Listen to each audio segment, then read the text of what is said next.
Since I was born, but now I am getting youth. Hakuna motang, hakuna koga book.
And there it is. There it is, ding dong. There it is. Here I am. There you are, and here we are. So here we go again. Another day, another that thing that we do every single day. It's like Groundhog Day, isn't it? It's only like we did it no less than 24 hours ago. And here we are again. So here we are again, and here we go again. So here we go again. Good to see you. Good to be here, and good to be in your company. So it is always in trepidatious anticipation that I wait to see if you gather and it is with gratitude that I meet your presence. So all of that, and I didn't even rehearse that. How about that? How about that? You know, in cricket, which I know is not a popular game amongst us, in cricket, when they score a wicket or something, they say how's that? So how's that? So how is that? So they go how's that? So how's that? So good to see you and all of that. So the usual protocol, click on the like button just as soon as you're coming in. You already know all the reasons why I ask you to do that. So please do that. If you're not averse to doing that, then just do that as a matter of routine.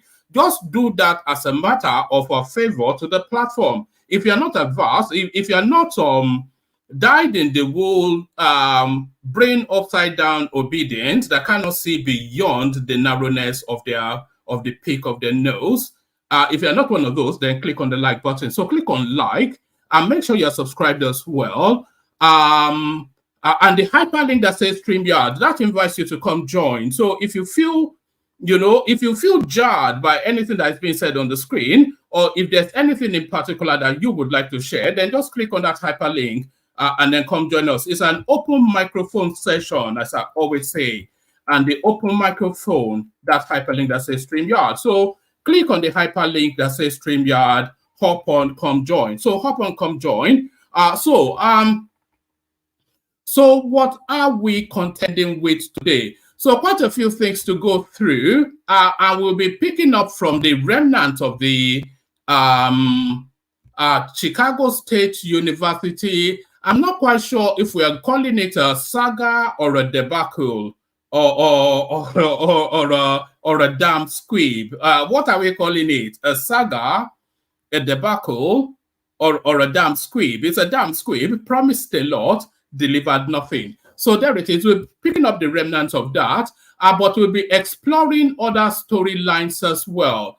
So it's a case of bring your own this session today, because the news cycle is a bit sparse. So I do have a few items lined up, but it will be a case of bring your own. So if you are turning up, then bring whatever it is that you'd like the platform to discuss. So it's one of those sort of bring your own sessions. But this is what I have brought.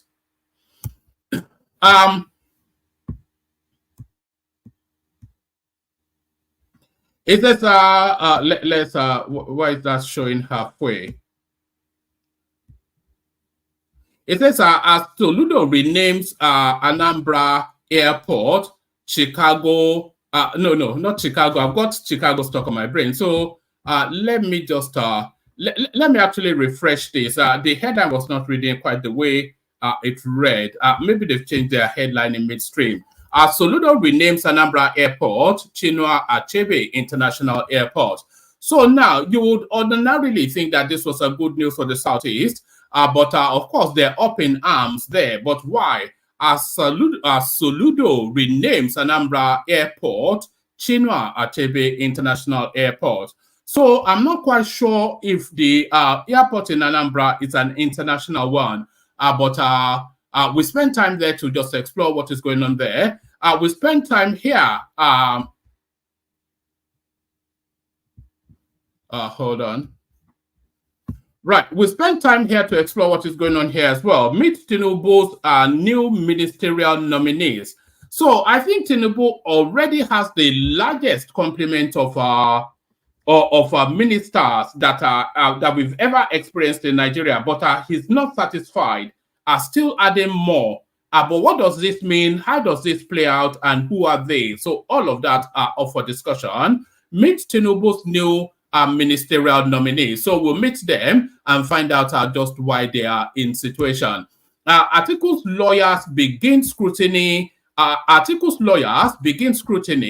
As Chicago University releases Tinubu's academic records to pay candidates. So yes, they can scrutinize, and everybody is scrutinizing as well. And as hard as they press the magnifier, what is it called? Is it microphone? It's not. Is it? I can't even recall. As the magnifier, let me call it a magnifier. Is it telescope? Yes. As hard as they put the magnifier. Let me use the word magnifier. I can't quite reach to that word. As hard as they push the magnifier on these credentials released by Chicago State University, they are still struggling to pick out anything. So we find out what the latest installment is, and we might be fortunate enough to have Ogbeni joining us later to give us a legal interpretation of exactly what just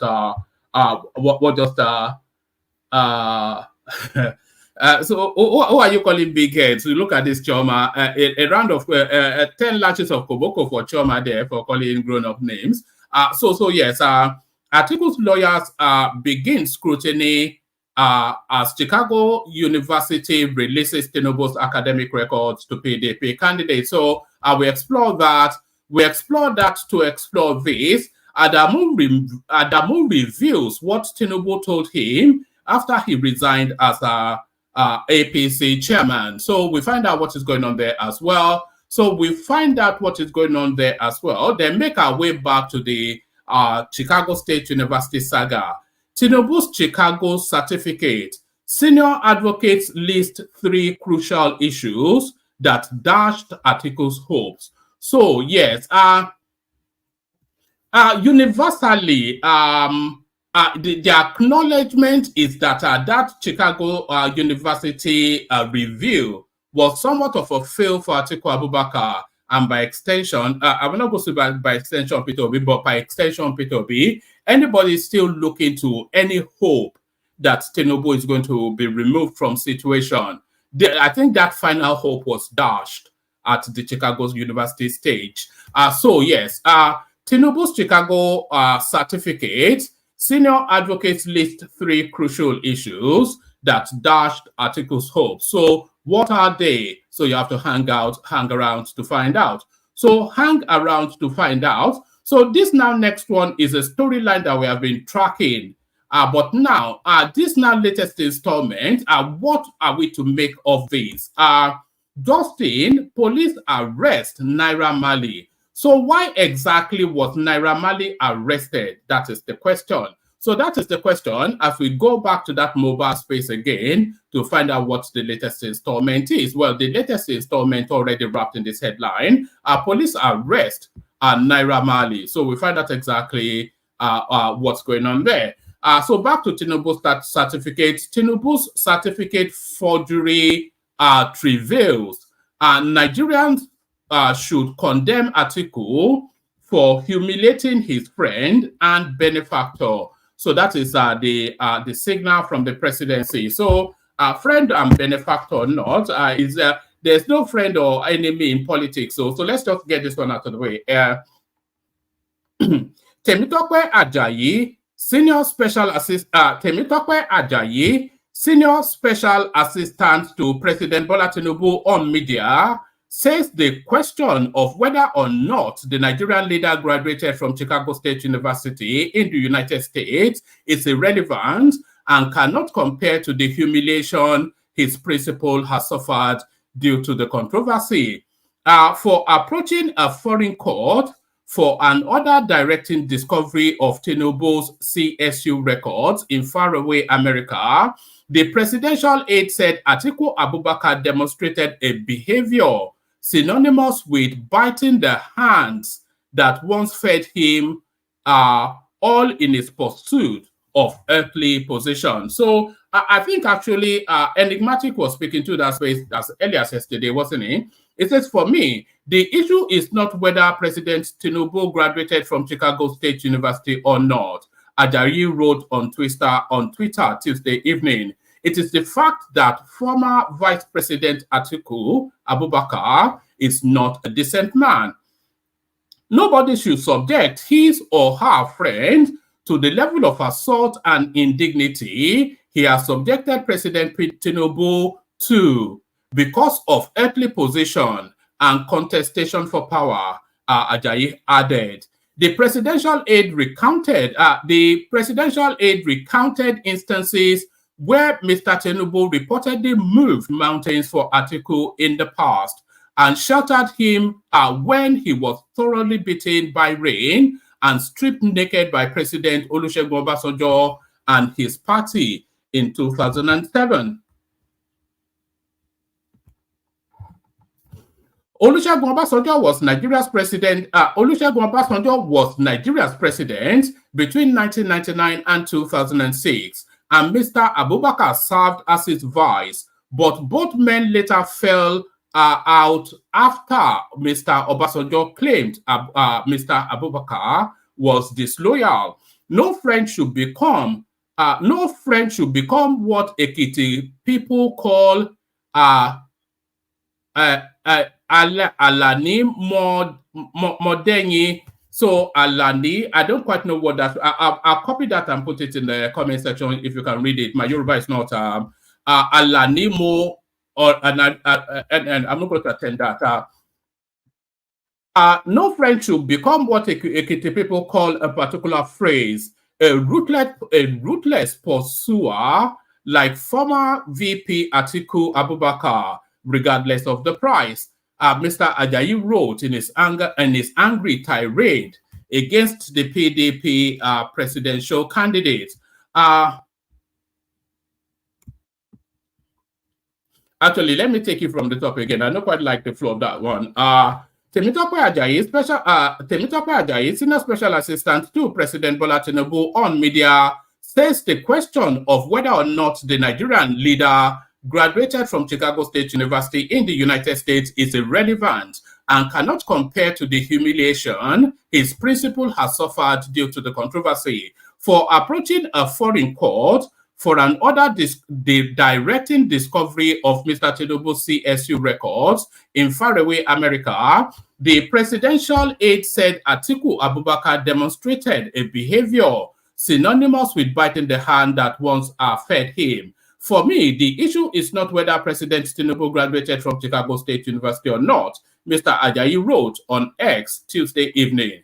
It is the fact that former Vice President Atiku Abubakar is not a decent man.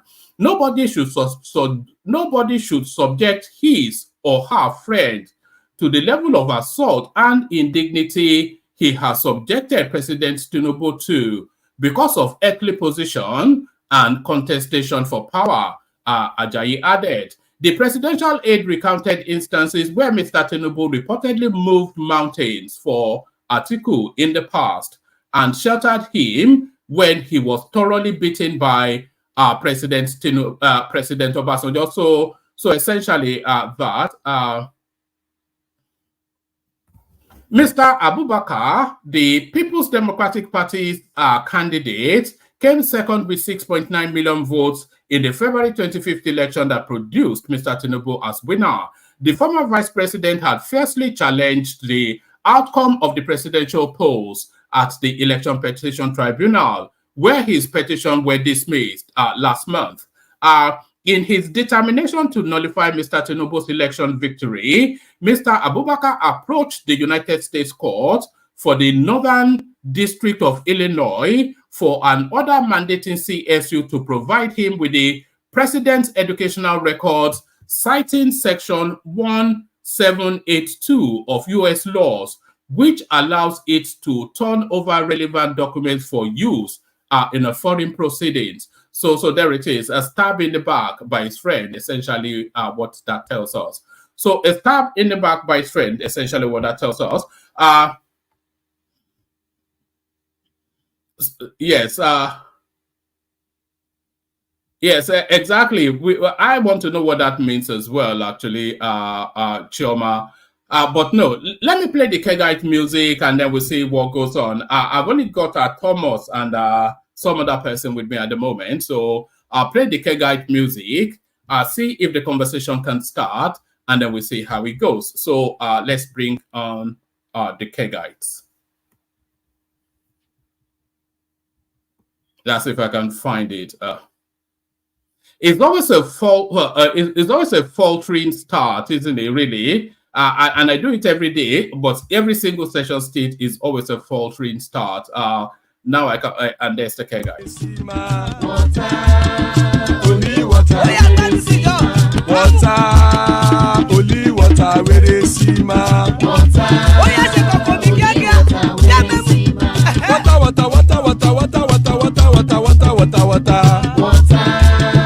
only water, where they see ma. Hapa o naido.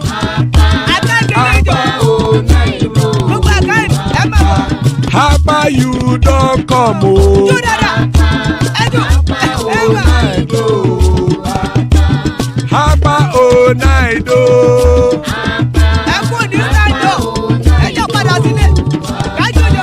Oro kẹ̀kẹ́ ẹlẹ́mùrè o. Ilé sọ́díyà kẹ̀kẹ́ rẹ ẹlẹ́mùrè o. Bọ́bí Master kẹ̀kẹ́ rẹ ẹlẹ́mùrè o. Chifu Fáìlà tí kẹ̀kẹ́ rẹ ẹlẹ́mùrè o. Eruku lẹ̀lẹ̀ ẹlẹ́mùdé. Eruku lẹ̀lẹ̀ ẹgbẹ́ ẹlẹ́mùdóde ojàre o.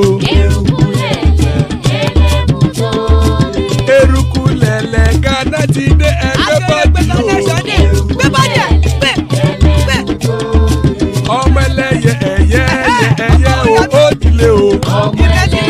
Odúyẹ̀lá ẹyẹ o ó dilé o. Petrosonama ẹyẹ o ó dilé o. Petrosodúnkẹ́ ẹyẹ rẹ̀ ó dilé o. Ẹlẹ́kọ̀ ọ̀run mú ìní o.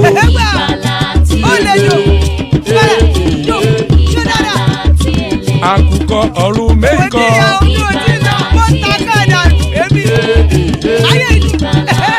Ikú kò ní ríwà gbéṣe o.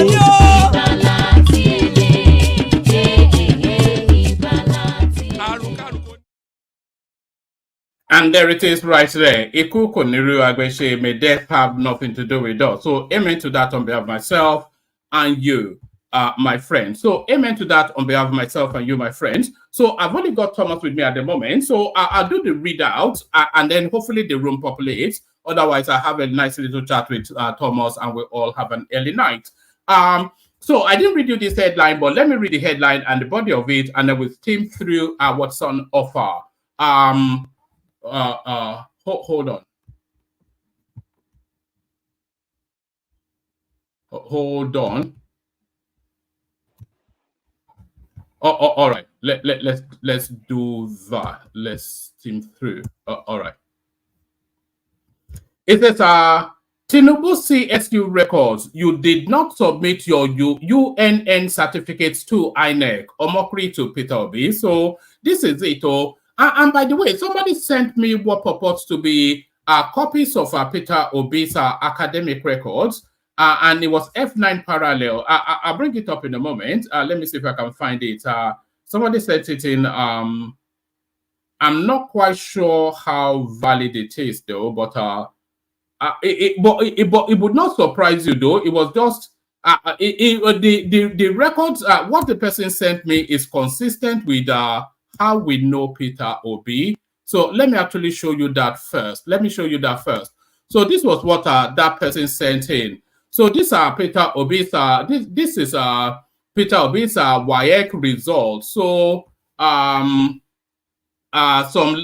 so you can see F9. I'm not quite. Is it English language? F9, and then the second subject F9. And then the third subject, of course, F9.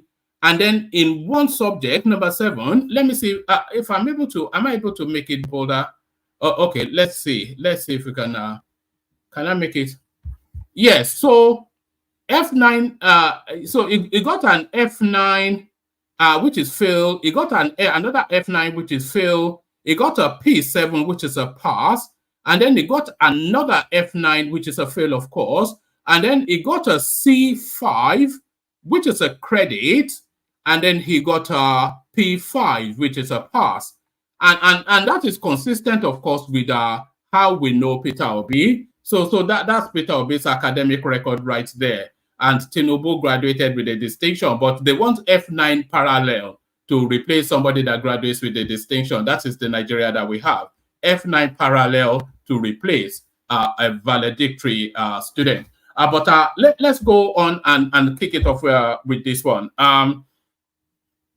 Tinubu's Chicago State University records, you did not submit your UNN certificate to INEC or mockery to Peter Obi. Reno Omokri, a former presidential aide, has slammed Peter Obi, the Labour Party LP presidential candidate in the last election, for suggesting that President Bola Tinubu had submitted a fake certificate to the Independent National Electoral Commission. Peter Obi had, whilst reacting to the university certificate issues surrounding Tinubu, said people should be honest about their qualifications, insisting that educational qualification is not even a criterion to be a good president. He cited some American leaders who lacked good educational background. The presidential candidate of the People's Democratic Party, PDP, Atiku Abubakar, obtained victory in his fierce legal battle to probe the academic qualifications of Tinubu in the February 25th presidential poll. Tinubu had supplied certificates from the Chicago State University, CSU, to INEC to secure eligibility to participate in the election. A United States of America court on Saturday ordered CSU to release Tinubu's academic records for verification and in support of Atiku's petition challenging the result of the 2023 presidential poll. Justice Nancy Maldonado, in a judgment, okay, we know all that. Let's go to where. Okay, let's go to Renan Mokri. It says, on Monday evening, the records were made available to the PDP leader, although the authenticity is still being questioned by some sections of social media users. Well, the authenticity will be questioned. You know, there's a character that comes on this platform that if it turns up today, we still tell you that Buhari, and this guy is doing his PhD in metallurgy and material science, so not an idiot. But if it comes today now, he will still tell you that Buhari is Jubril at Sudani. So some of these people, you just have to throw your hands up and give up. On Monday evening, the records were made available to the PDP leader, although the authenticity is still being questioned by some sections of social media users. But Reno is calling out the Labour Party candidate for even suggesting that there could have been a fake certificate somewhere. Peter Obi, Chicago State University has backed Bola Tinubu's certificate and stands by the legitimacy of his academic credentials, he wrote on X. Only yesterday morning, you were on Arise TV accusing a certain leader of having a fake certificate. Now, the question is, why did you not tender your own degree from the University of Nigeria, Nzuka, to INEC? So we must put with equal energy the same searchlight on the credentials of both Atiku Abubakar and certainly more to it, Peter Obi. We must with energy put a searchlight on Peter Obi's credentials because I think you will find more juice, you will find more meat. I think you'll find more meat in the Peter Obi credentials than you will ever find in Tinubu's, because we all know, they said we don't know the schools that he went to, where we do now in total, and he did excellently well in all of the schools that he went to. But this now being circulated on social media, there are Peter Obi's credentials, F9, and it's almost impossible for anybody to refute this. You know, you don't even have to see their credentials to know the quality of a lot of these people. We've seen Obi in presentations, and we've seen Tinubu in presentations. Tinubu wows you with blue sky thinking, and you can barely, incomprehensible, just gibberish, and reflective of an F9 student. So you don't even need to see Peter Obi's credentials to know that he was an F9 student. So let's go on to the headline story. As Soludo renames Anambra Airport, Chinua Achebe International Airport. So let's now see. The Anambra state government has renamed the state airport to Chinua Achebe International Airport, Umuari, Anambra State.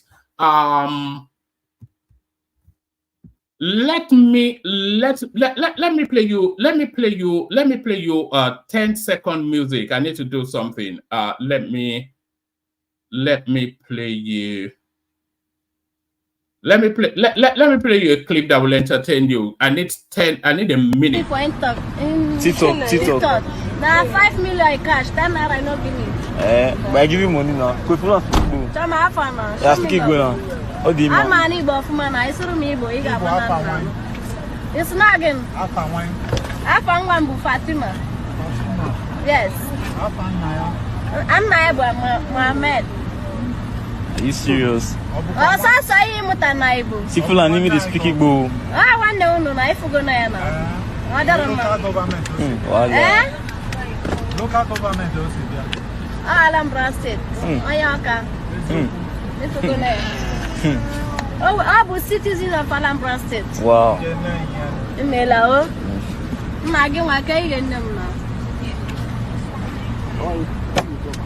I say what's up now? What you get?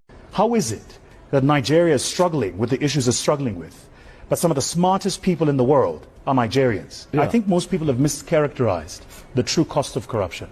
I don't think the most expensive line item in the cost of corruption, right, is what it's done to the economy. I think it's what it's done to sentiment and what it does to talent. In other words, when you corrupt a system, those less deserving get opportunity. All right, sorry about that. Let's get into it. Let's get into it.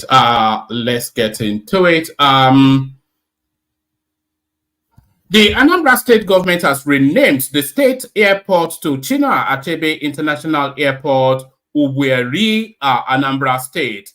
This was one of the major high points of Governor Chukwuma Charles Soludo's speech during the celebration of Nigeria's 63rd Independence Day anniversary to rename the airport after the great literary icon, Chinua Achebe. Governor Soludo said that the declaration was to immortalize Achebe for making indelible mark on the history of human civilization. Novelist Chinua Achebe, a native of Ogidi in Idimili, North local government area of the state, died XYZ in Boston. I'm just not bothering to read the fullness of it. In Governor Soludo's words, Achebe, a Nigerian novelist, poet, and critic, gave the African literature an identity and a voice, and he's highly reconstructed and refined. And he rightly reconstructed and refined the identity of the people. The governor emphasized that Achebe was not just an Anambra hero, nor a Nigerian hero, but an African and a global hero, and yet largely unsung at home. According to the governor, his administration will be intentional about searching and celebrating its largely unsung heroes as a way of motivating Anambra children and youths. Unfortunately, some people wrongly think of legacies in terms of brick and mortar. Legacy is about impact on human life and human civilization. So,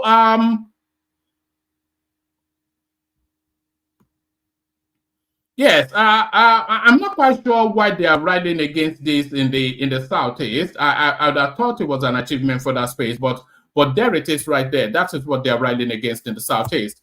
Let's go on to this one. Tinubu's Chicago certificate senior advocate list 3 crucial issues that dashed Atiku's hopes. So let's find out. Senior Advocates of Nigeria, SAN, Wahab Shitu, said that the People's Democratic Party, PDP, presidential candidate Atiku Abubakar's hopes has been dashed following the release of President Bola Tinubu's academic records by Chicago State University. Shitu said the release of Tinubu's record does not alter the likely outcome of the case at the Supreme Court.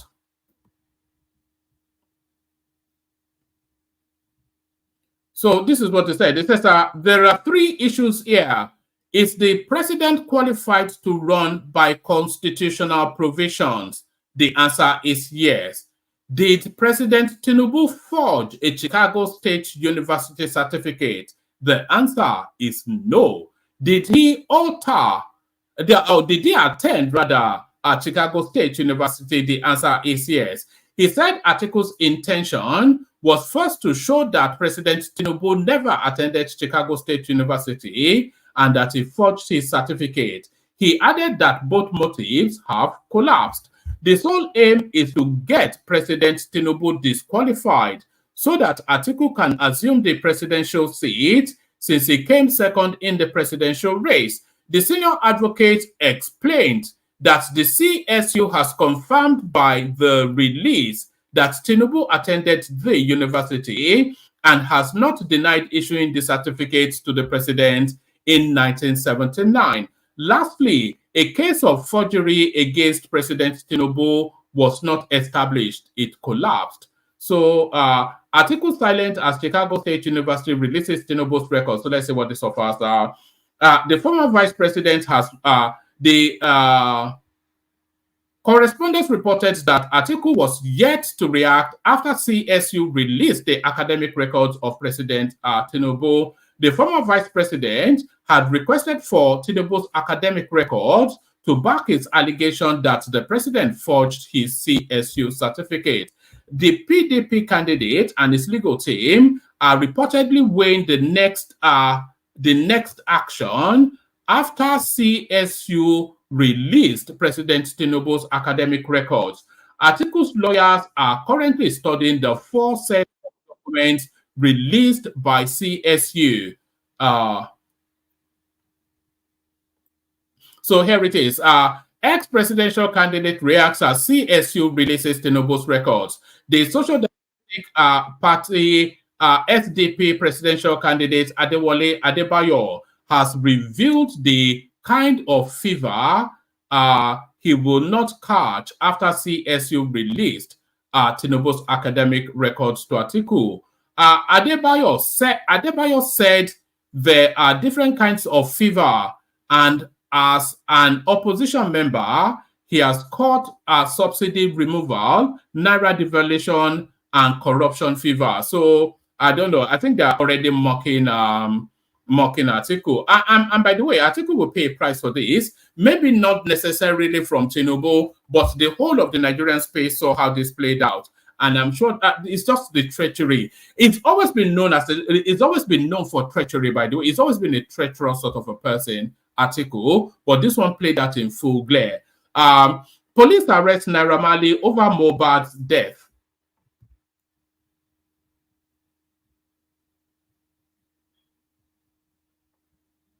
Right, Aziz Fashola, formerly known, I can't read today, you know, I know that I could never read, but I certainly can't read today.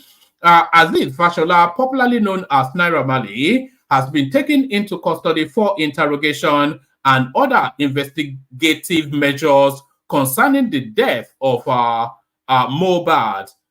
This is according to Benjamin Hundeyin, the police public relations officer, Lagos State Command. Hundeyin shared the update via his verified X handle on Tuesday, October the 3rd. I'm not quite sure if this is even acceptable. What is the meaning of this? Even the police now wanting to be social media influencers. Earlier, Naira Marley posted on his verified X handle that he is back in Nigeria. The embattled singer also said that he will be meeting with the police operatives. He wrote, I'd like to share that I have just arrived back in Lagos, Nigeria to assist the authorities with the ongoing investigation. It is important I do my part for Imole.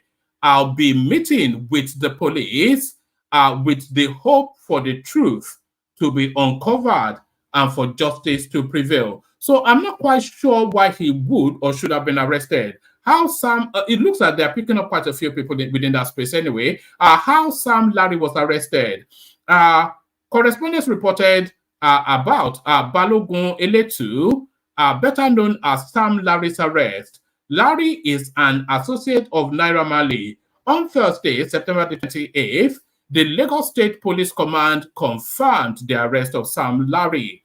A police source who pleaded anonymity disclosed to correspondents that Larry was arrested at the Muritala Mohammed International Airport. So it looks as though as soon as they're landing in the country, they're just picking them up. Coroner's inquest into Mohbad's death. Correspondents also reported that the coroner's inquest into the death of Mohbad has started. The inquest is scheduled to take place at the Magistrate Court 3, Candide Johnson Courthouse, Eti Elewa, Ikorodu, Lagos. In another related story, correspondents reported that a prominent social media personality, Reno Omokri, responded to accusations that he collected money from Naira Marley to interview him. So I'm not quite sure how much money Naira Marley has to be bribing Reno Omokri. So let's move away from there and come to this one. Amidst Tinubu's new ministerial nominees. So I'm not quite sure what the list is now. We're heading towards 60 and the country continues to hemorrhage. President Bola Tinubu on Tuesday, October the 3rd, forwarded 3 additional names of ministerial nominees to the Senate for screening and confirmation. The 3 nominees are Dr. Jamila Biu, Balarabe Abbas, and Olawale Olawande. Here is what you need to know about the nominees. So Dr. Jamila Biu. So I think is harvesting fine girls. Does this one pass as a fine girl? I'm not quite sure. Depends on what your picadillo is. I suspect. Dr. Jamila Biu Ibrahim is an indigene of Kwara State, so she's a Yoruba woman. Her father was the former Minister of Sport in the Goodluck Jonathan administration. So the age, the medium age of the Tinubu administration is bracketing at just under 40.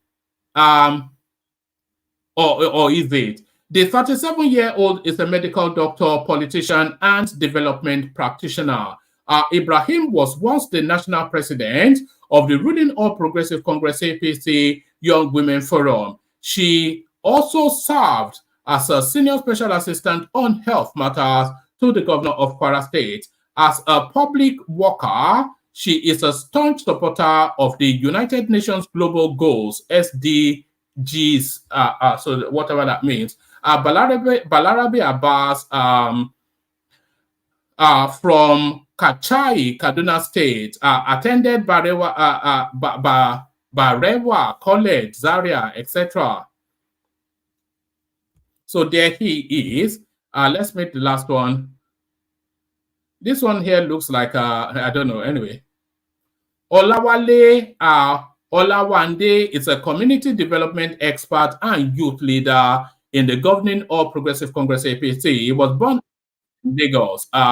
He most recently served in the office of the Special Advisor to the President on Innovation from 2019 to 2023. So another round of functionaries in the Tinubu administration.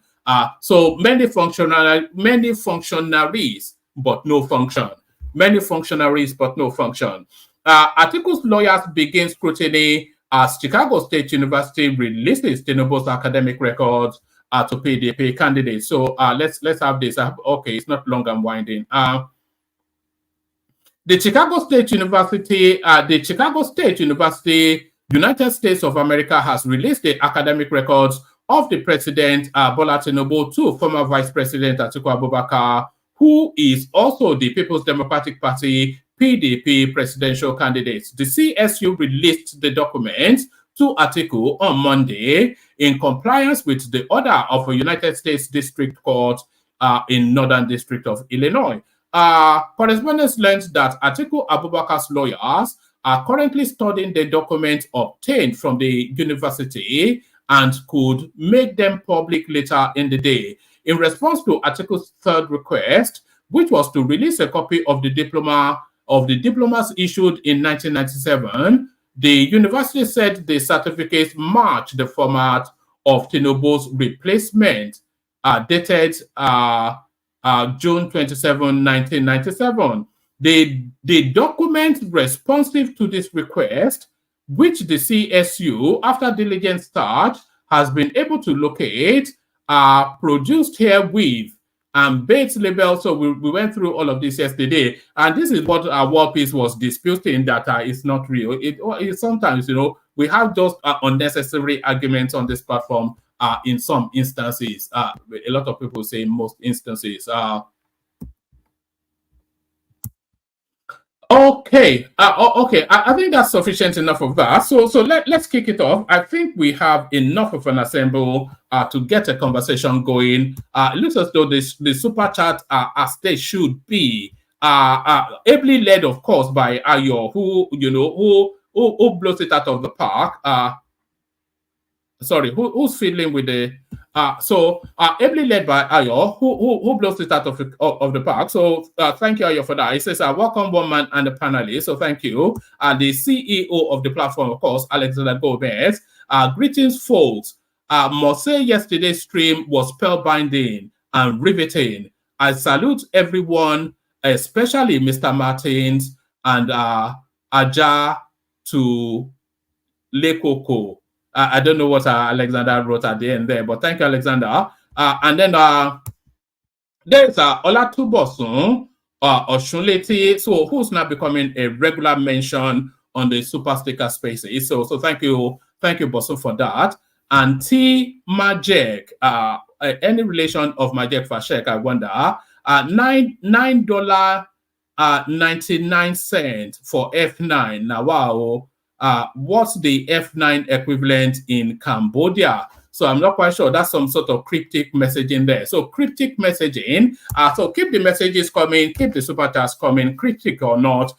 So we keep the conversation on, and we start it off just by, we do a whirlwind welcome to everybody that's on the platform so far by asking what they are looking at in the news today. We kick it off with Dewale to land on Thomas. So Dewale, good to see you. What have you?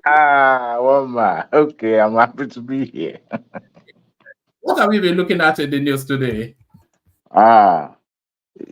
Geneva on Asleep TV. I watched Asleep TV. Why are you starting with Dewale? Is it because of it was bullying? Is it because of the cry baby cry he made? Yeah, it was bullying me yesterday. Now, so try to amuse him with that. Emilio Khan. I don't care what Dale Kuku said. Emilio Khan. It's my tongue. Dewale Lokan. Emilio Khan.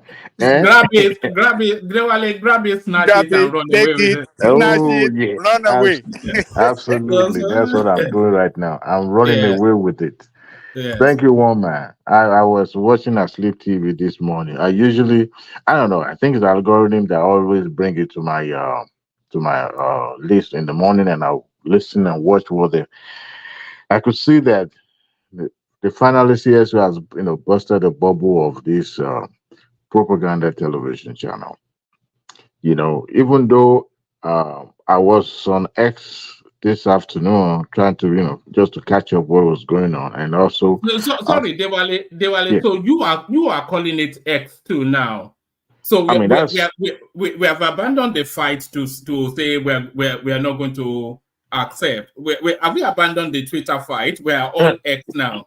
Unfortunately, the owner of that application is more or less like a vagabond, and he's just running it any way he likes. So we'll call it whatever he calls it. If tomorrow he wakes up and say it's no longer X, it's not XYZ, then that's what we're going to call it. But it's unfortunate. Sorry, just this little bit, and then you can carry on back to the Nigerian politics. Did he not name one of his children after some mathematical formula, Elon Musk? He did, but he went back to, I think it was the formula for pi or something like that. Yeah, he did, and he went back. That's to tell you how people call him genius, but I don't see him as a genius. No, he's a businessman. I see him as he's a businessman. That's all he is. He was purely an opportunist, and America fortune smiled on him because it was the skin color.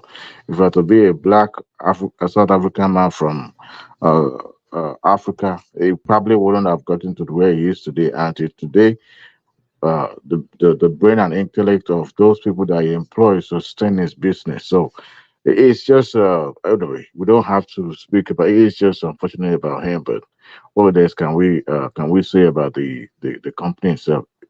Twitter is going down the drain, to be honest. If you look at what Mata is doing now, It's playing a It's high risk unfortunate. It's not game. unfortunate though. It's well, playing a high risk game, commercializing it, thinking that it, people can. Mata is seriously challenging its dominance. If you look at what they've done with WhatsApp, now they've introduced. Now I can read news. I can do every other things that I could do on X on WhatsApp. I could check news. I could do anything. I follow people. I don't have Are we to. hold on? Are we saying we want to see the back of this guy broken, Elon Musk? Are we? Do we want to see them break his back? Personally, I No, do. Personally, I no. do. I do. For the fact that he's a loudmouth for putting his own mouth in American politics by encouraging the accidental president and the one that got kicked out. To me, it's just as long So as you support because that. if he plans from Donald Trump, you want him. You want Exactly. That's my personal vendetta against him because them to break his back. he's claiming that he's propagating freedom of speech, and all he was doing on his platform is freedom of hate. There's no decorum. Everybody's just free flow anyhow, and you call that freedom of speech. So I have a personal grudge against him anyway.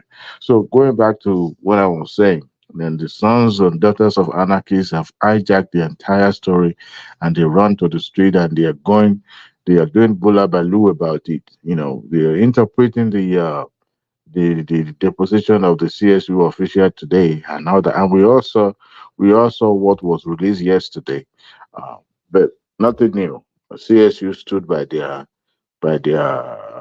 product, and it was as case closed as it is.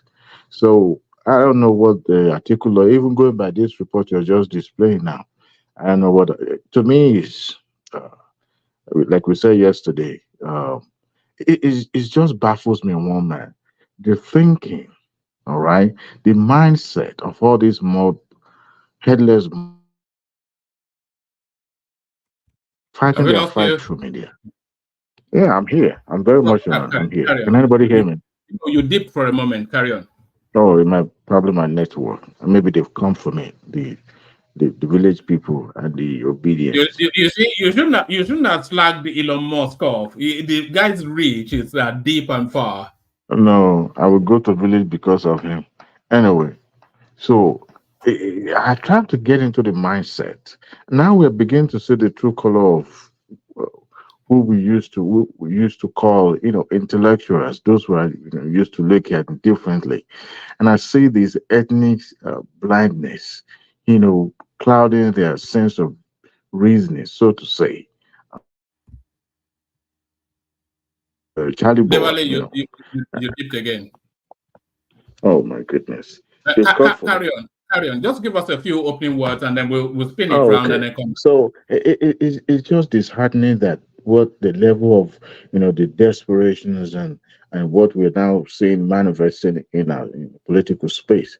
And somebody make a reference on the X that how many when was the last time you, I don't know if you operate on X, when was the last time you come across Northerner batching Tinubu like some people do on nowadays social media? When was the last time? Hardly you come across Northerner batching Tinubu because they have had their own share when Buhari was there, correct? They bullied him about the school certificate or all the documents that he submitted and all that. And now this one again. Guess what? It was the PDP candidate that went on this expedition. And guess who is bringing the Oshuka on their head and carrying the load that what they themselves was not even prepared? Guess who they are? The obedience. It was so disheartening. But by and large, the man, uh, going by what I read on the X today and some of the newspapers that carry the proceeding, there was nothing new. It was just the same thing.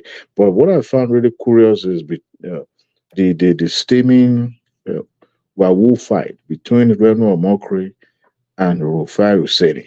This guy is a two-faced two-faced individual. Rufai is saying he's not responding to him, though. That's the thing. He can't respond because he has no receipt on Reno. He has no receipt, zero. He can only propagate the same narrative that he was giving to his fans on the television. Today, what he was doing, he was speaking from the emotional angle, trying to make Abati look as if he was, doesn't know what he was doing. But you could see Do you think because they've given him some random PhD, he now thinks is the equivalent of Ruben Abati? No, really, he was trying to push, coming from that moral angle, so that he will paint his, colleague like a what do you call them? Someone that is, doesn't have moral integrity and all that, but he was just trying to, teach him a lesson. I'm not sure this guy was even born in 1979 when Tinubu was, graduated from that school. So, but he wants to be the most qualified person to judge and to verify emanating from that school. So I could say that their balloon, their bubble, to them, they wish they could mock and bully and say all sort of things today. But thankfully, no such things happen. And I could see, right. The way they were trying to, preach the moral high ground, moral high ground. But about he lectured the two of them, and Reno was right. A slave TV is a propaganda television. All right, Dele, I want to Dewale, I want to condense it to about 3 minutes. I'm going to spin it around. We'll open up that space. But there's another Adewale. I was just about to boot him, and then I realized it's a different Adewale. I thought we were logged in twice, so it looks as though we may well have a new person. So I'd like to hear from him fairly quickly. But who is another Adewale? This is it. Any other Adewale is a counterfeit. You go and take that name fast. Or I will sue him. I'll sue him to court. Daddy gave him. Yeah, but thank you, Dewale. So it's a whirlwind speed through. Really just to invite what you saw in the news. So no more than about 3 minutes thereabouts, just to introduce new items into the conversation. So we pick it up from Ekene to land on now the second Adewale. So Ekene, in about 3 minutes, no more, tell us what caught your attention in the news cycle today. Ekene, the Megida of Alaba. Ekene? One man. Yeah. One man. Yeah, I did. Yeah, yeah. How are you? I'm fine. I'm very fine. Thank you, everyone on the platform. Well, nothing much. Just that everybody is just it's all about this Chicago stuff that is going on. That me have not been following for a very long time, but it has become a news. And I also have to pay attention and know what is going on. But a lot of things is going on, but I think they have not come to a conclusion yet, because the other opposition will be bringing their own submission. The Tinubu side will be bringing their own position. Then I've not known the one to land on. Maybe by tomorrow, when they would have bring out the whole result. But I just saw a news saying that the Chicago disowned this thing, the certificate submitted by Tinubu to INEC, that it might be a forgery from the Nigerian side. So I've not seen APC responding that. So I don't know which one to believe. Maybe by tomorrow. I think that is not a final verdict on what had just happened in the dark or this evening. So maybe by tomorrow, when I would have had the final conclusion, I will know what to say much about that. So that's my take, one man. All right, so is there No. I'll come to you. It's just an introductory thing.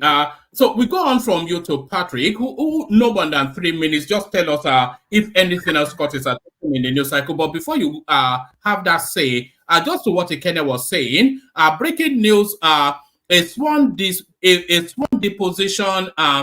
Breaking news: in a sworn deposition, a staff member of the Chicago State University affirms that Tinubu's documents, which bear CSU insignia, was not done by the school. It is a Nigerian thing to forge terms of organizations, the staff member further stated. So I think that is what Ekene is referencing, which of course part of that obedient, Photoshop something. But 3 minutes, Patrick, just what caught your attention in the news today. Good to see you, Patrick. Yeah, one man. It's the same Chicago thing that I think want to speak on. Yeah, it's obvious that Tinubu went to Chicago State University, but it also means that there's something that is not straight or right about it. What is wrong in submitting your transcript or request? For example, I have a master's degree and I want to run a PhD program. If the university I'm seeking admission to request for my certificate, I will simply just submit it without, you understand, without any issue. And if they raise issue with it, I will go personally to my school and say, what is wrong with you people? You all know I graduated from here.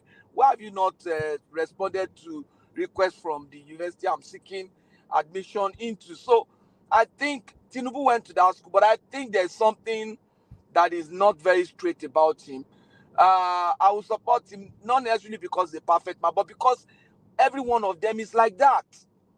If Atiku had won the election and they bring out Atiku issue, you'll be shocked. And Obi is the same thing. Obi, in his own case, we might not have things like this that we have seen. But inside him, if you sit down in his room, you will know that he's a crooked person. Look at his call to that bishop and stuff like that. So, Tinubu must learn to be more open. I think he has been closed and he has lived a dark life. And when you live a life that is not very straight, you need a lot of lies to cover up lies, and the cost of lies continue to rise as you continue to rise in life. So I think it's a lesson for everybody, I'm okay with that, but let him just make up for all those fraud he has taken Nigeria through and do well. Thank you. All right, brilliant. Always brilliant by Patrick. So thank you, Patrick. I'm trying to get hold of Ogbeni, who says he wants to come and speak to us through the legal implications and legal understanding of this Chicago State University release. So I've been phoning him, but it looks like I'm not sure if he's fallen asleep or not. Those Scottish people, very, they don't have the endurance of we English. But Prince Daddy, good to see you. Just 3 minutes. Just tell us what caught your attention in the news cycle today, Prince. Yeah, hello, woman. Hello, everyone. Actually, I've not been paying attention to the news today at all. So, but of course, I know the issue about Tinubu's Chicago State certificate it's dominating the headlines. So what can I say? We spent a lot of time discussing it yesterday, and some people don't want to admit that it's official until Atiku himself comes out and say yes, we did receive it. So that's the bias and duplicity that exists in this whole space. I like what was it Patrick what he said earlier. So the issue has never been about if Tinubu is a righteous person. The thing is that he said it rightly. Tinubu, Atiku, Peter B, they're all in the same category. None of them are saints or angels. But when people support their own candidates, like rational mind, they want to vilify the other side and make theirs the saint. Same thing with somebody like Adwale also. He thinks Biden is an angel and that Trump is the worst person in the world. But no, these people are all the same for the most part. We just pick and choose an individual candidate. You know something, Prince? I've been trying to hold it back, but it seems almost inevitable that we are going to have that Biden-Trump fight on this platform very soon. So we have to line it up as a topic because I think you are inviting it. But I carry on. Hold on, one minute. Prince, we've had our first bout. I think should be the third bout. We had our moment the day before yesterday, I guess. So if it's going to be another bout, it's going to be the epic and the last and the finale. So I think that was welcome. Yeah, I'm ready for it. Let's go. All right, thank you, Prince. So let's go to Emeka. So Emeka, just 3 minutes, no more. Just what caught your attention in the news today? I suspect it's still the article thing. No, not really. I'm not interested in that. I think that story is deviating us from what is actually going on in the country. It's a smoke flame. We should be paying more attention to serious matters and serious issues, and not something that will not result to any outcome. So it's like when you're going for a party, right? There's an adult section and there are kids. Yeah, and the kids will make lots of noise, but the adults will keep doing what is more important. So let the kids keep making noises. Let the adults discuss what is more relevant. We're just going to touch on I think, the sad news for the Naira. The US dollar is gaining strength as a result of the US yield bond, which is doing very well for over 16 years now. Yeah, no, people are saying they can't hear you, Emeka. Oh, okay. I say sad news for the Naira, right? The US dollars is doing really well as a result of the US Treasury bond, which is gaining 16% yield, right? So, which means as of tomorrow or in the next few weeks, the Naira would be devalued again further as a result of the strength on the greenback. So we should be seeing Naira going down on the parallel market to let's say 1,135 thereabouts. Notwithstanding, I also think the government is also advising the CBN. I think it's something they might be looking at. And it's one of the solutions I offered. I did that on my Twitter space, and I think I said it on this platform too. We have over 5,000 BDCs, so they are looking at reducing that number to 200 BDCs so that they can properly supervise it, which is very good. I think it's the best way to move in the future. We can't have over 5,000 BDCs selling money to the streets. We have to get them to recapitalize, reduce that number for stricter supervision, and better way to get things coordinated. So in that essence, if they can recapitalize, it makes them more stronger, and then introduce them into the I&E market so that they can also compete with the big players who are bringing in high volume dollars to sell, and who want to also buy high volume dollars. All right, hold that thought. I've actually bookmarked what you said as a topic to discuss because I think that's very important. Should they reduce the amount of BDCs that we have in the country in order to control it? So we'll look at that as a topic by itself. Charles, you are up next. Charles, just 2-3 minutes. What caught your attention in the news today? Nothing really caught my attention to the news today. All right, brilliant. Let's go on to. Go okay. On. No, go on. Yeah, do I think I saw the article news you were talking about? I saw it on the Nowland, the article news. All right, we'll get into the article news in a moment. Let's go from you to Uptown. Uptown, good to see you. I hope you're fully recovered. Uptown, the homie. Yes, I am woman. Pele. I'm recovered. Yeah, happy to be back. Yeah, good to have you. So just a 3-minute window, no more. What caught your attention in the news today? Okay, woman. Good day, everybody. Quickly, I've never been a fan of the CSU issue. Everybody in the platform, I guess, knows that. It's really not my business. Like Obi says, a lot of great leaders in the world has done great things without even a primary school certificate, so I've never really been a fan of that. But I mean, Atiku went there to do whatever he went there to do. He knows, I mean, they are friends. He fielded him for presidency sometime, and they are friends. I'm sure they know themselves. I'm sure he knows what he's looking for in the US. He knows whether he's going to get it. I don't know, but he knows what he's going to do. He knows what's up. They know themselves. They are friends.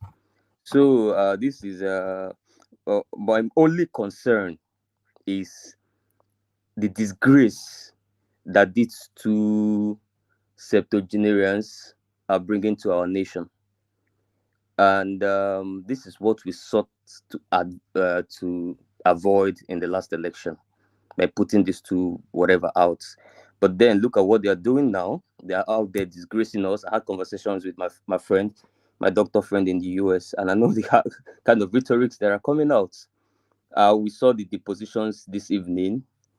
Somebody saying that forging stamps of organization is a Nigerian thing. That is like, just like, I don't even understand. Are we repairing our image? Are we going to destroy it further? And then after all of this, people come back and blame ordinary Nigerians on the street, like a Kene who is struggling with exchange rates, or like a Femi who is struggling with fuel prices and food prices and all of that, and blame them and say they are the ones demarketing Nigerians for speaking out. Whereas you have the old men there with their old lawyers in Chicago demarketing the entire country. But their spokesman here comes here and holds Nigerians by the tie and accuse Nigerians that are the ones demarketing their country for speaking out, for saying that you guys are digging a hole and plunging us all into the hole. That is my concern. Whatever they get in the Chicago school, whatever it is really their business, one man. It's really their business. But if I must speak on that, the only thing I know there is really very simple.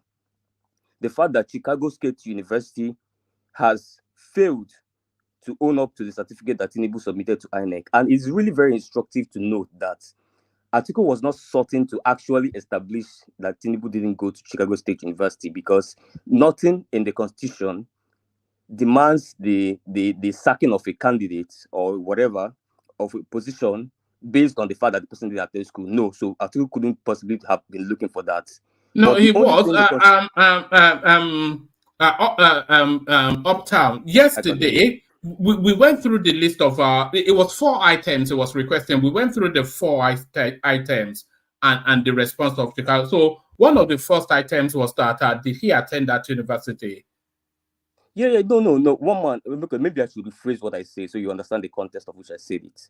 I said in relation to the case in the courts. You know what I'm saying? In the Supreme Court, with whether Tinubu is going to be disqualified, whether Atiku is going to take over, whatever it is, because that's actually the end. What every other one is just like jala, salt and sauce here. The main thing is, what are you going to take to the Supreme Court? What do you intend to take? What do you intend to make your case out of? And it's really very simple. The only thing Constitution bars is that if you forge your certificate, you are eligible to occupy the seat of the presidency. What was he seeking to establish with that? It was a certificate forged, not necessarily did they attend the school. No. If I attended the school and graduated, and afterwards I went to forge a certificate of the school, I'm not eligible to be president. Not because I didn't attend the school, but because I presented a forged certificate. You get what I'm saying? So that's the point that people are missing there. And it's clear that these guys have disowned both the stamps and the certificates given to INEC.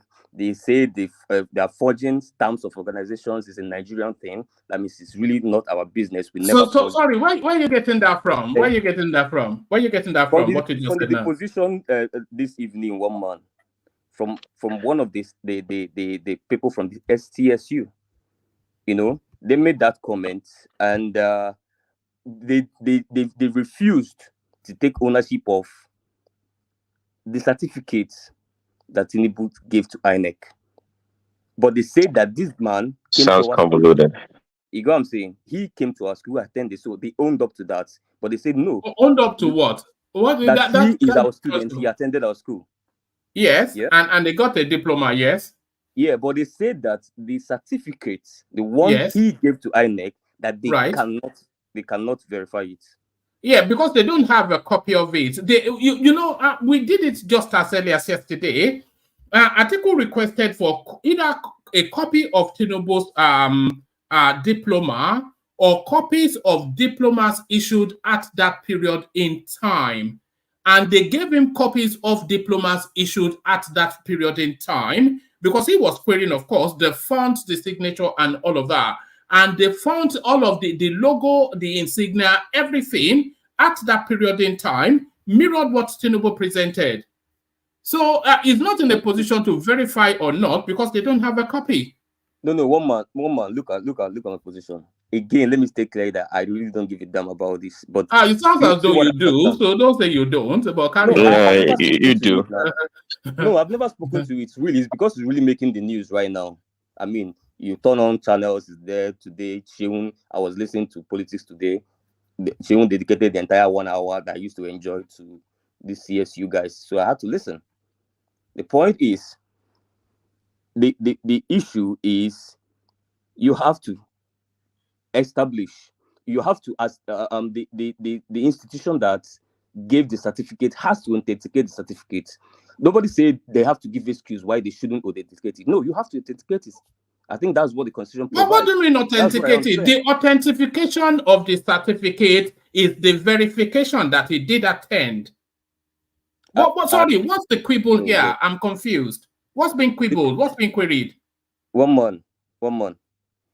If I attend a school, yes, and then for some reason best known to me, I go and forge the certificate of the school. And why would you forge what you already have? Well, unless maybe I don't have Sounds convoluted, but go ahead. You know what I'm saying? No, I'm giving you an example. That's why I say for some reason best known to me, maybe No. No. Tinubu is not a fool, and neither are you. So answer that question. Something you have in your position, genuinely, then why would you forge it? Why would you forge what you have already? I understand what you're saying, but one man, let's look at the trails of the person that is not a fool. The person that is not a fool, according to what CSU is providing today, if you look at those documents, says that he attended Government College Lagos. One man, did he attend Government College Lagos? No. Stay with this.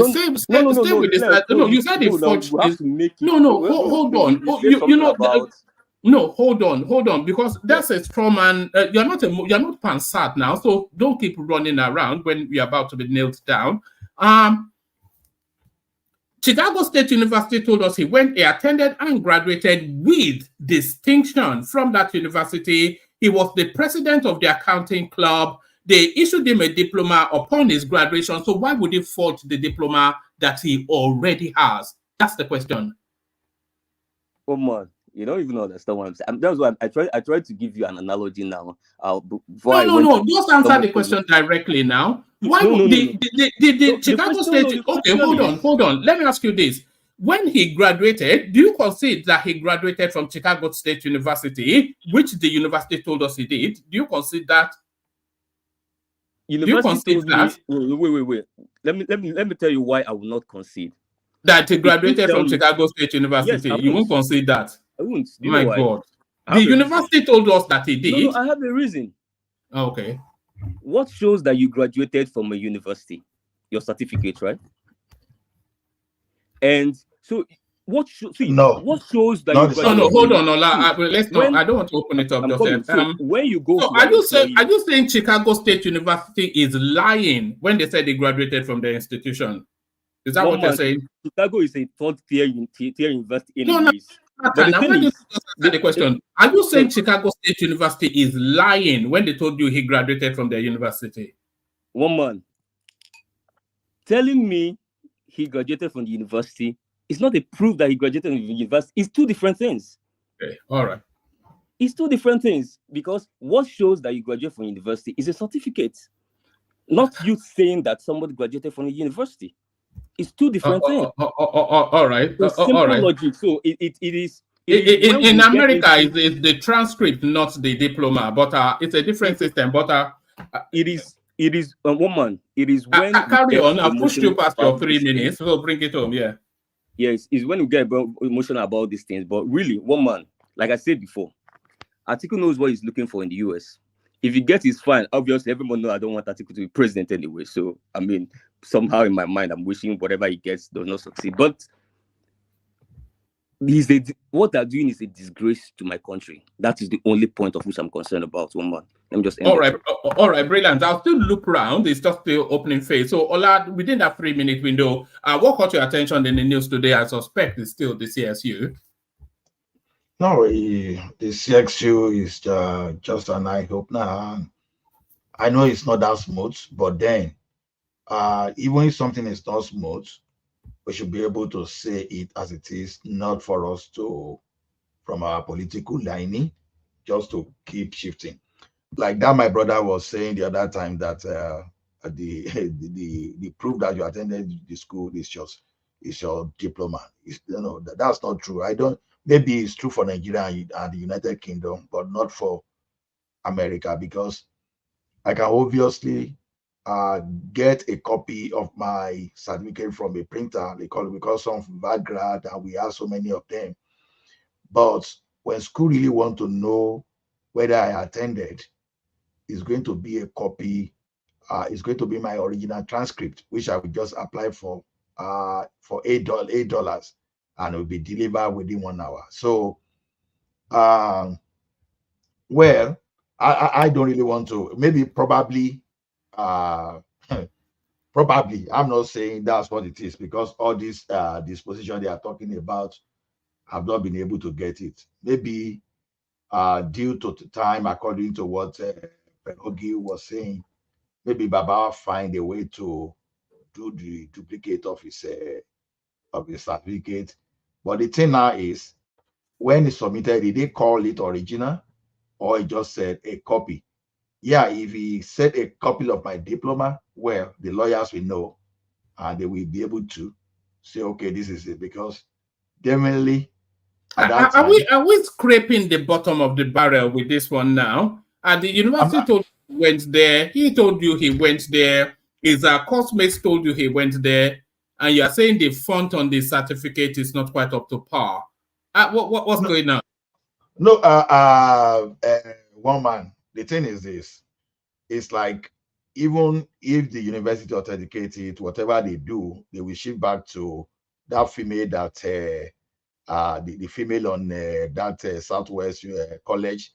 Oh, if they manage to say that is typo error, they will now go back to that school he attended in 1970 or all those story.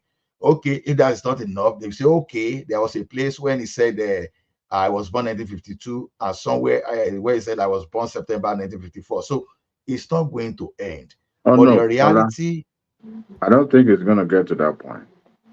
No, because the obedient. All right, let him deliver his monologue, and then articulated will not allow the thing to rest, because they still believe that.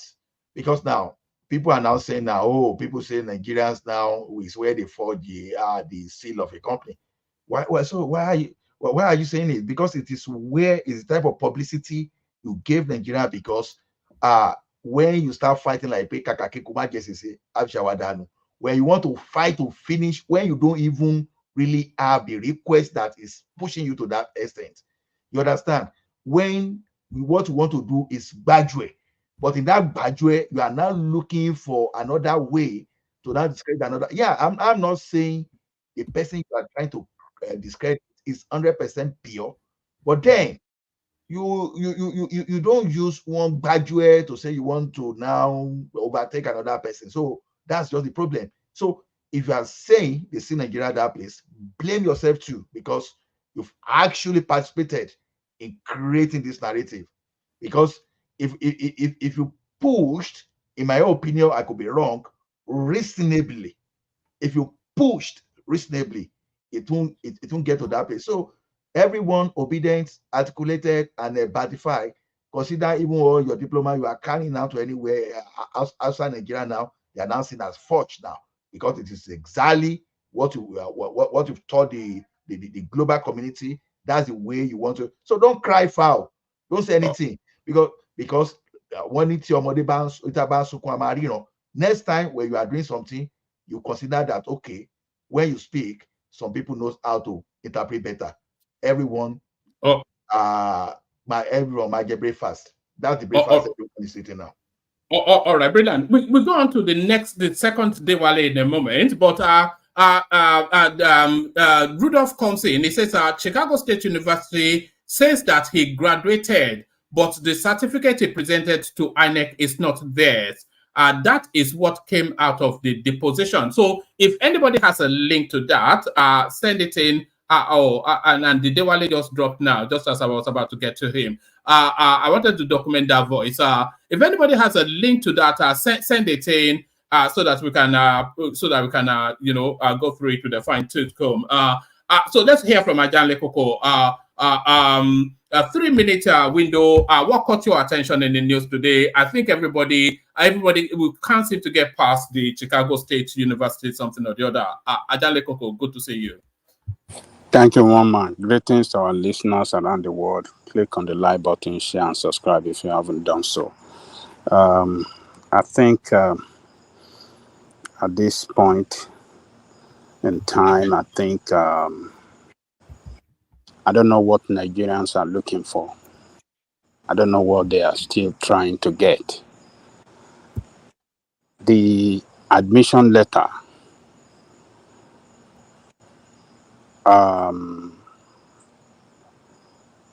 stated clearly an address to Mr. Bola Ahmed Tinubu. So number one, that indicate clearly that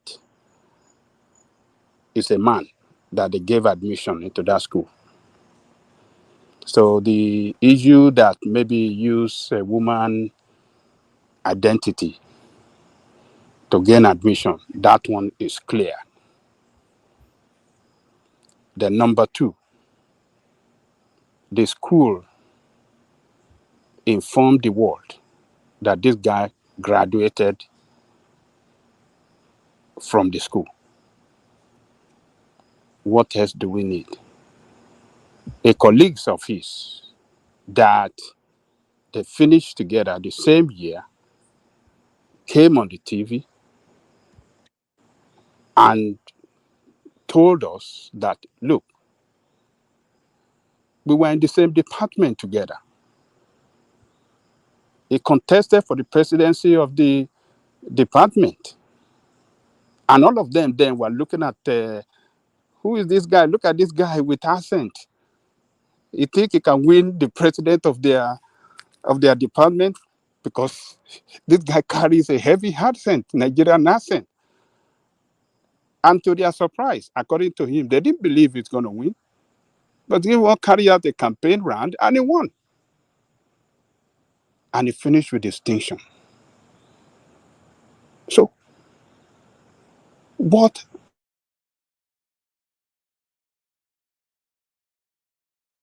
Ajaleko, have we lost you? Or have you lost me? Can anyone hear me? I can hear you're back. No, you dipped for a moment. Carry on. Oh, okay. So, the school confirmed that this guy finished with us. The letter of admission given to him, they address him as Mr. Bola Ahmed Tinubu. So, what? Ajaleko, your connection is dipping in and out.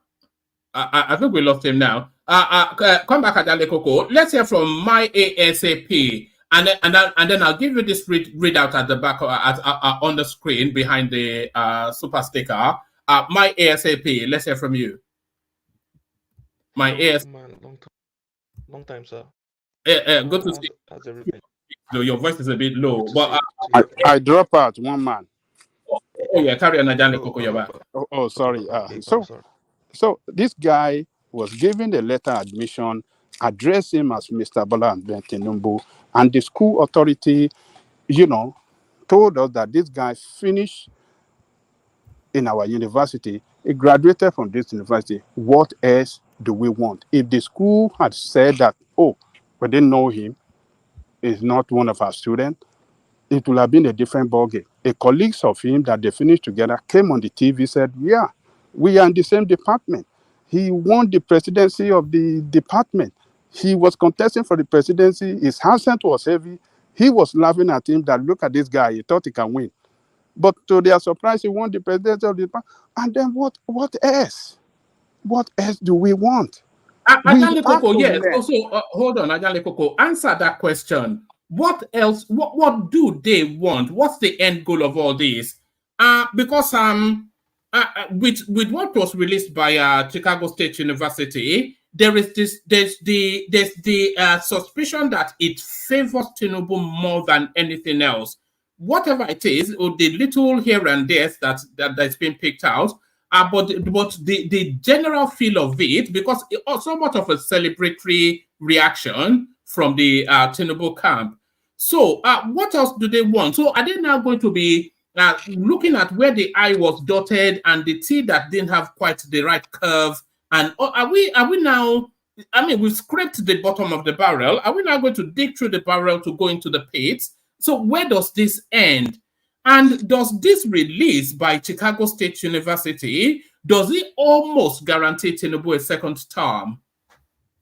Look, it is clear Tinubu has defeated them, both in the election result, election tribunal, what do you call it? A tribunal panel, in the court case in United States. He has defeated them all through. But Nigerian politicians being what they are, they will never, even when it is clear that they've been defeated at the poll, they will still go to court. It is just embarrassing that Atiku, who is a veteran in the game, can go this far by taking this matter to the United States. Doing that, to me, is like you don't believe in Nigerian judiciary, and you want to be the president of the United States, president of Nigeria, but yet the matter that concern a Nigerian, you cannot take it to Nigerian court. And yet you want to be president of the United States, president of Nigeria. It is shameful, it is embarrassing, and it shows a total desperation from Atiku. It's just desperate. Just where you are, stay there for a moment. This headline, Ajanle Koko, the Tinubu camp, they are describing the article pursuit as an act of treachery.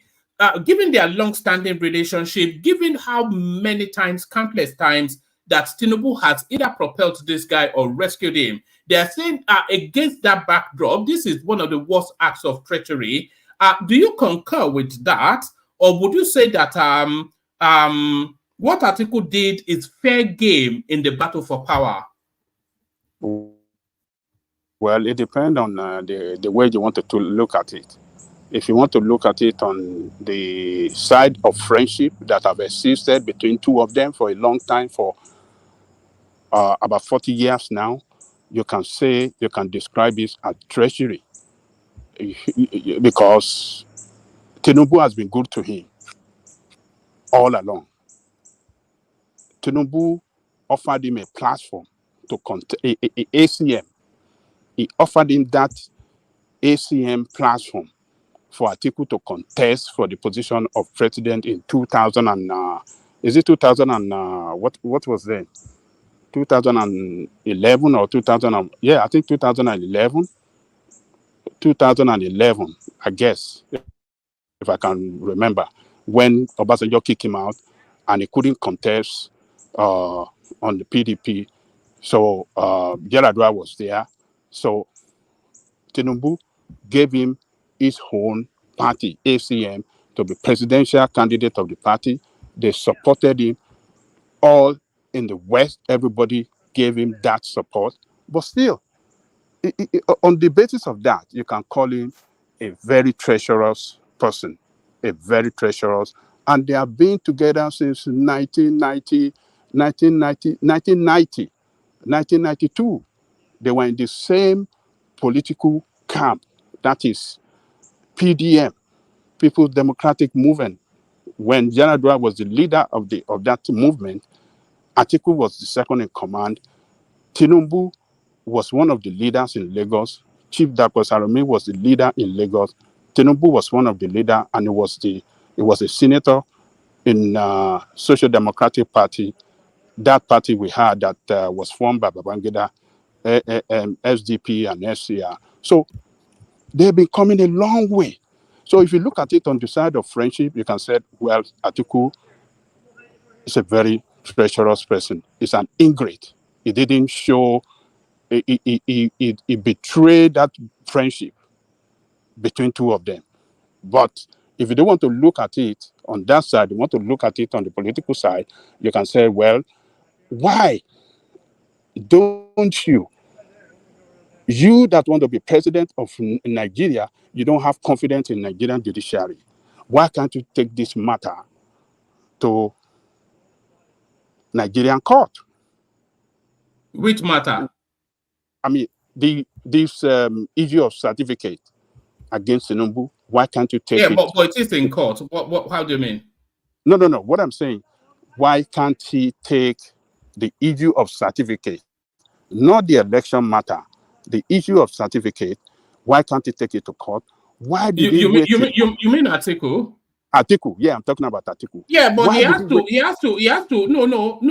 to establish the basis of that legal suit. It's going to take it in court in Nigeria, but he has to establish the facts first. Okay. Now, why did he wait till this time? Why not before the election? Why didn't he get all these facts? Because this has just been flashed up by the obedient space. You think that's the you know David Udeyi is the one. David Udeyi is the one orchestrating Atiku Abubakar, isn't he? I think they've given me so much assurance by the Sankabal. No, it is Maribount now. It's Babala told him he was going to be president, so that's and he's still holding on to that. I think he should have worked on this certificate issue, got all its facts ready before even the election. That is what, not this after the election, when you know after the fact that your whatever you get out from the court is not going to help you at the Supreme Court anyway. It's not going to yield nothing for you. It's an effort in futility. So what he's trying to achieve is to disgrace his friend, a long-time friend, is to rubbish its image and, totally destroy the friendship between them. So, and that is so unfortunate that he has to go that far. But, the way it is, we have to look at it as a win-win. All this question around Tinubu, I think it's been resolved now. Atiku has used the power of the legal suit to pursue the question around Tinubu certificate that been going on for a long time. And he has unraveled it. We have seen it. It is shown that, look, this guy attended that school. The letter of admission into that school addressed to him, and he finished in that school. The college testified to that. This guy was one of our products. So what else? What do we need? Case closed. All right. Ajande Koko, I still want to push that conversation, but I want to make sure everybody is documented, and then we open to a wider conversation. I want to read you what is on the screen as well, but let's hear from my ASAP, and then Thomas, and then we open up the space. My ASAP, just a 3-minute window to tell us what you may have spotted in the news cycle, but it looks as though everybody is still on the article CSU matter. My ASP, good to see you. Good to see you too, one man. You need to bring your voice down one octave though. Yeah. Okay. Can you hear me now? Yeah, a little bit better, but be as loud as you can be. I know people are sleeping or whatever, but yeah, carry on. All right, thank you, one man. What actually caught my attention was your thumbnail. Thumbs up to you for that. It was I didn't even know you're going to in quote and unquote ambush us with CSU matter. I thought you dealt with it yesterday already, and you've overflogged the issue, No, which we've is got very good. Ogbeni coming to join us later. You know Ogbeni, our PhD lawyer. Yes, yes, we're Yeah, so he's expecting going him. to come We're and expecting speak on him to. that. Yeah. Yeah, and we expect him. And kudos to you for that thumbnail. That thumbnail is what actually attracted me, because I wanted to see what the obedient space now, or should I say, what what is the issue with naming the airport after a great literary icon like Chinua Achebe. That was what attracted me. And so, but when you brought up the issue of CSU, okay, of course, it will pique my interest. And so we're waiting for our learned learned personnel here to come on board and to share some insights. But I will just share from my layman understanding, and I would like to touch on other things that Mr. Dewali mentioned, because I've noticed a trend in his. Sorry, my ASAP. Start it off from this headline. Still have All right. whatever it is you want to say, but start it off from this headline on the screen. Speak up on Tinubu certificate saga, Soyinka told. So people are querying why Soyinka has not lent his voice to the narrative. So pick it up from there and then go on to whatever it is you So are intending to. Yeah. I'm not showing already. Let me just get that out of the way. But I would like to. I would come in from the angle that as an elder statesman, Shoyinka would be very mindful of his words, knowing the weightiness of what he says. Remember his his stance and his position prior to the election. I remember he granted an interview to Channels TV long before the election, and he said he was not going to dabble into that election because of his affiliation with Tinubu, which he rightly did. And it was after the outcome of the elections that he became vocal and pushed back on the things that the obedient space were saying. So people might have been noticing his loud silence in this election saga, and will try to see if they can push him to make an utterance. But I'm sure he's also weighing his options and trying to see what's the best time. And I'm projecting that he's waiting on the court outcome, the final verdict, before he now lapons on the obedience space, and then he deals a final blow to them. So that is what I suspect about that. Because like Baba Jaleko and other speakers before me have said already, the question you have to ask yourself is, what is the end goal? What is the end game behind all of this traction that we've had? This is a side issue, because there's already overwhelming evidence. Now, you see, when Uptown was talking, I just have this question to ask him about that. That if the question of the legitimacy of Tinubu's certificate, if is the legitimacy of his certificate was in question, don't you think Article's lawyers would file on that ground rather than file on the ground that they should confirm the certificate? That's the logical thing they would do. They would not bother to be going around looking for this thing. Then number two, it suggests again that even the courts, the US courts, asking CSU itself to produce that certificate, if it were an illegitimate or fraudulent certificate, why would you ask an institution to produce a certificate that doesn't exist? It doesn't make any sense. So we all know where this is going to end. This is just a smear campaign. So it's not going to end anytime soon. No matter how intellectual we sound here and we put the facts together. Am I allowed to answer though? Yeah, go on now, Uptown. Yeah, go on. Okay, sorry, my good friend. I've not yielded my floor, but you can go on. No, let me just respond real quick to that point. If you listen to the case of Enugu State, you find out that the learned justices made it very clear on the position of the law that for you to prove a fraudulent certificate, you have to provide the original one. So that means that a certificate is not fraudulent when an original is not existing. No, an original can still exist, and a fraudulent one can still exist at the same time. All right, good. Now, but you agree with me that if it were fraudulent, if it were not even existent, right, the US court will not ask them to provide that. You agree with me on that, right? No, for you posed the question I just answered. You have to pose it again. Maybe you didn't understand what I answered. You said if it does not exist, no. It's not about being existing or not existing. I think what they literally needed was that deposition for these guys to not be able to authenticate it orally or whatever. You get what I'm saying? So the point is not that an original certificate is not existing. The point is that the one submitted to INEC Okay, is fraudulent. so the reason I'm saying that No, sorry, hold on. You keep saying the one submitted to INEC is fraudulent. How have you established that? Exactly, that's my point. How do you know it's fraudulent? How? Okay, so yeah, when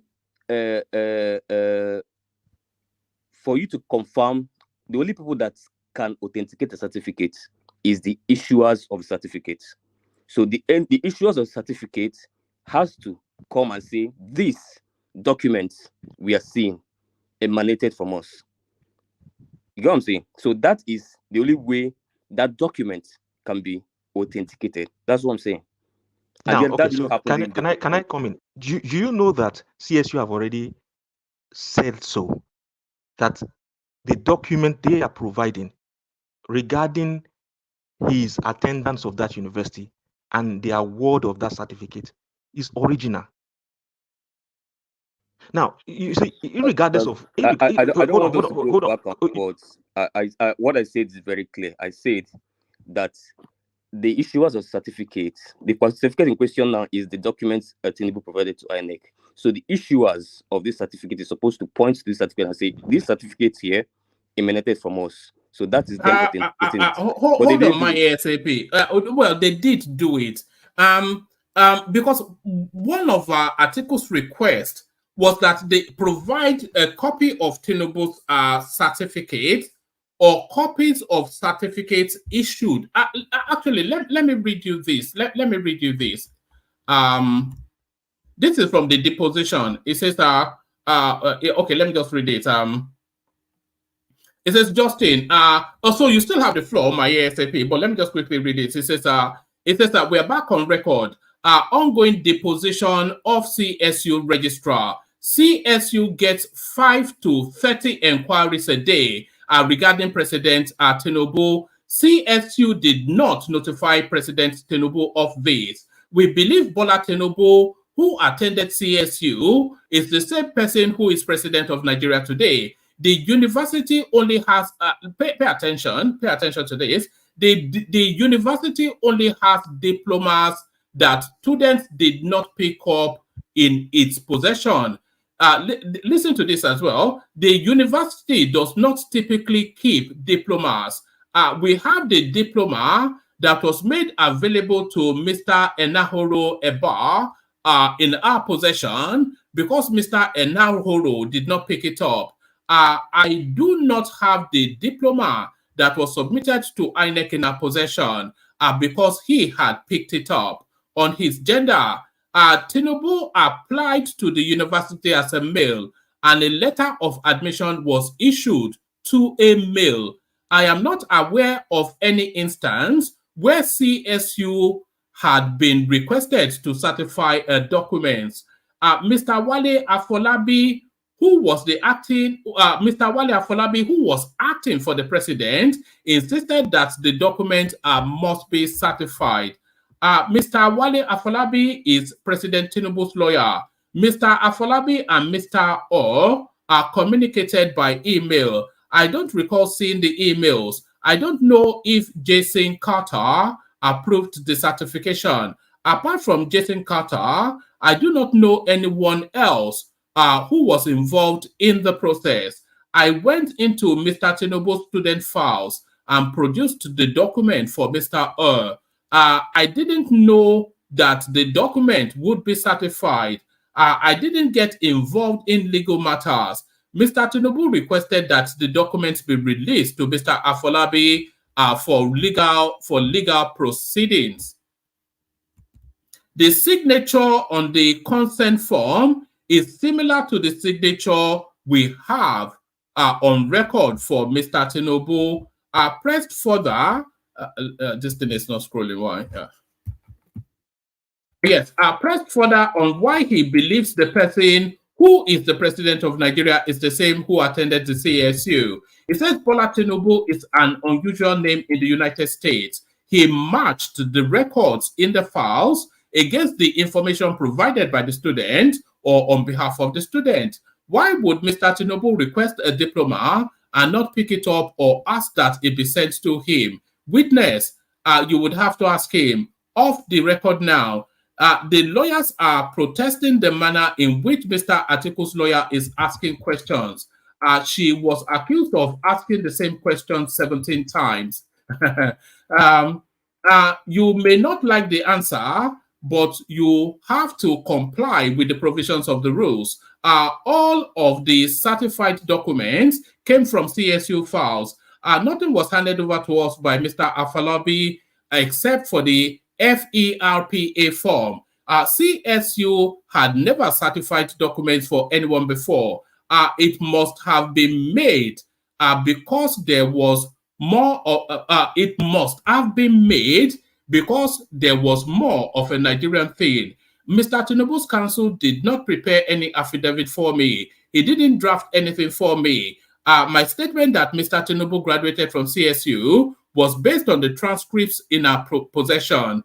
I have never met Bola Tinubu. I have never seen him. He did not visit our campus. He does not donate any money to the school. In the United States, diplomas are considered merely ceremonial documents. In some other countries, it may be considered more. In the United States, more reliance is placed on transcripts and not diplomas. The documents were released in pursuance of FERPA request. I believe Mr. Afolabi requested that the document be certified. I am not aware of the stamp affixed by Mr. To the document was an official document. It was not part of CSU practice. Mr. later departed from CSU after these documents were certified. I don't know if his departure was connected to the certification of the documents, but I don't think it was. End of the road. So I'm not quite sure. CSU, ASAP pick it up from there. I'm not quite sure what more. I'm not quite sure what more can be said regarding these matters. ASAP. Yeah, one man. Thank you very much for that. Yeah, that's the court transcript, I believe. No, that's from the deposition coming out today. Thing. Yeah, the deposition court. Court transcripts. Yeah. So you can see from there. That's why I said they've already said it. The school representative have already said it. Now here's the thing. One man, I'm beginning to notice a trend, and permit me to just kind of like make reference. How long before we start to acknowledge the ethnic undertone of this whole thing? We know it's there. It's political already. In fact, one man, I want to say this. I want to make a veiled reference to something that happened to me. An academic walked up to me, and the person, I'm going to try to be as very discreet as possible because of privileged information. And the person could not understand why Atiku was dragging this. And this person is not a Nigerian citizen. Let me say it that way. So, and this person could not understand why this person has worked with Atiku in some capacity before, and could not understand why Atiku was doing this. Now, the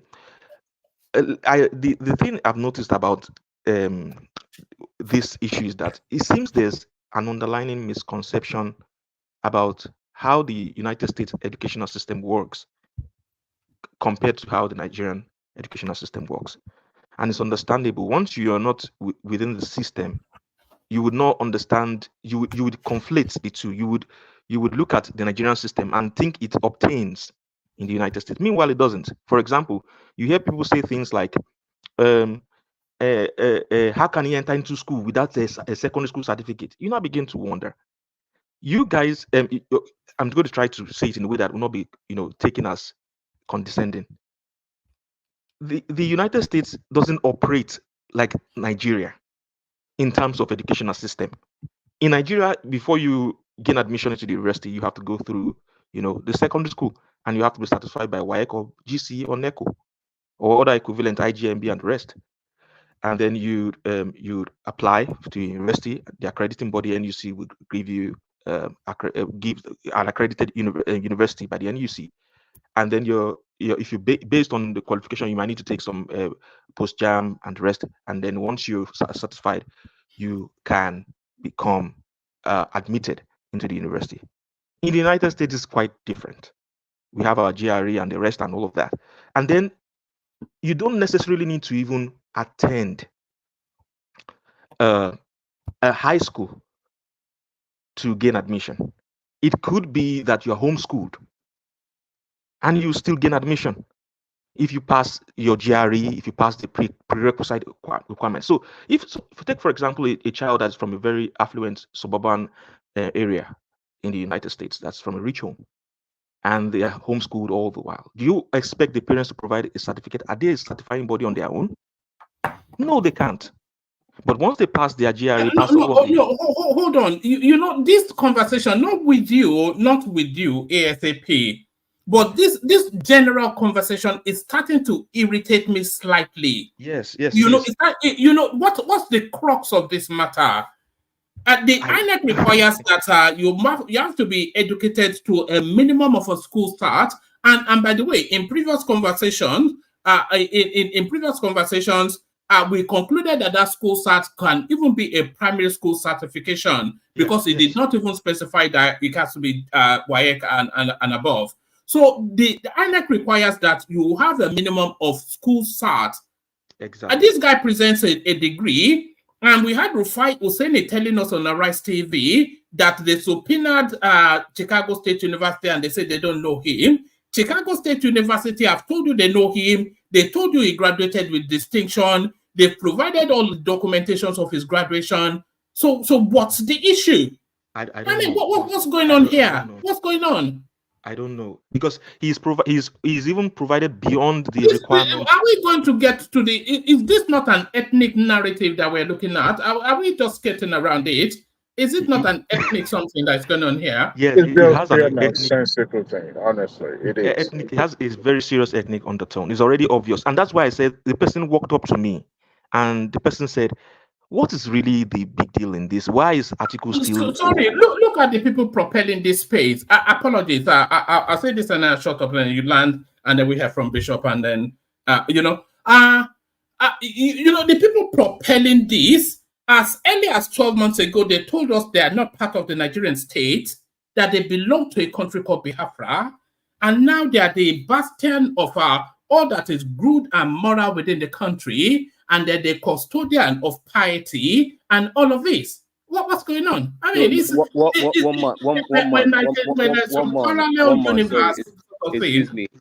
excuse me, sorry to chip in. It is not when we get into our emotions, so it's okay for us to control it, because the people that is propelling this thing, two biggest individuals, David Hunday and Atiku Abubakar right now, none of them is from Igbo. But the fact that we come to the platform and we want to make Southeasterners scapegoat for every single thing is very irritating. When we get our emotions, we know what we're talking about. We know what we're talking about. One man, let's not try to paint it right now. So David Hunday has gone around all the international media in the world since last year, pushing for this CSU issue.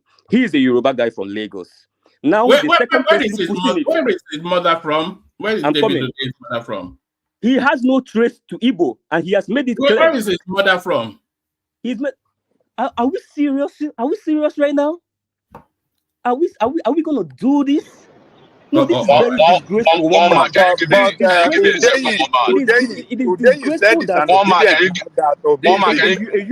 Whenever a Yoruba man, wait, calm down.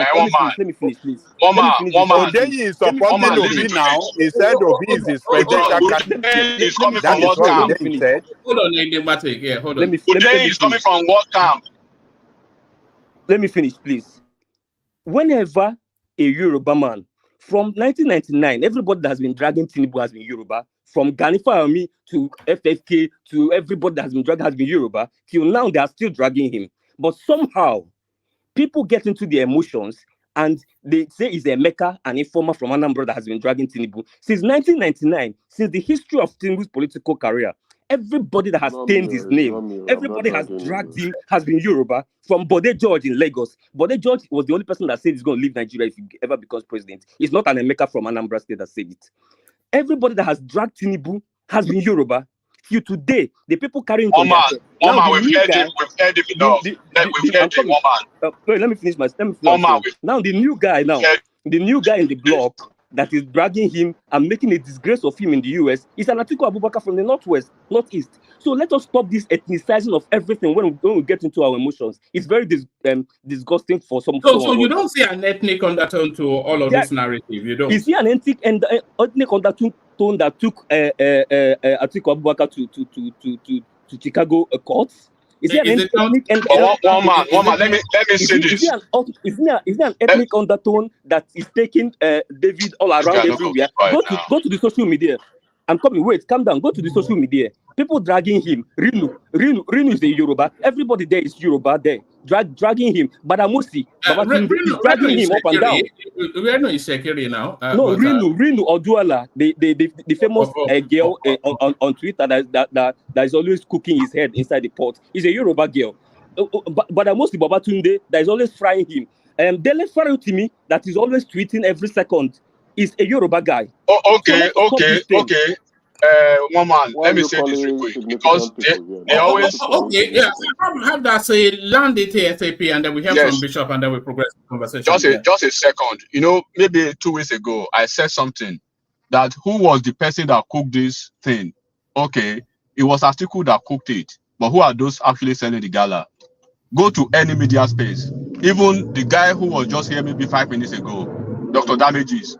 When you go to his platform now as against maybe a year ago, go and look at the preponderance of people who are shutting down Nigeria on a daily basis on his platform, and he gives them the leverage to do that. Go to media, go to Twitter spaces, all over the place. The semblance of people outside of that region that you will see that is chorusing this nonsense. If people didn't take you to US court, would they be talking about it? Have you seen any? Have you been anybody on the platform? Have you been to any space? Hold on. Now you've been speaking for almost 10 minutes. You've been speaking for almost 10 minutes. Let me have my just 1 minute and go.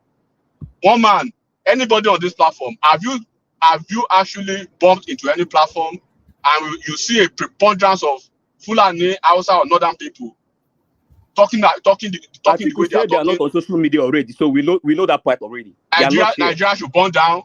They are the one that will tell you, listen to their usual stuff, woman. Hey, they are the one that they will tell you they met somebody on the train and ask them, how do you cope with a president who is this? They are the one who is always coming with all those kind of stories. Have you seen anybody? Okay, let's assume Atiku cooked the food for them, right? Have you seen anybody have you bumped into any space with a bunch of northerners trying to burn down Nigeria because of inanities and nebulous, shenanigans? As we experience now. Now the school has told you several times on deposition, just 10 minutes ago, or less than that, you were here, right, contradicting what is actually on the deposition, talking about it was Nigerian thing to forge. Where was it written on that deposition that it was Nigerian thing to forge? What was on that deposition was it is Nigerian thing used to certify document because we want to certify everything. One man read it again on that deposition. No, it's here on the screen. Kulata captured it and brought it forward. It says, where did you let me read it out. It says it is a Nigerian thing to certify diplomas, but here in the United States we lay emphasis on transcripts because diplomas are merely ceremonial, and this is a direct quotation from the from the deposition. But hold your fire. This is how that's been interpreted. Just a second before I may lose contact. I may lose contact. That's why. Let me just give you this paragraph. This is how that what is on your screen. This is how it has been spun. It says that in a sworn deposition, a staff member of Chicago State University affirms that Tinubu's documents, which bear the CSU insignia, was not done at the school. It is a Nigerian thing to forge terms of organizations the staff members are further stated. And you can see it right there. So that's how it flows. Carry on. Yes, woman. I said something yesterday. Sometimes hatred could push people to a state of oblivion that they won't even recognize themselves again. It's a fair game in politics to play dirty sometimes. In America today, they are speaking now. White House has just been impeached in the House. Trump is in court. He's going to lose all his businesses in New York. He's losing almost everything. It's a dirty game in business. But there's a certain line that you do not cross in politics. And when we try to put who wants to hear about tribal stuff. All right. Enigmatic, we're losing you. You did say your connection was going to break. I think we've now lost you. No, we can't hear you. All we can hear is waffling. Yeah. It's static noises. All we can hear is static noises. But let my ASAP round up. Enigmatic. Can I say something? No. Let my ASAP let him round up, and then we hear from Bishop, and then we open up the conversation. My ASAP, back to you. Thank you, woman. Thank you for that. So that's the thing that we can see here. So it seems that there's a disconnect between the understanding of the educational system and how it works, and the understanding of the educational system and how it works in the United States. That's what is making people, try to make all these references. And you even despite the fact that you've explained it, people on this platform here have explained it, and this is easily verifiable. You can go online and then you can verify this. All of that is already at play. And to Uptown saying that that is Yoruba people that are the ones that are at the forefront of attacking Tinubu and the rest. You make a reference to Hodei and then also to the Northwest. That's a. I started from 1999. Can I respond? Okay. So here's the thing. I kept quiet all the time. At least it's just reciprocity that carry on. So that's not technically true. There are sometimes you can have somebody fighting by proxy, and they would be the real people who are championing this cause are acting by proxy and acting on the ground, and we know it. Like so Igbos has been fighting since 1999. No, that's not what I'm saying. No, you have to let him land, and then because he let you land. I'm going to give you instances. It's not about 1999. First of all, you made many statements. You made the statement that before you mentioned 1999 came up after during your course. So if you keep going to 1999, then it suggests to me that you are deflecting from the main thing. The main issue here is that you're suggesting that it is his own nativity that is attacking him, and I'm telling you that it's not only his own nativity. In this instance here, Hondain is Hondain is a culprit. Atiku is also a culprit, but those are not the only characters in this. One man just read to you the post by Reno Omokri accusing Obi of making veiled reference to the president's certificate issue. That is Obi making that's one example. Number two, it's subliminal messaging, isn't it? Subliminal messaging. Chimamanda Adichie was one of the first people that one was a direct message, wasn't it? In the US. Yes. She is from the Southeast. She was one of the first about CSU. Can I say something? Let him land. Yeah. Okay. I would like to address what. Let him say what. I will be patient. No, because it was meant to be a 3-minute monologue, but then it's opened into a full-blown conversation. I'm surprised that but something has come up that I need to say something. I need to say this because of this. Let's allow him finish. When he gets your turn, you can say what you want to say. If you want to forget. No, for him to conclude what he's saying, I need to make my point clear. A lot of people are. Me too. I will come in to say I want to make one point. Hold on, everybody. Bring it home in a few more sentences. ASAP. Bishop, have your 3-minute introduction. and then we open up that conversation. You can come in with whatever you wanted to come in with, Kene, and then Emeka can lead the next phase. But I bring it home ASAP. Yeah. So then I think I'll just, because I can see that this topic is even a very hot topic. I said I didn't even want to talk about this. So I wanted to talk about the other things, but so I'll just forget about this side and then talk about the other things. I would be ready to take you up on the things you said about the Trump and Biden topic, because I think it's something do you think we should have a battle royale on that topic? Because I think Prince Daddy and Kulata, they've been dancing around themselves around that topic. So maybe we dedicate a day to that. Yes, there's indication that there's traction in that area. I approve that, one man. Okay, we'll do that tomorrow. Trump versus Biden, and then we have a full blown. But I want to issue a strong warning to our brother, Mr. What's his name again? Prince Daddy. No. The Prince Daddy is some. I agree with his inclination. Are you a MAGA too? You are a MAGA too? No, I'm not. But I try to be a centrist, although it's not possible for one to be a centrist. But I try to be. But I'm surprised that Mr. Adewale. Mr. Adewale. I'm so very surprised that he was making some of those positions. I am very surprised, and I'm beginning to question that are we all living in the same United States? Is it that we're not seeing what is really going? So I'm really interested in seeing what he wants to say. What position, please, for us to learn? What position? His position on some of the things of Biden. Then he tried to tie it to X, that's Twitter. He was trying to make a reference and of the political undertone between Biden and Elon Musk, and then in defense of Biden. That is, to defend Biden is a Herculean task in this present. It is not an hidden secret, my brother. All right. Sorry, ASAP. Hold that thought. Just put that thought in animated suspension. Let's hear from Bishop, and then when we hear from Bishop, I don't even think we can wait till tomorrow. We'll open up a bit of Biden and Trump, because I think you guys want to talk about that. But Bishop has been waiting for long enough. Bishop, good to see you. Hello, Bishop.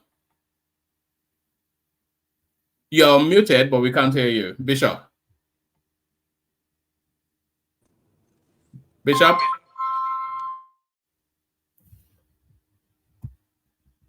We can hear your phone ring, but we cannot hear the sound of your voice. Can anyone still hear me, by the way? Have I dropped? We can hear One man.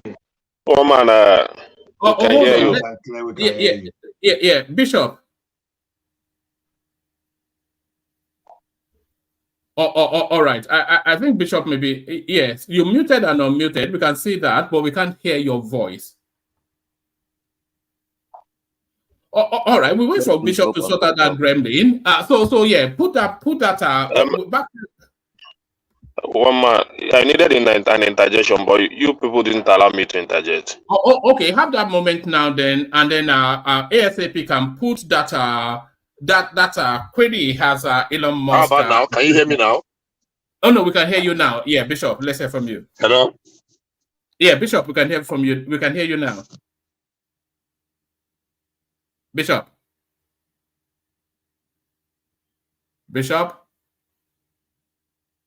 Let him drop and come back. I think his network is terrible. No. Yeah, he said, "Can you hear me now?" And then it disappeared again. Bishop drives through the American space, so depends on okay, and he is. I think it's gonna have to come back in. But yeah, can I have your say? And then we get to ASAP. We have a bit of Biden versus Trump, and then we'll carry on. We'll free flow it. But can I listen from you? Okay, for me, the only thing I wanted to interject is making this issue, the Igbo, the Southeastern issue, is a little bit what I'm very big surprised this night. And that is why, you see, this is the only problem I have with Enigmatic in this platform. This is the only problem I have with him. I don't have a problem with him at all. But whenever it comes to Igbo stuff, the way he put it, as if the Igbo is the cause of the problem that is making around Nigeria today, is somehow disheartening to me. The way we put it, as I just thank God that it's not Obi that is going to do for this Chicago stuff. I just really thank God. You know, I just the way the things are going, it was Atiku that is going for it. I just sit down and look. But it's quite unfortunate that a lot of people in this platform cannot even open up to speak against the Fulani man. But whenever it comes to the Southeast, whenever it comes to the point, whenever it comes to the issue of a Southeast, and everybody will grow wings because it's an Igbo man. People can grow wings on Igbo man and say whatever they want to say against an Igbo man. But whenever you hear somebody, whenever you hear, I think that's a bit unfair. No, let me finish my talk. Let me finish my talk. Let me finish my talk. You are making a general language. You say everybody. We are not going to sit back. Let me finish my talk. Whenever it's the issue of somebody like maybe when you hear a name like Mohammed, everybody will begin to shiver. When you hear a name like Hassan, everybody will begin to shiver. But when you hear a name like Kene, whenever you hear the name like Kene, Uptown, somebody like Enigmatic, we know how to organize English. You understand? So I'm not a little bit shaking at all. But I just thank God that it's not Obi that is pushing this case. That is only thank God. That's the only thing I have to say. So anyone can grow wing whenever they hear Igbo name. They can start to grow wing. But I still ask that question: why is it very difficult for people to call out Atiku? Is it because he's a Fulani man? If that's the case, then let's continue. No, I think we get the point. I think you're being a bit unfair to the platform. This is a pro-Southeast platform. In fact, some people have even accused us of being biased towards the Southeast. Even our opening music is Igbo music. So, and our talk, and 60% of our audience, they're Southeasterners. So these are especially. We're a Diet Coke Radio Biafra. Diet Coke. One man, if you don't mind, Ekene, my brother, see, you made your point, but sometimes we may make the point the wrong way. We are dialoguing. We are in the serious dialogue here, because who are those people we dialogue with? Obedient versus batified. Those people representing Atiku, they are not here. When I say they are not here, they are not so aggressive. Their voice we don't hear. So the thing is, when the obedient come and push the agenda, the batified too, they match that agenda word for word, energy for energy. We don't see anybody like that from the camp of Atiku. So how will you just be pushing against against invisible elements? It's impossible. It's an invisible element. Quite all right. But you see the point. Everybody was making their contribution. Even me, I made my contribution. Upton make his own contribution, which everyone has a right to make. But you got to a point where you have to say it's an ethnic issue.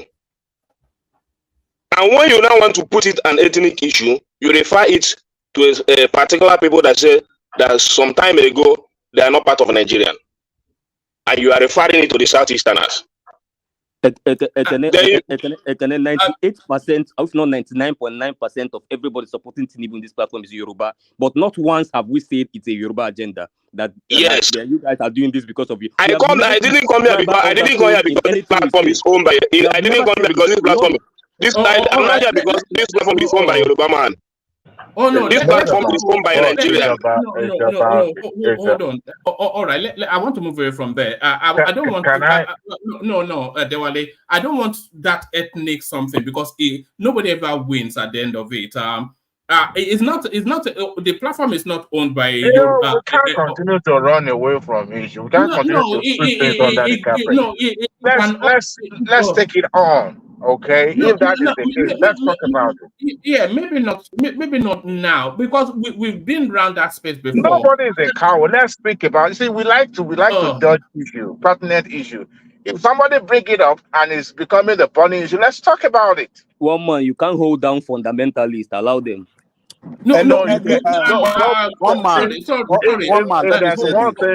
If there's one thing, that you are wrong about is to label me as a fundamentalist. And I'll tell you this: I've never heard me on this panel, all right, mentioning Southeast in a derogatory way. But it is becoming a recurrent issue on this show. One man said something because of the influx of those people commenting at the comment section. And who are those people?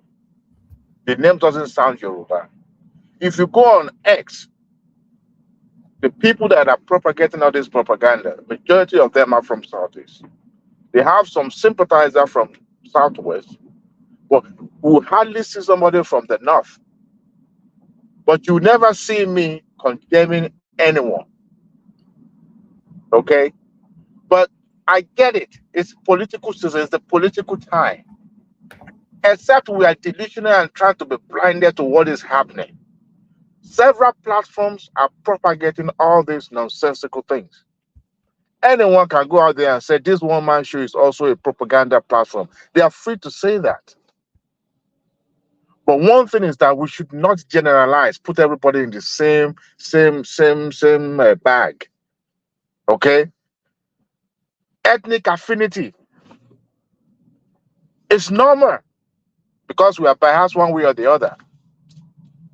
Except we want to be deceiving ourselves. Some people will support Tinubu because they're Yoruba. Some people will support Tinubu because they are Igbo. It's a normal thing.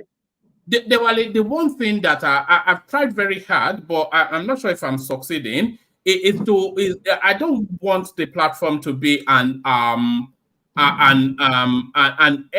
I don't want it to be seen as an ethnic sort of a platform because it excludes so much of the conversation that we want to have if people already see it as an ethnic inflection. But I think that I will try to push against that and. Hopefully, I'm not sure how we are succeeding, but I certainly don't want it to be seen as an ethnic. And I don't think the conversation is there. You're succeeding perfectly well, right? You Oh, know, okay. One man, can I say something? Yes. Your views freely, right? There are platforms that are very ethnic sided, very fascist. They not only will they kick you out, they will insult you, mute you, not allow you. In short, you know those platforms where it's being considered therapy session, right? You know, you cannot express your opinion freely. They once you say things they don't want to hear, they start screaming, kick him out, just the same way they were saying to Jesus, kill him, kill him, kill him. So they will kick you out, insult you, block you, and not allow you to express your One man, we can't hear who is speaking now. What is going on? No, it's Emeka. His voice is unusually low. We can't hear him. Let's go to somebody else. We can't hear him. All right, let's hear from Ajande Koko, and then Bishop gets his say, and then we go to Trump versus Biden. Look, one man, I think a connect statement that everybody, when it comes to the matter of Southeast, everybody on this platform, we go haywire. But when it comes to northern issue or northern name, everybody will chicken out. I think Ekene, that generalization he made there, I think is totally wrong. It's on this platform that one man particularly celebrate Soludo all the time. Who was my first guy? Who was my first guy for this election, Ajanle Koko? Can you recall? It's what's that young guy from former deputy central bank? That Igbo guy. What's the name? King Mogalu. Prince Mogalu. One man candidate. Prince Mogalu was my candidate now, so and it still Mogalu is is only his because candidate. he did. Yeah, when So- white people rejected him for some, so I don't know quite where that's coming from. So it is wrong to describe all of us as anti-Igbo, and that is what Ekene have done tonight with that statement. I think it is wrong. Soludo, one man also championed Soludo too. That Soludo is a sharp brain and is a person that we should all champion all the time and put forward there for the And people from presidency of that. Southeast and against Soludo. And Ekene particularly is one of those that is anti-Soludo. And with the rest, all the obedient never like Soludo. Every obedient on this platform. What's the name of top man, or what's his name from Lagos? Uptown. That is not true, Baba. That Uptown. is very false, sir. Everything. They don't see anything good in Soludo anymore. Since Soludo came out against Obi, they don't see him any good thing. Even what do you call this? Our man that we don't see him. We have not been seeing him recently. Saki Father. So look, we cannot. Hey, what happened to Saki Father? Saki come back. Your fans miss you. Yeah. So that generalization, I think it is wrong. One man, Saki told me why he stayed there away. We might discuss it later. Okay, so we cannot. You can't see everybody here as anti-Obi or no, not even anti-Igbo. You have seen us as anti-Igbo. That is wrong. That is not fair to all of us. So I think maybe you said it as a result of anger. Maybe you may need to retract that statement and say it better. That some, if you have mentioned some people, yes, you know, Ajanle Koko. Ajanle Koko, can you hear me? You know some of our top voices on this platform there, even Southeast and Saki Father, Ekene, these are our top voices. Even when he's taking his medication, Pansat, So those are our top voices. Enigmatic, Kulata, Ajanle, those are our top voices. Hassan, Ribadu, So I'm not sure that this is a balance. This is a balanced platform. This is a platform that give everybody, irrespective of your tribe, give you the that space to speak your mind. It is not one-sided or championing one cause. No, this is not for that. It's for everybody. So Ekene, maybe you said that because I know you are not a person like that. Maybe as a result of anger, you said it. So if you have used some, well, that's fine. But but not all of us. I particularly feel very offended for that statement. That I don't hate Igbo people, and I don't see Igbo people as I don't see you as we have to Yoruba blame people. Enigmatic. We have to blame Enigmatic. He's always flogging the Southeasterners.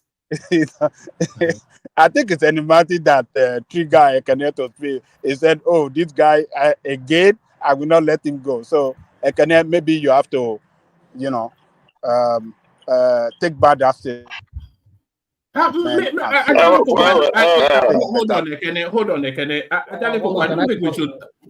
Hold on. I don't think we should insist that Ekene takes it because if that's how it feels, and then that means that the platform is either unwittingly, hopefully unwittingly, putting out the wrong sort of messaging.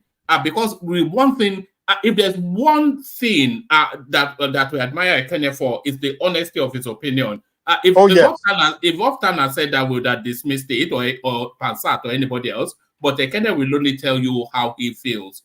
So if So he's saying my that, opinion is then not honest. One man. no, the opinion is Ekene, oftentimes honest, look, but Ekene is always honest. I know Ekene is not a person like that. It doesn't mean it that way. Because Ekene too have celebrated what is the name of this governor from from Borno State. He celebrated this guy here, Zulum. Yeah. He has described him that he is the best governor in Nigeria. And OT, he said it here. He said OT of Abia State and Zulum. So how do you want to describe Ekene as an Igbo jingoist when he's celebrating a governor from the north? So all right. But the one thing I have to say is that if Ekene is saying it, then it's something we have to look into, because he wouldn't say it unless he feels it. No. One man. See. You said maybe we are sending the wrong message. No, we are not sending the wrong message. Everybody can have his time of emotion. I understand that from the angle of Ekene. But the thing is this: we have to be natural to ourselves. If we look at all platform around, I think this is the most balanced platform. So we can now tend toward a situation whereby every voice have to be stifled. No, it's not going to all go well, because when you lose your competitive advantage this time around, what attracts the top intellectual to your platform, then when everybody becomes zombie, then you lose the purpose. To me, this is just one up from Ekene. Ekene is not like this. I just have to accept it, because what he tried to tell us, actually, to me, is a misinformation or misrepresentation of what is happening, because we have everything on record. You can't say that now. No, sorry, Ola, you can't say that now, because that is how Ekene has read the situation. And there must be something that's led him to that reading. But I don't want us to be here for there too will be long, millions of Ekene outside. There will be millions of Ekene outside. Give me a second, one man, please. Ola, just a second. Ola, do you know, one man, this conversation, right, is if you look at the pyramid of this conversation, the hierarchy of it, right? You started it, not even you. It was that guy that was speaking before. What's his name? That is trying to do Biden versus whatever. ASAP. ASAP. It was ASAP, right? That was subliminally, pointing to that. Then you amplified it. Then it was my turn, maybe to say, okay, because of the fact that I was in transit, right? Let me quickly say, and I actually wanted to speak to that deposition, just to correct some lies that was actually told earlier. Then it actually culminated in that conversation, and I put my voice. The only thing that triggered that boy is enigmatic. Do not forget, one man, before we get to where we are now, right? It's been almost all of them versus enigmatic. Once I speak, they are triggered. Do you know, maybe 2 weeks ago or 3 weeks ago, he was all over the place, yelling all over the place. And I wasn't on the platform again. He was still speaking about me. That typical language that he uses every time, grammar, right? He developed that code because of enigmatic. So it is enigmatic phobia. I was in the lower rung of the conversation, but he brought me to the top of the conversation because of the fact that enigmatic triggers him. So do not try to balance anything, because I see what they do on other platforms. There's a reason why some people come to this platform, right? And we will speak the way we're gonna speak. If I'm lying, I put things out and say on this platform. On this platform, have you seen any platform where you see Northerners in their congregation talking down on Nigeria? It was an emphatic question. Have you seen any platform, YouTube? And I made a comment about damages when he came to make a comment that go to his platform as against 2 years ago. Look at the texture of the platform today. When you speak in a certain way, they gag you, they kick you out. Do you do it on this platform? Pansa shouldn't be here again. A lot of people shouldn't be here again. even regardless of the fact that you are still very cordial and so respectful to them. I see the way they treat you when you go over there to go to damage this platform every time, and people on this platform. So I shouldn't be the subject of this conversation. He brought me the notoriety of being the subject of this platform because he's only triggered by enigmatic. It was in that order. ASAP started it, then you amplified it. Then I was talking about the deposition. Then I chimed in within a second, and he was triggered from wherever he was. Do not forget we've been in this place before. We sacrificed all of them in the past. Enigmatic. How long do they want to do this? Do they want to start this Tinubu thing with enigmatic? And they know they are scratching on the wrong wall. Let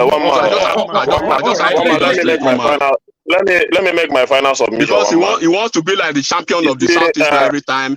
Coming over here, he was here almost fighting with Ekene the other day on top of his voice. Almost. How long does he want to? He's an old man. He needs to chill. This platform is not meant for him or for him to be the champion of a region. No, this or a platform or a champion of a politician. He can't be yelling every time Emeka will speak about Obi. He will go off tangent, off tantrum. Enigmatic will speak. The next thing is another thing. Hold on, For enigmatic. Hold on, enigmatic. I think you are digesting Pansat the wrong way, and I think a lot of people do. No, I'm not digesting that. I know. Look, this is. I'm talking about Ekene. You mean Ekene? Yeah, he's the new boy. He's the new boy. One mic, you don't know. No, Ekene is he's the new boy. He's the new boy. He's the new boy from the Coven that has been deployed, right? Against enigmatic. I've gone through this before. I've been on this your platform for over a year. He's the new boy. They always have a champion like that. Let me say this. Let me say this. And he needs to stay on his lane. I'm not on this platform for him. Let me say this. Let me say this. He should respect himself and stay on his lane. Right? No, but I told you, I'm not talking to you. You need to keep quiet and shut up. You have counted enough. But you have counted enough. Let me say my own word. Hold on. And when you bring some, let me say my own word. I don't want to mute anybody. So everybody, hold on. Everybody, hold on. So you said quite a bit, and you referenced him. So Ekene, you get the right to reply, and then we cannot hold Bishop any longer. So he's back now. Then he gets to say. Get your right to reply, but don't try not to inflame it, because if you poke too hard, then enigmatic has to respond, and then we'll loop around it again. So get your right to reply. One man, there is something to inflame. There is something to inflame because how would you bring me to the conversation that was between you and ASAP? As soon as I heard the enigmatic voice, you got triggered. What's the meaning of that? Let us end this thing with Ekene. He's an old man now. He should respect himself. It was a conversation. Enigmatic, sorry, settle down. Ekene, I'm relying on you to tidy it up. So tidy it up, and then that's what I heard. I don't know why he will not allow me to talk. So it's not about if you think it's about you enigmatic or I don't. It's not about you. But if you feel it's about you, then you need to change. The reason being that I respect you so much because you make yourself an intellectual. So as an intellectual, the first time I came into this platform, I choose you to be the source. I don't need all this. I don't need all this kind of. Let me finish. It's not about patronage. It's not about patronage. Bring me to the conversation. Let me finish. It's not about patronage. Do you want me to talk? Why would you bring me to the conversation you have with Enigmatic, let him talk now. Let him rest. I mean, if you guys don't want me to come over here, I'll stay. But don't bring me to the conversation we have with somebody as soon as you hear my name. Let him have the right to respond. I mean, yes. I'm not enigmatic. I am not insulting you, and I will not insult you. Man, I care less about what you feel. But I will always bring the facts to you. And the point remains that, and I will always say it. I will always say that the first time I came here, you being an intellectual, I see you as a sword that we need to dissolve. You need to use your intellectual to dissolve anything that cause trouble in this platform. But immediately things begin to go on. I see that even that your intellectual cannot dissolve any conflict here. So I begin to wonder, what's the need of that intellectuality? And that's my point. And you always push it ethnic. So one man, I don't have any problem with him. If he wants to be angry with me, he can continue to be angry with me. Me, I'm always a free man, and I always say my mind. That's me, one man. Thank you. Yeah, but that's what we know you for. They made an accusation on something. Oh no, not you as well. I'm not talking about the two of them. I just want to clarify something. If you go back to the recording, the funny thing is that I was not even talking in the line of any the Southeasterners. I was saying something different than one man. I support you. You were it. It was one man that brought I wasn't. it up. So I don't know. Enigmatic. If you go back to the recording, I wasn't even talking in that line. So it was something that was spontaneous. It was also a spontaneous, chain of reaction that led. I wasn't even making reference to the Southeasterners. I was not making. So Uptown came in, one man came in. So it was just spontaneous. It wasn't that I was even making a veiled reference to the Southeasterners. So the truth is, my brother, the truth is that you didn't say anything about Southeast. You were talking, and one man brought up Southeast, and then you backed it up. I didn't bring up Southeast. So when did I bring up Southeast? How did I? You brought the tribal. I'm coming. You brought the tribal thing in. Let's leave this matter. Let's move on. You brought the tribal thing in, and then he backed you up. And I came in. I said that it's high time to stop tribalizing everything in this platform. Yeah. I think you inflamed matters. It was you. No. I put a stop to it now because you were already trying to move us to that. All right. Shall we just put a stop to it now? Let's hear from Bishop. Bishop, let's hear from you. Okay, let me try once again. If I'm lucky this time around. Good evening, everyone. We can hear you now. Okay, thank you very much. Good evening, gentlemen. Good evening, Nigerians. Your patriotism is very well recognized. Click on the like button. It's very important that you do so. The response on the like button is been very, very low over time. I see it every day. Yesterday, I tried to come in. The reason why I wanted to come in was I was really very not angry, but very sad. Very sad. The dimension the Chicago debacle was taking. Please permit me to exhaust my 3 minutes or 4 minutes, please. I beg you, woman. I was really very particularly disturbed about it. And what I felt yesterday, considering the fact that I believe that we should be able to bring everything to a close in the spirit of camaraderie, how do they call it, and say in the best interest of our nation, to move our nation forward. But I just felt the sense of deja vu just now with this conversation that just ended. And somebody said, I can't remember who that person is. I think it is time we address the elephant in the room. Yesterday, I realized it is not just about wanting the best for Nigeria. It has become a personal thing, a personal war, a personal hatred, a personal, to just destroy an individual, even if Nigeria goes down with it.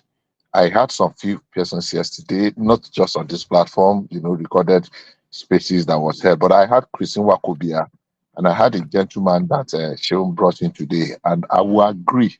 I don't care if anybody is not happy with it, that it's beginning to take an ethnic dimension. And I saw it coming, honestly. I saw it coming because I saw the trajectory this thing took in 2015, and I predicted it.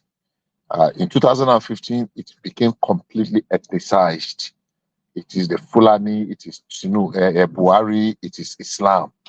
If it is not Islamization, it is the clone from Niger and the rest. And I predicted that, look, if Tinubu comes, emerges eventually and wins, it's going to happen again. Now, the number, it is a fact that it is Atiku that instituted this suit and that is challenging. But look, the people that carry it on their head are mainly people from the Southeast. Can't give 100 names. Let's face the fact. If anybody is going to take me as an enemy, I feel very sad about it because I've invested over a quarter of a century of my life in the Southeast. I live in the Southeast. I have serious investment in the Southeast. At least I built houses there, not more, at least 2. So I've invested in it. But the dimension it took, the way with which people believed everything Nnamdi Kanu said, and the way they are carrying it on their head, even though they were not, it was not Peter Obi that instituted this suit against Tinubu in Chicago, no matter how feeble it is. But let us be very sincere and realistic. The people that have carried it on their head the most are people from the Southeast. And it is going beyond politics. It is becoming a symbol, a sign of passionate hatred. And you hear all sorts of things.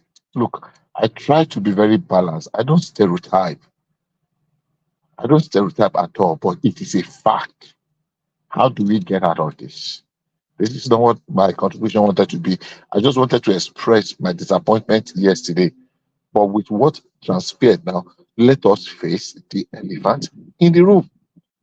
Look, I said to people, 3 categories of sets of, how do I call it, have contributed to the kind of hatred and bitterness and bigotry that we experienced from 2015. And I will mention them, irrespective of who talks is God. PDP, the Christian Association of Nigeria, and the Christian. And the Southeast, especially the leadership of the Southeast politician, the Igbo extraction. You might not like me for what I'm saying, but hey, go and look in the mirror and search yourself very well. We try to play politics of less bitterness. It's just politics will come and go. Best interest. Atiku is doing what he's doing. Everybody said what they should say yesterday, so I don't want to go over that. But hey, it provided opportunity for some people to continue. I have listened. I have heard some people, and I began to wonder: is it really worth it to say we belong to the same Nigeria? The kind of bitterness, the hatred, the discontent that comes from the heart of some individuals or people. I mean, I sympathize with Ekene. He might have a good heart. I mean, I don't agree with everything he says most of the time because he has a way of analyzing his issues. I don't take it personal. But I think we need to face this thing and address this the way it is. The only thing I predicted was that, look, it is not going to be as easy as it was with Buhari because Southwest is going to fight back.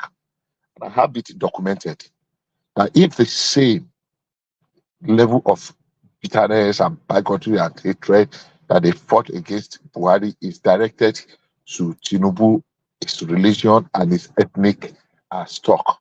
The difference is that Southwest is going to fight back very viciously, very viciously. And no, it will be so. If we want to doubt this thing, we need to face the fact. Listen to what some people are saying. I can give you 100 of the spaces. At what point did the Northerners begin to hold spaces and disparage and disrespect the Southwest and their leaders? Which of the Southwest leaders or the Yoruba progenitors? Is it Odudua? Is it the Oni of Ife? Is it the Oba of Lagos? Is it which of the Southwest progenitors or leaders of those are not the forget that we have some individual in the likes of what's that lawyer? Somebody did what's his name? The one that somebody mentioned earlier on. Yeah, you are just picking. You are picking who then you are picking and somebody were picking some people. Who are those? Of course, we always have one bad apple or 2 bad fingers or 2 soiled fingers. Usually those one using body judge. Who is body judge? Who is Adebanjo? I said that with boldness. So if we want to move forward, look, we need to because address. they criticize Tinubu, they are soiled fingers. Well, I don't care. I don't care. I don't care what you think. I want to escape that space, though. So let Bishop care. I don't care. I don't bloody care what you think. To me, that is what and who they are. So if you want to go down that rabbit hole, I will go with you. I will tell you that they have personal beef and hatred and discontentment. So your Bishop, opinion, let me Bishop, end it, please.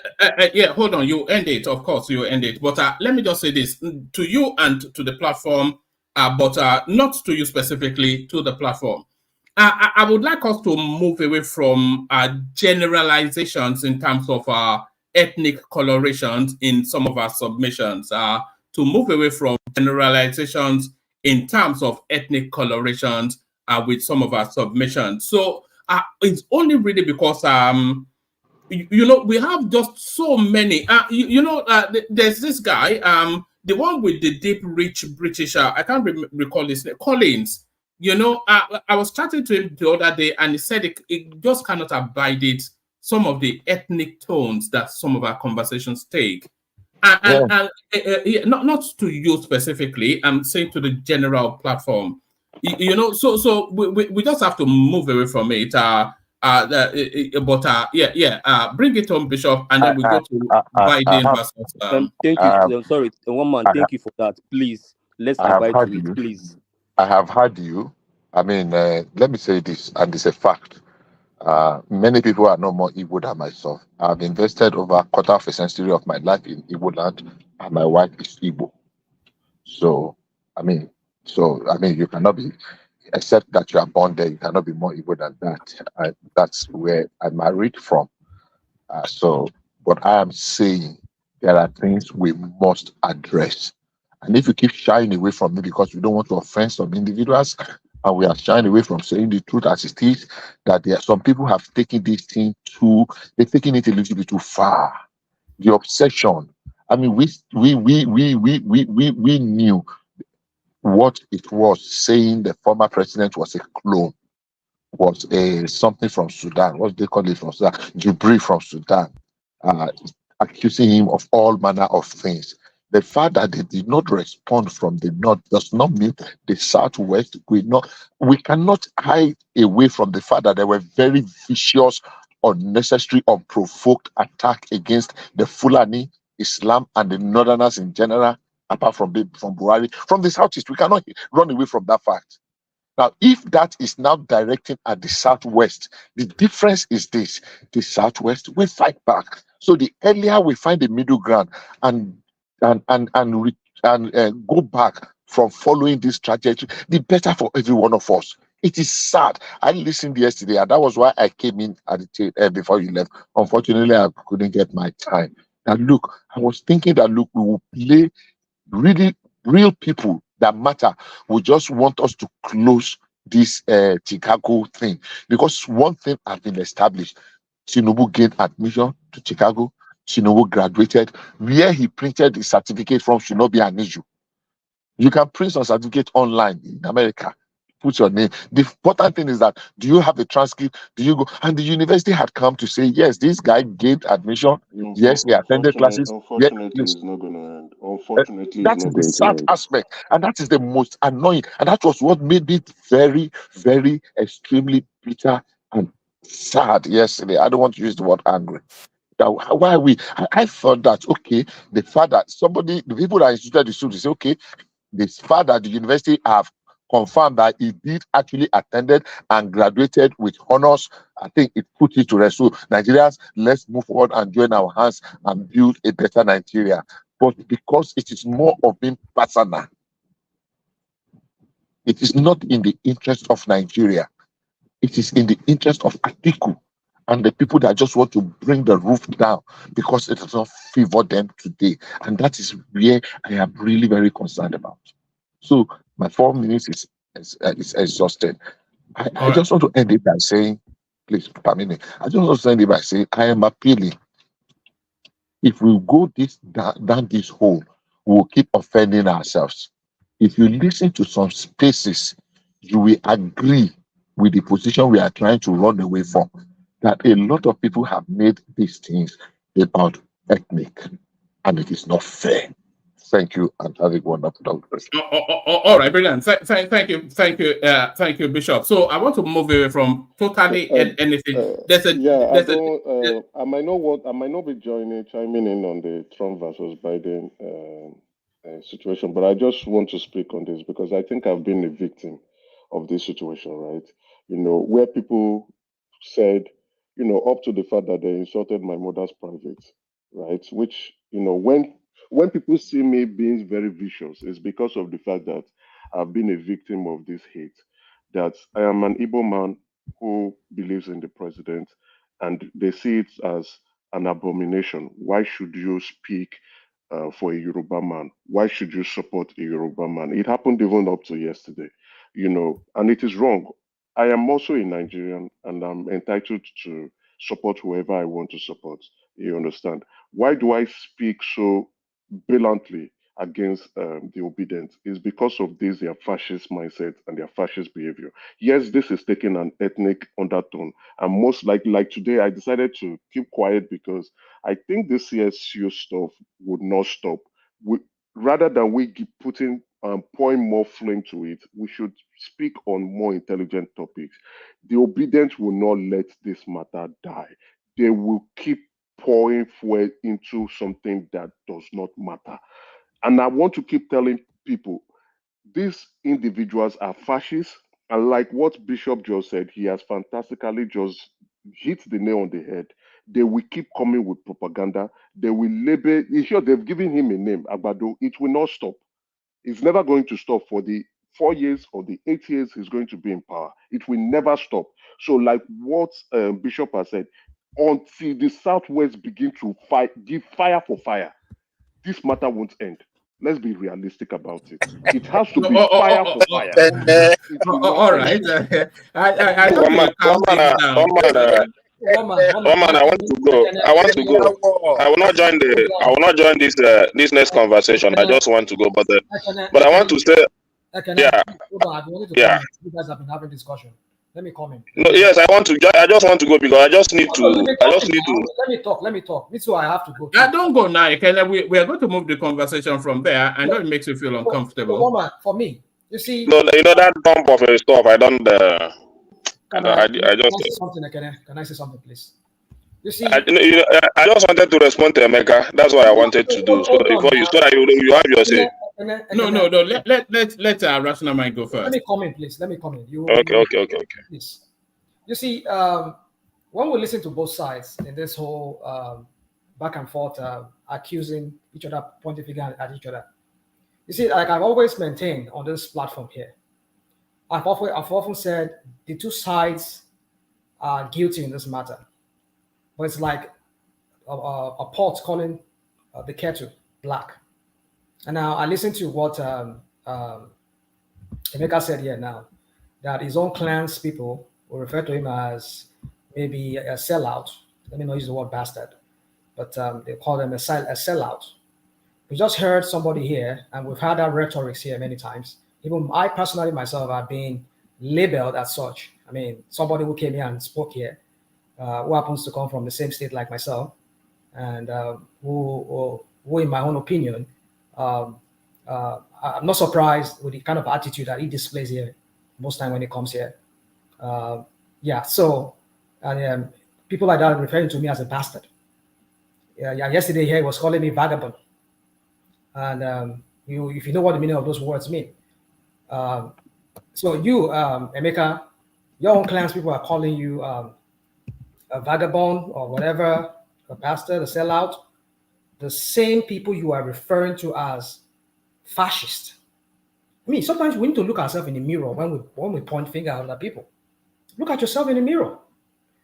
The same called person you call the so-called learned person, a Nobel laureate, who first label this group of people of the obedient, calling them fascist.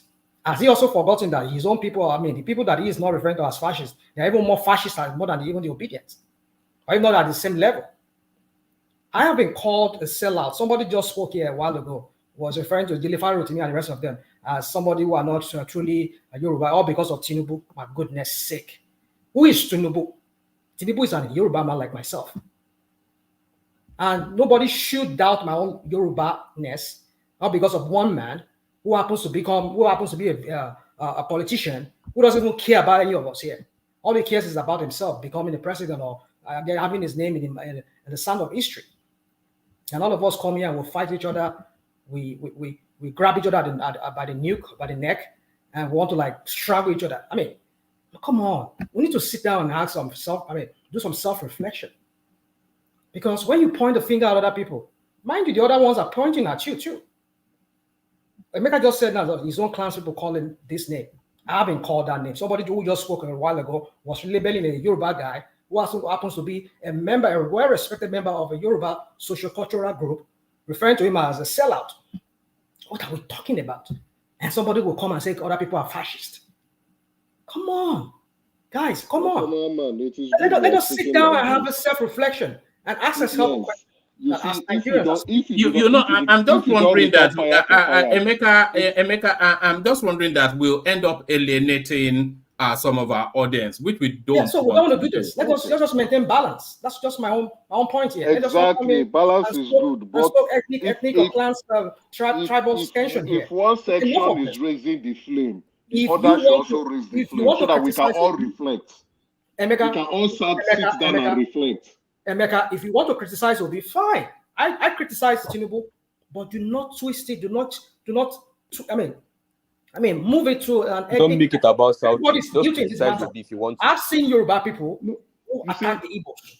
You I've see, seen I Igbo people like to What do are we issue talking based, about? right? If you notice, I didn't want to say anything about this ASU stuff. I like to put my topic on issue based, but again, you still get to find people from the southeast still saying things Emeka, that can are we cut not this? Can we okay. cut this off? Can we just let us talk to the substance? Talk about these politicians. Talk about let's leave this. I want to say this before I go because I don't know this topic. You're One not man. going anywhere. What do you mean you're not going anywhere? What do you mean? Unless if you have another topic, unless if you have another topic, this no, we're going to another topic.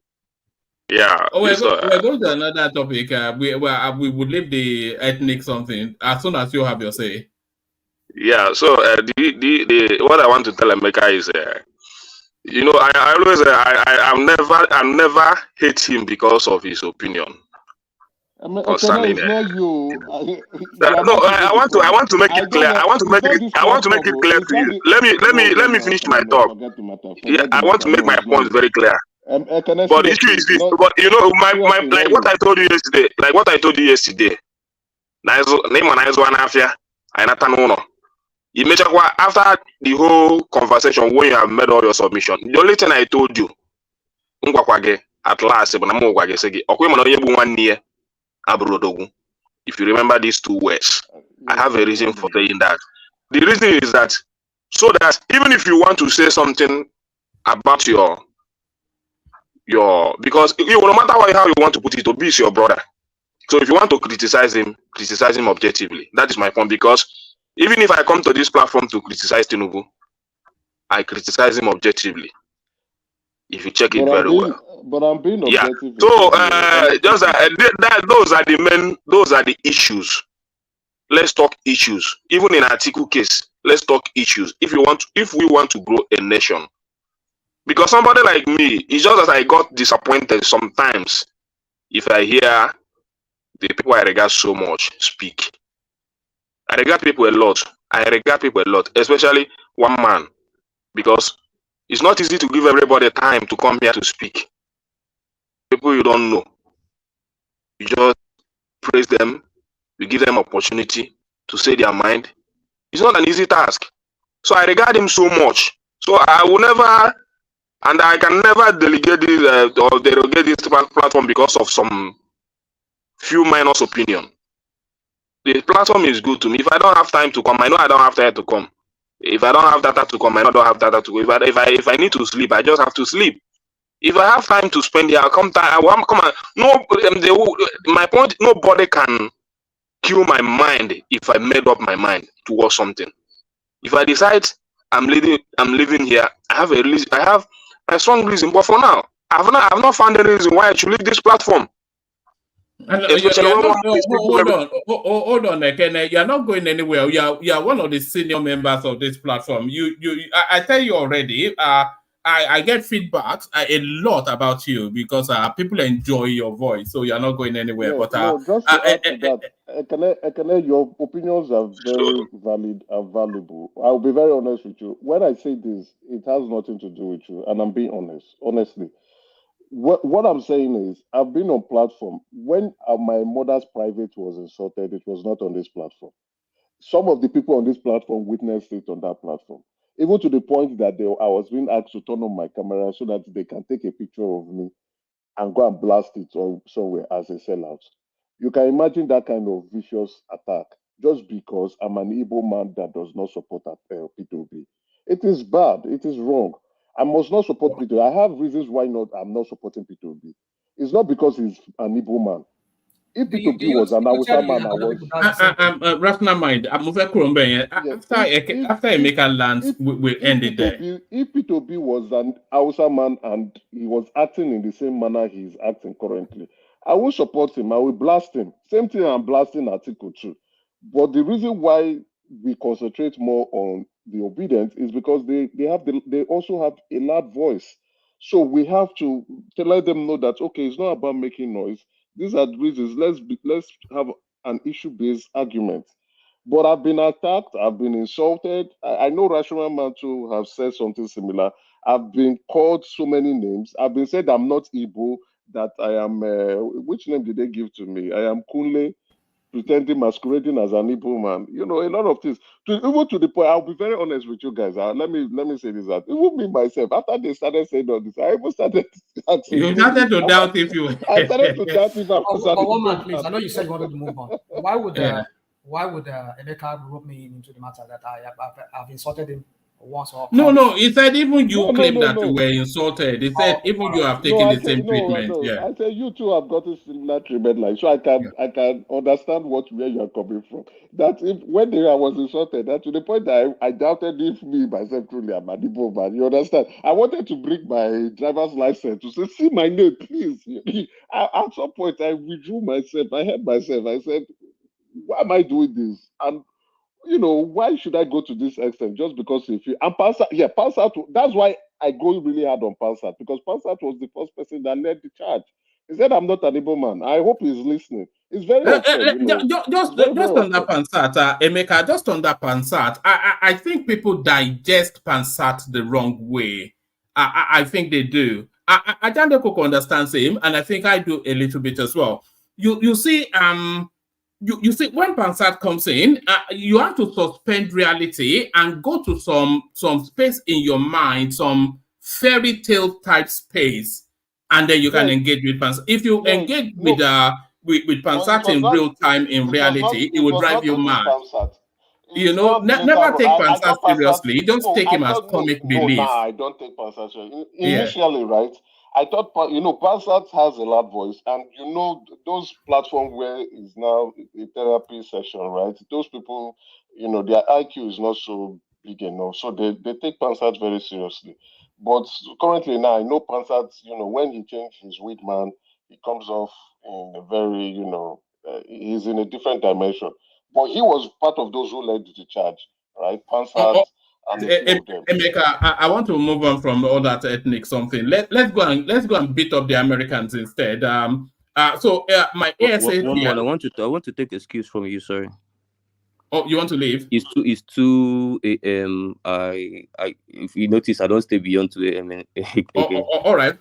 Thanks for turning up. I'll phone you during the day. No, sorry. I want to make a closing remark if you don't mind. Sorry. Because why I want to make a closing remark is because this is something dear to my heart. One man, any day you see people like me and Ekene and other people, well, any day we stop to call out when people tribalize issue, that means we have become tribal ourselves. Because the only thing that fuels the fire of calling out people when they tribalize issue is the spirit of national unity in us. That pain that we cannot afford to divide. That is what fuels it. So when we hear people that want to make something that sounds divisive, our emotions are pumped up. You cannot, a typical bigot, you cannot prompt up his emotion if by spinning bigoted thing. He's just going to face you fire for fire, bigot versus bigot. So the point to be made, one man, and I want you to adopt this in the platform. And this is really very serious. And I urge my brothers to please do this. First of all, let's stop bringing in the sentiments of other platforms in this platform. There's a reason why this platform is called One Man Platform. There's a reason why Opta on the homie, will never go to any platform on the entire YouTube space. I've never gone to all these platforms you people usually mention here. I've never clicked on their link. One, anybody that's claimed to have seen me in any of this platform can speak up. I've never. And there's a reason Oh, That is you've been on OVA now. I mean, what are you talking about? no Ovio is their brother now. We're not talking about Ovio now. We are talking about the usual suspects, the guys you guys mentioned here. You guys always talk about them here, Edo and all of those stuffs. I've never been there, so the sentiments. Maybe you go there, you get insulted by some bigoted people. The thing about one man's platform is that the quality of people obedience it attracts are the liberal ones. So it's unfair to us here when maybe the ones that are bigoted in another platform does something to somebody and the person use the anger and come and attack us, the ones that are responsible on this platform. We carry over the anger from whatever platform we have gone to. Then stop going there. If those people make you angry, if they are bigoted, leave them. Look for more of people like Ekenes. Look for more of people like more liberal people. Like Then uptowns. You can have yeah, yourself so now. We your agree. sanity Yeah. will your sanity will still be intact, so that you won't find yourself becoming more bigoted by the day. Because some people don't start off being bigoted, but maybe they start surrounding themselves. That's why I can't go to this platform. That doesn't mean if I go to those platforms, I might be more valued because they might like everything I'm saying. But I don't want you to like everything I'm saying. I want to be challenged, and that's why I'm here. I don't want where I'll say, hey, everybody say, yeah, we are behind you. No, I'm not interested in that. So when some of us that because of that we come here, and then it seems that as the platform is attracting liberal obedience, it is attracting more on the other side for fundamentalists on the other side. That is why it's always clashing, because the ideologies are different. So because the point Rational Mind raised here, when he said that as a Yoruba man, he gets insulted, he get called, they call them Omale now. I follow most of my friends now, Yorubas now, they call them Omale for online.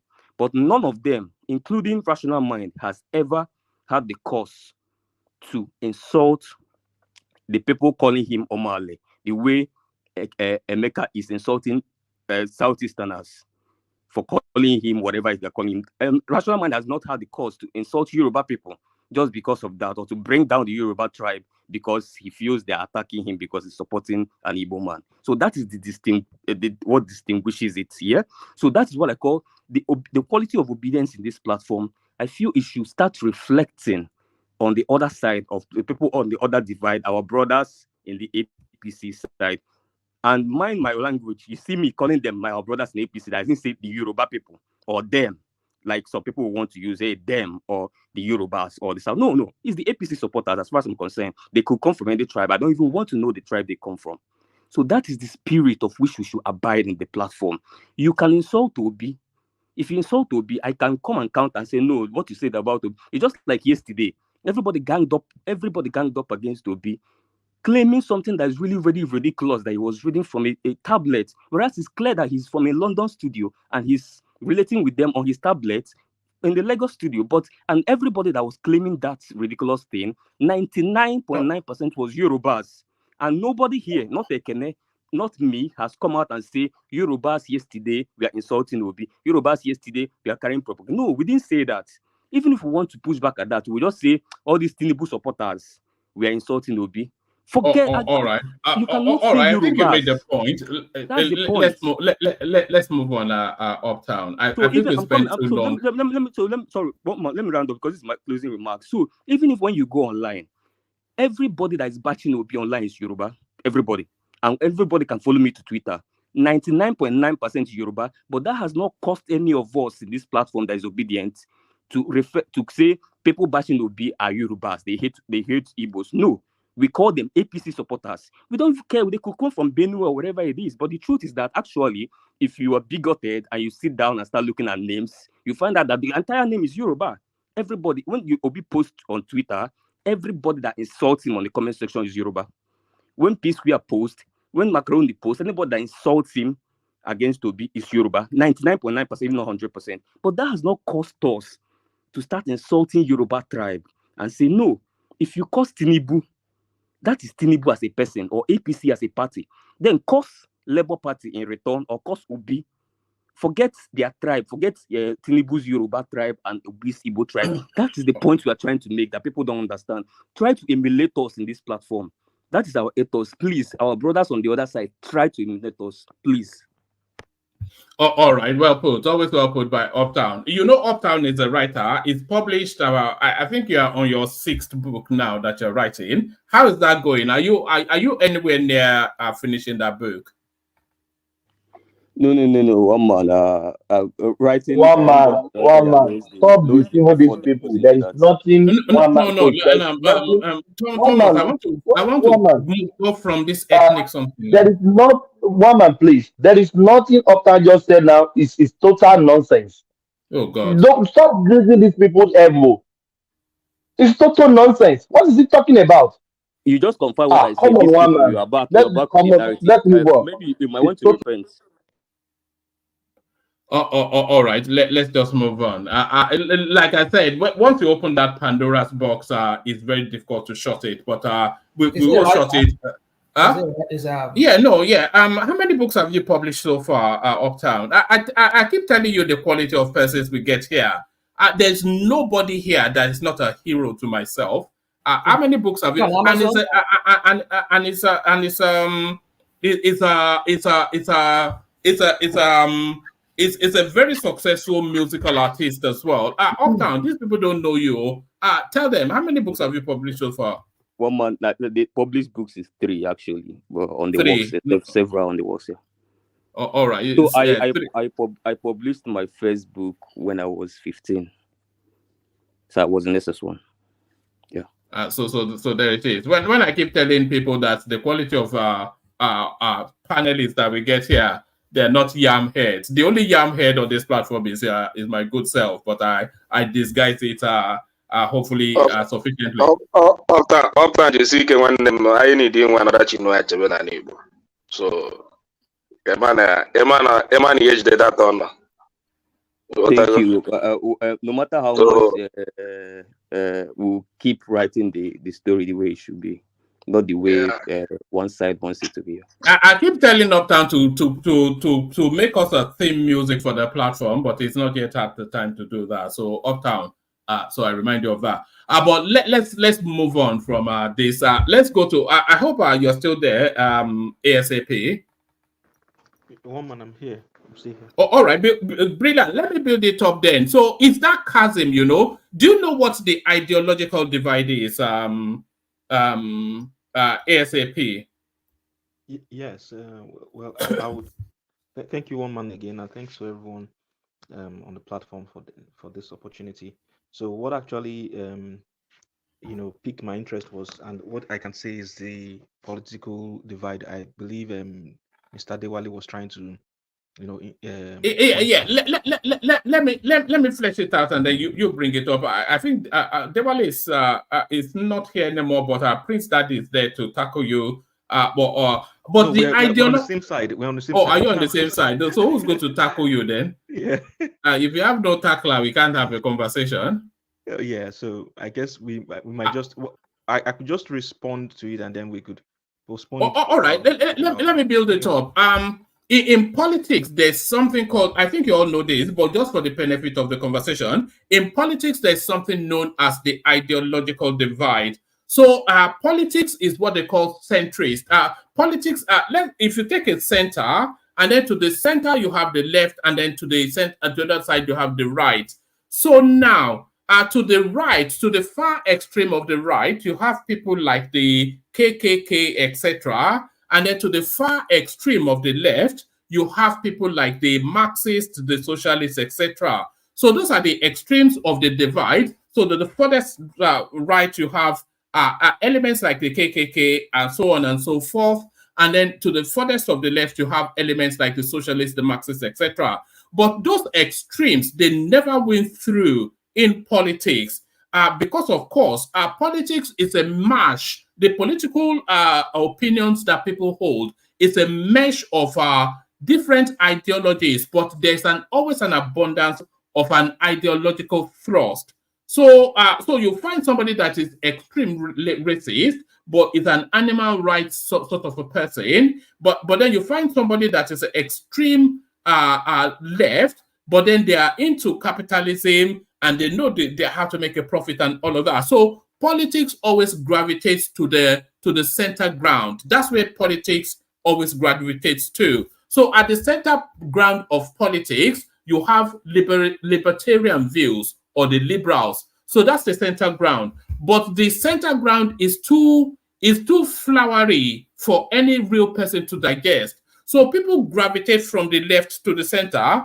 People gravitate from the right to the center. So politics usually is people's individual politics is either one of two ways. It's either left of center or right of center. So your instincts are predominantly socialist leftist, but you gravitate to the center ground where those libertarian views are held. And then your views from the right gravitates towards that. So the Conservative Party in this country and the Republican Party in the United States, they are right of center sort of parties. And then the Labour Party in this country, and then the Democrats in the United States, they are left of center sort of politics. So that left of center politics is about human rights, it's about anti-racism. That right of center politics is about privilege over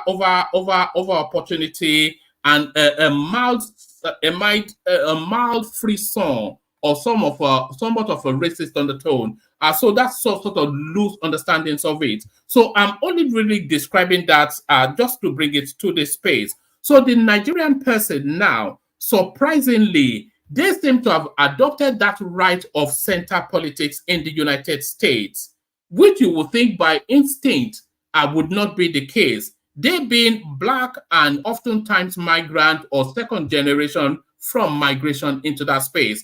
And you would think by instinct, their politics will be left of center. But from what we have been seeing on this platform, the average Nigerian in the United States seem to be to be right of center leaning. And we are seeing MAGAs amongst the Nigerians in the United States. So explain that ASAP.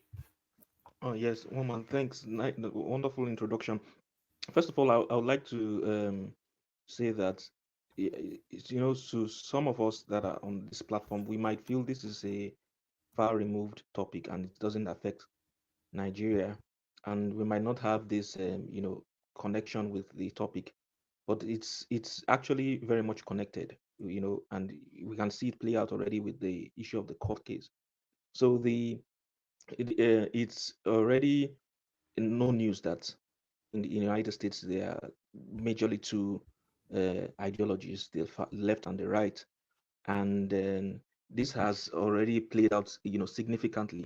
They don't have tribes like we do, or let me say it's not pronounced like it is in our own place, and so you might not see divides along tribal lines, but here you see divides along ideological lines, along race, along maybe economics or certain things, for example, like capitalist and the free market and sociological perspective. All of those things are already in a way they are interlinear, and they are intertwined with the situation on ground. And so I will try to tie it back to what kind of see if I can answer some of the things that Mr. Dewale said initially. First of all, we have left and right, and you see Nigerians. Well, I'm not so sure. I'm not done the I've actually looked at the demography itself, so I'm not very sure where the African-born immigrants fall under this political landscape in terms of demography. But now that you mention it, I would also look into it and see where we actually fall. But we're beginning to see one thing I can say, I can project maybe, roughly, is that we're beginning to see more colored people now start tilting towards the right. And like you've rightly said, and there's reason for that. And in a way, the left hasn't helped matters in the sense that they've actually I want to choose my words very carefully. They've also helped to make this possible, especially with the recent policies that have been taking place. Number one, for example, is the issue of the US border situation. And like I said, Nigerians might think this doesn't really actually concern them. It concerns you. The reason it concerns you is because even with the border situation, as unbelievable as you might think it is, Nigeria as well has also been identified as one of the, although it's very small quantity, as one of those people who have actually benefited from this open border policy.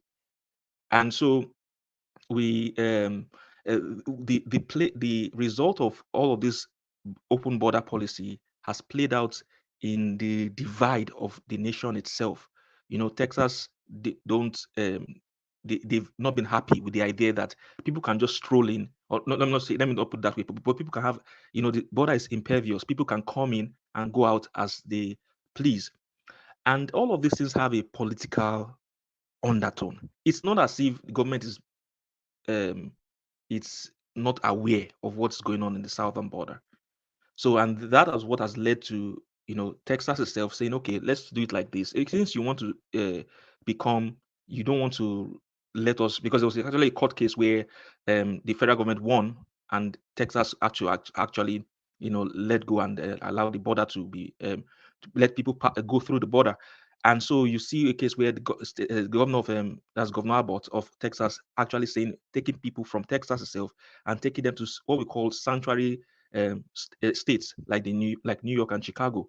Now, the irony is this: the irony is this: is that those two states I mentioned have now become the states that have now kicking back and saying they don't want these immigrants again. And so you are now beginning to see now. So that's why I said, tying it back to what Diwali was saying, you're now beginning to see that even the left, you're having people who are now even now saying, hey, wait a minute. It seems like these policies that by the same Biden administration are not working for us. And so if you're now saying that Trump and the people people as the Trump allies and people in the far right are very unwelcoming, they don't allow people to go through the border. But now we're now seeing the effect on our own places in New York. In recent times, the New York crime rate has skyrocketed. The same with Chicago. Chicago has been known to be, a very, very hot spot for a long time. But now it has even skyrocketed to even in New York, to the point where you have people in the New York who were actually supporting, defunding the police, have now come out to say, it seems we took things too far. So if we're thinking that the far right is having a problem, or the far right, or maybe the MAGA group, what is going on in the left as well is not acceptable. And they themselves are now beginning to say, oh, it's like we have missed something. For example, recently, Bill Clinton had to come out and had to even say he's separating himself from the Biden administration. Now, for Bill Clinton to be able to say that, the same with Obama. Obama recently sent a warning to the same Biden administration. So sorry, did he explicitly say that he was separating himself from Biden, or did he infer it in some commentary that he ran? There was actually a news article that I read where he inferred it and said that that the system is already broken and that he doesn't believe the Democratic Party have a strong grips of the matter and that they need to change their policies. So you can see he's already even backtracking already. Now, to put this in perspective, the recent poll that I'm sure you must have read it, woman, because people on this platform would have already, I'm very sure they've also come across it, is that Trump is leading Biden, even in the Washington recently conducted Washington poll by a 10% lead, 52 against 42. And hold on. Where do you belong in this divide? I mean, are you? I don't belong to any group. Let's be clear on that. I don't belong to any group. Or you are independent, or what? Is that what it is? I'm not even independent. I don't see myself as independent. I would see myself as an observer. But sorry, Rashama, let him continue. Let him continue with it. One second. Continue. I'm only trying to understand where he stands. No, he's giving the fine analysis. Let him continue. Before you continue, Prince Daddy, rational mind. Here's the thing. Anybody that comments on an issue doesn't necessarily have to be an ally to one group or the other. You can be a non-partisan. But you can't live in America and be non-aligned. There's a certain disingenuity. I'm only aligned to my interest. Whatever. Independence. Who best serves that Independence interest? is actually a group. So that's why I say I don't want to call myself an independent, because well, you can see it, but because it's itself is even a party itself. So I would not want to say I am an independent, because that will imply certain things, and then I would come under scrutiny by you can see where woman is. Rational Mind is already taking this this issue too. So that's the thing. Or if you have, here's the thing. Like we've said it on this platform that anytime tackling, we shouldn't just tackle for tackle's sake. If we want to tackle, we've said that let us look at the objectivity of what we're trying to say. If you feel that I've said something that is not objective, or maybe it's outside of the truth, how does Trump present as a better alternative to Joe Biden? Well, first of all, on the border issue, Trump is very clear on what he wants to do. He wants to. Now, this is not my position, please. This is not my position. He feels that border issue has. Can I interject this guy? Let me just mention two examples, so I won't just be that I talked on. First of all, on the border. Second, make America white again, Abi. No, please don't put. Remember is what you said that made people start thinking that I was the one that. Well, man, last time I checked, I'm black, so I don't know. Is that not Trump's? Is that not his mantra? Make America white again. God. No, he actually. Oh my God, I'm not going to say anything. Don't put words. Okay, sorry, carry on. On Ukraine, on the border, and on all of those issues. Then on the issue of taxing, on inflation, Trump is beating people. I mean, in terms of rating, he's beating them on this point, because the American people are now beginning to see that, look, it's not as if what they sold us a bag of goods. It's not as if we're really benefiting from those things. Things like inflation is skyrocketing. And one of the things when you start losing, support fast is when you start touching what actually feeds the people. People are now beginning to say, look, crime is increasing. We have issues where we have, Home Depot issues with, people going into supermarkets, Home Depot, and that they are just cutting away goods, which is going to fall back on the citizenry itself in terms of taxes and in terms of paying of insurance. So it's still, they're saying that there's a decay even in the economy itself, in the society itself, and they are now beginning to see that, look, it might be a case where the the devil is better than the angel you don't know. So they might now turn to that so-called devil that people have, people think is the devil, but they might now say, okay, maybe they should even try this devil, since it's somebody we know where it stands, we know what it's going to be able to do, and that's the real position. Let me just end on that for now. But Trump is always backing. Sorry, go on, Rational Mind. Yeah, it says a lot of things. It's saying that the poll, I don't know who are the people conducting this poll, that Trump is even among the Democrat. I said Democrat, Republicans. Trump's poll is not really what you would write to him about. Okay, the established. No, Trump is leading by over 50% percentage point. That's what I'm asking to you. Who are the people doing this polling? CBS, Gallup CNN, poll, CBS. ABC, Fox News, Bloomberg, Fox News. Okay. Yeah, Gallup which one do you want? Okay. Now we shall see how it all plays out, because I know these MAGA people and the way people manipulate the polls sometimes. We shall see how that pans out, because this is what we saw even before the election that threw him out of office. How some people were saying that he was leading Biden more than and all of that. And you come here and you're telling us that under Biden, inflation rose, and we knew the genesis of how the inflation began when they were doling out money, free money to everybody. So you never knew that there was going to be inflation, and it was someone at the time. Hold on. It was so old. Can I land? It was towards the time when he would be removed from office. Removed from office towards the time of the election. That will see him exiting White House. And so, what do you expect after that? Just like what Bush did back in 19. What was that year? 19 when Bush was there, when he incurred a lot of debt with the war and everything, and Obama had to come and stabilize the economy because it was even at the tail end of his administration. You see, one thing about the Republicans is that they will create a mess, and the Democrats will come and clean up that mess for them.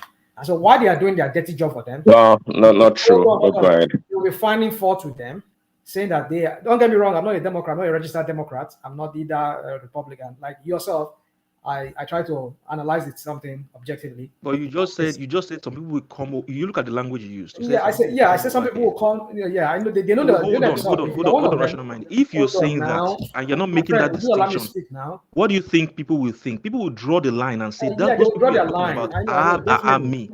They will say it's me. Okay. Can I continue? It's just my own comment. I want you to correct that, please. No, it's not a correction. I'm not taking that as a correction. I mean, when people sometimes talk about correction, yeah, even sometimes I wonder. Okay, so are you saying that I am? It's okay, my friend. It's okay. Let me just be clear. Are you saying that I'm not an observer like that? I'm claiming that I am. Are you saying that you can? No, the only thing I can only tackle your views. You get it? We only talk about it. Hold on, my friend. I want to correct your view. That's not the question I will tackle it. We'll reason. We'll rationalize it together, and we'll see which one makes sense better. So my point is this. Are you saying that I am a Republican, or are you saying I'm a Democrat? You just said you're not. You're not. Yeah, so then why did you say some people will come here? When I say some people come here, dude, let's not nitpick on what I'm talking about. When I say, I want to be sure. There's nothing bad in me being sure. You're referring to me. There's nothing bad in me being sure. Does not mean that you are a Republican. I'm tagging as a Republican. I said some people will come here and do analysis, and they're not factoring in some of the major issues on ground. What I just say is this. You see, like I said, I'm neither here and there. I just try to look at the thing objectively, and I say the way I see it is that it has always been that case in history of the United States that the Republicans will always create a mess, and the Democrats will come in and clean their mess. And while they are doing that, they'll be finding fault with them, and forgetting that they are the one who created the mess in the first instance. So my point is mess like open border. 1 second, guys. Okay. No. You go ahead. Please, Daddy, you can go ahead. Okay, go on. Hold on, Rashomai. You're good at just talking, not making your points. What kind of mess are you talking about? Like an open border that you have millions of people crossing the border? Is that caused by Republicans? Okay. Now, talking about open border. Now, the point is this: the war that you people are so. I mean, when I say you people, now let me be more specific. The Republicans and some Republicans are very, especially the MAGA ones, and then among the MAGA ones, the unreasonable ones among the MAGA. But most of you are unreasonable, I would say that. But most of you are, the reasonable one among you, the MAGAs, you talk now. Look at the border war he did. How many square miles did they complete before he left there? How many? This guy just did a crappy job. Hold on, rational mind. Rational mind, man. You just talk. You don't have facts. Hold on. Let me answer you. You said how many? How many square miles? He built over 500 miles, going to almost 600 miles. Thank you. Well, that's not check confirmed. that. That's it. Long. Hold on now. That's not confirmed. I don't know where you're getting that news from. No. You can look it up online. Okay. Put the link on the private section on it. No. Rational mind. It shows that you should not be talking about this topic because you don't even know. This is a common knowledge. I've read it, but I have to dig it out. But if you have something to what I said, yeah. Hold on. If you have something to the contrary to what I said, bring it to me. I'll read it and I'll compare it to what I have. I have to look at it for it, but I've read it before. Yeah, that's that within that short period for someone to build. No. Okay. Let me shock you again. All that opposition, it was able to build that wall. Let me shock you again. That run for over 500. That is huge success. Okay. Let me shock you. Now, yeah. That border that you're talking about, even the quality of the concrete that have you seen what those what they call them? Those Mexican and those, okay. One minute. Can somebody else come in? See, now you're talking about the quality of the border. One second, you're talking about the quality of the border. What you should be talking You about is don't see them. as They the are border. not. They are not passing through that No, they are side of the sowing it border on soil. where They the sow. wall Yeah, is built. Exactly. So they you always come up with this, Let Prince come in. Prince come in. Yeah, briefly. Now, rational mind just likes to talk. It doesn't have facts, and even when Where's hold our on a facts? second, even when you're trying to criticize what it did, provide facts. Just like you said, if even the borders, if they are poor quality, it doesn't matter because the people coming in are not going through those borders. It's not like they broke down the borders or the walls They are and sowing they it. They saw it. Let me give you an example. They have a special machine that these people they do. All this what they call them. You call it coyote, or is it what they call it coyote? That's what I used to No, say. no, no, Hold no. on. Let me land. They will they saw this through these border walls. And then you wonder, what is the quality here? And this was supposed to be impregnable. Nobody told you that. That's another lie. Nobody told you it was supposed to be impregnable. Nobody told you that. Let me know. But see, rational mind. Yeah, that's true. Rational mind. Rational mind. Why don't you let Prince Daddy just land make his point? Yes, thank you. See, what you're talking about, you always want to go around in circles to make your point. Now you're deferring to the quality of the wall rather than talking about where the people are coming in from. We know they're not coming through the wall because we see the videos all the time. They come through open parts of the border, mainly in Texas and Arizona. And just like Ajalekoko said, Trump built over 500 miles of the border wall, and they were well secured.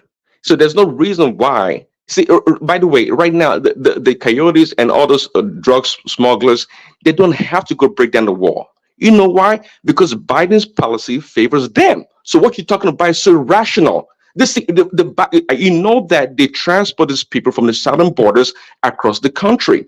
They even pay for them. That's why people in Chicago, New York are not complaining, especially the minorities, the black community. Okay, they've been overburdened by this immigration thing. So you trying to downplay what it did doesn't make sense. The Biden policy is illegal immigration friendly. We know that. So don't try to make it up. In fact, they help them. They tell the border securities to let these people in, and some of them are even complaining that they're not allowing them to do their jobs. So don't pretend that they broke down Trump's wall, and that's why, because of the poor quality, that's why people are coming in. Rational mind, when you talk on this topic, you don't have facts. You just talk. I'm not going to say on emotions, but you talk from a point of ignorance. Why? Because you've not really followed the stories. Yeah, you go. No, you don't. No, say it's got nothing to do with intelligence. You just hold on. It has to do with that. You don't follow the stories. You don't know much about them, and you just hear like just bits and pieces here and there. I don't know. I don't know anything about it, and I'm talking about it with you. Rational mind. Let me also buttress what Prince Daddy just said. Rational mind. Let me buttress what Prince Daddy said to your question precisely. You said yes. I've seen videos where people will scale even that fence, not even just cut it down, but try to scale it with ropes and the rest. But here's the thing you're not factoring in the equation. First of all, like Prince Daddy said, the major border where the influx of people come in is not the border, it's not the fence where you're talking about. It's not those walls where you're talking about. But even in those walls, now in the Trump policy before now, those walls were being monitored. So you had patrol of police officers going around those walls. Now, what we now have in the Biden situation is that monitoring has completely stopped. It has been removed. Now, if you go even through YouTube, there's a documentary where you can see this yourself, where you see a patrol officer, an immigration officer complaining and the 16,000 Mexican military by the borders. Yes. What about that? So even the reason why those people can even take advantage of scaling or even cutting down is because those places are not even monitored in the first place, which is actually lending credence to because due to the Biden policy. So you just said something now.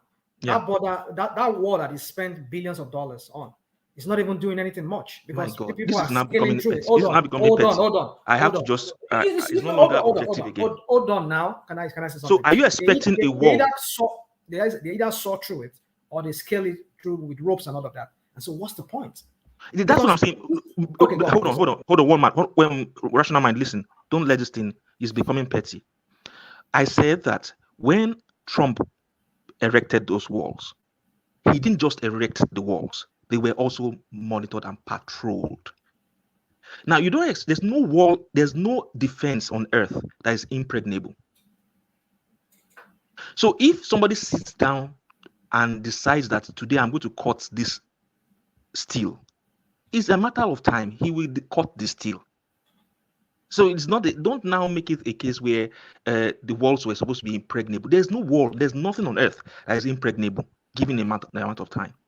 Like I said, Trump's administration, they were also had police backing, police patrol that we also patrol those areas. Not just that they had those things erected, but now what we have in the Biden case is that those people patrolling have actually been recalled.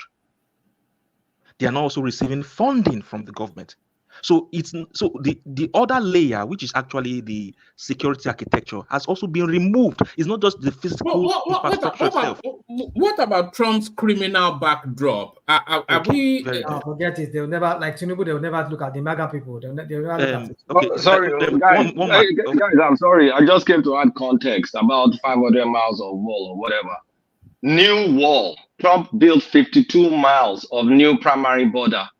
458 total miles of wall were primary and secondary border barriers, replacement barriers of existing walls. So, guys, you have to put things into context, in proper context.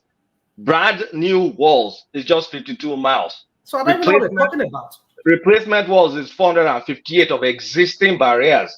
So when you guys... Okay, is that not part of the construction? If you replace something or you rebuild something, what difference does it make? Excuse me. The walls existed, and what they did was just, come on, it's like you're doing maintenance. And another thing, those walls are scaled like Mexicans are practicing for Olympics.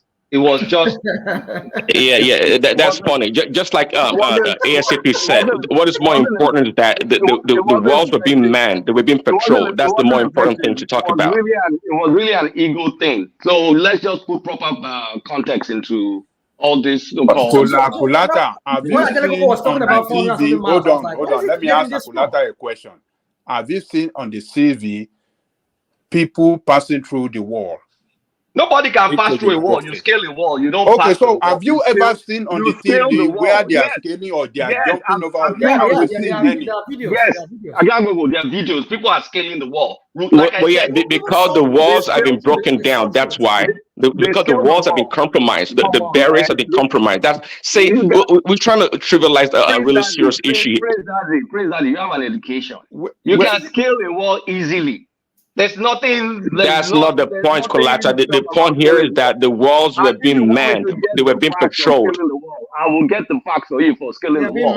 This wall is not any achievement. It's just okay. What's the use of the wall? It's just a bloody ego trip.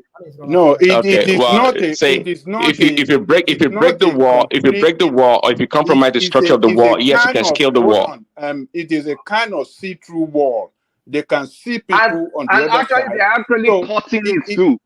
Yeah, it's a kind of see-through, and they have patrolling it. So let me give one Democrats, playing on the screen already. Video of people scaling wall. There's so many videos of people scaling wall. No, this is not. This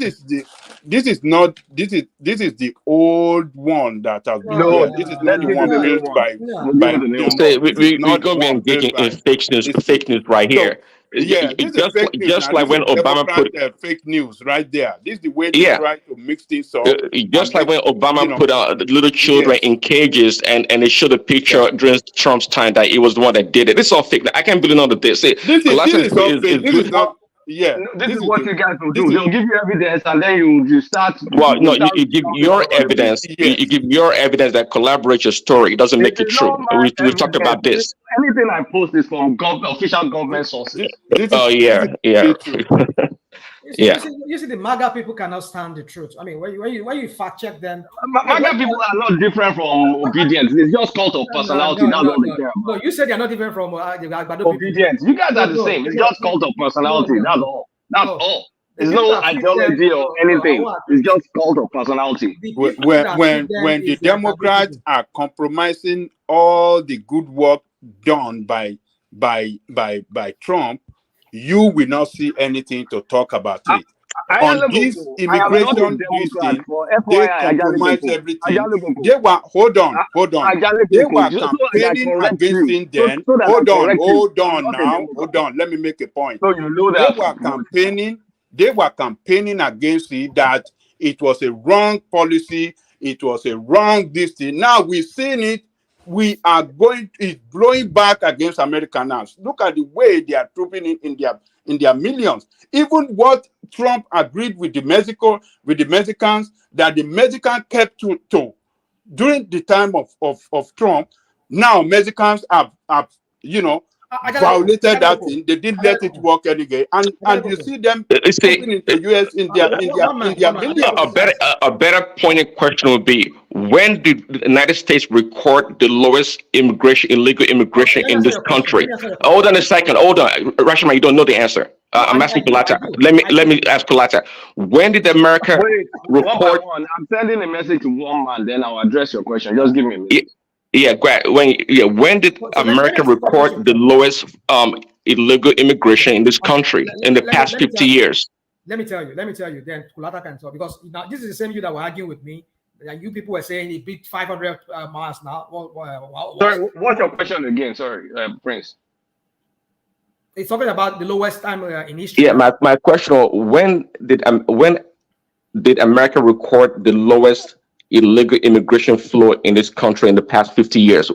Which president's term or what year was it? Give me a minute. Okay, so let me answer your question, because I've read it before and I know, and I will give you an answer to your question. But I just want to say this: sometimes you just want to paint people and then you tell me this and that. I just said to you that Trump never built that amount of war, mileage of war, like you said. And you people, Agalico came here supporting you, 500. He came out and said, no, that's not exactly what it is. Now, let me tell you, Obama time was the highest time where, in fact, in most Democrat presidents, they see the highest time whereby they deport the highest number of people. Not under any Republican. Go fact check me. The Democrats, fine, people come in, they might come in more, but they get deported a lot under the Democrat than the Republicans. Now, how do you reconcile that? They came in more, but you are telling us they send because that's a say. Okay, rational mind. Guess what? Biden is going to record the highest deportation than Obama. Why? Because he allowed 10 million people to come in. Does that make sense to you? What is your argument? What is your argument? So my argument is this. It doesn't. Why are Republicans not deporting people more like the Democrats? Because Republicans are not anti-immigrants. I'm glad you asked that question. Unlike what people like you think, and other people, many people are. Yes, they're not anti. You people are talking about building a wall. Is that not what it is? Yes, because we're trying to only encourage legal immigration. Is that hard for you to understand? We're not anti-people. We're not anti-immigrants. Hold on. We're not anti-people. We're not anti-immigrants. No, hold on. Prince Daddy, let me ask you a question. Who are the top 3 presidents that the United States has had in the last 50 years? Well, obviously, Trump, number 1, Reagan, 2, and of course, the Democrat FDR. I think it falls in that category. You don't think Obama was the best president you've had in the last 50 years? Absolutely the worst president America ever had. What did you do? It's highly unqualified. Against the backdrop of what George Bush left him. Yeah, you're talking about competency. Are you conflicting competency with qualification? Prince Daddy, okay, you can explain it, rational mind. I'm not sure what the distinction is. What do you mean by qualified? He's a U.S. citizen and he has all what you require. Well, is the least qualified person that ever became the president of the United States. Just plain and simple. About things like this, and then people say some people are unpatriotic. Somebody is a U.S. citizen. Well, so because I call out one person, does that make it unpatriotic? What do you mean? Just one person. Answer that question when some people come in and tell me that I'm not. Please, can I just answer Prince Daddy's question, please? Prince Daddy, do you know Pew Research? Do you know a company called Pew Research? Yeah, Pew Research. Yeah. Yeah. So, are they legit? Because you Trump people, one needs to question you guys like you're questioning babies. Are they legit? Well, Well, they have their own biases, but go ahead. Okay. Pew research is not. I mean, it's a basic research, whatever. Colata, NPR, let me answer. National Public. Hold on, National Public Radio. Is it? Let me answer your question. So the source of this data is U.S. Census Bureau. This is to get foreign-born immigrants, because you said under Trump was the lowest immigration. So the U.S. foreign-born population reached a record 44.8 million in 2018. Question to one man: who was the president of America in 2018? Was that Barack? No, 2018. Oh, sorry, Trump. Thank you. And that was okay. Well, okay. Hold on. Let me hold on a second. You continue. Hold on. You continue. Hold on. Hold on. You will continue. Hell no. You made a statement. I'm debunking it. That the highest. Well, I'm glad for that. You see, I'm glad. Hold on. I'm glad. Actually, just Colata, you just expose yourself. Actually, thank you for doing that. Hold on. Let me continue. Was the lowest immigration. And that's the opposite, exact opposite. See, if you actually took your time to listen to my, let me land now. That is the exact opposite, and I'm going to let me land. My question was quite clear. My question was quite clear. Hold on. I clarified your question. So, except you want no, you didn't clarify my question. But on this one, you take the L, a big fat L. On this one. Okay. Well, I think other people heard me. No, I have to let me respond, please. I should go next. You should come correct. You're going to come correct. Come correct. Okay. I thank you. Hold on. I thank you for that report or the answer that you gave. Thank you very much. And it kind of support what I said earlier, that Republicans are not anti-immigrants. Hold on. No. That's the thing. What you said was let me finish. Where the lowest immigration. Yes, and I still maintain that, and I'm correct. Hold on. I still maintain that, and I'm correct, because my question was, during what time in the past 50 years has America recorded the lowest illegal immigration in this country? You did not specify illegal. That's why I did, because we were talking about illegal immigration. Let me find you the answer to that. No. See, you can't just see. You can't show numbers and not give a narrative behind it. Hold on. Let Colata give you that data, and then you pick it up, Prince, after that, and then you tag in after him ASAP. Colata. If you want to change it to illegal immigrant, I'll go and research that. What you said was, I don't know whether you misspoke, but what you said was... Colata, we've been talking about illegal immigration. Colata, we've been talking about illegal immigration for the past 1 hour. So you went to do a research on legal immigration. What are you talking about? Let me chime in. What I heard you say was... No, you just wanted to prove your point. You just wanted to prove your point, and you came up with the wrong answer. I'm going to prove my point on illegal. So I'm glad that you clarified what you said. Colata, I heard him correctly. So if that is your final question, then let me go search. Colata, I heard Prince Daddy. Don't worry, I'm searching. I'm listening to you guys when I'm searching. I heard Prince Daddy the first time. First of all, I don't even know where you're coming from with this, and I'm quite surprised. But I heard Prince Daddy the first time. The train of thought before you came in was on the context in which we were speaking was on the issue of illegal immigrants. And I heard him clearly say illegal immigrants. You might not have heard him, but I can bear witness that he mentioned illegal immigrants. Now, the stat you just read from Pew Research, it's a think tank, yes, and they are reputable for churning out. The source of the data is U.S. Bureau of Statistics, even though it was posted in Pew Research. I told you the source. But you're the one that said it was Pew Research. Yes, from a Pew Research article. But when you look at this, each reputable, you cite your source. Don't you cite your source when you're writing papers? It doesn't matter. Pew Research sometimes. It doesn't matter when you cite your source. Hold on. Why you so? This is out of character of you. It's not out of character. If you get me, this is the real Kulata. Maybe I'm not okay. So BTS is an organization on its own. Is it? So sometimes Pew Research conduct their own research, and they have their own.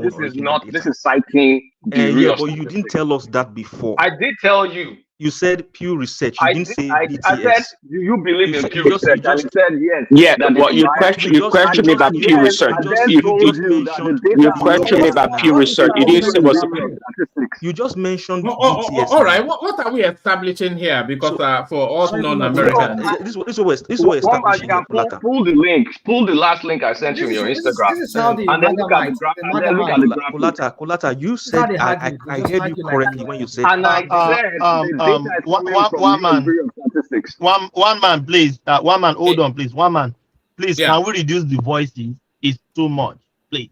Thank you. Okay, Kulata, can I push back on what you said? You said foreign-born immigrants. That doesn't sound like illegal. That's what I heard him say was But immigrants. I'm not That's telling why I you went that to he look for didn't that. say that. I am But he telling you he didn't clarified say himself, so you that. don't have to All repeat right. So what he that's said. been clarified. So let's didn't carry You on. say don't have to Yeah. that. repeat it. You said it. We heard him clearly.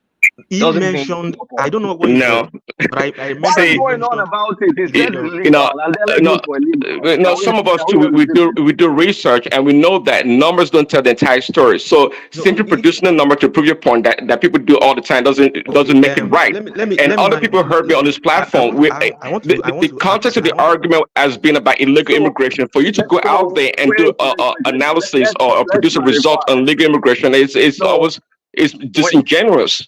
Kulata, hold on. what's it Kulata, called? Hold on, everybody. Kulata, talk us very briefly through this graph you brought Oh, on. I've moved on from that one. Let me pull it up. So I'm just going to show that the source of that particular data. If you look at the source, the graphic, you can see the source, U.S. Census Bureau, historical census statistics for foreign born. So that's for foreign born. So let's move on from that. From the beginning of time. All right. Let ASAP make that point, and then Kulata or Prince can pick it up. Kulata, ASAP. so here's the thing. One thing I've noticed is that, and I will still keep saying it. Not just because somebody says makes reference to certain things, doesn't necessarily make them affiliated to a particular group. But I can see that there's a narrative we want to push. People enjoy. There's nothing more interesting than controversy, and that we can see it playing itself out already with the Tinubu saga, Tinubu certificate saga. When someone has clearly said here, I'm not articulated, I'm affiliated with a particular group, but yet we keep saying, oh, these MAGA people, we keep using that epitaph. Yeah, but your language and the thrust of your argument, it leans towards because you already laid the foundation in that direction, one man. So, and we remember the foundation of the argument started with what Dewale had already said. Sorry, can I clarify something? Hold on. You had your time. I'm searching something. I want to clarify something. Do we want to say illegal people living in the US or illegal border crossing? The question is for Prince Daddy. Okay, but I still was making. I said quick interjection. Okay. I know what to search for. Okay, so I mean the conversation is being around illegal immigration, specifically the crossing of American borders from the south. What metrics do we want to use? I'm sorry? What metric should we use? Is it the border crossing or the people? Because people living will keep compounding. So yeah, what metric? We're talking about on the southern border. The southern border illegal crossing into the United States. That's what we're talking about. In the past 50 years, when was the lowest number recorded? That's what I needed. Thank you. Okay, so So now, here's the thing, one man, with like I said, the context in which we're talking about was based on that. He had already built a foundation in that direction. Number two, the administration that is in power right now is not the Republicans, it's the Democrats. So it's natural that they would receive, criticism more. It's not, we can't criticize the Republicans now because they're not in power. We can also, the only people we can criticize are the Democrats. And the reason why the criticism appears to be maybe like as if it's already prejudiced, which is not, is because the Democrats, like I said in my initial statement, that Democrats themselves already put themselves in this situation. How? Prior to the time when we had the case in New York and Chicago, the same Democrats were pointing accusation. This same rational mind now that is saying that I am whatever he's thinking I am, right? Where and he made a statement that they are not different from obedience. Okay, the Democrats themselves have already pinned themselves in a corner by creating this narrative. How? The same Democrats from New York and from Chicago were pointing accusatory finger at the Governor Abbott in Texas, saying that he is turning back illegal immigrants and that that is actually non-constitutional. And so the only way the only also at a point, the only recourse for the Texan governor was it was like, okay, since you people say it's non-constitutional and you people say you are ready to even take them, then here's the thing: I will get all the immigrants, put them in buses and take them to your so-called sanctuary states. And they were like, oh, we don't mind, we can bring them over. And so they started doing it. Now, after a while, when they were overwhelmed by increase in crime rate, when the main people who were a minority, that's the African American minority, even in those places, were complaining, and we saw a skyrocketing of crime rates, these same Democrats now turned back and said, oh, hold on, it seems we got it wrong. So it's not a case. It's nobody's. If let's even say the Republicans we had there's nobody that doesn't have their own issues. If you want us to go, one man raised an issue of the Trump's criminal record. I don't know if he has a criminal record, but I know that Trump has his own lapses. Nobody is perfect, and if you want me to go into that, I will go into that gladly here. But that was not what the argument was based on. So even based on the same let me ask you a question, ASAP. Is Trump the best president for Black Americans? Sorry, ASAP. The answer is yes. The answer is yes, because Trump was the only Trump was the only president that actually did something for the African American people in America. Why? Because, for example, if you're familiar with the HSBCU, you know what that is? One man, basically historical black colleges. Yeah, explain for the historical black colleges. Okay. Trump was able to not only fund these colleges, it gave them a guarantee of $100 billion for over 10 years. Never been done before. The question we ask one man, what did Barack Obama do for black people? Well, the answer, of course, is nothing. So and by the way, if Trump had won the second term, it was trying, actually it did, had conversation with people like Ice Cube and some other black people in the community about spending a lot of money in the black community. Even during Trump's time, they had this program. What is it called, if you can remember? ASAP. Well, essentially this program was supposed to be like economic hubs in the black communities or close to black communities to help with employment, training, and all kinds of benefit for African Americans. Man, I'm telling you, Barack Hussein Obama did not do anything for black people. But somehow, some way, people like rational mind like to champion this black person that did nothing for them.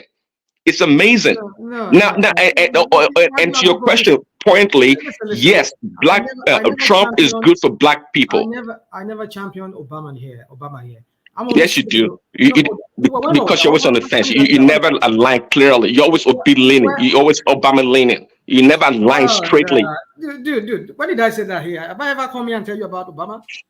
No, but you are Obama leaning if you're not a supporter. No. The only time I have an answer. Hold on, John Mabin. Let me answer this guy. The only time I mentioned Obama was with respect to the immigration. That in the whole of U.S. history, there's never been a time that U.S. had a surge in the deportation of people like Obama. Obama deported a lot of illegal immigrants here in the United States than any other president combined, or maybe than any other president. Go check.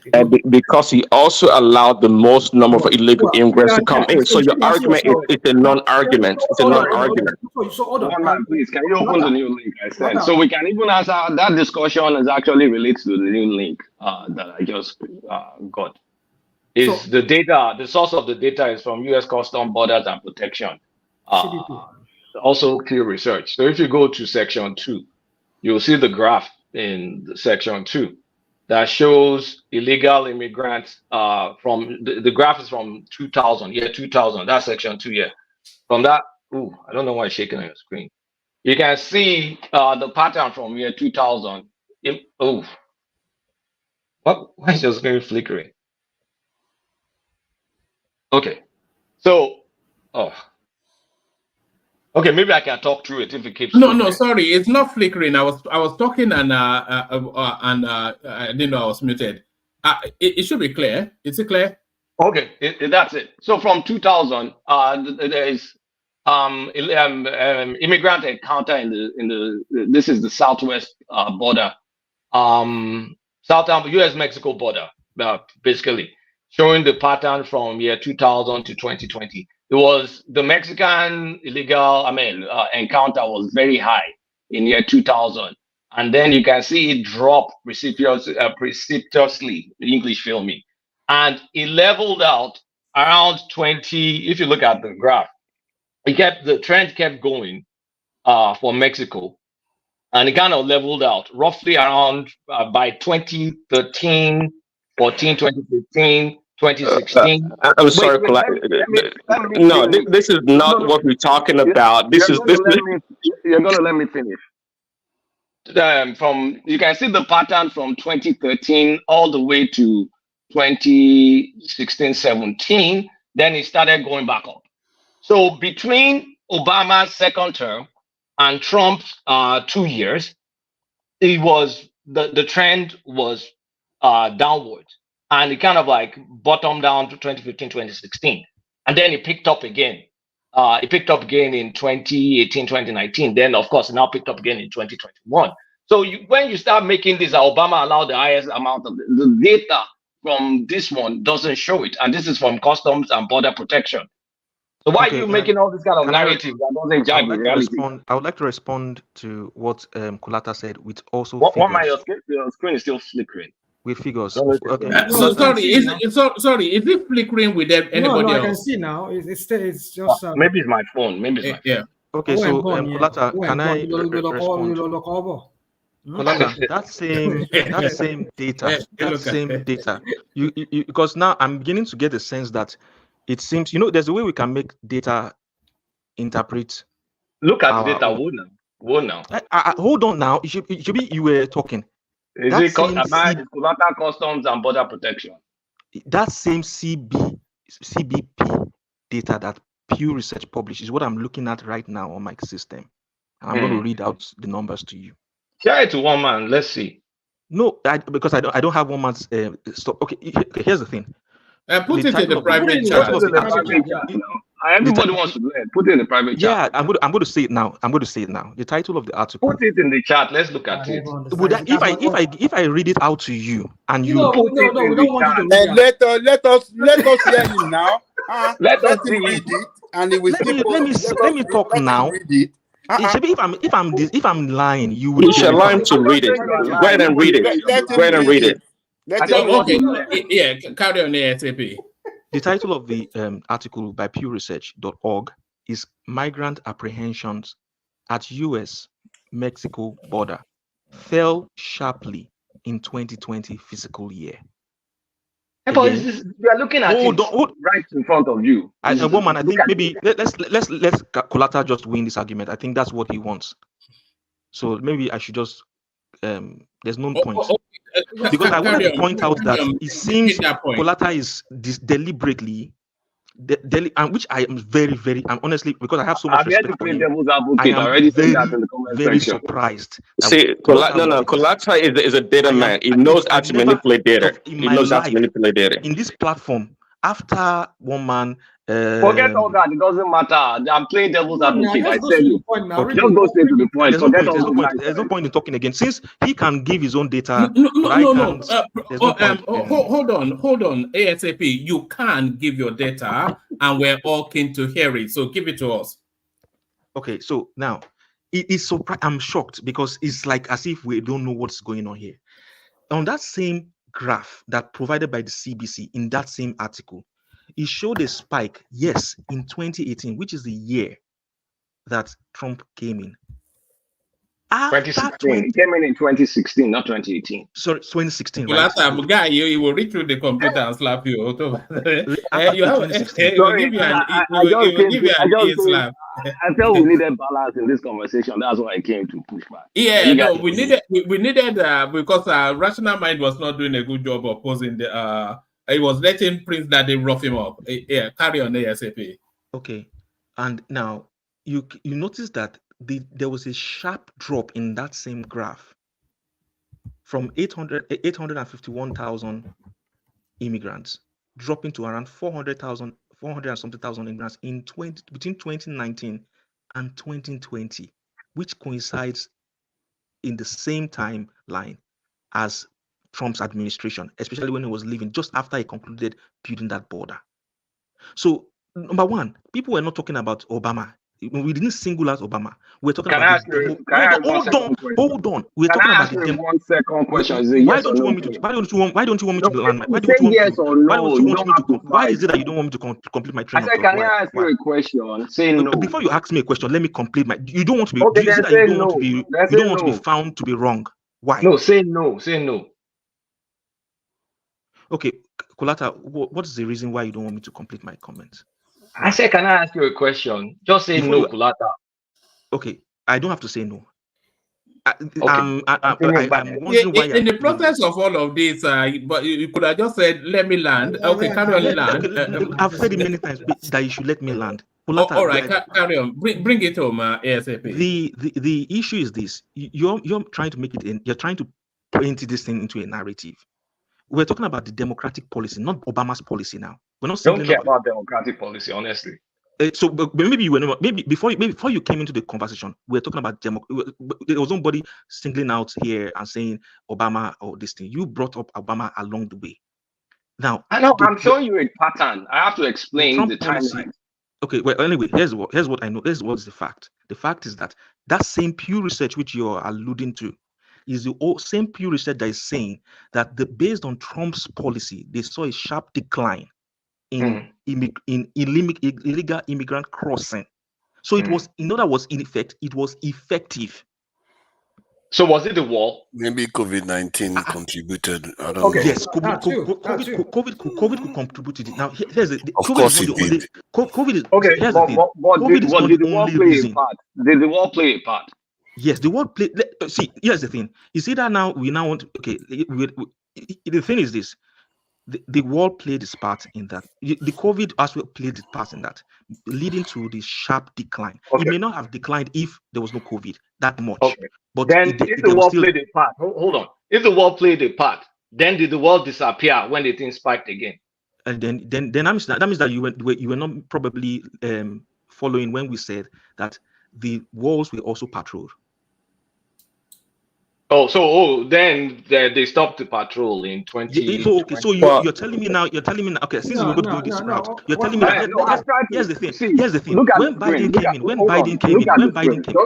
Look at this. Okay, I'm going to answer your question now. In 2020, hold on. In 2020, there was almost like a vertical jump, just straight line, almost 90 degrees. We still had the wall. Then Biden literally just entered. So wall not gone, Biden barely settled. The trend spiked up again, almost like exactly. And what that tells you, in other words, that the wall itself is one of the measures for the 1 second. The wall itself is what is wall mobile. Is a wall mobile? Hold on, gentlemen. Of course, I know you've been trivial. You've been trivial on this issue. Hold on, gentlemen. Hold on. Let's bring Joel of Nashville into the conversation. He is a MAGA man. He is a MAGA man too, and then Zita cannot bear it anymore. She's hooked on. Pansat is here to give everybody a beating. So let it go. Joel, let's hear from you. Okay. Can I come in? Hold on, Zita. Can I say something? No, Zita. Hold on for Joel. Let Joel go first. No, I just want to make a sentence. Okay, go on. I'm not coming to to make a submission. Can I make my statement? Carry on. Oh, Zita, carry on. Now she's muted. A woman. I don't even know why this argument is going on who has the highest illegal immigrants or not. I am very sure that during the time of Trump, the police stations in US is not flooded with illegal immigrants sleeping on the floor. So why is this argument actually going on in the first place? Sorry, no, I overheard somebody saying the highest number of illegal immigration in the US ticking up in 2018 and blah, blah, blah. And the question I'm asking, he said he brought it from, I can see, he said, border agency. And I asked, during the time of Trump 4 years, were illegal immigrants sleeping on the floors in United States police station? That is one. Two, are governors in the United States coming out to declare their cities and towns and sanctuary cities? You see, sometimes when we come out to do all these statistics from manipulated reports, it becomes ridiculous because you have to see something. It's not something somebody put on paper. Go to United States now and see the chaos everywhere. New York, Chicago, California, they are welling. People are sleeping in the streets. It's done like a third world country. And somebody is arguing on who has the highest level of immigration. One man, thank you, I beg. I know they argue. All right, brilliant. Can I just make a very, very quick summary of what they have been talking about? Before, go to the first graph. No, not Pansakolata, I mean. No, let me just make a quick one, because this argument has been going on for quite a while and nobody seems to be making a headway. The Democrats the Democratic supporters generally are more open to migration. Republican supporters are generally not open to migration, especially illegal ones. But both parties, make no mistake, are for migration. That is what always happens. Some of them will tell you they are against it, but migration will still go up anyway or come down based on whatever policies on the ground. You see that in the UK, where you see the conservatives say they are against migration, immigration or illegal ones, but when they get into office, illegal immigration is still there. More migrants even coming to this thing. They left the European Union for the sake of one of the biggest reasons people voted to leave the European Union was because of migration, people coming to the country. But when they left, even more people came into the country. So it tells you the pattern is the same. The elites have a different agenda, and the same. I think this is becoming clear now that the elites always have different agenda. In our country, in Nigeria, the same thing. They deceive people. They are deceiving people that this one stands for this one stands for that. But in the end, the same thing always happens. So all this argument about whether Trump is against illegal immigration, while the Democrats are for it, you have not look at the data. There is no correlation between one party or the other. They all are allowing immigration in, or sometimes it goes down for other reasons. It's not consistent. Even Trump had illegal immigrants working in his resort in Florida while he was president. So all of them want cheap labor. So let's exactly. Somebody said something about Obama that I wanted to ask him into. Obama actually did some things, but people don't notice it. Tunaja, hold on one second. Just so that all the voices come in, let's bring Joel into the conversation, and then after Joel, we'll bring Pansat, and then we open up the conversation. Joel. Yeah, good day, one man.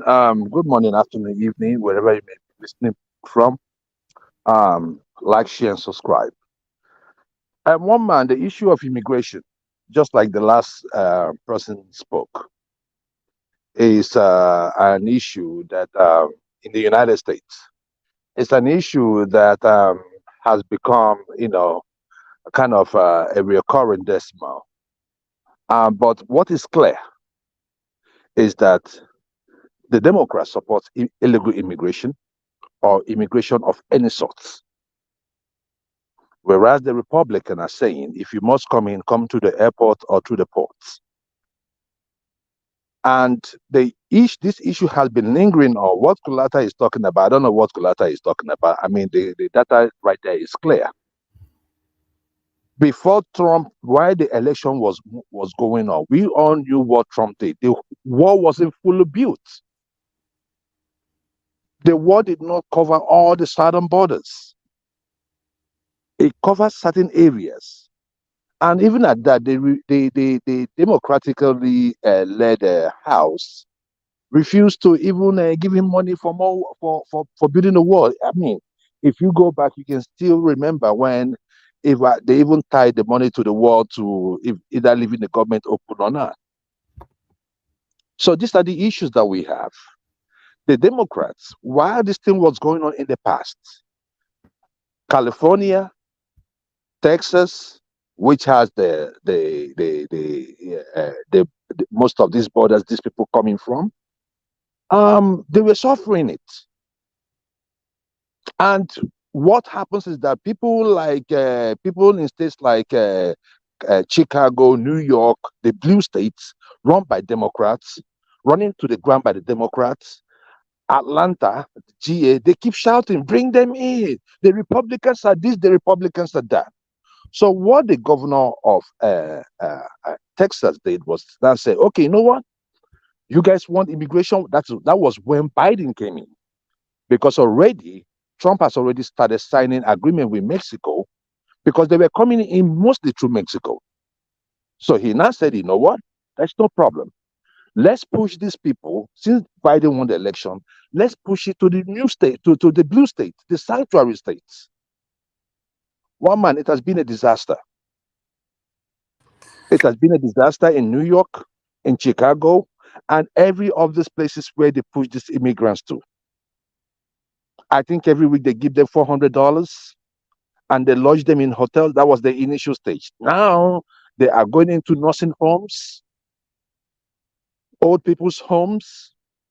In fact, at the time they were contemplating telling people to, accommodate any immigrant that they see, or trying to make it like a law that you must accommodate these people. The Democratic Party is a dangerous party. And we must see them for what they are. Come on. I'm just saying, no. All right. One man. I have a graph to counter Kulata. I just send it to you. Because 6 versus 1. Oh, yeah, bring the graph. Yeah, I have a graph to counter Kulata today. One man. Yeah. In the eyes of Kulata, nothing the Democratic Party do. Joel, I am not a Democrat for crying out loud. You are by your actions. Just like you say you're not. I'm just against the cult of personality of Trump. Just like you say you're not a member of I am not a Democrat. You know that you are a member of APC by data. Can't tell, Kulata. Can't tell. Can I ask you a question? All right. Let me explain that graph to you, one man. Hold on. Okay. All right. Go on. So you can see it. Everybody can see it, right? If you want to enlarge it. You can see the source. Hold on now. You can see the source. Hold on. You can see the source. Look at the head. Look at during the Bush time. See how the graph. See how high the graph. You can see it. How many people? The rate of detainee. Immigrant detained. Look at during the time of Obama. Look at how low it went down. Look at the time of Trump. See how high it went up. Even double that of Obama, this thing. Look at 2020. When this guy came in, look at how he dropped. What does this explain? So what he explains, it shows the effectiveness of the border war and the security apparatus at the border. Okay, is that what it explains? So which border war was Obama using to drop? Hold on. What this explains is that during the time of Republican, they take that issue of illegal immigrants crossing through the border very serious. It was because of the election hold on was now. coming Hold up. on It was now. because election was coming up. Hold Stop on. getting deceived. Okay, explain the number. So under Bush, so if the high numbers mean what? Migrants detained on the US-Mexico border. We had more migrants detained under Bush. Is that correct? Yes. Okay, And then, possibly, well, wait. yes. Then you can see it was dropping under that same Bush. And then Obama kept it low. Is that correct? No, hold on. When did this start to drop under Bush? Are we looking at the same graph? No, just look. Hold on. Look at the time of Obama throughout that Obama time. Hold on, Kulata.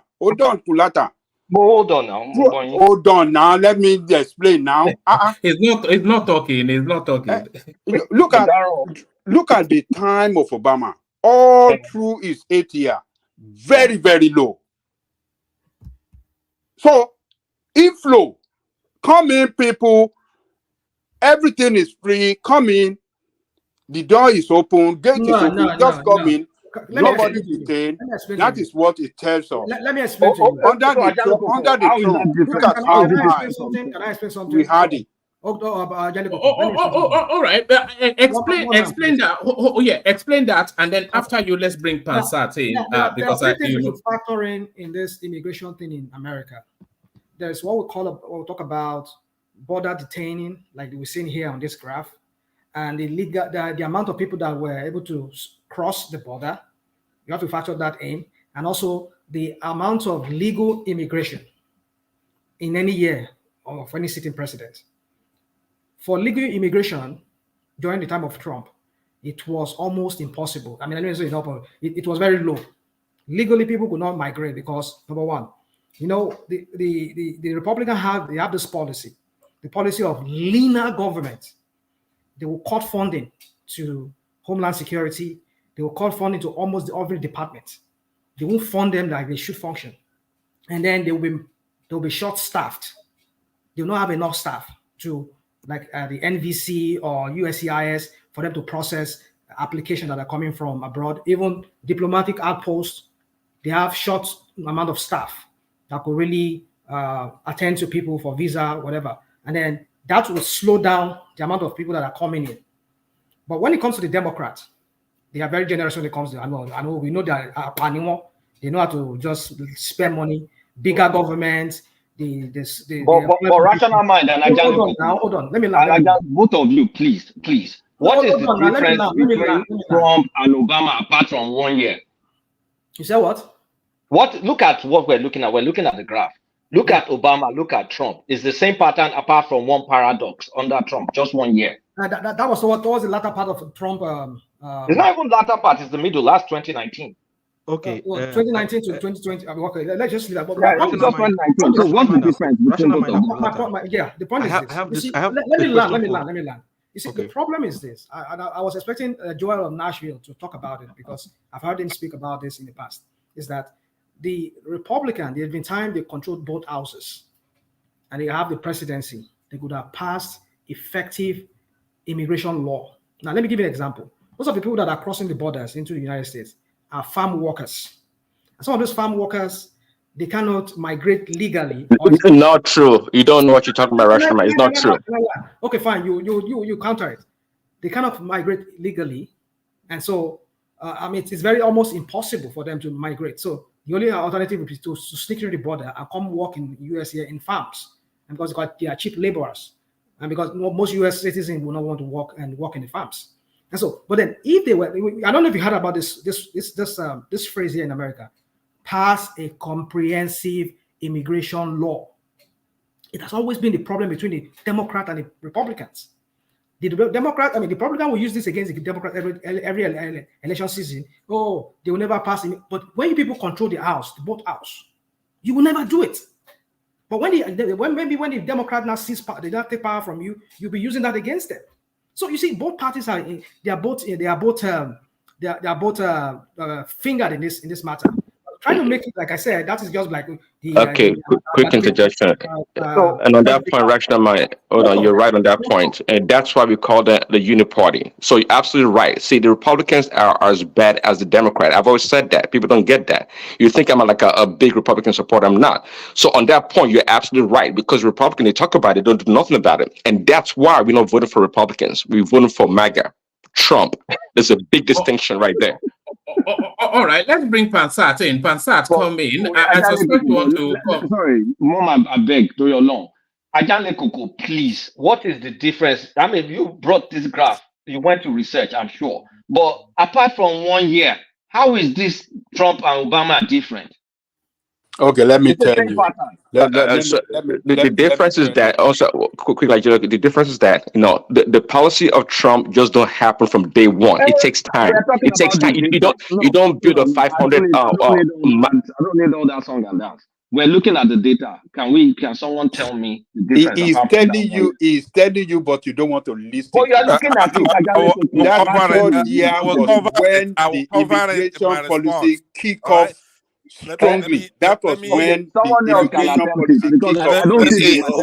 Hold on. Is it by coincidence that it was just a year before an election? Hold on, Pansat. Is it by coincidence that it was a year before an election that this happened? People are not tracking it. No. Hold on. It is not a coincidence. That was when the policy really kick off very strongly, because from day one, hold on, because from day one, can you just listen?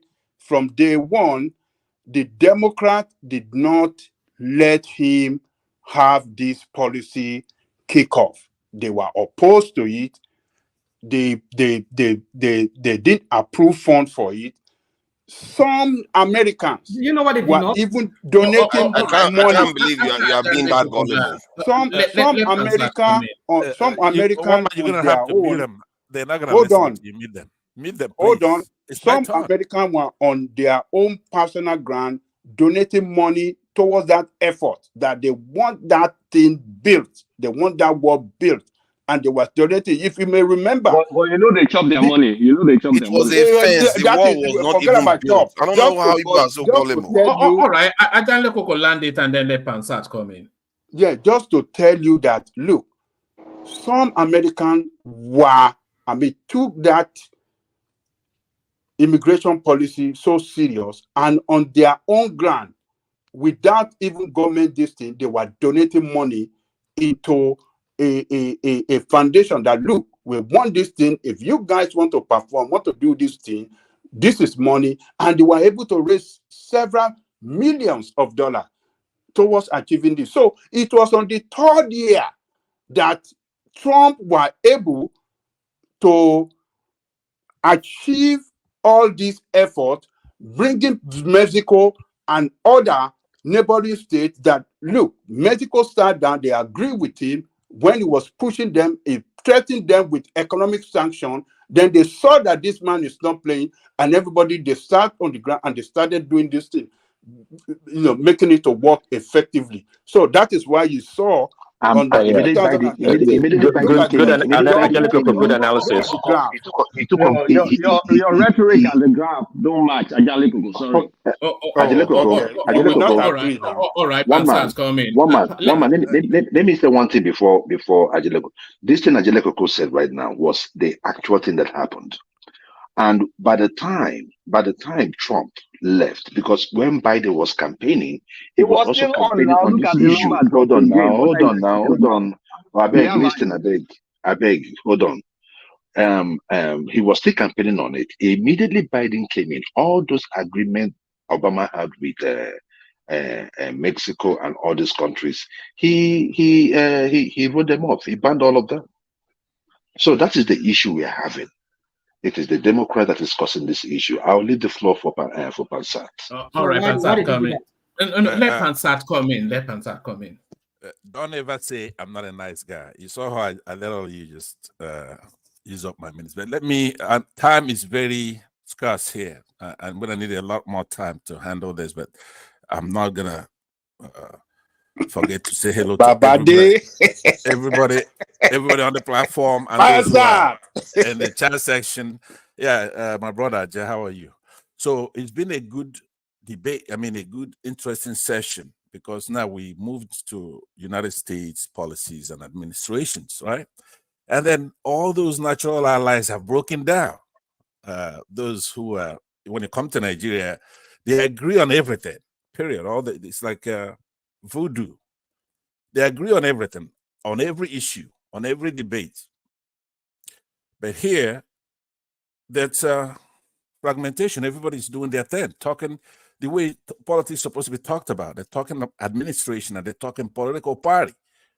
So the debate, though, is not about immigration, obviously. So I'm going to cobble it together by saying that let me first of all give Trump's policies so we know it's not just immigration, right?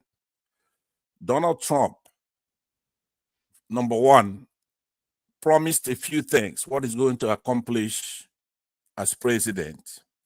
The important thing is that he went in there and tried to do exactly those.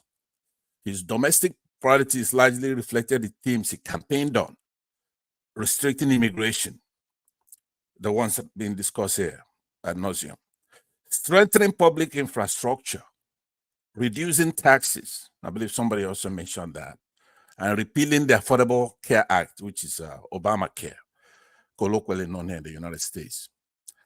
And some would say it was mixed as far as his success in implementing that agenda, with furious opposition, but he was able to largely accomplish those big themes. Now, he did a lot of other things like bring World Cup, soccer, and everything to America, made Europe pay their fair share with NATO and all kinds of things, the attitude. So now, Obama, on the other hand, now when I say Trump, I want you to know we have a tripartite thing going on here. You have Trump, then you have the Republicans, then you have the Democrats, right? Obama's accomplishments, for example, the American Recovery Act and Reinvestment Act of 2009, where he got 800 billion stimulus package after Bush pretty much ruined the economy. Obama came in and he was able to do that 800 billion. But you're gonna know something about Obama. When he has a success like that 800 billion, he could have done 2 trillion, which is what's required. There are people who know economics and what needed to be done. Obama was so popular, right? When he came in, he could have done 2 billion to do the thing, but he himself is the one that is cutting it down. He had no opposition to do the right thing, right? I've said Obama's an evil guy, right? He's not black, he's not white, he's not Christian, he's not, I don't know what the hell he is, right? He had a lot was given to him. On the night I was elected, what I was watching, I was looking in the background. Everybody was jumping up that good has defeated evil. Obama had a lot of goodwill. So he came and played all of us. So he also, I give him credit for what they called affordable care that I mentioned earlier. Patient Protection and Affordable Care Act. That's the official name of that. But we know it colloquially here as Obamacare. He could have done better. He could have had a government own insurance to counter the American greedy insurance companies. He saved them. He played us on that one too, but we'll give him credit for the Obamacare. Now, what I want to, I know that it's limited time, so what I want to do is to speak ontologically, right? I hope everybody knows the meaning of that word. If you don't know, you could look it up. At its core, ontology is the study of what is, right? Study of what is. If you look at the debate we're having here, now this is the way to have a political debate. I was gonna boycott this place, but when I listen to Nigerians talking politics the way policy is supposed to be talked about, rational actors make decisions, selecting options based on calculated expected benefits, right? So when Kulata brings some of this data here, data is good. There's nothing wrong with that. Is data analysis is where the bacon is at. Data analysis. And he's woeful in doing that. Right? So I know time is limited. Let me say that one of the people that comes closest to my philosophy here, it's Prince Daddy. He does elucidate Trump's losses. Trump is the best president any country has ever produced so far, the best. He tells. Remember, he was the better actor. Not Obi. Trump. Obi is not bring president yet. Obi, Obi is not the president yet. But let's try to. I'm trying to. I know time is very tight here, and I want to hear from everybody tonight. Everybody, right? Everybody's making a point here. Nobody's acting out of ill will here. Everybody means it just depends on how much they know. Like I said, we'll look at it ontologically, right? So now, Trump was a bad actor in New York and worldwide, in business and politics. But he came down the escalator in 2000, and I believe it was 16, and he confessed. He says to everybody, look, I used to do worse than everybody else. I gave money to the Clintons, I gave money to the Bushes. I did it better than they did. But from today, I'm gonna stop. I'm gonna be a good guy. I'm gonna work for the American people. All right. So as a Christian, it's like the encounter of Saul with Christ. Saul used to kill a lot of Christians. He was effective killing machine against Christians. But the Lord himself interceded and made him blind. Renamed him after that, after he changed, made him Paul. So it's the same way we have to look at Trump. You don't have to look back to after before he confessed. So he went to work to make America great again. He would have been perfect, except for 2 mistakes, right? He made 2 disappointing mistakes. So because of time, let me just run through them quickly. A police officer knelt on a man's neck for almost 9 minutes and killed him. He came out and he said, look, I'm with the cops. Instead of being an American president, no matter what you say about American presidents, there's a quality they all have, right? Instead of him coming out and say, you know what, I'm for the cops, but you can't kneel on somebody's neck for 8.5 minutes. Therefore, you're going down. He didn't do that. Saudi Arabia sent somebody to an embassy in Turkey to go and slaughter somebody. And he didn't do anything about that. That was a disappointment. So it shows that it's not perfect. It's not good. But it has to be looked at, like I said, as a rational actor here, you have to look at things relatively, in relative terms, not absolute terms. You have to compare him to others. In that case, he's on top. Now, when it comes to what concerns us, though, Nigerians, it's not immigration in the United States. That's none of my business. If they want, flood it in. If you want, deport them. That's your business. But as a Nigerian, we cannot have a country where Muslims are buying Christians. I don't like that. We need to know, we need somebody. Let me just land because it's very important. I got about 3 or 4 more sentences on that, on what concerns me. If you noticed, during the Obama administration, they grew ISIS to be so big that it's almost like a rival to the United States. These people were cutting off people's necks almost daily. I don't know if people ever reflect. Just manage that language for reasons of YouTube. Otherwise, you might trigger YouTube. But carry on. Okay, thanks for reminding me. That is true. Yeah, so there was chaos over there in Europe and the Middle East, and they were just ISIS was all over the place. They went as far as having like a caliphate, some in Nigeria, some all over the place, right? And Obama was playing the game he normally plays, which is to sit on the fence, pretend like it's somebody else's fault, right? Well, he's the one doing it. So Trump came in. Guess how long it took him to clean up that mess? Sorry, Pastor. 1 minute. I just posted a link about Trump's exact comment on camera about George Floyd. All right. We could debate that as well. He was he condemned it. He condemned it. No. He was horrible on that. But let me land on this.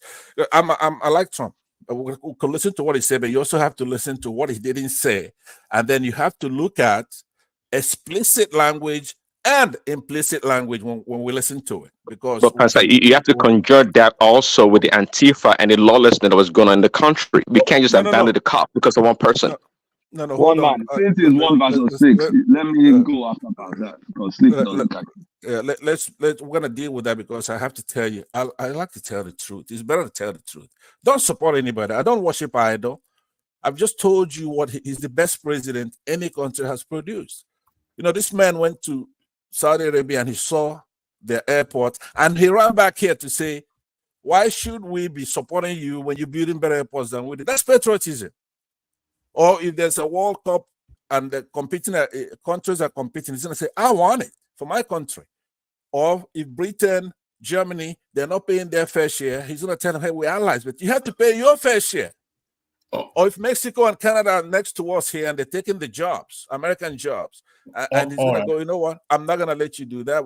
If you send that thing over, in essence, protectionism. All right, Pansat, let Kulata counter what you said. And let me just make one more. So the economic policy of Donald Trump administration was characterized by individual and corporate tax cuts, attempts to repeal that Affordable Care Act, Obamacare, then trade protectionism, like I was just talking about a minute ago, immigration restrictions, deregulation focused on the energy and financial sectors. See, America was energy independent, unbelievable, because they wanted to make it to where we depend on others, right?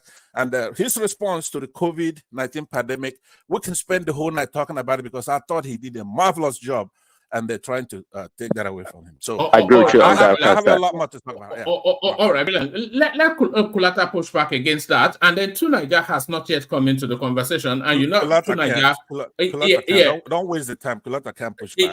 Hold on. Well, Kulata is a very able man. Tunaija also wants to come into that conversation. So Kulata goes next, but let me do this and then clear out of the way, and then you continue the conversation under Thomas. So this is Alexander Gomez, as ever, opening it up nicely. Ola Tumbosun, Oshunleti, he comes in, as we have been seeing his name now. Ayo comes in there to blow them out of the water. You know Ayo, of course, the sugar daddy of the platform. Tim Jack, he comes in. So we've seen that name before, and we say it again. Before Kulata comes in, whilst he's making the decision to come in or not, he carries the conversation on via Supporter. So that's Kulata right there. Prince Daddy joins Kulata in that good habit, chatting via Super Chat before he came on. Kulata continues because he doesn't want to come on, but sometimes the conversation drags him in. So if he doesn't want to come on, you'll see him often in the comment section with the Super Chat. So that's Kulata, and that's Kulata still carrying on. So now setting a new bar for the Super Chat, the man with the bow tie, Ike Ogeme. So that's the new bar now. We see who will exit that at some point. That's Ola, of course, super chatting to the conversation. Kulata continues still, and still Kulata still, and still Kulata still. So that's Kulata. I finally gave up on the super chat, couldn't bear it anymore, and decided to come and battle it out on the screens. So thank you, one and all. Keep them coming. You know what's coming next? General Thomas. And before General Thomas comes on, just to signal his appearance, here it is.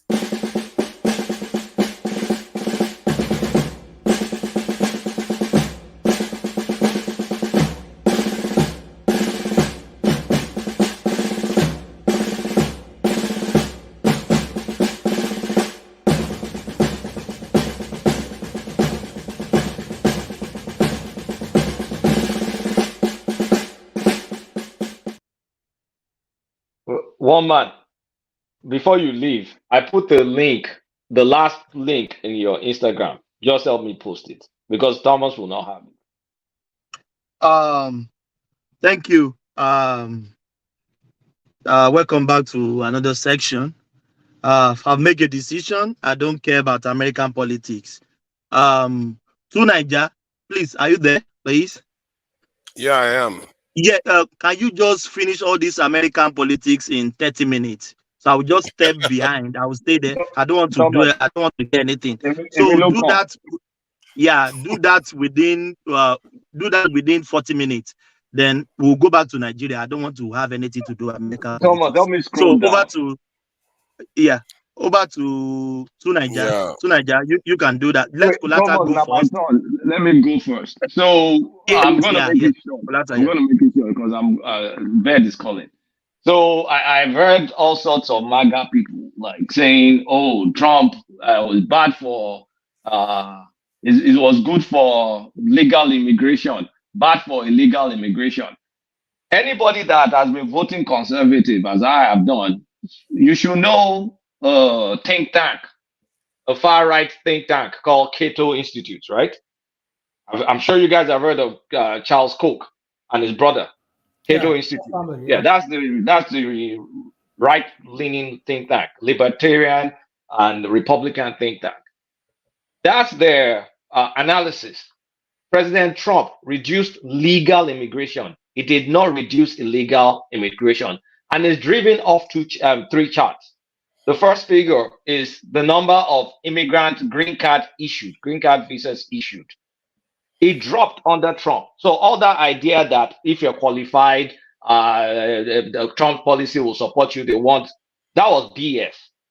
It dropped. You could see it drop way under Trump. Of course, then COVID happened. Of course, it dropped sharply. I'm not going to blame COVID on that. But it was dropping under Trump. That is legal immigration that Republicans are supposed to support. The next figure is also people applying from abroad legally. It dropped under him too. So it wasn't for that. But So, that's not a let me finish. I'm about to leave. Wait a minute. Let him, Pansat, please. Pansat, please. Let him land, please. I did not interrupt you. So any sort of legal getting green card or going in the line, applying, doing the legal thing. I'm challenging the source. It did not encourage it. The Cato Institute is posting from Department of State. That's the source of the graphic, Department of State. Department of State are both graphics I've looked at. Then the third graphic shows apprehension. That is people that are catching in the borders. Obama had way higher interior removals and border removals than Donald Trump did. Maybe even 1/3 higher. So that means everything was all rhetoric. In terms of moving bodies, deporting bodies and do that, Obama bested him. So it shows I said that here now. I said that here. It's go to the third graph. You go to the third figure. I'm not looking at the screen. I'm looking at my own screen on my laptop. Thomas, go to figure 3. Figure 3, migrant removals and apprehensions. Just go to figure 3, Joe. One man can do that. It's from one man is the one doing it. Yeah. One man not alone. Okay, that's the you see that immigrant removals by area of apprehension. That is both interior removals and border removals, and you can see Obama numbers. 2000, Obama entered. When did Obama enter again? 2017 minus 4 8. 2009 or roughly that. You can see it's high, and then it dropped by the time he got to Trump, and Trump kept it low. So what exactly was it doing to illegal immigration that you guys were doing song and dance about? Building 51-mile border wall and then rebuilding existing walls. It is low during Trump because it wasn't deporting enough. It wasn't removing people at the border as high as Obama, and it wasn't deporting people that were already in the country as high as Obama. So that is all BS. And this is coming from Immigration and Customs Enforcement.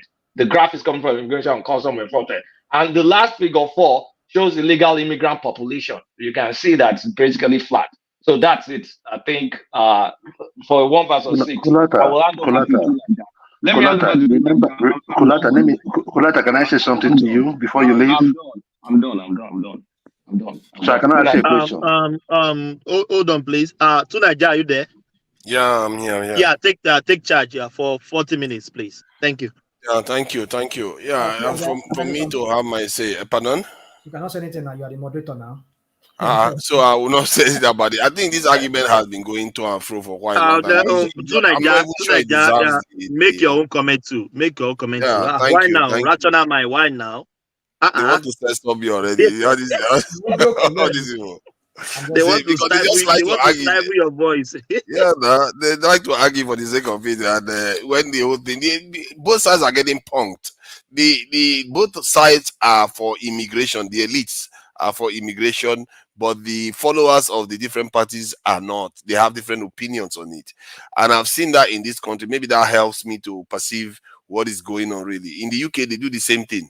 The Labour Party members tend to not worry too much about immigration, while the Conservative Party in the UK tend to care about immigration.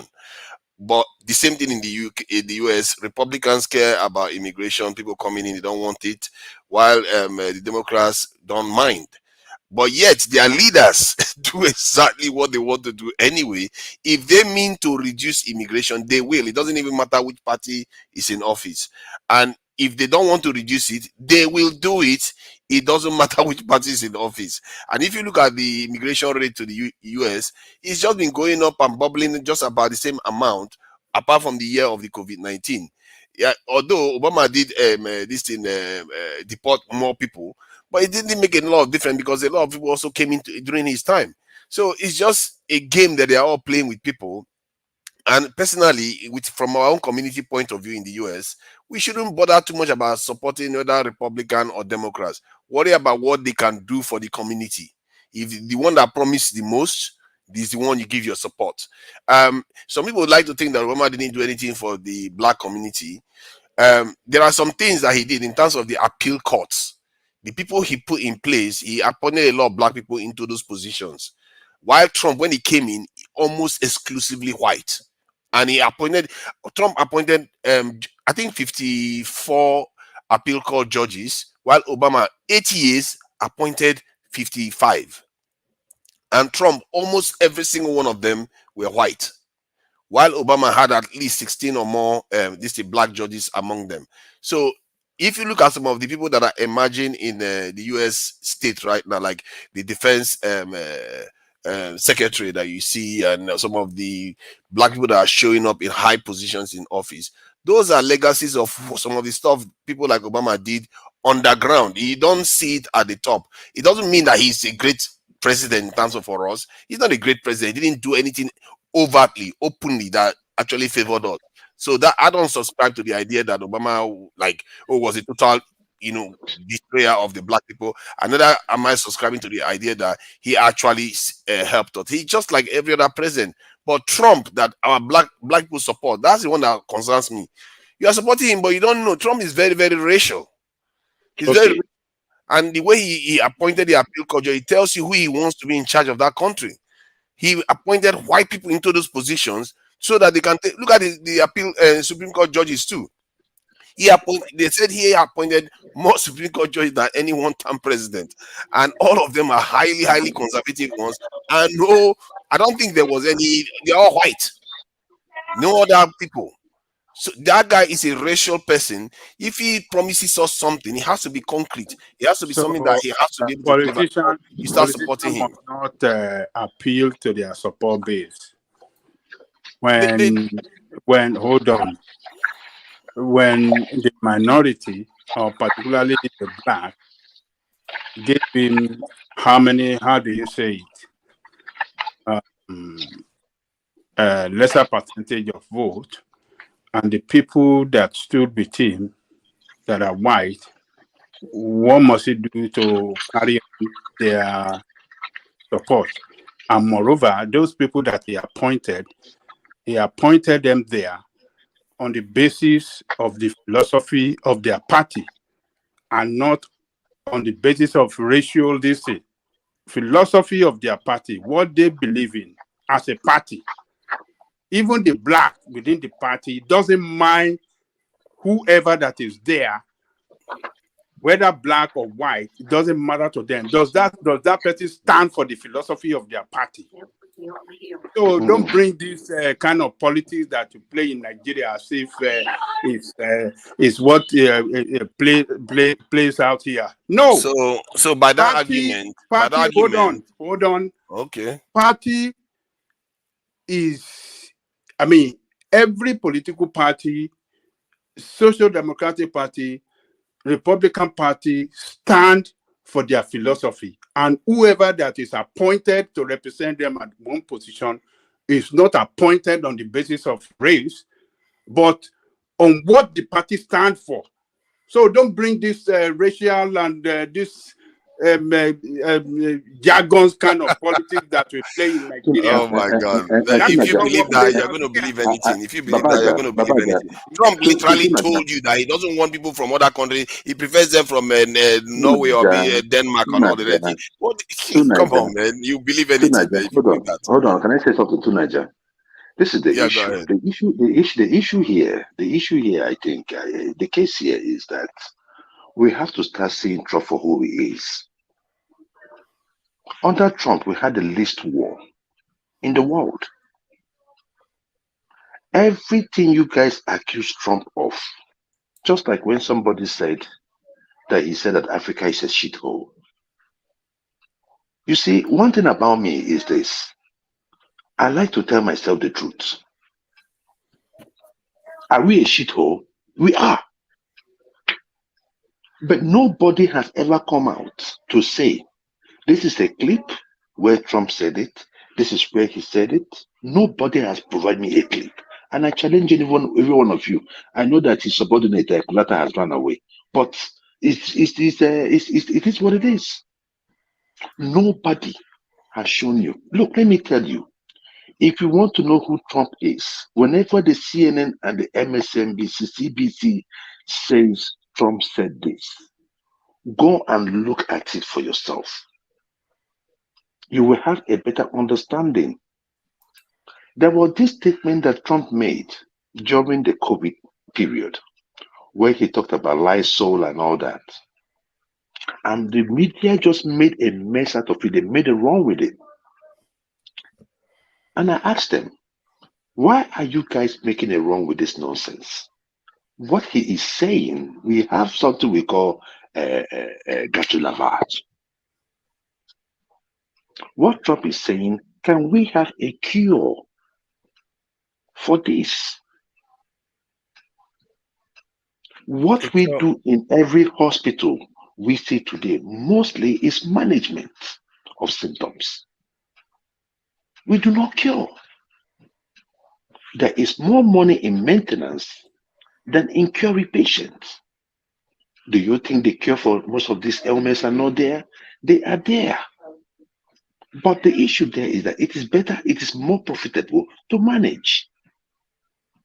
And Trump is telling you, can we have, if he would wish that we have a cure.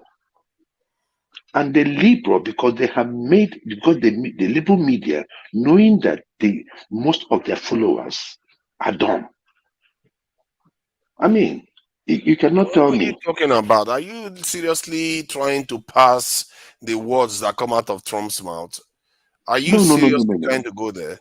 What happened? What happened? What did he say? I just told you. Trump says all kinds of crazy stuff. Maybe he didn't say whatever you are arguing about right now, but he says a lot of obviously crazy stuff. This is a guy that talked about nuking a hurricane, for crying out loud. Mention one. He talked about nuking a hurricane. Chineke, you're watching too much. Are you not British anyway? You watch too much of this fake news. You watch all this fake news. I'm so sorry about it. But okay, so Trump didn't talk about nuking a hurricane. Okay. You understand what I'm saying? But the facts are this, right? When he talked about the UK or the European Union paying their own fair share, why would Americans be for the Christmas for everybody? He said the right thing. Okay, another thing, what was the problem between him and Canada? And the media did not like it. Why? Because he did not like the man. The problem is that in the Ocean of May, America and Canada, they both ship there, they both fish there. The same seafood that Canada sent to the European Union, free of charge, FOC, as in like in terms of tariffs and all that. When America wants to send their own there, they charge them 30%. Then Trump said, no, you can't do that to my country. We fish in the same ocean. Then I have to pay 30%, and these people will not pay anything. Okay, you know what? I will increase the tariffs on the car you bring into the United States. Everybody say, oh, Trump is a bad man. You cannot look at his policies. Look at everywhere in the world. There was no war. He didn't trigger a war, but he almost triggered one with China towards the end where they were trying to hold him back. And remember, he ruled for 4 years. I agree with you that he didn't trigger a war. He didn't trigger a war. The one that was on, the one that was on, and that is the reason why we're saying if a person caused a problem, if you're looking for Bin Laden, why start a war with Saudi Arabia? Why start a war with Iraq? Why start a war with any country? That was a Republican if you're looking for Hold on. You don't get it, because the thing there is that when you look at the Bush era, that was another criminal era in America, and you can see under his own administration too, immigration went up. It was a lot of nonsense that happened under Bush, but we're not going to go there. But we are talking about the ideology of the Republican Party vis-a-vis Trump and what Trump did. But Trump supported the war in Iraq. So what is the difference? Because he was lied to like every one of us. Okay. He was lied to like every one of us. Okay, so he was gullible enough, as rich as he is, to be lied to. If you believe that Trump has always believed in Republican cause, you know that. He's always believed in those type of things. Hold on. That Iraqi war was a design by the Bush family. We all know this. And the gun owners and the gun owners, they wanted to sell some weapon. They did what they did. And it is coming, and the truth are all out. But the major media, that's why I tell you, the major media works for nobody. They work for their interests. Because how until today they could not push for the arrest or condemn what Bush did in Iraq. It's still a mirage to me. So my brother, please. When you say he didn't trigger any war, he almost triggered a war with Iran. Remember, he killed an Iranian general, and he almost attacked China. The people, if you look at the people he goes after, almost. Why don't you speak to the record? Why don't you speak to the record? The reason why I'm saying is that because his own officials, towards the end of his administration, had to try to a kind of it's a lie. It's fake news. It's fake news. Millie, whatever you want to call it. All I know is that even the Chinese called and they were concerned that he was about to attack them. It's a lie. It's a lie. Yeah, right. What is true anymore? If you cannot believe what the reports are saying, did they start, I think Joe was asking you, did they start any wars? The question. You didn't answer that. He says almost started war with Iran, almost started war with Nigeria. He didn't start any new war. That is true. He didn't start any new war. It's a fact. Okay, so what is the business about almost and almost? Anybody can almost do anything. He didn't start any war until he started the World War. What are we talking about? You can't just say somebody didn't start a war because of that. It's all good. Okay, why don't you speak to what we know? We know that Barack Hussein Obama destroyed an African country called Libya. Why don't you talk about that? That was a real war. The suffering of those people still continue today. You don't talk about that, but you spend your time talking about you almost did this in Saudi Arabia, Iran, and all those places. Your problem is that you are busy worrying about sides. There are no sides. I'm speaking to the facts. Let's talk about Libya. Let's talk about the suffering of the people in Libya. It's more important than what you're talking about. You just want to play the old game. You just want to play the old game where you take side, the Democrats or Republican. The only side you should worry about is your side. What are these two sides doing for you? Stop falling for this nonsense and I've said this to many African Americans. Stop falling for Democrats or Republican. Worry about what they are doing for you. And that's what the Jews do.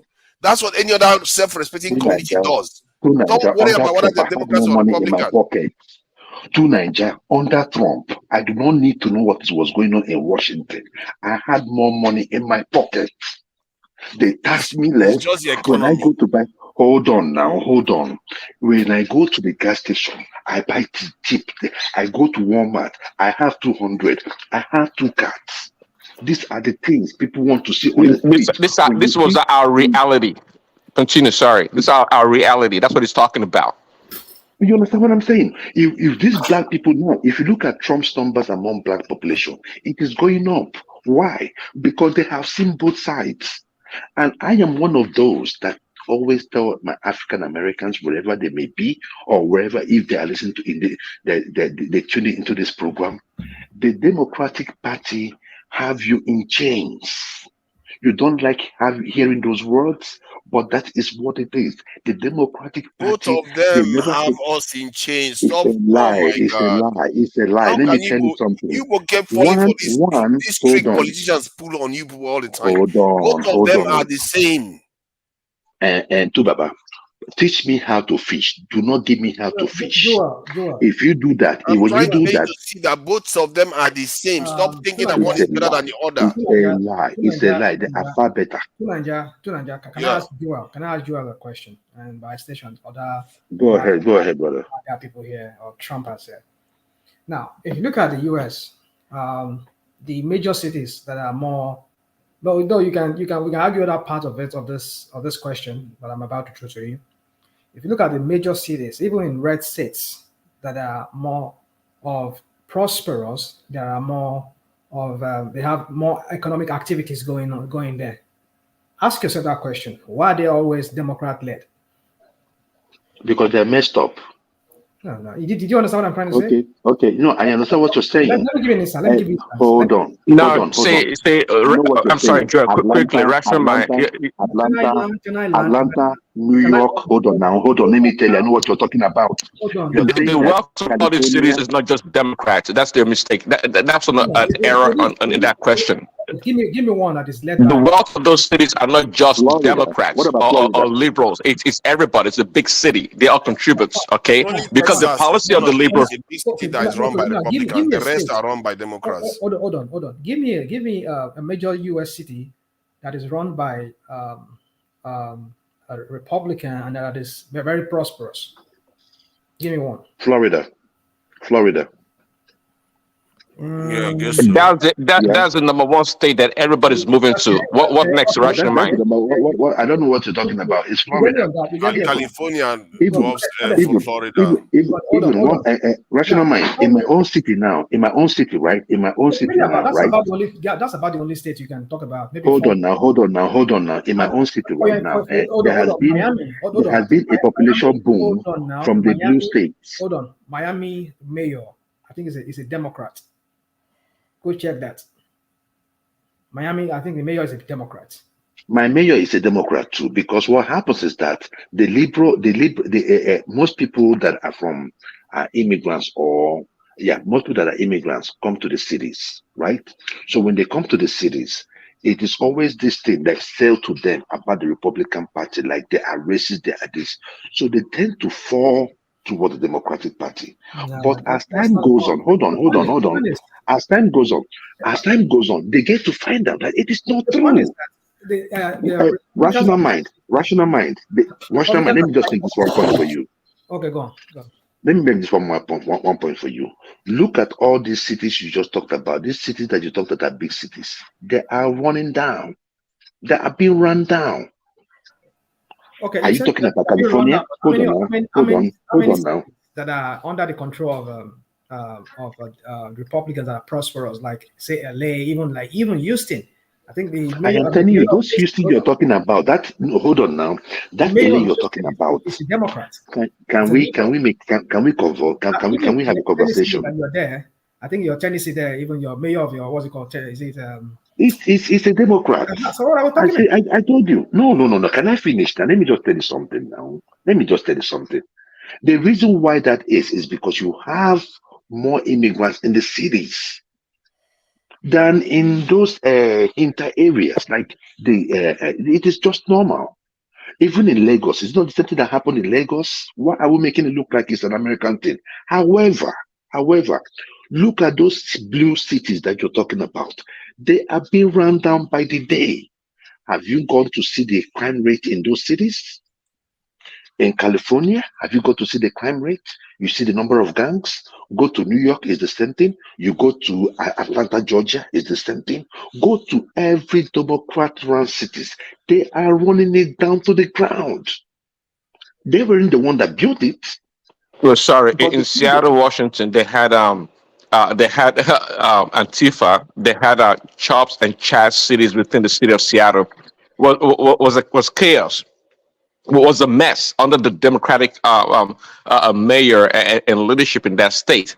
So your argument that you're trying to make, Rashomon, You're starting another conversation now.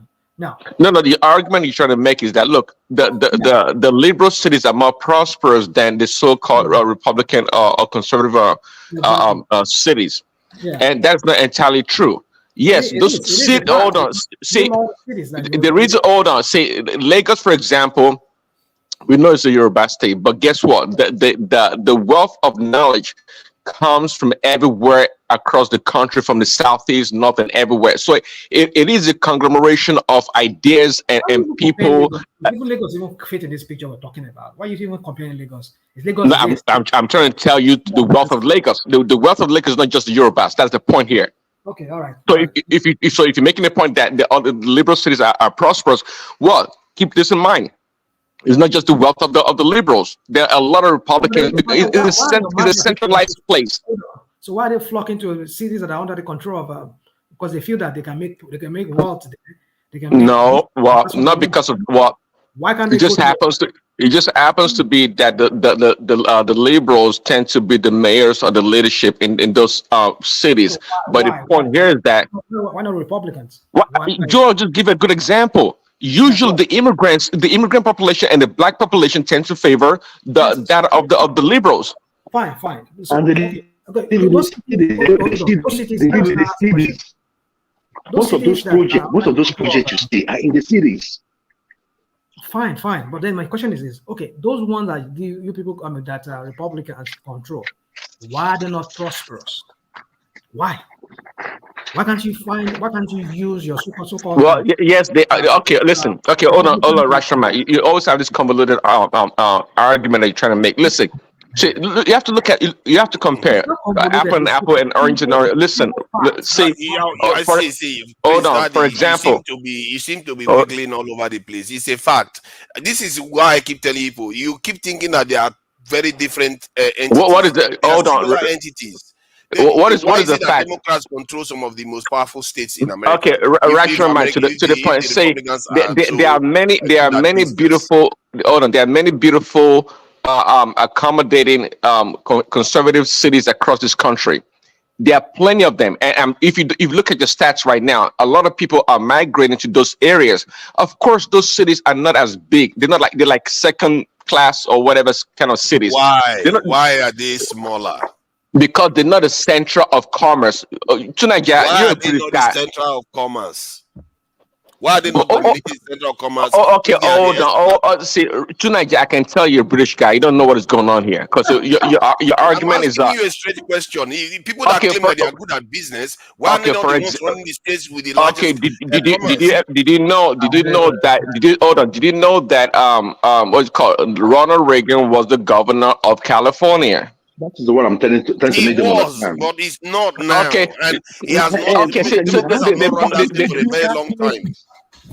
The point here is that have not run that state for a very long time. because Rashamon's argument is mute. Hold on. The point here is that over time we've had over time. By the way, California is actually a greatly a Republican state for the most part, but over time there's been a change in complexion in this areas that you're talking about. But many of these places you're talking about were once ruled or governed by Republicans. Like Arnold Schwarzenegger was a Republican. That's another good example. He was governor of California. What is that? What are you talking about? But on presidential level, California has been a democratic state for a very long time. Even if they choose Republicans now and again for governors, they've been a democratic state. Or you'd be surprised the level of Republican influence in that state. You'd be greater to say. The same thing can be said for Texas too. But in the end, we know the parties that are associated with certain states, like New York, this in Chicago, this in California. All those states are major cities in America, and they are Democrats. Let me tell you something. Let me tell you what is going on in America today. My Nashville is, I think, the fourth most growing city in the United States at this today. Let me tell you what our population, let me tell you the composition. We have people from Detroit, So for every black person you see now in Nashville, at least 2 out of every 5 is from Detroit. Who runs Detroit is a black person. They run down the city. The other people you see here are people from California and from Chicago, right? What is going on in Chicago? A disaster. We have most of them here. We have a good number of them here. Which other people are moving down here? People from California. They are moving down here in droves. In fact, they are oppressing us. You know the reason?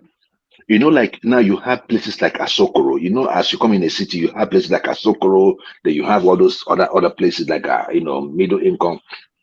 Because of the amount of the house cost in California, when they sell those houses, when they come here, they go live in our best places. They You buy mean the in house. Texas? No, I mean in Nashville, Tennessee. Okay. You understand what I'm saying? That is what is Tennessee going is on. like a backwater now compared to California, isn't it? Oh no, definitely no. I'm just telling you that Nashville, as I'm talking to you right now, because I remember when I came into this place, a house rent for 1 bedroom could go for like 500. Today you cannot get it for 1,500. The amount of apartments, real estate going on in Nashville is crazy. You cannot even by the time you finish building, people are buying it while it's still on the skeletal stage. That to tell you the movement of people. So don't come here and say that because it's a California and New York, almost of these places had Republicans in the past that ruled over the state. That they are in charge today. The Democrats are in charge today.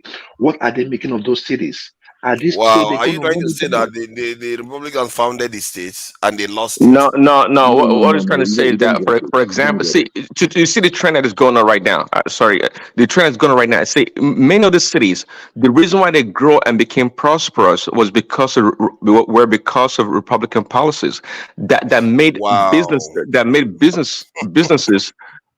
Oh, you're laughing, but I know you read. How can you just make that stuff up? You can't just make it up. Well, Well, if Republicans are so prosperous with because business, Republican they will policies dominate the big cities. because Republican policies are Oh more my friendly God. towards business. See, just like hold on. See, we mentioned Florida right now. Guess what? If these liberals continue to migrate, to Florida, guess what Florida is going to be in the next, I don't know, 5 years? You can guess exactly. Yeah. Exactly So to the point. Florida is going to improve because remember they are leaving Improve. California because California is too expensive. People want to live in California, but it's just too expensive that I did just live in California because it's too expensive. What about yes, actually, the lifestyle? What about the lifestyle? What about the it's things not they only the believe in? lifestyle. See, what that means is that there are still people willing to pay those high price. That California is so jam Hey, packed. tonight, you That's why they talking are leaving fiction? now. You talking fiction, abstract stuff? We're talking about reality here. People that live it are telling what's going on. You're just There talking is no, fiction stuff. you have to see what you have to understand is that if there is little space in California and all the properties are so highly priced, it's telling you that there's a pressure in that place that there's so much people that wants to stay there that the ones that even have money cannot afford it and they have to leave. People are living because the crime rate is high. Google it on Oh my YouTube. You God. don't need to go far. Hold on, my brother. Google it on YouTube. Go and see what is going on in Blue State. You see them, they will just rush into a store. Do you know that in California today you can steal up to like $5,000 and the owner of the store cannot arrest you? You can steal up to $3,000 to $4,000 and no arrest will be made. You are not meant to Because be they held. have a lot of money in the state, they don't have that. See, if No, you are but you're saying not those saying things, they are everybody not. would have left by I now. mean, look at your rationale. Is that your argument tonight? Is that argument because you have a lot of money in the To states, so them, it's okay to I'm rob not rationalizing stores? because to them that is little money to them. They can you're shoulder you're a it. funny guy. You're a funny Because guy. because they You're a are funny guy. covering because when you tell a store not to prosecute people like that, because you are willing to cover the store The of stores are closing down. You don't know what you're talking about. No. The stores are closing down. They're closing They are down. closing down. They're losing Oh my profits. What are you God. talking about? If they are closing down, then why Okay. are businesses still in California? Go Start ahead. making stuff up, man. Go ahead and Google Walmart and see how many Walmarts are closing around the country because of theft and You don't know what you're talking about tonight. You're just talking. You're just making stuff up just because you're against Democrats. I just told you to Google it. I just told you to Google it. Go ahead and do some research. Walmart stores closing down now. Tunaja, you know what I'm going to do? Tunaja, you know what I'm going to do? Hold on, Joel. Sorry, please. I'm sorry to say hold on. They're both correct. You see, for me, that's one of the things I have with liberal cities. A lot of the stores are closing down because of theft. They will go. A lot of these homeless people, they'll just go into stores. And my city here, it's in fact a lot of businesses, not just even stores, even restaurants are shutting down in downtowns here. So it's not. Let me list the cities that. Let me list the cities that Walmart. Hold on. There's a link that shows the cities that Walmart is closing shops. Hold on. We are on ground here. We are telling you that's the fact. I'm also looking at something from the United States. Let me read it now. Let me read it. It says Walmart closing a batch of stores in. Hold on. Come on, calm down. Now. Let's get facts. Tuna, you need to stay in your lane. You're not familiar with American politics. Stop it. You know what? Next time, man of prestige, if you want to come with argument, when your doctor advises you, tell him that you know your body more. Okay? Move on. You don't know much about American politics, so don't come here and be talking all gibberish. I'm not reading from my own notebook. I'm reading from American documents. I can educate you, okay? Hold on. I'm just trying to be fair. I'm not using my own opinion. I'm reading from an American document. You have to accept that. What did you read? Walmart is closing a batch of stores in 2023. Here is the full list. Let me get the full list. So what does that mean? What does that mean? Hold on. I'm going to give you the reasoning. I'm going to give you the reasoning soon. And I don't have to read that part anyway, but let me give you the states. Arkansas, DC, Georgia. Those are Republican ones. Arkansas and this in Georgia is Republican. Florida, Republican. Hawaii, Democrats. Illinois. This is Democrat. No. Indiana, Republican. Kansas, name the cities, not the states. Name the cities that they are opening right tonight. You've been duplicitous. You're trying to deceive us. I'm naming the states. They said the states that are closing. Okay, I'm going to go to but if you say Georgia, what city in Georgia? We'd like to know the city, not just the state. I agree with you. Okay, what narrative? Wait a minute, Tinaja, what narrative are you trying to paint about this closing of stores? I mean, that's common. They are trying to maximize profit. What are you talking about? Exactly. That's the key point. That's what I wanted to conclude on. It's because of most people are buying things online now, and they want to reduce their footprint. That's what they are doing. No. Tinaja is making a little sense. He's making a little sense. Man of prestige. You stay in a blue state. That's a factor. I live in a blue state. I'm not a MAGA. I'm not a MAGA like you. Wants to hear. There's a lot of stores closing There's a lot of stores closing in Chicago. That's Illinois. About 1, 2, 3, 4, 5, 6, 7, 8 closing in one state. Amazon is taking their business from them. Exactly. People are going to. Okay, allow me 1 second. Some of them has to do with AI. Some of them has to do with AI. See, there's a reason why. There's a reason why I asked you. Bank of America, West Fargo, City Group. Look at it. A lot of bank closing right now. We are not talking about those ones. That's why I asked you to Google Walmart. Blame everything on Democrats. That's why they are closing. No. I asked you to Google Walmart. Is that where the narrative we're going to? Yeah, a lot of Nigerians here are misguided. You know, you all come to America. Man of prestige. Like you, my brother, you are hiding from the ineptitude of your leaders. Your cities are you have sold your oath. That's your problem. You have sold your oath in America. Hold on now. Go to Memphis. Go to Chicago. Go to California. Go to New York. I'm in California. Life is good here. What are you talking about? Life is not good for you if you go to those places where they keep. You don't know me. You don't know what I do. What do you mean life is not good for me? What are you talking about? I did not say that life is not good for you. You stayed in Nigeria, so why wouldn't it be good for you? I mean, if you live in a Ajegunle-like place, why wouldn't it be good for you? That's not my problem. But the life is good for you. I'm talking about the policy. Stop trying to paint Democrats as the devil that Democrats and Republicans are a problem for all of us. Come 2024, Democrat is going to occupy the 3 chamber of houses, in America. I can bet my money. Forget about this nonsense. Republicans don't know how to govern. Look at the charade that happened today about McCarthy. They don't even know how to govern. Why would you trust them? I don't know, I don't know. Both of them. I'm worried about the way Biden is going on. He's doing a lot of damage to Africa and destabilizing the world. Look at the cost of living is expensive everywhere because of this stupid war in Ukraine. So I don't know, man. They are all no. I completely agree with you. We progressive. We don't have any other option. Believe me, I don't really care for him. He's too old. If we have any other option, but definitely. Mega petting is not going to come into you supported Kamala Harris. Okay, so the speaker, tell us more about the policies of the liberals that you really enjoy that helps you. Have you looked at Bidenomics? What he has done for the last. What has he done? Bidenomics. Jesus Christ, Madam President. Bidenomics. Why do you guys have to take sides? Go and read the 10-point agenda. He has accomplished about 90%. He has done more than Obama, more than Trump put together. And let me tell you, Trump inherited Obama's success. Trump don't know nothing. Trump is a mega, he doesn't know nothing. He inherited Obama's success. That's why he was able to, the economy was good, look what Biden has done, regardless of his age. How is he lying now? Tell us how is he You're lying. No, he's lying. Tell me I'm lying. It's like look at your unemployment rate. Man of prestige. I'm listening. I am telling you this. Why are you telling me that I'm in America? I know more than you. Hold on now. Let me tell you now. What I'm telling you is this. In the streets where you go to buy your stuff, what is the economics all about?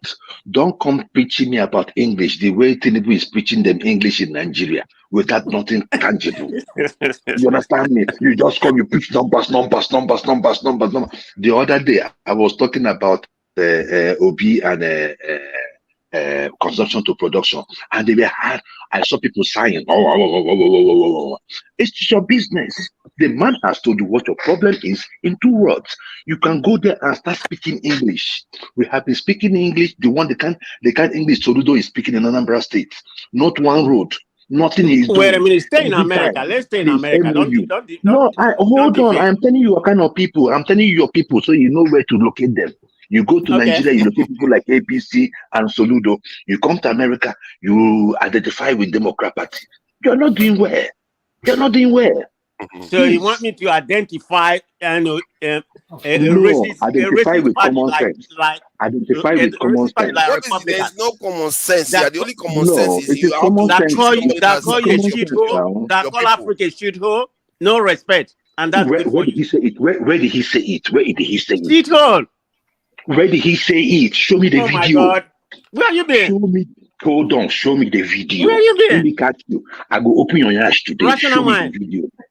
I'm here. Why are you worried about the video? Even if he said it doesn't even matter. The point is that the video now.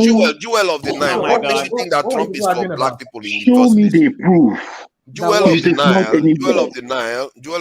What makes you think that Trump is lie? He called you particular Nigeria specific. This is Nigeria, we are a shithole country. To Nigeria. See, I'll answer that question in 2 ways. So your point is that a lie? Is that what you're saying? No. It's Jewel that is denying that he didn't say it. Whether it's a lie or true. That's not even the point. I know, man of prestige, and I'm asking you. Let's assume that he said it. Is it a lie? No, it's not a lie, but why do you have to say it? That's where his mindset is. Because you guys are too sensitive. You are the so ones. You are worried. See, Joel, are you that your inferiority complex has completely gone out of control? That exactly. Somebody will call you that name, and you are you know where? Tonight, you've been emotional. Hold on, tonight, rather been emotional. When people say the truth, Can I make my point? It's not about being emotional. Hold on. Yes, you are. If somebody says the truth, you face the truth. 15 seconds, let me just make my point. It's not about being emotional. It's what it says about the person that is making such a statement, if they can make a statement like that about you, what is it they're going to do to you? Joel, if you're going to say that, then I don't have any more respect for you. Looking at things. You know, if somebody comes to you now, they want to do business with you, but they insult your wife badly, you are going to start wondering. Africa is a basket of begging, or a bowl of beggars. Okay, so don't deceive yourself. Don't hold on. You just talk. Don't pretend like you sitting at the table and negotiating on equal terms. You're not. You know that. So don't pretend like it calls to country, you're a damn shit whole continent. Why are you? See the way people look at yourself. You don't look at yourself like it has nothing to do with self-esteem. It has nothing to do with that. Listen. He made it in the Oval Office. Trump did nothing for Africa. I don't understand why. What did Obama do? Trump did nothing for Africa. Obama did nothing for Africa. Let's be real. Trump and Obama. Okay, everybody's talking at the same time. I can't seem to mute anybody. See, the point is that both of them did nothing for us. So why are you choosing any side? No, we are talking about in terms of America who did better. But in terms of foreign policy, Obama did nothing. That's why he has a failure when it comes to foreign policy, particularly Africa. There's no doubt about it. But I like him, as an American president. He's one of the best, in my own opinion. But talking about foreign when it comes to Africa. And man of prestige, what did he do for you? I said he didn't do nothing for Africa. That's what I said. No. What did he do for you in America? Oh my God! Do you want me to go in detail what he did? Look at what he did. Just name a few. Hold on. He inherited the worst economic disaster in American history. And that's what he did for you. Era. Do you see the collapse of every economy? And when he came, what did he do? I mean, he took unprecise measure to rescue this country. Do you know where this country could have been? I don't know where you are. Okay. Hold on tonight, guy. You're talking. So, man of prestige, you sound like you're not very good into details. I can tell. So, your idea of rescuing the economy is giving trillions of dollars to Wall Street companies, and in the next few months they turn profit. That's your idea of Obama saving us. You sound like you want to watch CNN. Hold on. Let me say my piece. The automotive industry in Detroit. That would have been a collapse of the country. The man of prestige is easy to catch this type of people when they start saying sort of stuff. Let's say someone like Churchill now led a country to war, and when he wins that war, everybody will praise him for doing great things. Then somebody goes, inherits this in office where the economy is in a total free fall, then rescues it. But what did he do for you? Didn't he do anything for you? Do you know how many millions of people that would have lost their job if he hadn't intervened? He saved millions of jobs and rescued the economy. And on top of that, the economy actually grew faster under his term than Trump's term. No, it's a lie. It's a lie. You don't know. It's not a fact. The other day, I guess Kulata came here and showed some straight line stuff. But you're not talking about the story, the narrative behind these numbers. Simply showing the graph and some straight line, it means nothing. It means nothing. Prince Daddy, I don't have the opportunity. I'm in a car right now. I don't have opportunity to bring the graph for you. I would have done that. Look at the first 4 years of Obama. He inherited, like I said, the worst economic disaster in American history. Then he suffered during the first 4 years. Hold on, let me land. But the last 3 years, not the first years, the economy started growing. The economy grew more than it grew under 4 years of Trump. Hold on. Okay, I'll let you continue. I'll let you continue. But answer this question. That's why I'm seeing you're not good in details. Tell me the reason why the economy was growing. Is it because of new innovation? Was it because we discovered something new, or was it because it came about with some strong economic policy that allowed companies to grow or invest? Tell me, what is it? Okay, the last one you said, it came about with the last economic policy that allowed the country to grow. Look at what he did. By giving Wall Street companies free money. Is that what you call a policy? You call it a free money. That's called reinvestment. That's called free money. American got all their money back. These companies they lost trillions of dollars. And they got billed out. Okay, but where are they right now, Prince Daddy? Where is the automobile industry right now? This is the highest profit. Hold on. Do you know why they are striking? They have the last 4 or 5 years. this is the highest profit the auto industry has ever made. It's because of Obama policy. Go and Google it and find. I'm not in a place. I'm sorry, you lost me there. You said they're striking right now because of Obama policy. No. I said the reason why they are striking, they're asking for more money. I'm talking about the workers. They say because the company has profited a lot, they have not got a share of the profit. I'm talking about the regular workers. That's the reason why they are striking right now, because they say No, hold on. Let me land. Okay, you be talking. No, they want a wage increase. That's not a problem. But don't tell me. Don't tell me this bad. Don't tell me this bad policy of Biden and Obama combined. The automakers, just like the auto company in America, they did wonderfully under Trump. You know that they made a lot of money. They were so successful because of what Obama did. No. It was simply It was because of Trump policy, especially the policy that focuses. Who rescued the auto industry? Policies that focus on bringing manufacturing back to this country. That's part of the policy. You're just misguided. No. Well, you can't say that.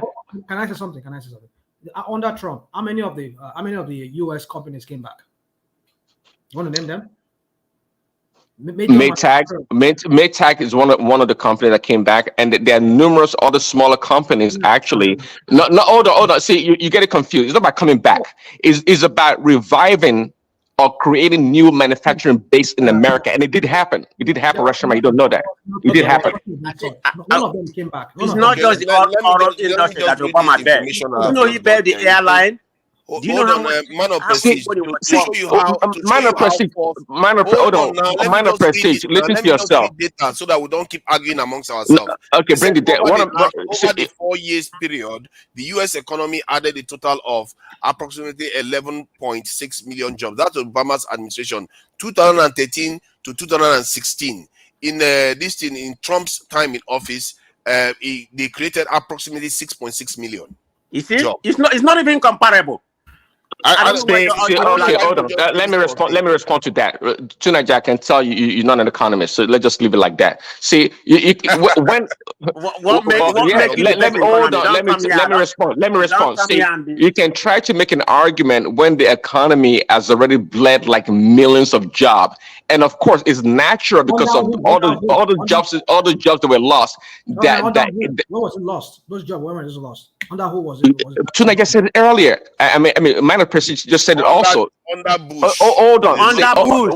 That is what I'm talking about. The worst economic collapse of this country. And it continued under Obama. It continued under Obama, right? First 4 years. Hold on. Last 4 years of Obama. See, the 4 years of Trump. Hold on. I got it. But the point here is that during the economic debacle, right, a lot of jobs were lost. We're not disputing that. Nobody's arguing about that. But my point here is that, of course, when things were stabilizing after all this bailouts and all this TARP to this corporate corporation on Wall Street, jobs have to come back. They have to start rehiring people. As a result of that, a lot of people were hired. But it wasn't because of Obama's ingenuousness of creating jobs. That guy doesn't know his left from right. No, it was. It was his boldness. It was because of his boldness. That's what a president is all about. You are undermining the fact that he managed to get jobs. Exactly. He didn't manage anything. He didn't manage anything. He didn't manage anything. I'm just telling you how it works. Don't show me some crappy graphs or numbers and telling me that it's a representation of a good economy. Prince Daddy, he just show you the data there. And I'm not disputing that. See, data is just a number. The narrative, the explanation, the analysis of the data that matters. The analysis of the data, and I'm going by the analysis, but we are going by the fact, the data. It's not even. He only told us the number. He only told us the number, and I'm explaining the numbers to him. That's what I'm doing. You are explaining the number based on. just too sentimental, in your analysis. Twice as many jobs as Trump, so that is his luck. That's not a good thing to have. No. You have to be. Why don't you tell me about real policies, about some? Hold on, about some. How about the Obamacare policy in terms of there was a time when obviously that's the worst. That's the worst healthcare plan ever created in the world. Hold on, hold on a second. Even the Nigerian is the NHS, how do you call it? The healthcare plan in Nigeria is more superior than Obamacare. That's absolutely the worst healthcare ever created by anyone. There's no need dialoguing with you. There's no need dialoguing with you.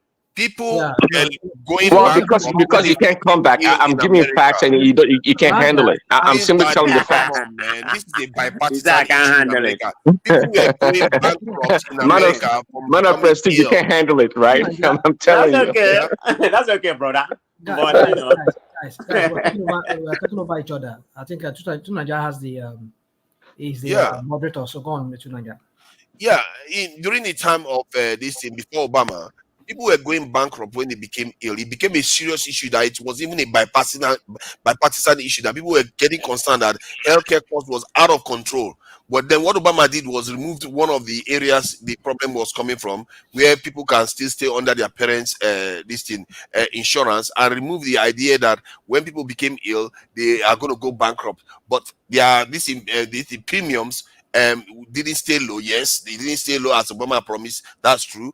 But the chance that they will go bankrupt is almost completely removed now in American situation. So to say that healthcare policy was a total disaster, I don't subscribe to her. But it's not. Is it not close to what you're having in London? The UK one is way better. I say the UK one. Yeah, but it's a little bit closer to that compared to what we have here. I think the problem with people like that, people like that, the priest.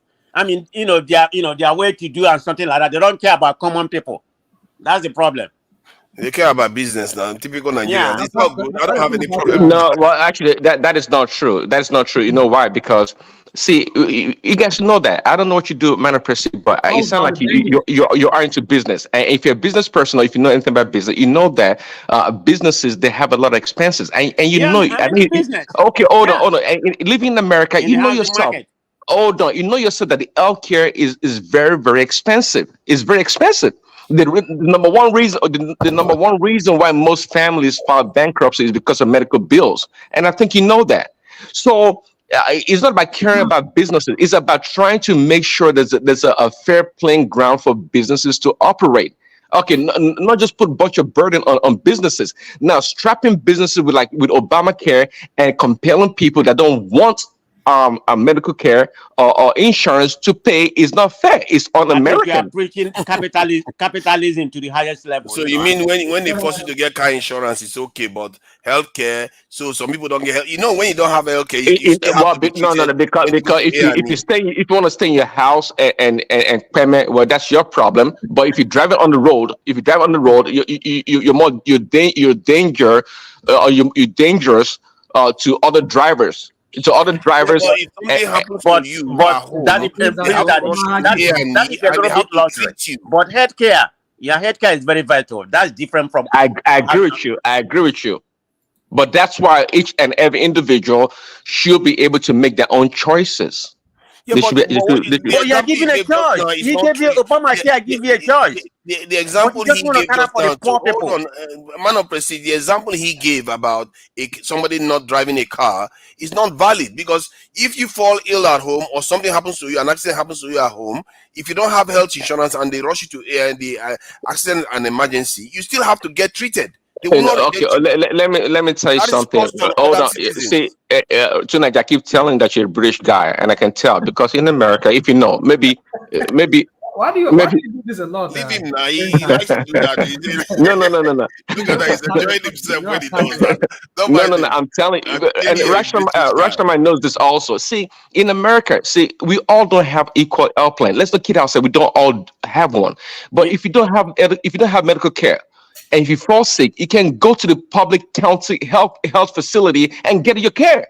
And it's free. You know what I'm thinking? I think Prince Daddy live in a red state. I don't know. Your narrative is pointing to that area.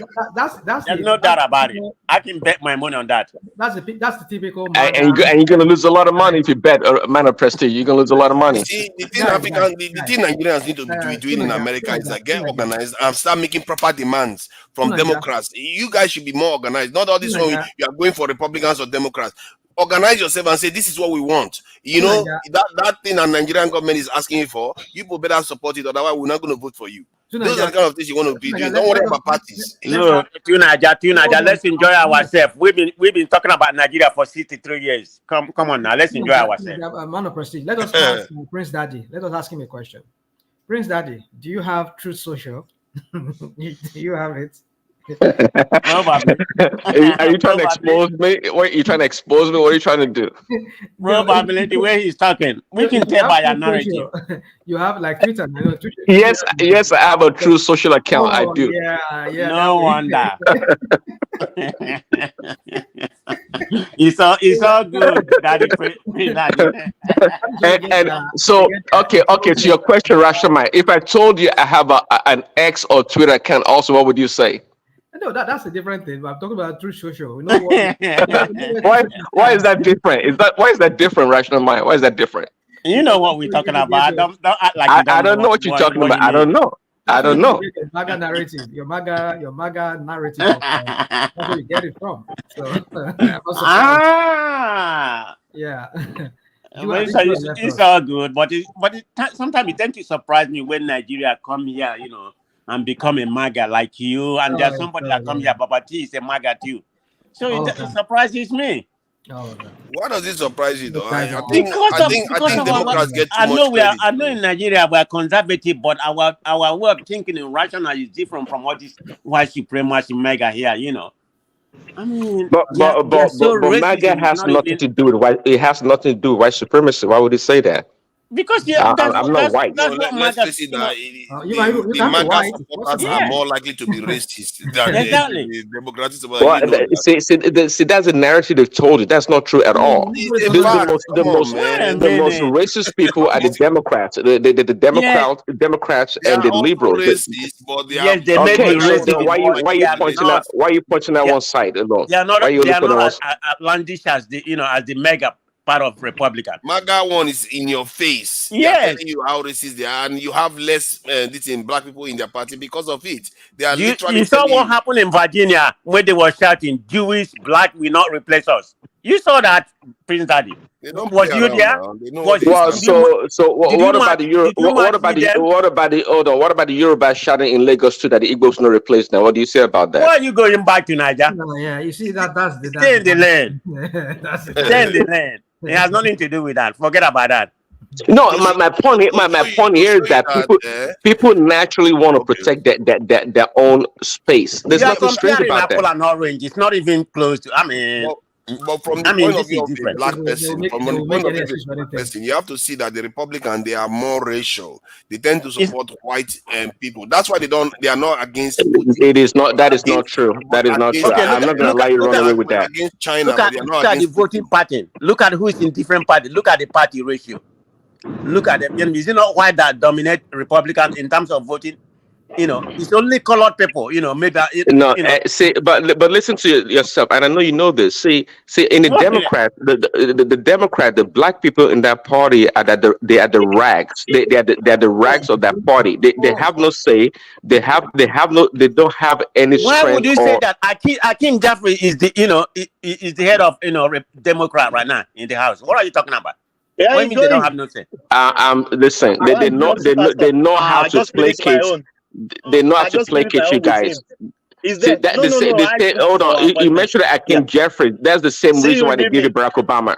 That's the same reason they give Barack Obama. Because they know once they give you a black face, all you have to do is just kowtow and not really pay attention to the real policies and the real things going on. I don't even know what to say again about you. Let me ask another question. Let me ask the Prince Daddy another question. Prince Daddy, do you have is it some kind of complex, like you believe that the white people are superior to you black people? Exactly. Is that why would he even say? Why would he ask me such a question, Rational Mind? Where does that come from? That's the way you imply. You didn't say it. This is the reason. Because we've been arguing so many things here, and you said people were protecting their space when they were shouting anti-Semitic. The Jews will not replace us. The black will not replace us. And then you keep defending these guys, defending whatever crap. even when Trump was there, many times when he was asked to condemn, he never did. He never condemn these people. He never did. And then because they are good people on both sides. Wow. You know what, Prince Daddy? Prince Daddy is beyond. You surprise me. I always enjoy your narrative, but you're surprising me right now. No, but because you see, it's always good to be fair. Allow me. It's always good to be fair. Of course, if you are anti-Semitic, if you're anti-black, nobody wants a racist. If you're anti-white, do you think I want to hang around someone that hates white people? I don't. Maybe you do. I don't. I don't. Anyone that has hatred.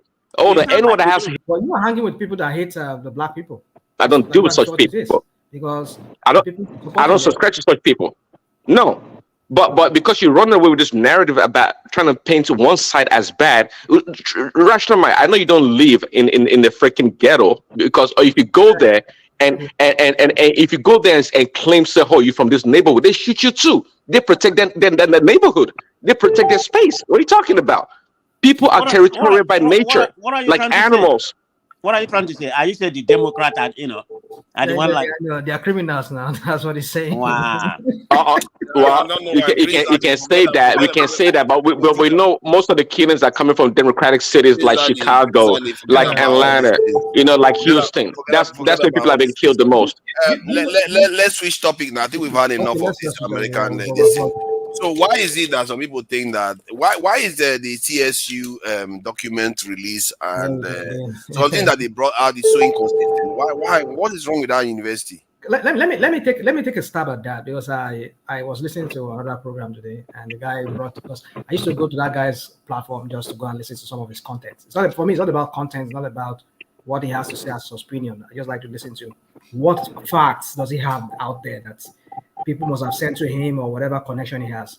And I was so impressed by some of, like, as usual, I'm also always impressed by the kind of sheer amount of content that he has. Yeah, and then he was like scrolling through. I mean, I don't know, apart from even another part of on online, there's this picture of a woman trending. A woman has been discovered because she's been, you see, there's a lot of things behind this Tinubu's narrative.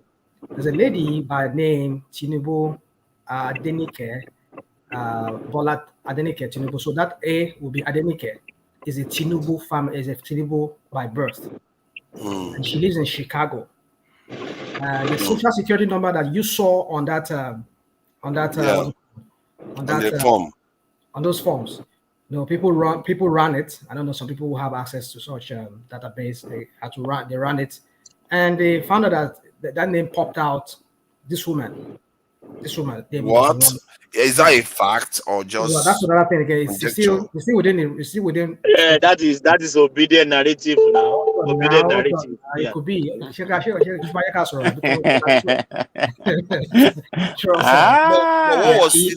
Tinubu have social security number? You ran on the platform. Let me land. You moderate, Thomas. So I'm just trying to give you what is out there. Do I believe it? Well, I'm not saying I believe it totally right now. But like I said, I still take it with a pinch of salt. And now, apart from that guy's platform, I went to other platforms. I've seen the picture of the woman who has been trending as the real Tinubu, that the woman has been living a very low, quiet life from publicly. And then another thing again is those papers, I mean, the thing that they gave to Atiku. It was said there that the Tinubu, that the transcript was sent to CSU that got the admission. He finished at a enlisted government secondary school, Lagos in 1970. Right. Government secondary school never came into existence in Lagos until 1974. Built it at that time until 1974. And now this is another thing that is to make you know that there is something fishy about this whole thing. Rational mind. Do you see that? I didn't see. Did he say 1970? I didn't see 1970. Rational mind. Did you see that? He graduated in 1970. Hold on. No, I didn't see that. It was there. Go on. Rational mind. Can you hear me? I can hear you. Yes, yeah. You can see your obedient people. You guys listening to the same thing as you are saying it. Man of Prestige is giving you some backing. You guys. Thomas, hold on. Give it up. Just give it up, my brother. Okay. Can I make my own commentary to Niger? Okay, let me give you my own part. No, let's hold on, please. Let's Rational Man land. We see all the kumbayaism. We are enjoying it. Let it's okay. Go ahead, Rational Mind. Now, real quick. Now, 1970 was said that he attended Government College 1970. Now, from the facts that people dug out, in fact, there are something trending online of all the principals that ever headed that school as principal of that school, started from 1974 when the school came into inception. And the first graduation that they did for their first living certificate, which is their secondary school, was in 1970. I think 1979 was the first graduation that they had. Now, the question is, why would he say on that transcript that he said that he said he finished in government secondary school in 1970? That's one thing. And again, there was one like GCE or A level back then that he submitted that he finished in 1970. That's GCE was issued to him in 1970. So which corroborate that, because we could say, okay, people have said that it could be another typographical error, that it was supposed to be maybe 1974.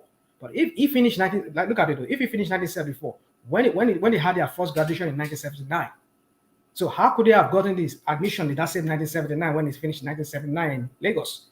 But then again, the other thing is that for us to know that it could not be, because he submitted another A-level certificate that was also given out to Article.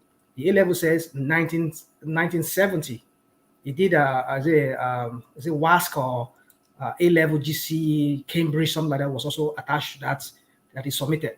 So if he finished 1970, like that thing saying, which is not a typographical error, then it means it's that is not a typographical error, because if you finish in 1970 from a secondary school or whatever, and you had a GCE or you have an A-level secondary school kind of certification that says that you finished in 1970, which means it was not a typographical error, it was real.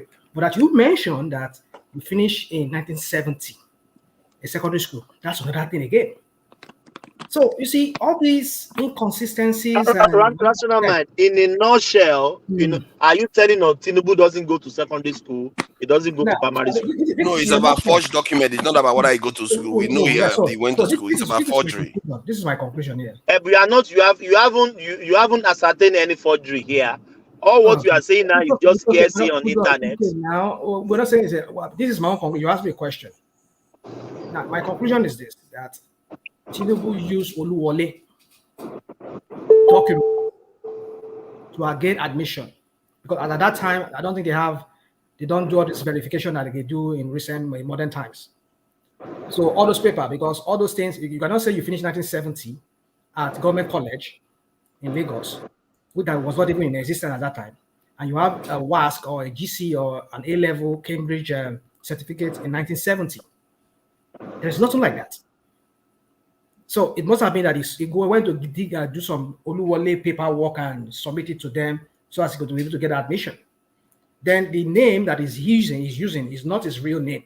It was somebody else's name, because the Abibatu Mogaji woman was also a Tinubu, born as a Tinubu. Maybe because she married another person, married a man. He adopted the man's name. That's why they call him Mogaji or whatever. I don't know how that came about. So you see, all these things, there's a chain to all of these things about Tinubu. So but we'll see as time goes on, because yesterday we're seeing all these reporting that CSU has verified as this. I knew that there was something, because I need Tinubu and his people. But Rational Mind, with what is on outside now, the one we can verify, I'll say it again.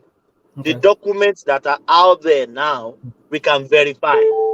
He has disgraced Atiku's suit, isn't it? No, he has not. No, he hasn't actually. He does. Because hold on.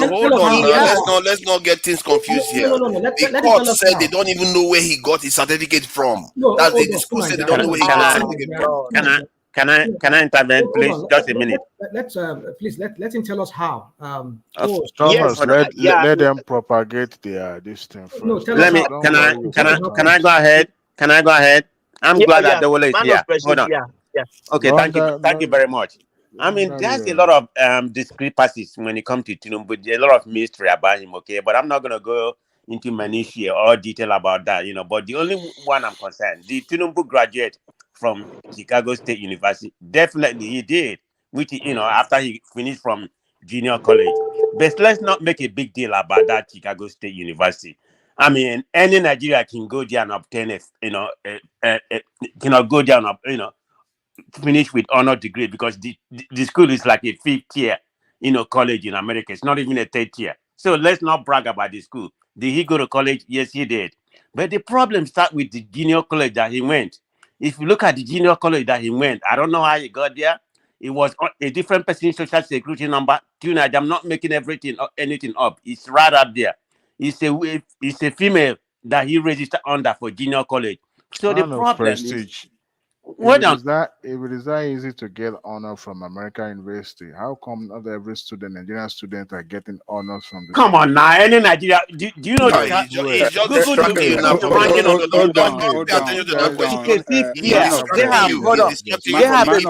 Hold on, let me finish. They have a 17% He just distracted you, man of prestige. Don't fall for it. He just distracted you from the key point you were making.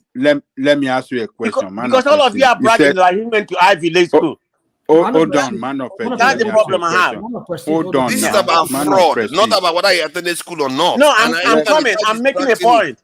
Let me ask you a question, man of prestige. You said at his junior college, he was a female. I didn't say he was a female.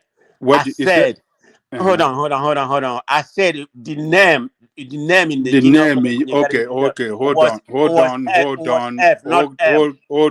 And a different social security that does not belong to him. Now. Okay, fine.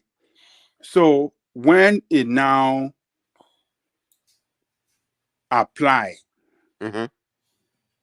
for, to, what do you call this school? CSU.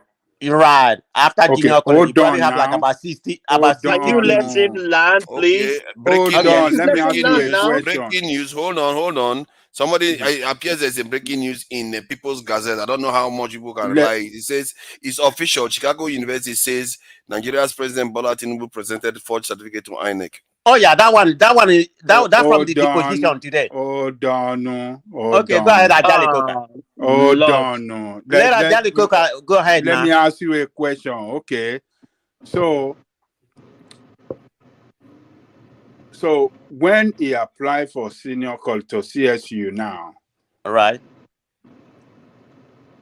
what certificate did he use for that? To apply for the to CSU.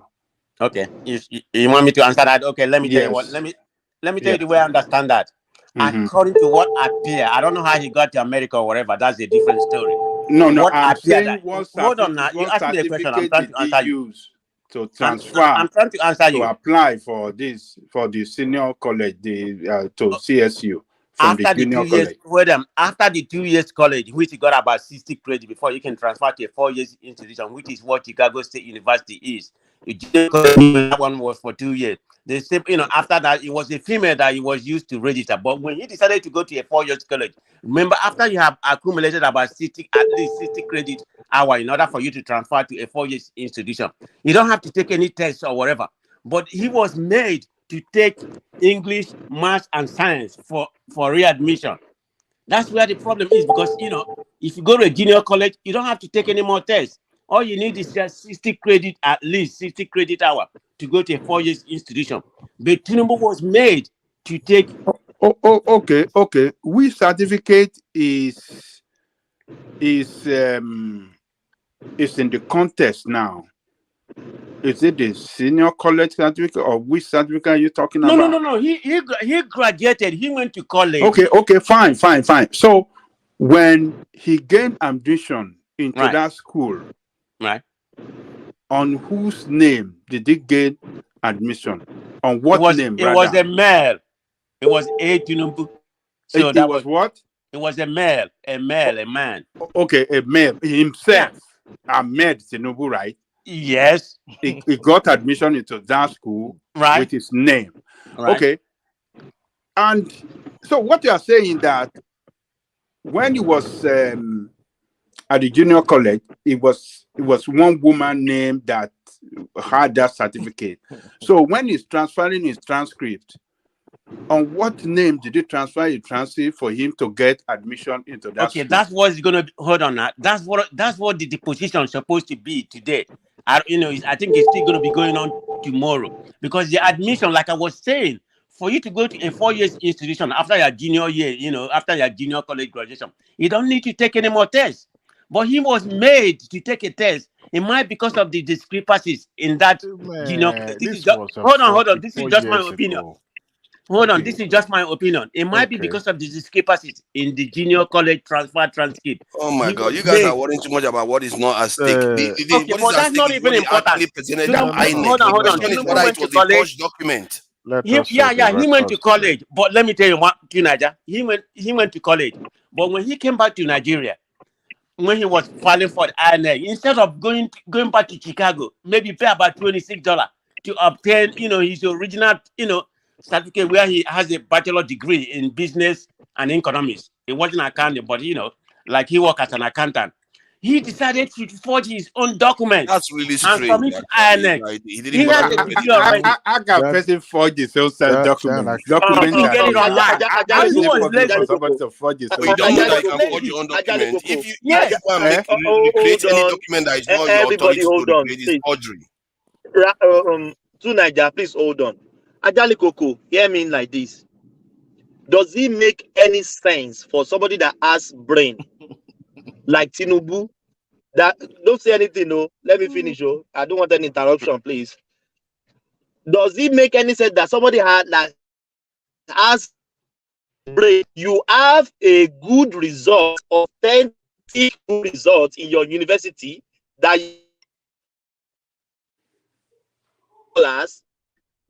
you don't do that. Yeah, breaking up. Your audio is breaking up. See, if he has so much authentic result, why did he not present it when he was running for governor? Can you please hold on? Please, I hate interruption. Repeat that again, Thomas. You are breaking up. Repeat that again. Let me read it myself. Is it reasonable and does it make sense? Somebody that has his own authentic results certificate goes to his university that man, your audio is messed up. Okay, man. okay. Let me answer that. Let me answer that Thomas question. Because when Tinubu was applying during his governorship, to the INS, the problem there that he said he lost his certificate. That's the problem. During when Nadeko when he ran away from Abacha or something, he said he lost his certificate. So what he should have done, was to go back to Chicago State University and get his certificate. But he didn't do that because of Nigeria impunity leaders. He decided to get an unauthentic document. That's what we are talking about. He claimed he lost it. People, all your theory. Adewale, calm down. Adewale came down. Tinubu said he lost his degree. Man of prestige. Hold on. See, you guys don't understand how this is. I don't understand why we don't think clearly. Adewale, hold on. Adewale, let me make my point. Adewale. See, hold on. Now, why would you tell me to hold on? I wanted to say something. You want to just come in and tell me to hold on. Hold on for the balance. Because it seems like we that are anti-Tinubu are the people speaking much here. So let us hear another voice. You will take after Adewale. Let Adewale make his own. Mind you, I'm a co-host. Adewale will take 5 minutes or 10 minutes to talk. Adewale, would you yield for him so that you can come in? Okay, go ahead with your subject. I want to make a short point, and you want me to wait for another 10 minutes for Adewale to finish. Just go on. Adewale will take 10 minutes. I'm not going to take 10 minutes. I'm not going to wait for Adewale. Don't mind this. He's going to just talk for 10 minutes. You know how he goes on. Why would the mind of president? This is the rational mind. Next time you talk after Adewale, okay? If you like. Adewale like to speak for an hour now. You know that. We just keep going on, and that's not going to end. See, the key, that's the truth. The key point you have to be worried about is, he'll be speaking with soft voice, like he's calm. He take the whole day. See, you have to understand that Tinubu, when he goes back to the school, hold on, you people don't understand why maybe Tinubu didn't even go back to the school. One of the reasons why he may not have gone back to the school was because his current passport will be showing this is 1952 or so of his date of birth, but why the one at the school is showing 1954? So if he goes there, they will be like, you are not the one. Why should we give you the certificate? You are not the person. That could be a problem. No, it's true. That could be a problem. If I went to my university now in the UK and said, give me my certificate, then they will ask me, oh, present evidence that you attended this school. I'll give them my identification. And they'll say, oh, no, you are not this person. What am I going to do? I don't have anyone proving who I am other than my identification. And it is born in a different date from what is showing on that in the school records. They are not going to grant it to you. Maybe that's why he didn't go. He didn't go there when he was running for governor. He didn't go there when he ran for president. That's why he probably had to forge it. You guys you think about it. That's probably the reason why. And did he even have a social security number in 1976? Huh? I don't know how easy was it to get social security number at that time. No, it's very easy. My uncle tell me that it's very easy. Man of prestige. Sorry, you speak, but let Adewale come in. Adewale, God will bless you, rational mind. Be more forceful in how you speak. Even if we are different in our submission, God bless you. At least you have my backing tonight. You see all this. Don't take all the whole time now. You can take 30 minutes there. Let them run. We all go to sleep. You're taking 2 minutes of my time now. Man of prestige, I'm glad you're on this show. You see, in as much as we are trying to put a lot of theories on what could have happened for him to have presented a different certificate, I like to immerse myself in that criminal mind just to see what I can come up with. Logically, it doesn't make any sense. This is someone who had occupied an executive position in the company that he worked for. As at the time he came back in 97, 98 to contest for election, he's already been traveling, globetrotting the entire world. Now, he doesn't even need the diploma anymore, because as at that time, you're going into politics. Those are things that I can consider secondary issue. And his alma mater, where he graduated from, he can as well equally apply while he was in Nigeria to that school and obtain it. But here we are formulating so many theories. At first, we were saying, oh, it wasn't the one that got admitted into CSU. Everyone on this platform, one way or the other, there's been one mistake, or even on the transcript that was submitted, his name was misspelled. At a point, they wrote something like Tunumbo or Tombo or something like that. Errors were common because at that time, not very many schools were using computers. Remember, it was more or less like a punching or typewriting and all that. Errors do happen. People type, okay? And when you have some of these things, easily you can go into he can also clear this discrepancy about the date of birth and approach the High Court in Lagos and say, you know what, this is the year that was declared I was born, and use that affidavit to back whatever document is carried around. But you see, I believe this man deliberately left this thing for it to fester so that people will have something to say about him. I personally, I do not believe in that theory that it's possible that he traveled abroad. At the time he traveled abroad, because I also are some of those people that I live here in Texas that were of the same age. They are traveled at the same time. They've been in America since the 60s, 70s. That came to school here. It was a lot easier then to obtain visa, especially to travel for academic. A lot easier, even comparing the exchange rate then. So the majority of them that went for academic pursuit had it easy to travel. Tinubu paternity and family lineage and all that were carrying rumors about wasn't born into Tinubu and all that. Tinubu family is still in existence today in Lagos State. Okay, I heard plans of Prestige saying where his mom was. I think it was Rational Man saying his mother was Mogaji, changed name and this and that. It is not new to have maybe maternal relation in other states and all that. It is common. Until today, no Lagosian, maybe except Bode George, no Lagosian will say, oh, Tinubu wasn't born in Lagos, wasn't raised in Lagos. As far as the primary school and secondary school issue that concern, as at the time this man went abroad, that time, it wasn't like this educational system that Professor Babafunwa gave to us, the 446 stuff. As at that time, there's a possibility of obtaining maybe A level. At Panjale Koko will attest to that because they were born, they were like an ancestor at that time, so you would know much about that. It was a lot easier to substitute certain certificates to get into higher institution. Up to this time, even in America, to get into community college and all that, it is still much easier, and that is why people find it easy to transfer credit from community college to university. What have I not seen? I've heard that CSU is corrupt. That school is covering up. That school is a third-tier university. Well, it's still better than some university that we are priding in Nigeria, despite the fact that you call it third tier. It's a state university. Let me interrupt you, Adewale, at this point. For me, I would I will throw a question to you, or position to you, and then you can talk about it. For me, I would have preferred, with all this thing that is going on, I would prefer the FBI to go and raid that school.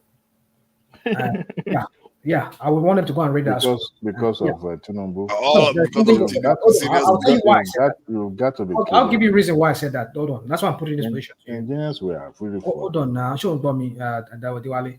What I'm trying to say is this: is that Remy and Dupsy won't put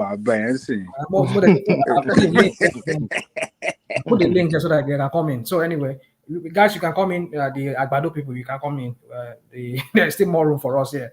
So anyway, yeah. So the position I'm putting to you is this: is because why I said that I want the FBI to go and raid that and take over that school and find out what is going on. Is that when a certain lawyer asks them to subpoena them to submit a copy of Tinubu's record. I think one of the records they submitted was a copy of a certificate or diploma that bears Tinubu name on it. Now, when Atikuna is asking them, give me a copy of Tinubu that you have, maybe a photocopy or whatever copy you have in 1970, they said they don't have it. That's what they said. Forgetting that they've already given one to a lawyer who subpoenaed them, and he has a copy of that. And that is on one side. And now, when Atikuna asks them, okay, give me a copy of any other person you know that you have that you graduated from your school over a period of time, like starting from 1979 that Tinubu graduated, they were what? They redacted some, and they were able to give them copies. So those copies that you give, where are those copies from? Of course, you must have some on record, or you have record of some. That was why you're able to bring out those copies as sample copies for them to compare. And not just one, almost like two or three. Like but you agree with me now that hold on. Listen, this is why my point is CSU covering something here? Because if you're giving somebody who subpoenaed you in the past a copy that have bears Tinubu name on it, and now somebody's asking you, taking you and Tinubu to court, and you're now saying you don't have any copy of Tinubu's academic record, which is his diploma, a sample copy of it, but you have copy of other people with the same 1979 and like that over time. What does that tell you that these people are covering? Are they trying to cover Tinubu? So yes, they are, because Tinubu is a booster. Do you know how much Tinubu has contributed to them? You see, they're in their the position. They mentioned that Adewale, please, if you can seek your indulgence, I think I'm in better place now. Let me ask Ajali Koko this question. I was breaking the other time. You will come after me, please. Yeah. Ajali Koko, are you there? I'm here. Yes. This is my question I was trying to ask you the other time. And this is to what Prestige said. Yeah. Let me frame my question like this. If is it reasonable for somebody that has his own authentic results in America that he can actually obtain it paying $25? He didn't do that, and he went ahead and forged his own certificate. Does that make any sense to you? That is to Ajali Koko. Thank you. No, it doesn't make sense to me at all. It's all rubbish. Can I answer why it makes sense? Okay. Okay. The reason why it makes sense, like I stated here, Tinubu went to school and he graduated because he said that his certificate was lost when he was working there. When he came back here to become a governor and something like that. I remember during the Abacha, he ran away. That's when he claimed that the certificate was lost. But neither he was lazy to go and apply for it and, and get his certificate or whatever it is. The Nigerian impunity. They feel like they can do anything. That's So when for they somebody forged who that is going to certificate. politics, for governorship, who's going to politics, who knows that the And little thing this can thing that be we say that there is a magnified, clerical error right? all over the So place. it will be so Look, there's too easy. many. There's too many This errors. thing that we say that there is You can't clerical have too error, many especially errors. on date of birth. Date of birth is very To critical Naija, to anybody that gets a it's not certificate. You can't Naija. just make Hold on. clerical error on date of birth. Hold on. Why is Hold on. everything about Tinubu a mystery? Can people answer me that? Man of prestige. Let me say Man this. of prestige. It's not fair on. Hold on, everybody. It's not fair on anybody that is making a comment. You just cut them off. Ajale Koko hasn't finished. Okay, I'm Man sorry. of prestige, I'm sorry. Hold on, please. Please. You cut him off. Adewale wants to make a comment. To Naija, you cut him off. Yeah, people want to make comments hold on, too. please. Hold on. Let them finish what they are saying. Ajale Koko hasn't even answered my question before Man of Prestige jump and cut him off. So Ajale Koko, please answer this question. Does it make any sense to you? Thank you. It doesn't make sense. It's all rubbish that these obedient people are just carrying around. No, they're not The obedient. reason They're why I market say- to market. Yeah, but you should ask Well, yourself the question now: why did he not go and and get it in the first place? why I said this is that, look, this man applied to take that course in that school, and they gave him letter of admission. On that letter of admission, it is addressed Mr. Tinubu. They address him on that letter of admission as Mr. Tinubu. That tells me that whatever certificate that he used to come into that school carries Mr. Tinubu. So these nonsensical lies that he was using one female certificate did not even arise at all, because he came in, all the transcript that he used to gain admission into that college, I strongly believe, carries Mr. Tinubu's name. That is why his letter of admission by the school is addressed on Mr. Tinubu's name. So that is number one. And number two, this guy finished in that school. He completed the course. They awarded him certificate. And even he came out with distinction.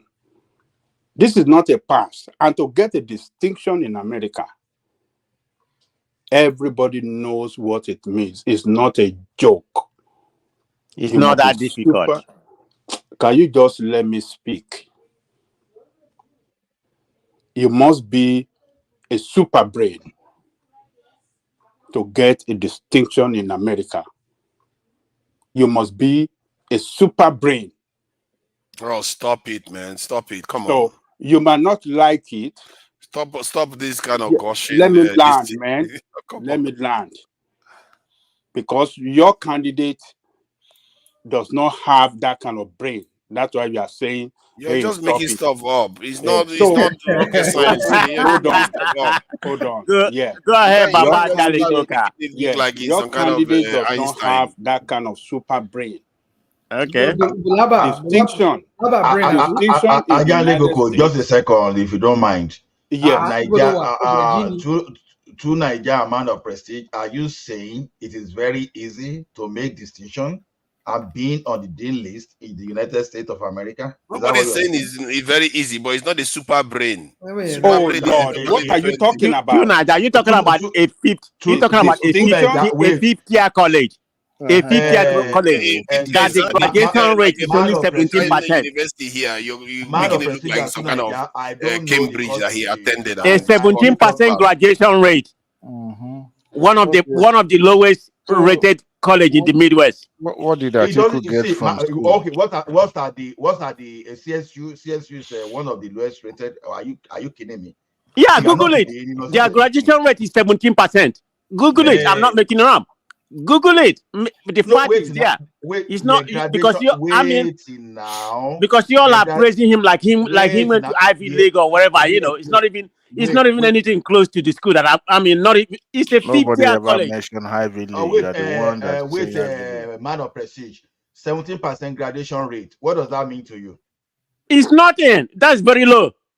But no graduation. Okay. As someone that attended University of Illinois, what's the graduation? What was the? I mean, not the. That's not University of Illinois, Chicago State. Because it's still within the same Illinois education system. In the Midwest, Googling where they rank. They rank 43 out of 50 or something like that. They're not even. They're nothing. It is not. The school is nothing. So don't be coming. He graduated. I give him a kudos for that with distinction. That's good. But you don't come in here parading like he went to. Like he's a super brain and the school is nothing. Come on, man. No, let's not do that. You see this. Let's not do that. I'm not condemning the school. He graduated with distinction. That's good. But don't come here and telling me. Just say he got a distinction. Move on. Let Ola talk. Ola is asking questions.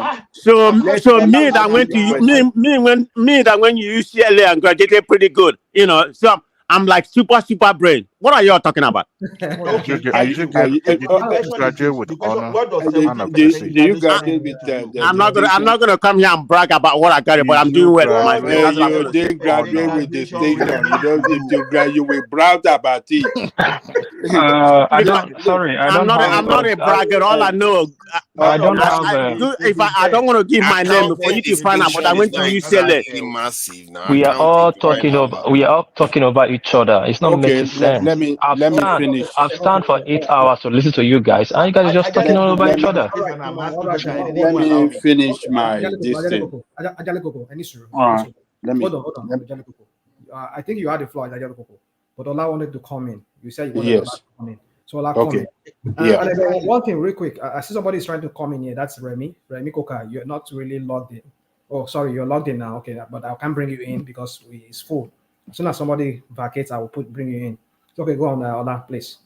Then I won't even talk of all those Ivy League school or MIT that are close to Ivy League. Now, what does it mean when you see 17% graduation rate in a particular course? He said that it's too tough for people to. No, I didn't say 7. I didn't say 17. I said 17. That's what I said. 17 now. Graduation rate. Okay, what we make a school to have 17% graduation rate. So what happened to the remaining? Soludo school now. Soludo school that is at the bottom of the tiers of the country. I'm not making this up. Google it. Google it, Ola. I'm not making this up. Man of prestige. Okay, wait. Now, Ola, I don't want to stifle. I don't want to always stifle us. I mean, culture shock. When somebody is making their point, please. I know you people are just you want to like chime in because he's saying something that you don't really agree with, but just let him flesh out his points, and then you cannot attack him if you want to attack him, however you want to do it. So, Ola, please make your point very quick, please. Yeah. To Nigeria, how will you rate Georgia Institute of Technology, if I may ask you, especially the computer science and the engineering?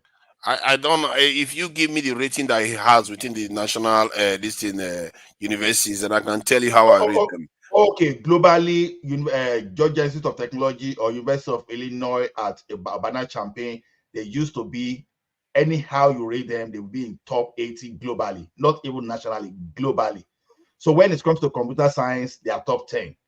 While University of Illinois Urbana-Champaign will be around 5th or 6th on average, then you find the Georgia Tech hovering between 7 and 8.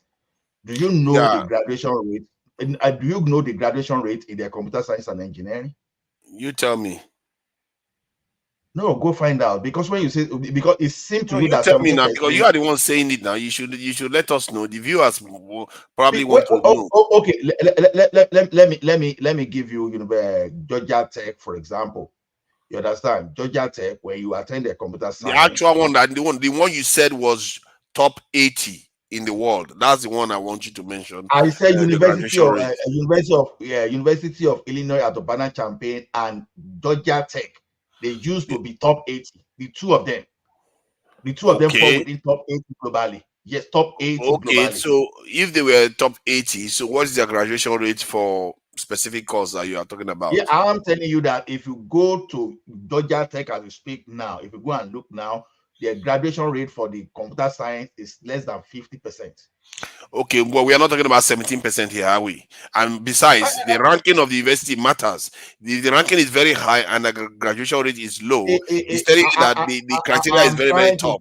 Not when the ranking is very, very low and graduation rate is very low. What it's telling you is that it's a Soludo school. Through Nigeria, I'm trying to debunk something. You start with a program and you jump away from that program and you move to another one. Okay, I will give you an example for that Georgia Tech. When you look at the masters in analytics, now maybe when they are admitting people, they are admit let's say 100 students. At the end of the day, maybe before they finish their first year, there's what they call imposter syndrome fall on them that, oh, if I can do analytics, then someone with computer science may have some edge because they will take some courses. They just switch over. Now, you will count 100, but then you will look at those people that drop. Not some people did not really drop. Some of them switched, and some could not continue just because of the pressure of that course. So how does that mean? What are we arguing? Hold on. Hold on. What are we arguing here? We're talking about a different era. They don't have analytics and whatever crap we're talking about right now back in the 70s. All they do is go in, do your accounting, do your bookkeeping, whatever. That's it. So what are we arguing here about? Huh? What we are arguing about is that you have 17% graduation rate in a school doesn't mean that the school is Soludo school. It could mean that the pressure of that program is too tough for them to handle. So it doesn't mean that, okay, people are running away. It doesn't mean Soludo school. It's just like when you attend Arizona State University too. You are doing courses that your mates are doing for 14 weeks, you are doing in 8 weeks. And people find it too tough for them and they run. Go and check the Master of Computer Science with but isn't all this distraction? The Chicago University is now saying that they didn't issue this certificate. Well done, Ola. If Chicago University didn't issue that certificate, where did the certificate come from? Ola know how to Why are speak. you not answering that simple question? If Chicago University is saying that they didn't issue the certificate, where did it come from then? That's not even the issue. That is the core issue because Atiku is accusing Tinubu of forgery. That's at the core of the issue. Why are we talking about everything else? I know to talk again. I think I don't. If you don't allow me to talk, then you continue because I've been here since. Okay. The thing is this: go on. you easily discard people's achievement. That's the problem I have. Yeah, this guy will but this time but I printed certificate on his own because the question now is this: because I said it that okay, it is now the call to judge whether. If I print my own diploma, which my own school will never see as even a problem, if legally within United States, if this is legal or illegal, if they say it is legal, if they see it as forgery, that's the case. Then when you go to Nigeria again, if they see it as forgery, that's another thing. It's forgery everywhere, by the way. It's forgery everywhere. I've checked it before. See, I can print as many as my diploma that's possible to decorate my room. Or to that is for your own. That is for your own personal. I know. If you want to use your official, hold on. If you want, listen. If you work for some big companies, big international companies, and they are asking for you to bring your diploma from your school, are you going to be submitting the one you went to? Let me tell you one thing. Any school that knows for transcript. No. Any school that knows in son, any workplace that knows in son will ask for your transcript, not your diploma, because they know what your transcript or whatever. But then, so does it make sense that you have to go and take? This is in Nigerian context now. We're not talking about here. Hold on. Now, in the Nigerian context, we've had precedents of that. It started with Buhari. You know Buhari the other time. He said former senator, or what was that guy's position that got removed during what was his name? Baba Yabo's time. We want to remember that guy that they are not comparable. Salisu Buhari, he went to Toronto. and this, they're nothing to compare. All right. Salisu Buhari didn't attend University of Toronto. Now, I'm challenging your view. Sorry, I'm not trying to. I know you have something to say. In the Nigerian context, we go by certificates.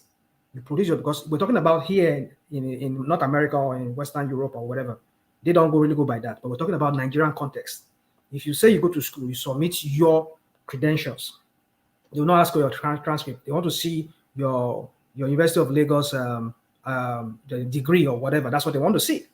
And so, but then now, if you submit a fake, a baroof, like in the case of, let me give you, in the case of Buhari then, who submitted to Toronto, and it was later found out that he never even attended the school, and he submitted a fake. What does that tell you? So that's the point we're making here. That's what I'm saying. So if you are the student that went there, which are not disputing, ask your school, give me a copy, do me another copy, get it directly from your school. What does it take him to do that? Is it $25? Is that $25? See, this case of Salisu Buhari and this one, they are not in any way the same. It's the same. The question is this: Buhari submitted. I acquire a competence. Wait now, you went to school to acquire certain competence, and you did really attend. But the problem here now is this: what is my proof? That's the problem now. The proof that you attended school is the problem, not that you were not educated to that point. Salisu Buhari was never educated. That's another issue. I'm not saying this is correct. I'm not saying it's wrong. I say I want to see how the court will interpret it instead of we here now trying to take a position. As a matter of fact, I can print my own diploma. I'm still telling you, nobody will take my diploma here seriously. You can't print it. You can't. You might as well go and print your own international passport. You can't. It's not your property. You can't do that. No, let's not argue that. But can I say something? I think you all are missing the point. The one Tinubu printed, like he claimed, he lost his, has a different date. That is the problem. Neither he was lazy or Nigerian impunity going there to get the original certificate or get it online. That could have been easy or lazy. Do you know why it's difficult for me to believe something online? When they were giving the transcript of that deposition, and someone was telling us that Nigerians, they were known for forging company seal. That thing, I was like mad. Yes, I was mad too, but it's a dent to Nigerian image. Wait, man of prestige. It came out that it was a lie. In the transcript, they never mentioned of that. People just went online and just gave interpretation, and they spoiled my mood. So just look at that. Why should we be doing this?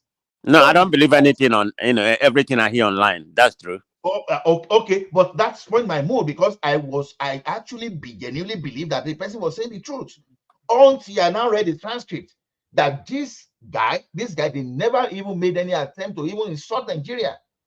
But look at what people are printing around. So the question is this: let's determine whether I'm qualified, but I don't have something to show that I qualify. I now say, okay, I present this. At my school, it says ceremonial, right?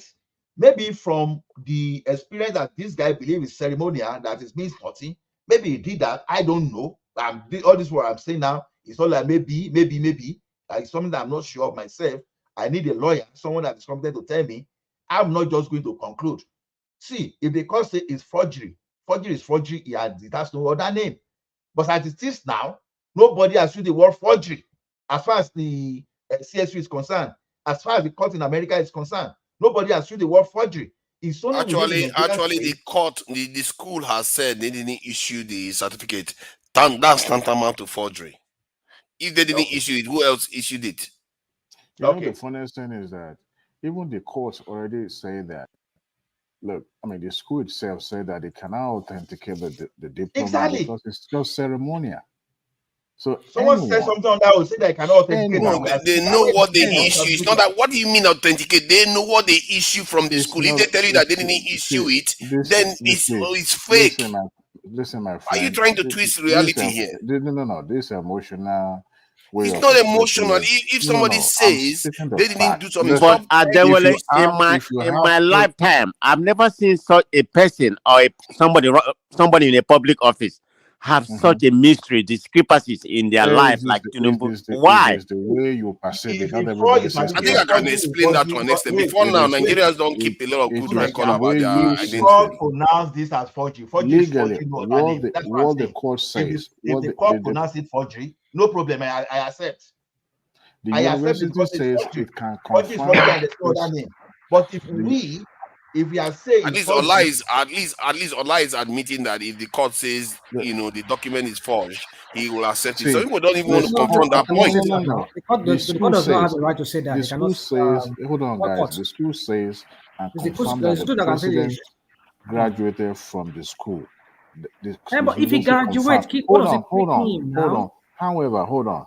It says it cannot authenticate that diploma because it is a ceremonial document and it wasn't part of student official academic record or file because they don't keep it in the file. They don't keep it in the record. That's why they couldn't get it, Tinubu's diploma or Atiku. The one that they're able to gather was just here and there. The one that they were able to get from other student file. That was the reason why they brought it together. So all these hula baloo about it was fake, wasn't fake. The school already said it's a ceremonial document that anyone can find. However, it wasn't part of the student record. That is Simple as even simple. Adewale. That is even the case in United States. No college keep a copy of your It's certificate. just transcript only. What? And No it's college keeps a confidential. copy of their certificate. What kind of world are you coming from? Hold on. Is your personal fake reality is this? Is your personal? To Naija, that is true. It is your personal record, and once it's given to you, they will No. instruct What I mean you. by that is the design of the certificate, not the specific one. The design. Wait, you people should wait. If you go to the doctor's office, you will see this large frame of the certificate that he obtained. Yes. After they give them the one order during the graduation, they will now go out there and enlarge it. They will enlarge use the vendor that when I did my MBA, the same company, because we were not given a certificate, that diploma the same day of our graduation. The company, the vendor had to mail it to my house. Okay, that is the way it's been done in America. The transcript is confidential. That is why it is under seal at any time. Yes. For official record. Your certificate is ceremonial. Keep it. Is for you. Is your record. If you lost it, we don't have copy. And that is why the school is not going to authenticate it, because that is not what they're going to use. To authenticate is academic record in the school. They will not. Oh, okay. See, what you are missing is that I think people are trying to say, hold on. You are missing the point. Why are people trying to be facetious here? The point is that if a school issues a certificate in any year, they know the design that they issue. If they don't have that design in their record, they don't have that format, they can tell that is not from us. What is the issue about the design of certificate? I'm telling you now. Hold on. When the school already confirmed this guy graduated from us, what do you want to do with the design of the certificate? Of the document. Ajalekoko, you are smart enough. You know this. It's about the forgery of the certificate. Please. It's like you guys you are pretending as if you don't know what the issue is here. Please. Can somebody just borrow me? Sorry, can somebody just borrow me time to? Somebody borrow me time to speak. For 8 hours, I've been. Let Ola talk. Wait, I got Ajalekoko. Can you let the guy talk? What's his name? What Peace? Can you let What Peace talk, please? What Peace? No. Let Ola talk. Then What Peace we talk after Ola. No, please. No, rational mind. I've been here for 6 hours. How come I want to speak and you are saying no? What is no? I beg you. Ola, you've been speaking. So let us now. Well, we've not even concluded this one. No, rational mind. He interjected first.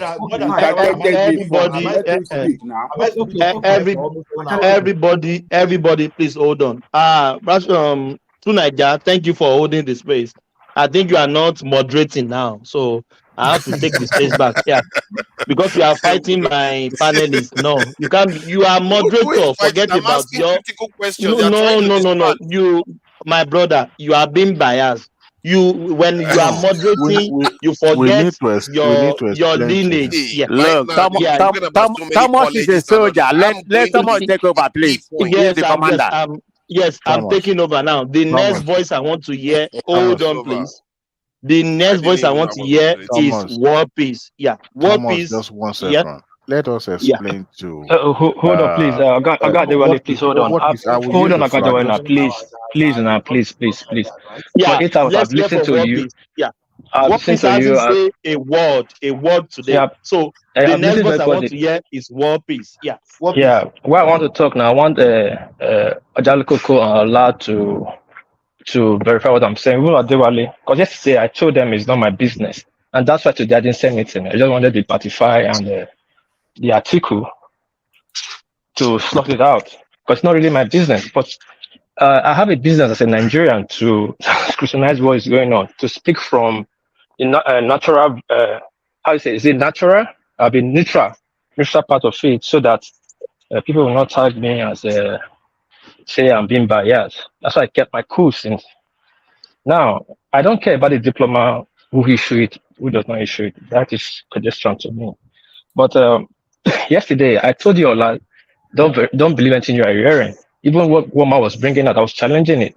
That don't trust all these things. Because the subpoena was for article lawyer. Until article lawyer release it, they will know what is the content. I guess you can remember that, Anola. So everybody should wait. Now, what they released last night and what's coming out today is different. All those nonsense that was.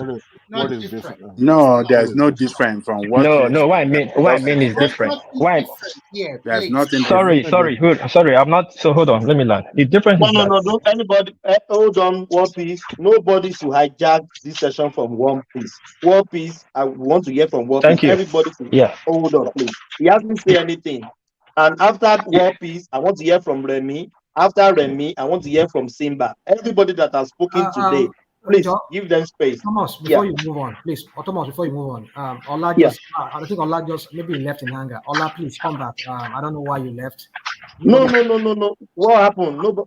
I know you still remove him. I know. I think he left. He left by himself. He was maybe left in anger. No, you can come back. There is space. I will plug in. To come back. Come back. Please, we want you back. Please come back. So yeah. Okay. What I was saying yesterday. What was there yesterday was the subject.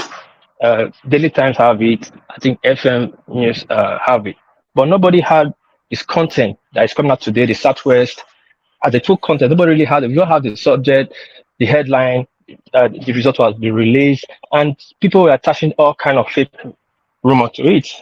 So that's why I didn't take it yesterday. Now I've read more. We even saw somebody can tell me that maybe it's a lie. I saw it on so many news. Even Tinubu allegedly, people call it. My friends are calling me. They call it social security number. It's there. Now, I don't care about the result too, because I don't know if some people don't have brain or if people don't listen carefully. There was never a time CSU said that Tinubu did attend the school. He attended the school. So let's forget about that. But article said there are discrepancies.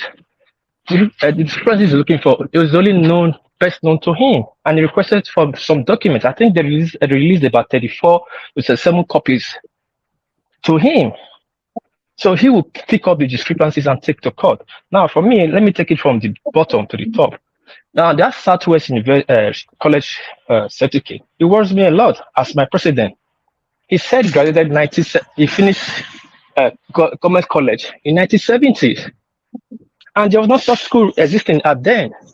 And for people that's arguing, somebody came up like, no, in 1970, that school was there, but it was not called Government College. If it was not called Government College in 1970, the certificate he will have will be that school's name as 1970. Now, how come nobody is talking about that? Why are you going back now? One piece you are going back. It didn't present all those. Hold on. Hold on. I'm not saying it's present. Listen, hold on. Ajalikoko, no, this is what you guys Let do. us ask No. This is what you guys no, do. let us ask questions. No, you will ask me a question. Let me you are going to what did not appear on INEC form. Yeah. You are mentioning what did not appear on our INEC form.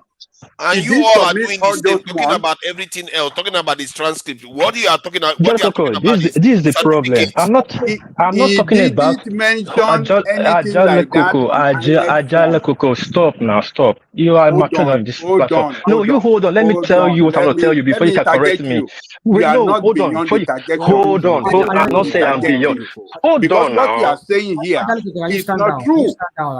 Just stand down. No, what he's saying is not true. Fine, you can interject him later. Just please. No, let us interject him right away. Okay. Why do you have any interest in interjecting him right away? When can we please? Can we? You are not too much that voice issue yourself, Ajanlekoko. Hold on, to Niger, please. Yeah, Ajanlekoko, interject war peace. Then war peace continue. Yeah, let's go in that sequence. War peace. Yeah. What you are mentioning did not appear on INEC form. It did not mention all these things you are saying now on his INEC form that is submitted for the contest for president. Thank you. Right? Have you interjected now? Does it make you feel good? Won't you let me land? I don't have time. My battery is running. You'll be talking since and I listen to you guys. You let me land. Forget about what I've talked in the past. You didn't come in. You were not here in the past when I was talking. Secondary school. I was listening to all your words. I'll tell you for the 8 hours. I'll tell you everything I said. What I'm saying, what you are trying to say, this guy did not mention it on his INEC form that is submitted to contest for the position of president. Did I even say INEC? Did I say INEC? He only submitted Chicago State University as a certificate of education in that. That is it. No other school. Is enough. Let me correct you before you start correcting me. Okay, just go on, Jare. No, but just go on. Let me correct you now. You've tried to correct me. People are listening to you. I said, as in Nigeria, concern Nigeria, the transcript they released to article, the position of the transcript and what's on internet, there's a part that's showing me concern. I didn't mention what he submitted to INEC. I said the school he said he went, the college, South College he went. I was going to the school he went to learn to the university. You started interjecting me, didn't go to INEC. Did I send it by INEC? Did I send it by his diploma result? I choose my word carefully. So you showing your hands right now show that you're being biased. Forget about that now. So you don't need to do now that you know now, Jaloko, I think you quiet when I talk. No. You go on. Yeah, sorry. As I say, the 37 transcript that used to article, I said the part that brought my concern. The Southwest College he said he finished in 1970. And this college was not even in existence in 1970. And I was saying that somebody was arguing that at 70, that school was a different name. Yeah, if that school was a different name, the name of the school that I have is Southwest College should be on that different name. I have a change of school. My primary school was changed in the 70s. I'm in a nursery school. Till today, if I carry it, I think I had the old name that it was bearing before they changed it. All of you went to university. I went to in Singapore and in Japan here. So we all collected our transcript before. But what I'm saying, it's social security number. Daughter was confirming it that it's for Soludo, and that social security number is for a female. Why don't we talk about that? It's not about what is for female. What is for female? The college, Southwest College. What you see online? Which Southwest College? Why people just launch a person when somebody's talking? No, where is Southwest College? Where is Southwest College? Where? Southwest College. It's transcript that there's on this day. Where is Southwest College? Hold on. I don't know where is Southwest College. Address is there. Please don't. Let me finish what I'm saying. Southwest College is stick as female, and you have a social security number. Everything's filled there. That's what I'm saying. That's why Clotter said the social security number is for him. You don't know where is Southwest College? Hold on now. It's not about where he is. I don't care where he is. I'm saying the form. And you are telling us what you don't know. Oh, okay. What piece? Tell us. You tell us. Jalikoko, where is Southwest College?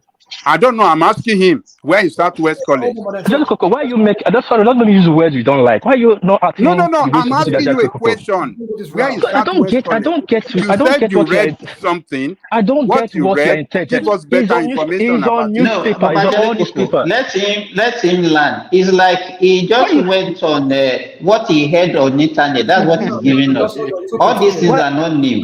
So let him learn, and we ask him the summary of everything. It's okay. To Nigeria, you are there, please. As I'm speaking, check yesterday's edition of this day. The certificate is there, front page. Please check it as I'm speaking, so that you can put it on the screen so that people look at it there. So that you say that it's my work.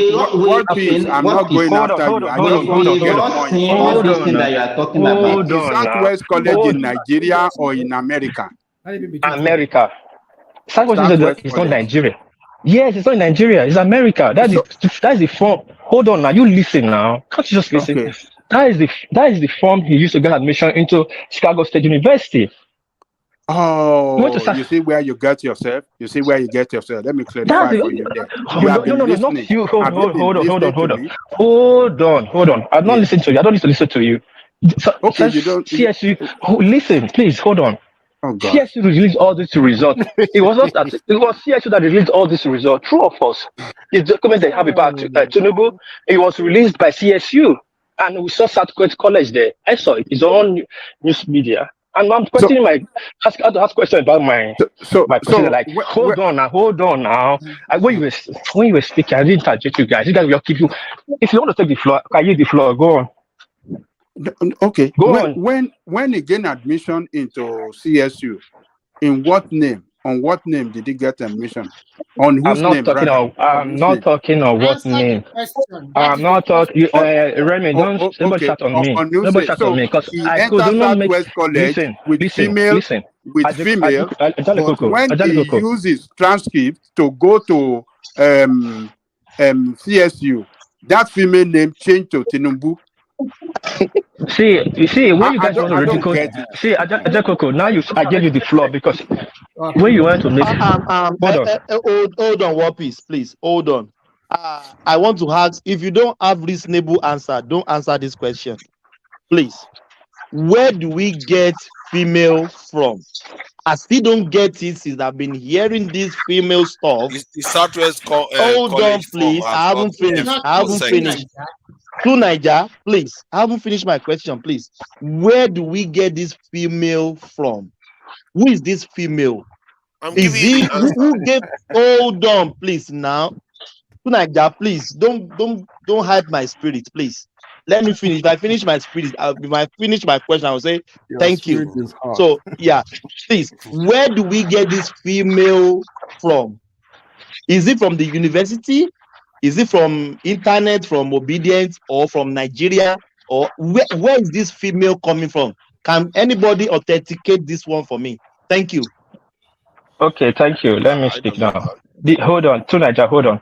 The female that is coming up, I saw it. It's from the Southwest College form that is attached to CSU credentials. That's if people sure they have a bad Tinubu from how you applied, how you got out. So they gave it to article. The college he went to in America before he got admission to CSU in 1977. The information there is Bola A. That is there. Tinubu Bola A. Then gender is female. Social number is there. School he went Government College, Lagos. Finish date 1970. So I don't know why we just start jumping back and front. It's not about jumping. Hold on, hold on, please now. I gave you guys. No. Let me land now. Let me land. I did not come to here, please. Just a quick question for you. Just a quick question. I'm sorry to bother you. Just a quick question. Now, go ahead.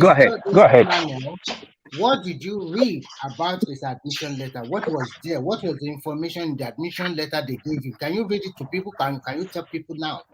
At least you have a document. Okay. Listen. when I was speaking, hold on, please let me speak. Because if Ajako let me learn what I was saying, it won't be this. You forgot to say if I start being politician, because I am speaking from a neutral part, a neutral part of it. I said that it is 36 transfer or 37. Somebody should correct me. And anybody can pick anyone he wants to choose to talk about. Answer the question. He asked you a question. He asked you a question. Answer the question. Simba, you are wasting time. We don't have all the time. Answer the question. Why are you replying to what you have said? Can you force me to answer a question? And I doubt if you're a doctor. If you're a doctor, that's how you talk to your patients. So I don't know how you behave. I don't know how you behave. My patient doesn't. Hold on. Dr. Simba. Everybody, hold on. What piece? Come on now. You can't be talking. You can't be talking like this. We are adults now. You can't be talking. I think it's gone. Like and Simba is gone. No. Have they gone for two fighting behind the scene? What is going on? I put both of them in the background so I can speak. Oh, okay. Because Bring them back. Bring them back, please. Bring them back. I will bring them back. Yeah. I will bring them back.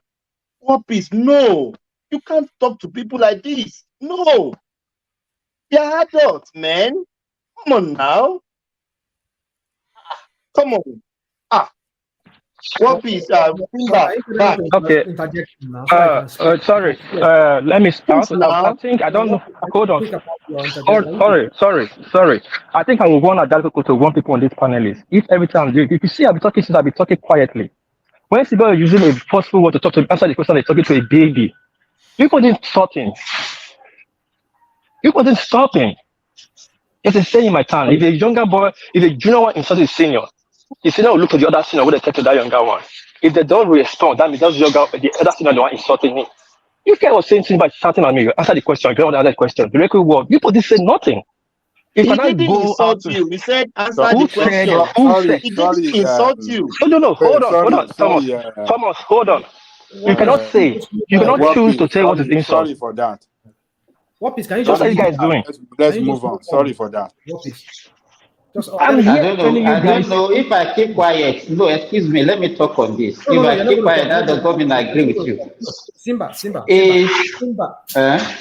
please, hold on. So, I used to say Kulata. I think. No. Remy, hold on. What please?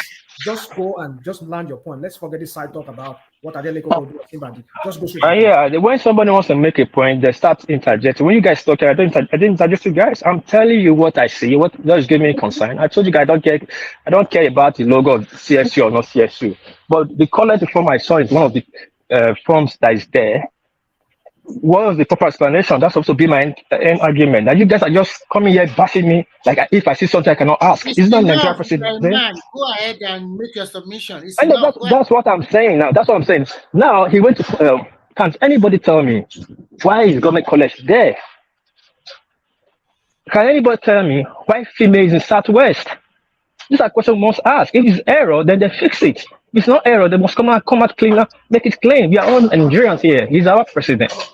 There are too many errors everywhere, and these are nations. Hold on, Simba. These are nations that are known to have meticulous record keeping, and there are so many errors everywhere, including gender and date of birth. Those are the two that they don't often get wrong. But you can get Nigerian name spelling wrong, but gender and the date of birth, I find that very, very skeptical. Okay, let me see something. Thank you. Hold on. That's a very good next two voices. Hold on, everyone, please. The next two voices I want to hear is Remy and Simba. They haven't said anything. So, Simba, you have the floor. Okay. Good morning, everybody. Yeah, what I want to say is this. Initially, when we started about this thing, is that it doesn't have the certificate. So they have to go to CSU and ask whether he actually attended the school. And they said, yes, he attended the school. Okay, no, we want to see the certificate. Now we have seen the certificate. Now, the other thing that we are now asking for is all those documents that he did not presented to the INEC, like the secondary school, the college. What he presented is degree certificate, and it has been confirmed that he attended the school. and he has a certificate. So now what we are now looking for now, no, there's a discrepancy in his age, there's a discrepancy in the what he presented in the college. The college that he went, I mean, the secondary school that I went to was not in existence when he said he graduated from the school. Those ones are just moral issues that does not really matter in this case. All these things that we are just a public opinion that we are just all of us are just giving. What is before the INEC is his university certificate, which they have confirmed that he attended and he has. Now, when we are talking about a certificate that okay, there's a discrepancy in the logo or whatever, I have a friend who his house got burnt. His certificate, he went to the school, and his certificate got burnt. He went to the school, and they told him that they don't have a copy. University of Ilorin, that they don't have a copy of his certificate. The only thing that they gave to him was to whom it may concern, that this is what happened to him, and he has to go to police and swear affidavit and all those things. The only thing he can ask for that he's carrying about is his transcripts. So, and even in Ilorin, as at that time, the logo that they are using during our own time is different from the one that they use now. Now they even have picture on the certificates. So if I presented my certificate now and somebody who attended Ilorin is having picture on his own and my own doesn't have picture, people will still raise question that why is my own not having pictures? Even if you remember WAEC those days, there is no picture on it. Now they are having pictures. Then when we are talking about the birth certificate that has different name, you remember when Prince went to Dr. Davies, have we confirmed that because the way Americans write their own date is different from the way we write our own date? He said that I think he gave a date that maybe something January, 28th January or something like that. They reverse because they write months before day. And so have we confirmed all these things that we are talking? Everything that everybody is saying now is something that people are putting out on the internet. And now the issue that we are facing before is not what we are chasing now. When are we going to stop all these things that we are doing? The initial thing was okay, no certificate. Now the certificate is presented. No, they said they graduated in 1970. When you not get that one now, we have to go and do DNA for Tinubu to even ascertain whether it's a human being. You are the one that will do it. Maybe you are the doctor. You are the doctor now. You will conduct the DNA. Let me. Yeah, let's hear from Remy. Yeah, Remy. Yeah, how are you, my brother? Okay, I'm good. Good morning. Good morning, everyone. It's a morning here already. First thing I will say is this. I've also studied in Europe, and in Europe here, when we finish recently, they will give you digitalize your diploma or bachelor degree or master degree, and then come along with your transcript. Now you are one. If you lose your if you lose your certificate, they cannot issue another one to you. Never. They will issue nothing again. So you are one to keep it very well. And before they even issue your certificate, they will call you, or you send the email to them to state, because as in Nigeria, we have 3 names. And here, they only recognize 2 names. They don't care about your middle name. So if I graduated from here and I only give them my first name, and then I present the certificate, so Nigeria will say, no, I'm not the one that went to that school. So I have to instruct my school to write my full name in my certificate, because I might not know. Maybe I'm going to use it in Nigeria for any purpose. That is the major reason. In fact, I don't even care before. It was my classmate in Nigeria who was a banker in Nigeria for several years that bring this one to my notice. You better let them write this one. I said, how am I going to do it? He said, he wrote email. So I have to write email by myself too. Now, let's come back to Tinubu case. I just want to clarify to you that in Europe, they don't really care issuing you certificate twice or thrice or whatever. The transcript is the most important thing. And here, nobody even cares when you are looking for a job to bring your certificate or whatever. When they interview you, from the interview, they can know whether you have the required skill or knowledge. So when you guys talk about how does it come that you started working in Deloitte, Mobi, and the rest, the interview is the most important thing. From the interview, I can deduce whether you have that knowledge you claim you have, or whether you have the required skill. And that is what your employer will base their decision on most time.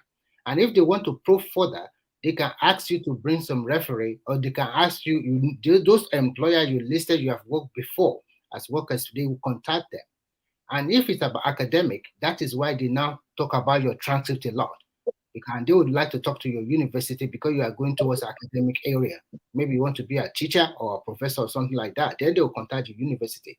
But other jobs, they don't care. So just opposed to Nigeria now, what we have now is that you people say it does not have a certificate. And then the university came out that this guy had a certificate. He studied in our university. Even Remy, hold on, please. Even for the university saying that this guy attended our school, graduated, is that not enough? No, it will never be enough because it's an agenda they are trying to follow. Now, let's see, before there was this Dino Malay in Nigeria, and the people claim that it does not graduate from ABU Zaria, and a lot of blah, blah, blah, blah. And when ABU came out, they said they don't care. They didn't even say whether he got a pass or a lower grade or upper grade. They said he went to their school and it's final. And that is dead on arrival. Any other thing is immaterial. We don't. And now the point I asked, what do you call this name? What is the other time? When you mention female or no female, the first thing about you going to a university is to have your admission letter. Without no admission letter, then you cannot get into any university. It was issued an admission letter with a Mr. Tinubu there. So any other thing that you guys are talking about today is a female, the data is immaterial. That single letter is your first call to any college or university anywhere in the world. Without that paper in your hand, why should you go to that university? You are not offering any admission. So that single letter already qualify him as a student of that university. Remy, so even the Southwest College that it says a female certificate that he presented. So did he see that one in CSU before he was admitted as a male? So thank you. Even if they said that it was a female, listen, the question we must not ask ourselves is very simple. Man of said is from female to male. Nobody's saying it's a female to male. You are the one. No. What you are saying is rational mind. Look at it yourself. Is it possible to use a female transcript? Sorry, since I've been mentioned, let me. Okay, I'll let you finish. Let me finish.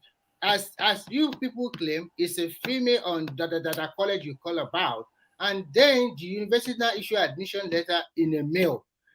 So that means you are telling us that this university, they don't know what they are doing, and at the same time, they allow a female, a she, and an E to study in the university for 2 or 3 years.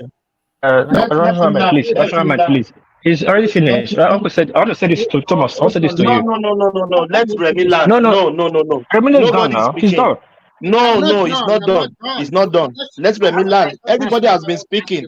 Let Remy finish. Remy, go on, please. So that means this university have a she and an E during the 1970s. And we know that during the 1970s, the population of gay or straight or whatever, they are not so pronounced. But Thomas, can we interject him? Can we? Let Remy to know away from you. So at that point, we do not know whether there is a gay population or this straight or blah, blah, blah population at that time. So what we are trying to say here, what I'm trying to tell you guys is very simple.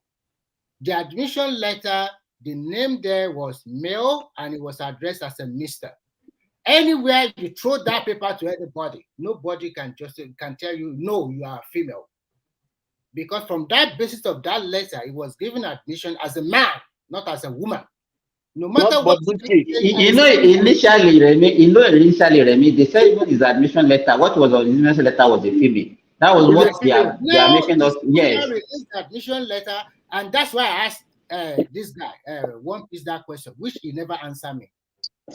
Can we not? Sorry, can we not talk now? Because you guys are talking, you guys interject each other. We don't talk. We just give you the platform so you can articulate your.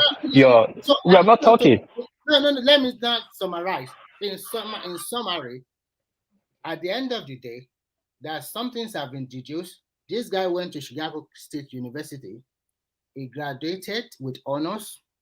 His transcript is there, which is very important in America and all over Western world. Is your transcript is very important, because if you want to pursue academic career or you want to further your studies, this one is very important to you. And then it has also been established through the admission letter that this Mr. Tinubu is a man, a full what do you call it? It's a man, nothing. We can't change that one. All of those things that, hey, either went to government college, there's no God, it's immaterial. Immaterial. When they go to court of law, what we rely on that, did you have a certificate from Chicago University? Is it being confirmed from the university? Is final. I give you an example of Jilu Malay. And ABU wrote a letter. He's a student, and that is over. And Jilu Malay would have been disqualified, and it's over. So all these things you are talking about, going back, because the president, he went to government college, he went to this, it's immaterial. I think you guys, you just have to let it go. Let it go.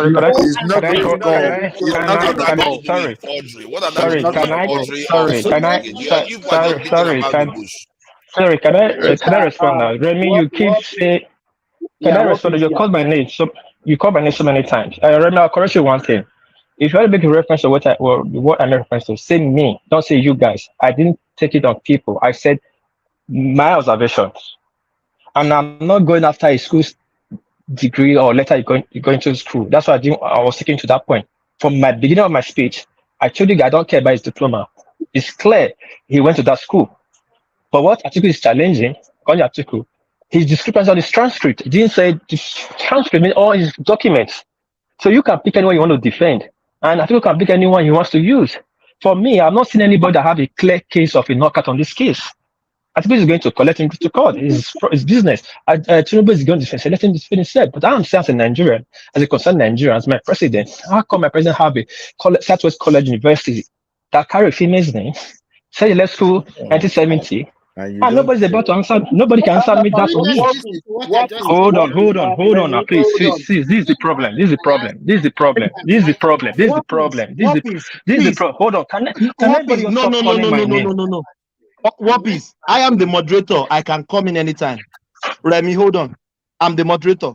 So take that, please. So what is this name? Female's name. What is the name of the female? The question to me. Okay. Remy, no, not to you, Remy. Hold on. Not to you, Remy. That's the word piece. Yeah. What is the female name? Yeah. Hold on, Thomas. Sorry to cut it short. Before I answer you, what you just did to me now, do it to them, Remy, when they are talking. Because when they are talking, what did I do? If I said hold on. You just listen to what you do. If I have not told you, do you know what you did? What did I do?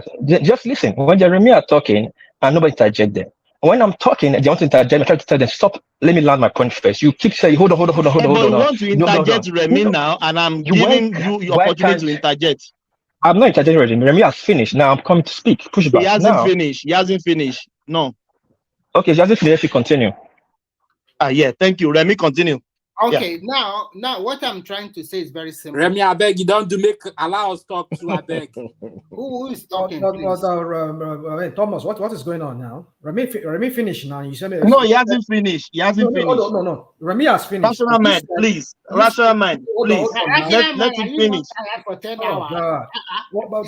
Let Remy finish, please. Okay, in a nutshell, I will allow you one piece to defend your piece or whatever. What I'm just trying to say is very simple. Whether it's a female or no female, the admission letter is everybody know. If you have been to any wall of institution, the admission letter is very important, and they address him as a Mr. If you are talking about discrepancies on his transit or whatever, are you not telling us that the transit also carry a female name or it carry a female gender, which we don't know? But from the onset, from day one that this guy stepping into that school, he was administered as Mr. Bola A. Tinubu. At least that was what was written in his admission letter. And that's the first port of call for everybody that went through the 4 walls of university. Or that's one that you are talking about, that he or she or no, or he or she or something. There are so many errors that happen. And when you guys also talk about the University of Chicago, it's a backward university, it's a low level. The best university in Nigeria was ranked more than 100 in the world. Rami, can you make it so snappy? You've been going off. You cannot tell me to make it snappy because you never make your own snappy. No. Rational mind. Please. No. We hold on, please. Please. We've been speaking for 7 hours. Remy just came in. Please let him land. Don't tell him to make it snappy. No. At the end let of him the land. day, so Good at night, the end everybody. of the day, in final conclusion, Good night. In final conclusion, what Atiku want to establish, to me, he didn't get it. And to some of you guys here, I know you have your own narrow-minded way you are looking at it because you are biased. Everybody's have interest. So nobody should come here and tell me I am neutral. I must understand that that's the BS according to rational mind. So you have your own interest. And if you didn't get what you are looking for, then let it slide. There's another 4 years. You can prepare another candidate to defeat him. But for now, and according to the Supreme Court or to the law of Nigeria, you can't hide what you don't have. Atiku went on an expedition. He think he's going to get something nice, but he didn't get what he really want to get. So you guys are just here just fomenting trouble, talking about, look at it, sir. Do every one of you, do you even have your own primary school certificate in your hand?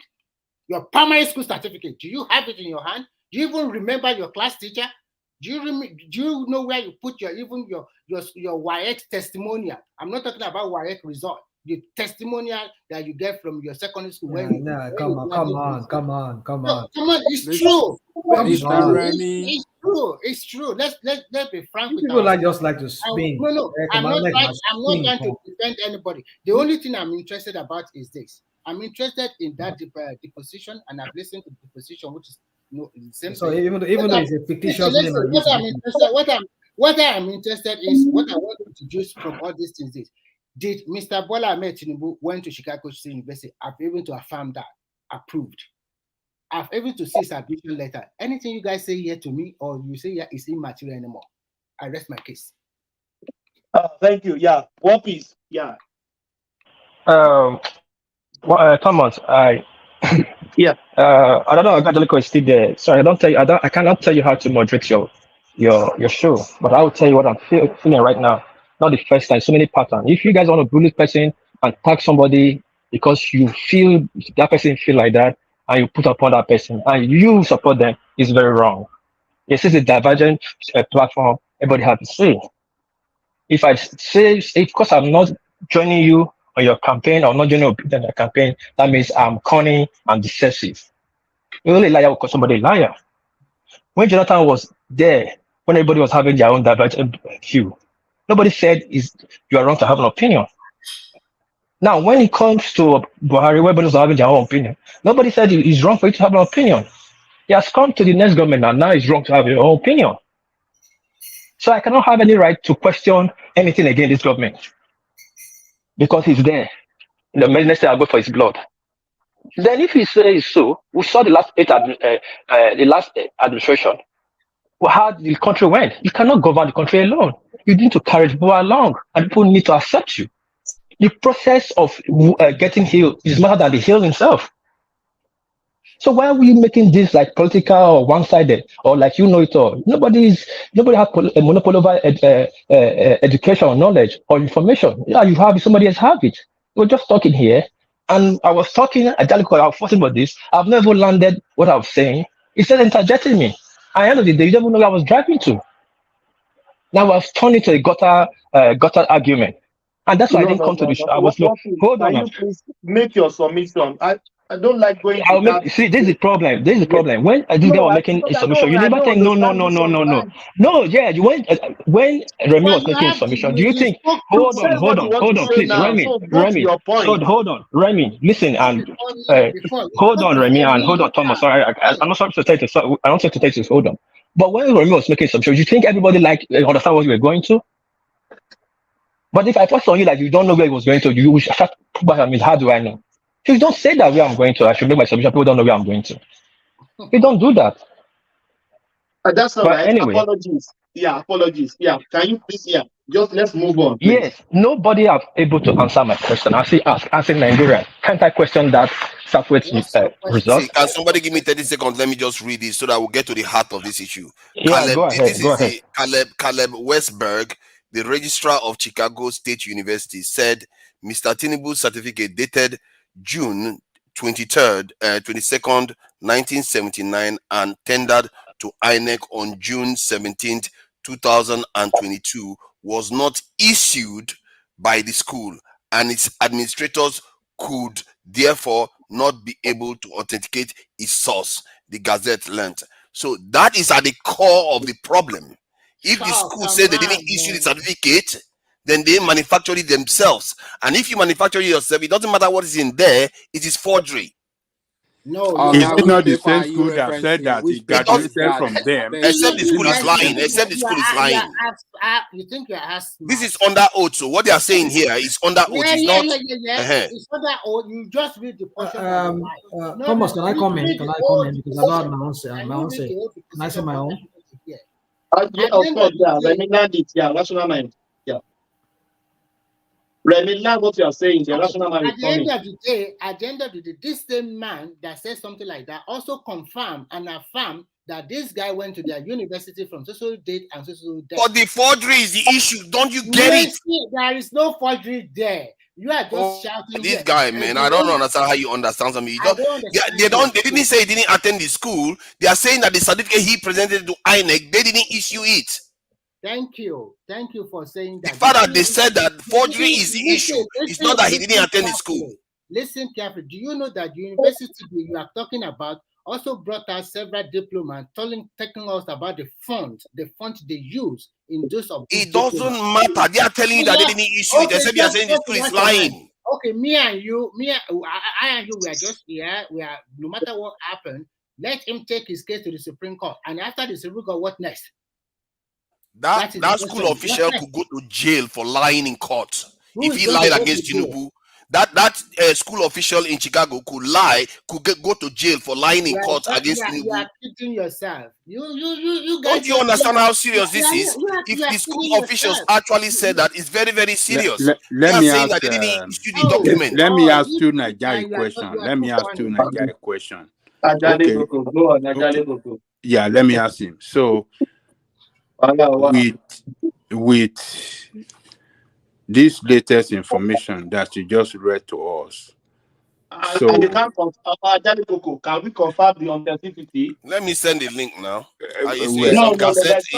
Gazette. This thing, People's Gazette. About anything on internet. We don't fall for that. This was a news disseminating. No. We saw many of that before. People's Gazette is not respected. I don't know. I didn't think that People's Gazette lies too. I didn't know that about. So So let me ask you a question. So the school. Wait now.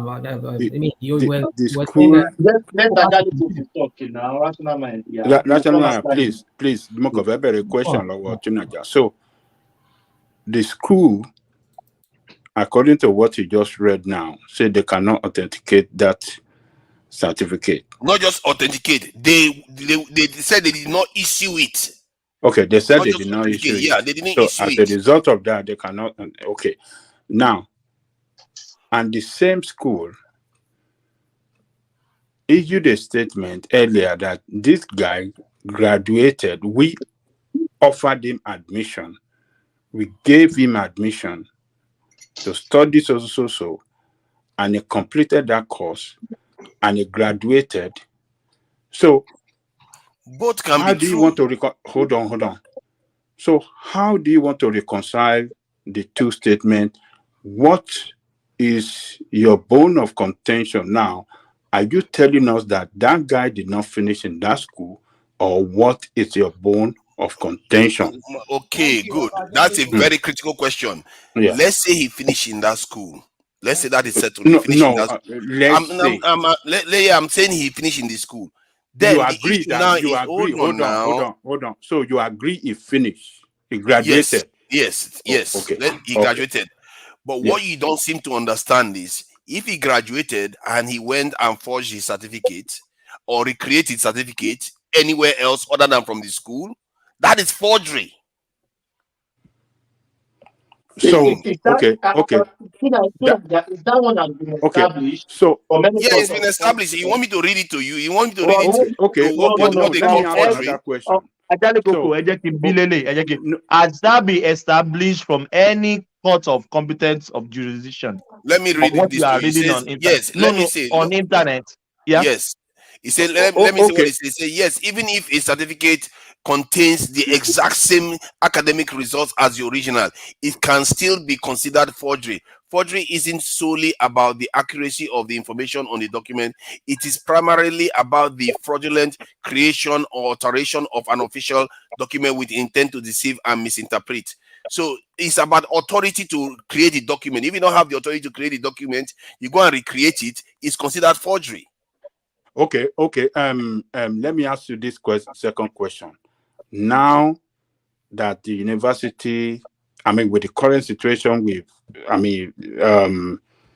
now that the university is saying that they did not issue that certificate, what will this situation now cause Tinubu? Will that force the university to revoke the certificate, this graduation certificate? Will that force them to revoke it? No, they wouldn't revoke it. That has nothing to do with them. That is something that he did outside the college while he has graduated, years after he has graduated. Hold on. So what he did now is not going to cost him anything. Why would he, if he went and forged his certificate after he left the college? No, I'm asking a question. No, it wouldn't affect him. He's already got his degree. Hold on. Are you saying it's going to cost him anything or not cost him? What is he going to suffer as a result of this forgery that you are saying? What is he going to suffer? If it is established that he forged the document, he forged the certificate. Hold on. If he forged the certificate, the Nigerian courts can presume that because forgery is against the law, isn't it? If you forge certificate, it depends on how the court decides to interpret it. As long as it's forged, then it's illegal. You are not allowed to use forged certificate to run an election in Nigeria, if I'm not mistaken. No. I want to quickly say something to everybody listening from the deposition that you are claiming about. Now, according to this man, they said responder restating why the university does not typically keep diplomas. Westback said, I have the diploma that was made available to Mr. Enao Eba in our possession because Mr. Tinubu did not pick it up. I do not have the diploma that was submitted to INEC in our possession because he had picked it up. On Tinubu's gender, when he enrolled in the school, the registrar explained, Tinubu applied to the university as a male and a letter of admission was issued to a male. I am not aware of any instance where CSU had been requested to certify a document. He said that Mr. Folabi, who was acting for President Tinubu, insisted that the document must be certified, adding that Afolabi and Mr. Orr communicated by email.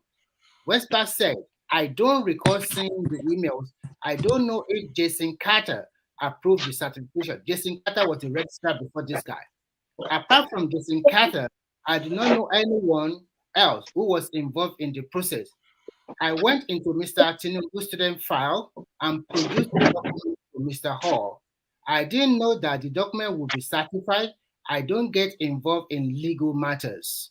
Mr. Tinubu requested that the document be released to Mr. Folabi. Okay, what I'm just trying to say, and I want to read this one to you also, just for you to understand very well. Now, he said this. He said, Mr. Westbrook said that Mr. Tinubu, a male student, is the president of Nigeria. The registered testimony are contained in the deposition he made on the office of Angela Leo, on West Chicago. Leo said that the CRS said that the admission letter the CESU issued to Tinubu showed clearly that Tinubu, who attended the school between 1977 and 1979, was a male. The CSU was represented by Mecca. I just want to read where the guy said is the same person. So What you are reading there has nothing to do with the point that I just raised. They are still saying they didn't issue the certificate. You are just beating about the bush. That is the key point that that is being raised. That the certificate that he presented I asked you the was question: not what the will same from Tinubu the Chicago suffer University. as a result of this? What will he suffer? What he could listen. suffer is that if it is deemed as forgery, he could be disqualified. No, you are wrong. If Supreme Court accepts that it's a forgery and they accept the evidence at all. But you know, but you know that is not admissible. Any new information from article is not admissible by the Supreme Court. Do you know that? They did say that in exceptional circumstances they do accept information. I know that normally they wouldn't, but if it is pertinent if it does not relate to what they filed for originally from the you mean their prayer from originally. what do you call the election petition court, which was the appeal court. If it has nothing to do with what they originally filed for, it's not going to be admitted. I think I understand that, but if the argument is that actually some of can go ahead and file it in his response to Supreme Court, but he will be thrown out. He knows that, so it's not a big deal. Stop assuming stuff like that, because the reason why that could be problematic for Supreme Court to reject is that if it is found that, let's say, there was forgery, that it was established that they actually forged the certificate and handed it to INEC. What is forgery? What is forgery? What is forgery? It's not like I take long to talk anyway. I don't take that long. If it is established that they forged it, then what is forgery? I want to ask you, what is forgery? What is forgery? Replicating an official document. Replicating an official document is forgery. An official document because the people that are supposed to have issued it are saying that they didn't issue it. They did not say so. But that's what they said. Oh, you want me to read it again to you? They said they didn't issue it under oath. If you listen to what Remy said, they said they don't have the copy of Tinubu's certificate because Tinubu picked his own copy. Hence, No. That is not the point they are making. You are missing the point. They are talking about some other scenario where some people applied and they were submitting the certificate to different people. But what he says specifically to the document that Tinubu submitted to INEC, that is a critical term. The document that Tinubu submitted to INEC that they presented before him, he said they didn't issue it. That is what I read. How? So if they didn't issue it, let me ask you one question. I will say it again. Tunanja, please let me ask you one question. I will read it. Let me ask you one question. Did they see the certificate that Tinubu submitted to INEC? No. Yes, they did. They must have seen it. Let me read it again. How did they see it? Let me see. They must have. Let me read it. What it said. Caleb Westbeck, the registrar at Chicago State University, said Mr. Tinubu's certificate dated June 22nd, 1979, and tendered to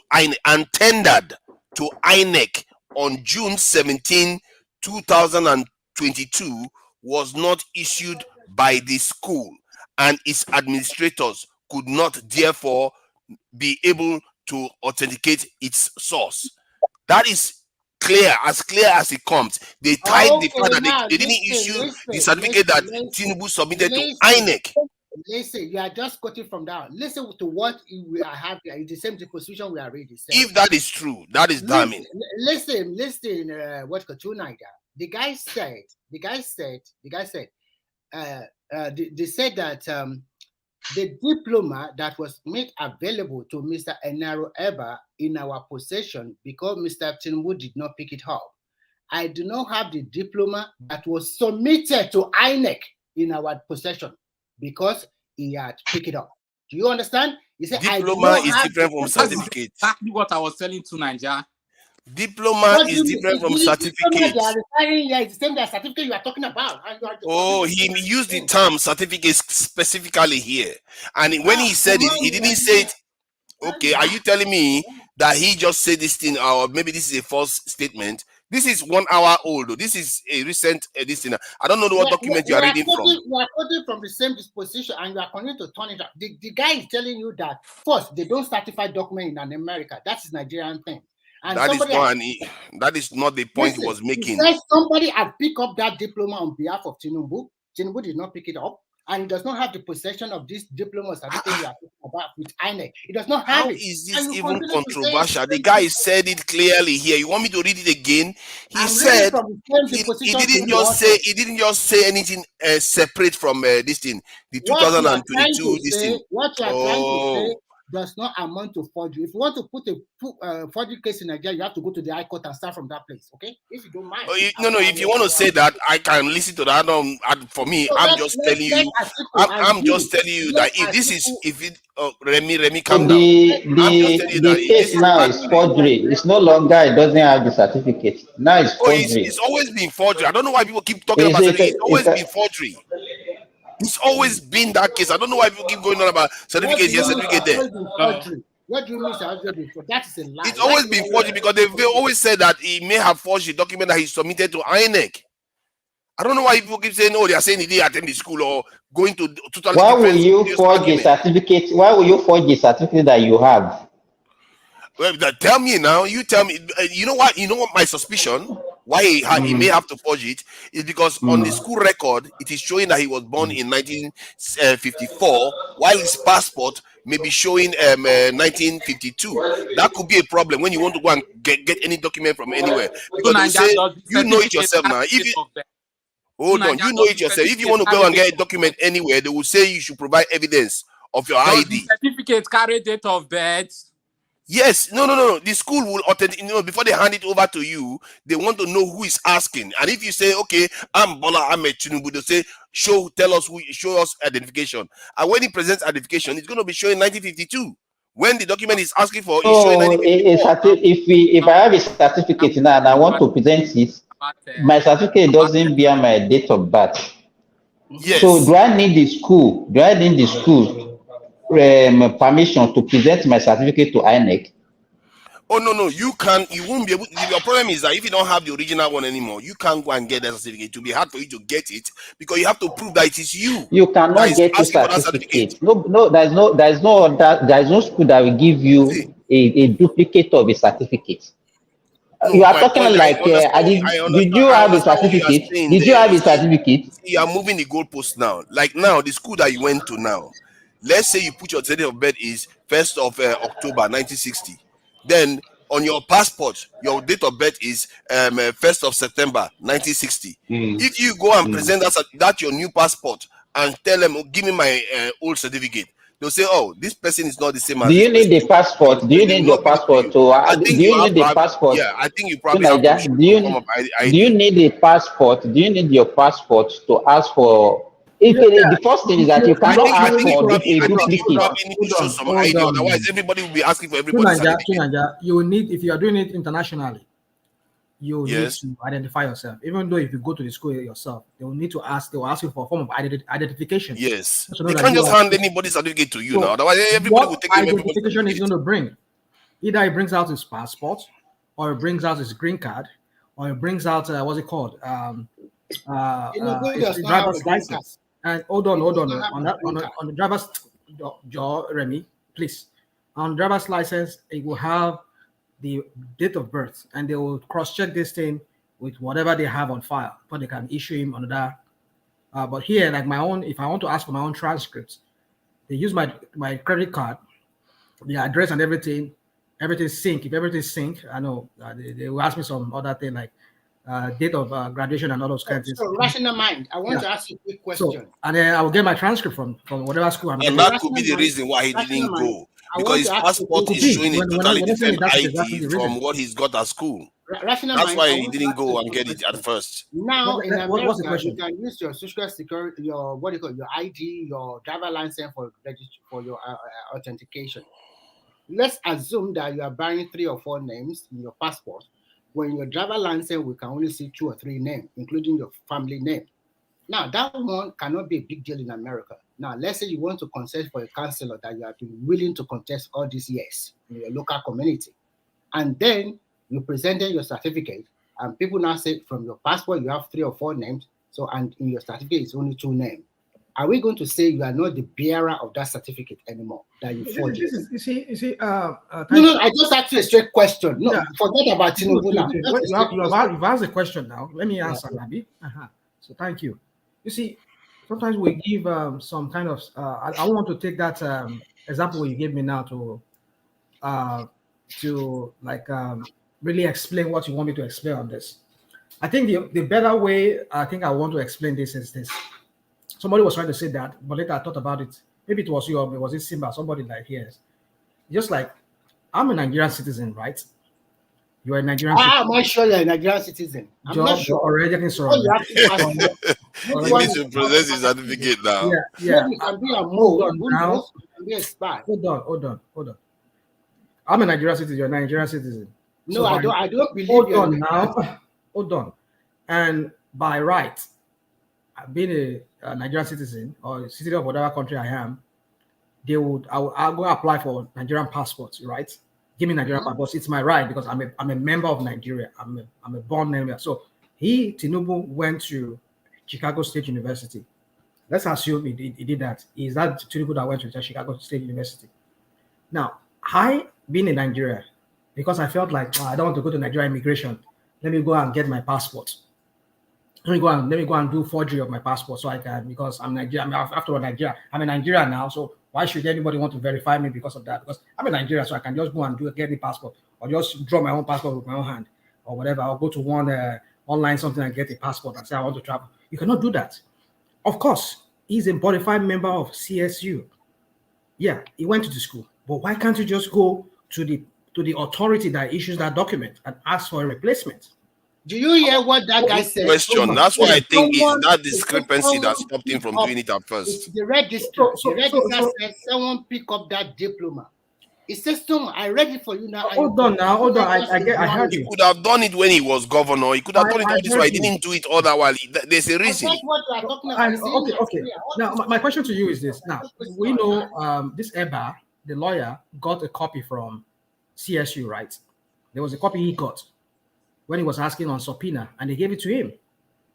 So now, how come CSU is not telling us that they don't have a copy for Tinubu? And now you are reading now. I don't know if that's what you read. You said I already told you that they don't keep diploma or certificate. They do not, but they gave one to Eba. They went and subpoenaed them, and now they are showing us sample copies of. And that one has a different date too, which is crazy.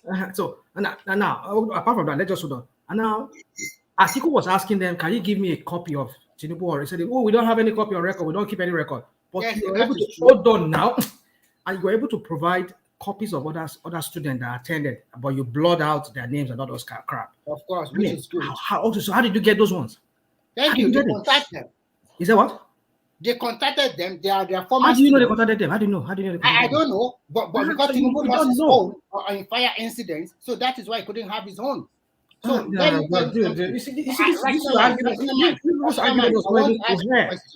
I come in, please? But I understand one thing. He went to school. When you finish from your university, do you jump the alumni of that university? Did I what? Do you join the old student alumni of the university? Alumni. Well, some of my schools, I'm an alumni of some of my schools. Did they send information to you?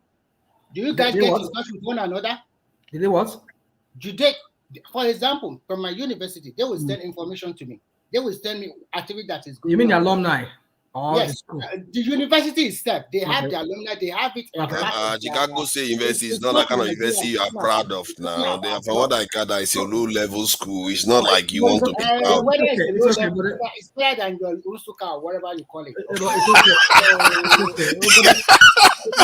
You throw Suka under the bus. This guy, you're crazy, man. What has Suka got to do with this one now? See the international ranking of Chicago University and compare you to the Usuka. You know, Chicago University is better than Agbo. That's ridiculous. You have in Agbo there. He brought Suka into this one. Chicago University is like floor member of universities in the US. It is also better than OAU and Ibadan. Can we accept that? No, it's not better than where you and No, it's Ibadan. not. Better than It's not. Where you and Ibadan is far better than Nsuka and Agbo. Is it that Agbo Nsukka is supposed to be number one university in Nigeria? What are you going on about? is what? You are It's supposed smoking to be crack. number one university in Nigeria now, isn't it? You are smoking crack. But it's not number one. Suppose it's not number one. Maybe He will never just come making near it up. OAU or Ibadan. University of Nigeria, isn't it? It's all going on. No, because they call it University of Nigeria. Yeah. It's the best one. It's the best one. Truth is that you guys can try to waffle around this one all you want. If they find that Tinubu forged that document, it depends on how the judges want to interpret it. If they interpret it that he didn't have, because he didn't have intention to deceive, that they may dismiss it. But if they go technically that as long as forgery is forgery, they might disqualify him. You guys stop wasting your time. Obi is not going to be president. Forget it, man. Just give it Let me up. put this thing to you. Even if the court discover that he did not forge the results, you will never believe them. Yes, that's another thing. No. They cannot discover that he did not forge the result. Now, what would they discover? The school is telling you that they didn't give him the result. What are you talking about? What is there to forge? You are the one saying that the school said. You are the one saying that the school said. No, not me. Is the People's Gazette this thing paper? Not me. I'm reading it. It's not making me. You see, these people will never accept. I mean, the Agbado people will never accept. They will always. Rational man, there is nothing like Agbado people. This is Agbado. There's nothing like Agbado. There's nothing like Agbado. Rational man is an obediot now. Obediot. They are the one. Go and tell Caleb Westbeck, the registrar of Chicago University. The obedient people will never rest. Don't say I'm the one. He's the one that is saying that they didn't issue the certificate to Tinubu. It's been how many months now? Obedient will not give up. You lost election how many months ago? And you guys are still crying. You are still giving It's not even obedient that are doing it. It's Atiku that is going after him like a cowboy right now. I'm ripping one into Tinubu and you guys are complaining about obedience. It's been how many months? You guys are still crying that you lost election. What kind of crybaby are you guys? Blaming obedience for it. It's Hello, Atiku that is doing you it. guys are crying, looking for a mandate. You are still looking for mandate. Don't worry now. All right. Go Please. ahead. No. I have to meet people. So now I want to hear from our friend here. What's his name? Is that you that want to talk? It's me. It's Joel that wants to talk. Oh, Joel. Okay. Okay. Joel, you are coming, please. I beg. Good morning, my people. This certificate saga is one thing that that has been lingering on, and I believe that everyone on this panel is educated. I want to assume, and we all went through the 4 corridors of the university. And even if you did not, I know you probably went to high school.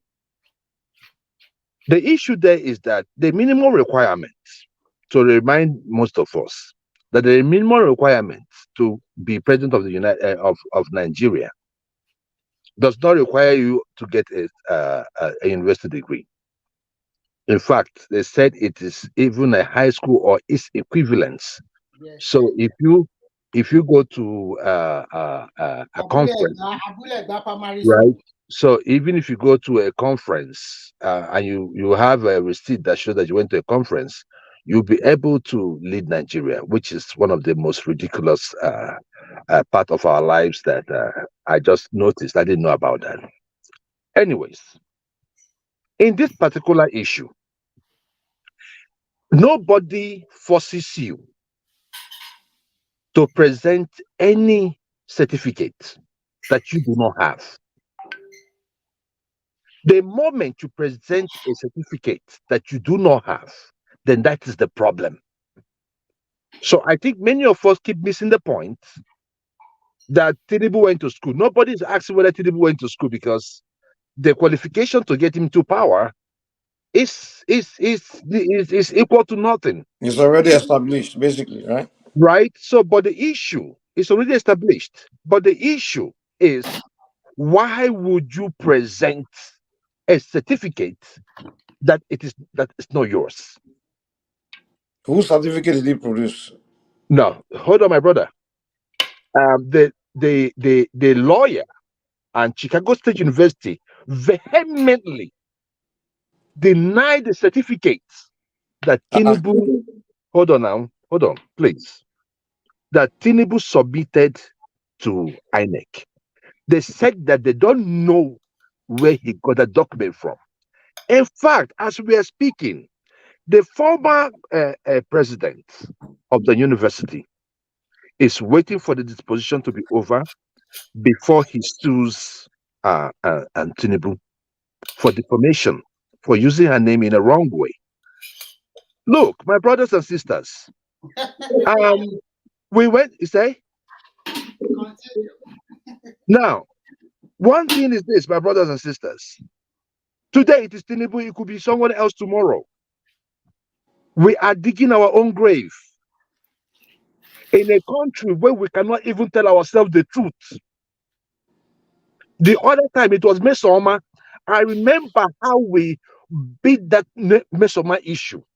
We made sure we investigated it, and at the end of the day, we said, if she committed a crime, let her do the time or let her do the punishment. I am going to use this medium to talk to the Yorubas, and I wish one man was here and a Jericho, but they ran away. You want start Look, let me now. tell you. You want start now. Hold on. I am going to say my mind. Because if I live in another country and somebody is telling me about the Yorubas, I'll be like, okay, I will believe it. But I have lived amongst you guys for over 30 years. It is unfortunate. It is disgraceful that the Yoruba nation went from Awolowo to Tinubu. And we are talking about it like it is like we are talking about it like it's a game. We are talking about the nationhood. Sorry. So my Remy. So wait. Which Yoruba person is telling you guys about your own Ojizo Kalu and your own criminal politicians? Why don't you guys pay attention to your own criminal politicians and use them to describe your tribe? Why do you have to come to us and tell us our Yoruba nation because one of our politicians? No. The fact of the matter is all Nigerian politicians are corrupt. So don't make it about Yoruba nations. If you want to talk about ethnic politicians that are corrupt, talk about the Igbo politicians. They are the worst, the most corrupt politicians in Nigeria. From Obi to Uzokalu to they are all criminals. All the Southeastern politicians are criminals. Every last one of them. Thank you. So don't come here and be telling us Yoruba nation, Tinubu, which all Nigerian politicians are corrupt. So don't make it about Yoruba politicians. It's a disgrace to you. Obi is a criminal. Obi that embezzle money, is looting and ship money. So talk about Obi's criminality. Don't come and tell Yoruba people about our own. If you want to address, talk about your own criminal politicians. I would have. Address the Igbo people about your Obi as a criminal. Don't come and talk to us about our own politicians being criminal. Talk about your own. Man, oh my goodness. May God forgive you. No, God forgive you. I know you need to beg for forgiveness. You are coming here. Hypocrisy is what you are doing here. Hypocrisy. You are telling Yorubas about who's corrupt among us. When you have the worst criminals, Igbos produce the worst criminals in Nigeria. You guys have the worst criminals. When it comes to criminality, Igbos. No. When it comes to criminality, Igbo people don't get mouth.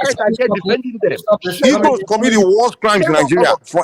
Mike, man, Mike is a disgrace, man. I can't believe some of this. Yeah, I have to put two of them behind.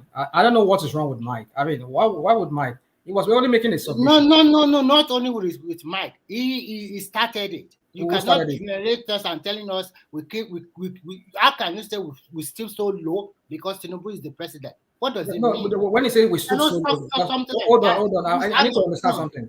Let's say the truth. John, Remy, please. When he said we stoop so low, was he referring to the Yoruba people? Yeah, he was referring to Yoruba. He said we came from Yoruba. Listen. He said we came the rational mind, you've not been here since when he was talking. Okay, so what did he say? Okay, Remy, let me have somebody neutral. Who is he? Our friend here, go on, please. Joel was referring to the Yorubas. I'm not a Yoruba.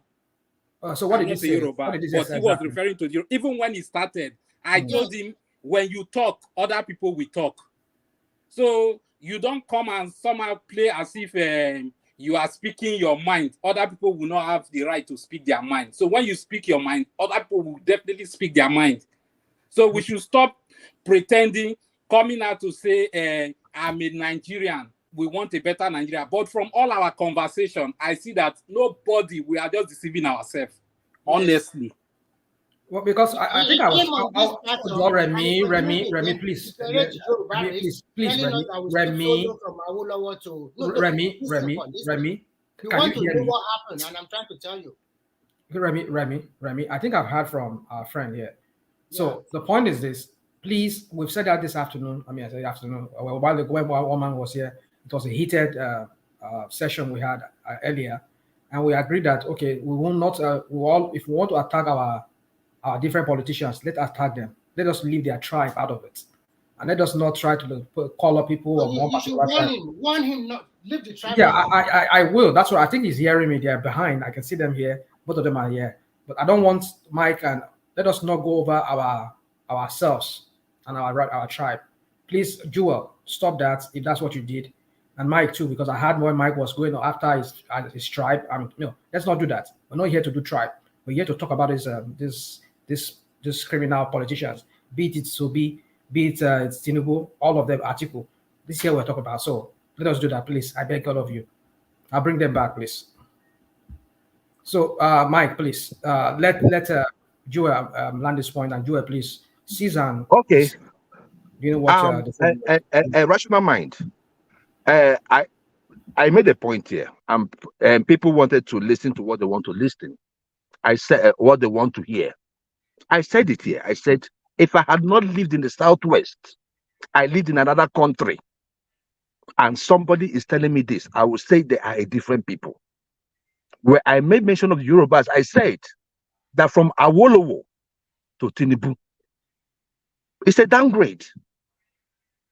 And I say it. We cannot go from Awolowo as revered as it is. It's okay. Let's not go that route. You know, some people get triggered like that. Okay, you are basing it on tribal stuff. That is what is wrong. I think my point. Rasta, you are protecting him earlier on. You said you didn't say it. Because Simba. But what did I say right now that was wrong? Hold on, Jewel. That I believe that Tinubu is a downgrade. You hear me, Jewel? From Awolowo. Go ahead. Jewel, I'm sorry, please. Simba, let me respond to you. I was busy here doing some other thing. I know where you people were talking there, but the only time I just got was when Mike started talking. That really triggered me when he started talking. That was the only part I hear. Yeah, I didn't hear that of. That's why I'm asking. I didn't just start saying Mike was wrong. I had to ask somebody here that is neutral. What did he say? Yeah. And he confirmed it to me that yes, he said what triggered Mike. So that's why. So I don't try and do this, Simba. I don't like that. Please. Yeah, so please just go to the point. Straight to the point. Okay. Talk about so my issue is this. And thank you, Rational Mind. My issue is this. If something is wrong, it is wrong. And that is how we're going to build Nigeria.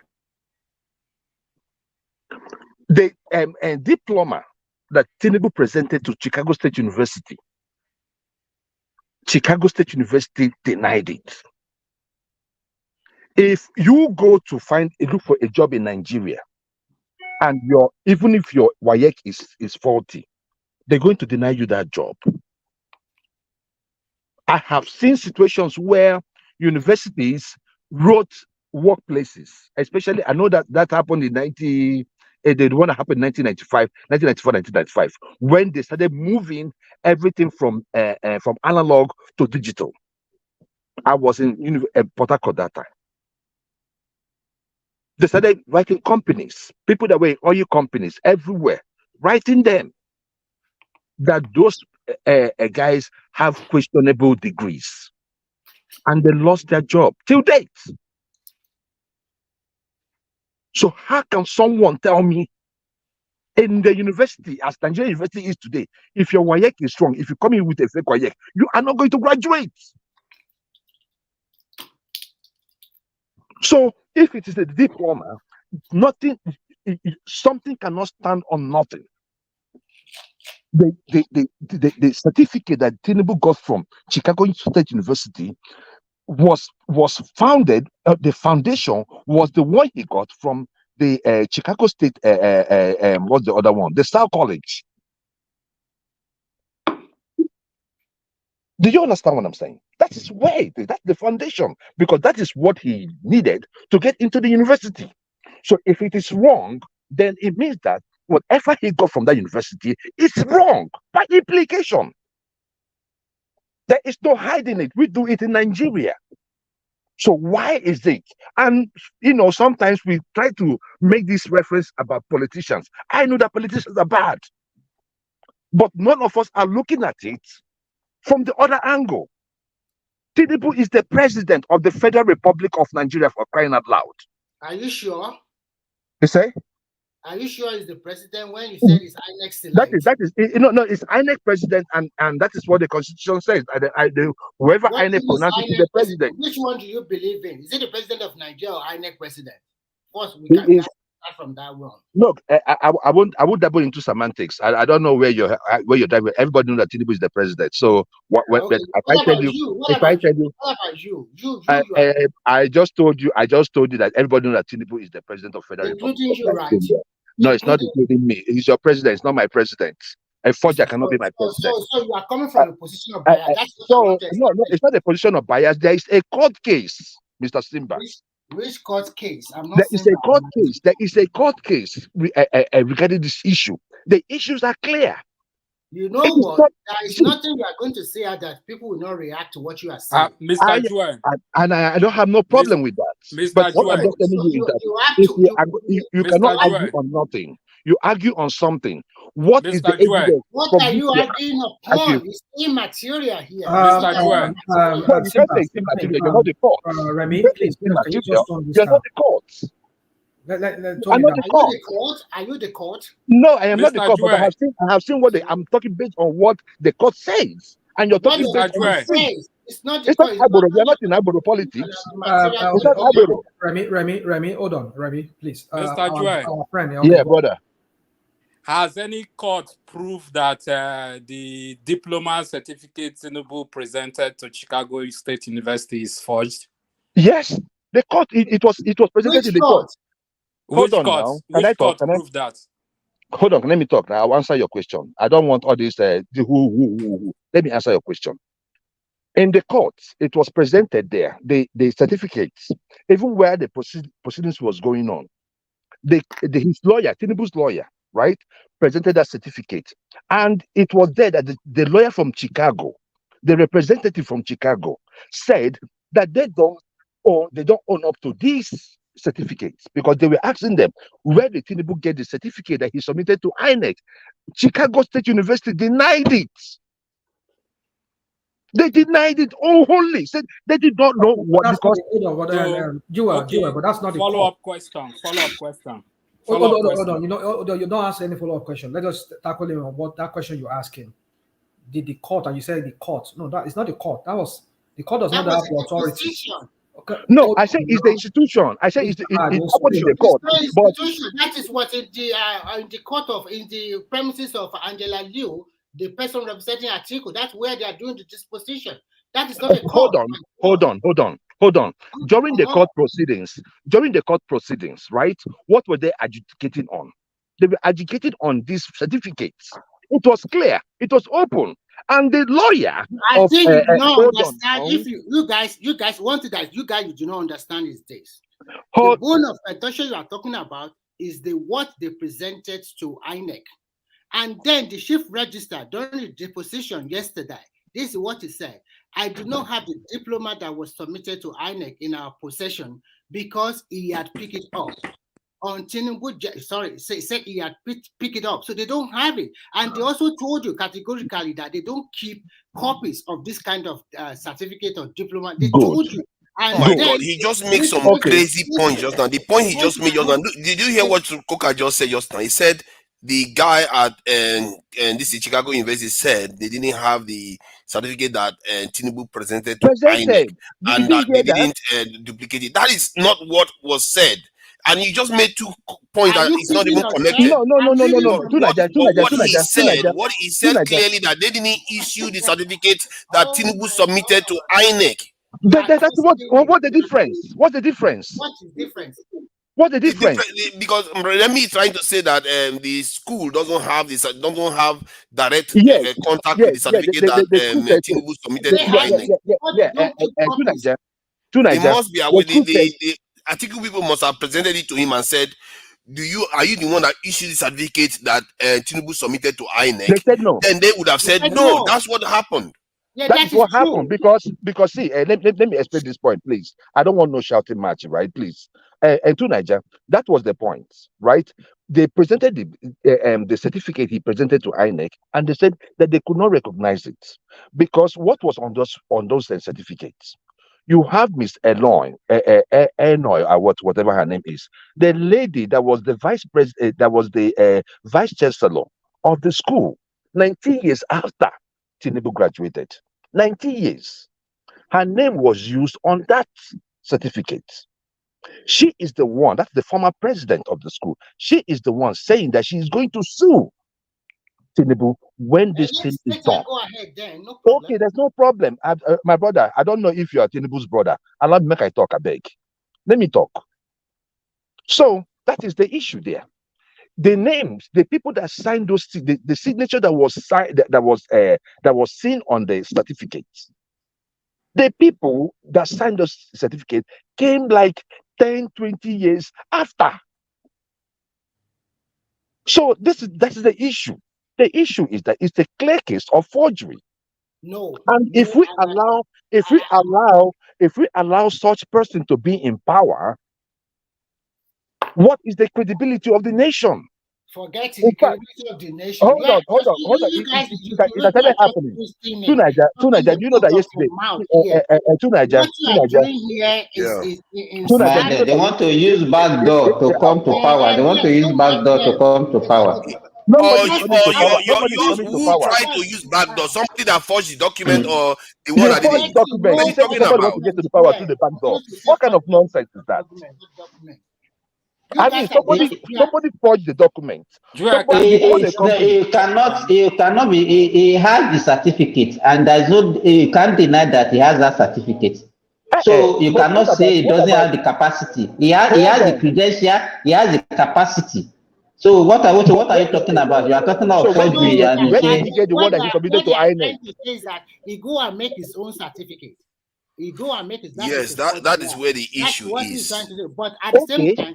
Listen, and rest assured, though, the Nigerian court might decide that as long as what he made, yes, he forged it, but he didn't intend to deceive. He didn't exaggerate his result or anything. They might decide to ignore it for that reason. But I don't think. Who knows? I don't even know. No court in Nigeria is going to tell you what you have in your mind. They are not going to tell you that. You for today. No. It's not about what you have in your mind. It's about what he's done with the document. He didn't exaggerate the result. Hold on. Hold on, Remy. He didn't add anything to the certificate. He didn't make it look like he got any spectacular. He just replicated the same thing. So that is what he intends. He wasn't trying to exaggerate his result. So tonight, all the people that he put in the certificate. Oh, go ahead. Yeah, I'm sorry. Just hold on. I think we have some other new person here in our midst. I don't know if he's a new person, but if he's not, then hold on. And I know DOG is not a new person. He's our longtime veteran here. So Mr. Trump. Triumph, Mr. Triumph, rather. Yes. You want to mute and then speak? Do you have anything to say? Are you new here? We can say that. Good morning to everyone in the house. I'll be listening to you guys. One thing is that Mr. Jewel did not admitted that Mr. Tinubu is his president, but Mr. Tinubu is the president by law. By law. If the INEC says is our president, we have to accept it. That's just it. How will I put it? Everybody just complaining about the certificate. The former president used WAEC certificate. It was after many years, the second term, he presented this certificate to everyone. So we should all just try and give Mr. Tinubu a trial. Maybe it's going to do the job. We don't know. because of these issues, everybody have been complaining. I think, from my own opinion, is our president. So we have nothing to do about it. We all should have to cooperate and work with him to make Nigeria great. Thank you.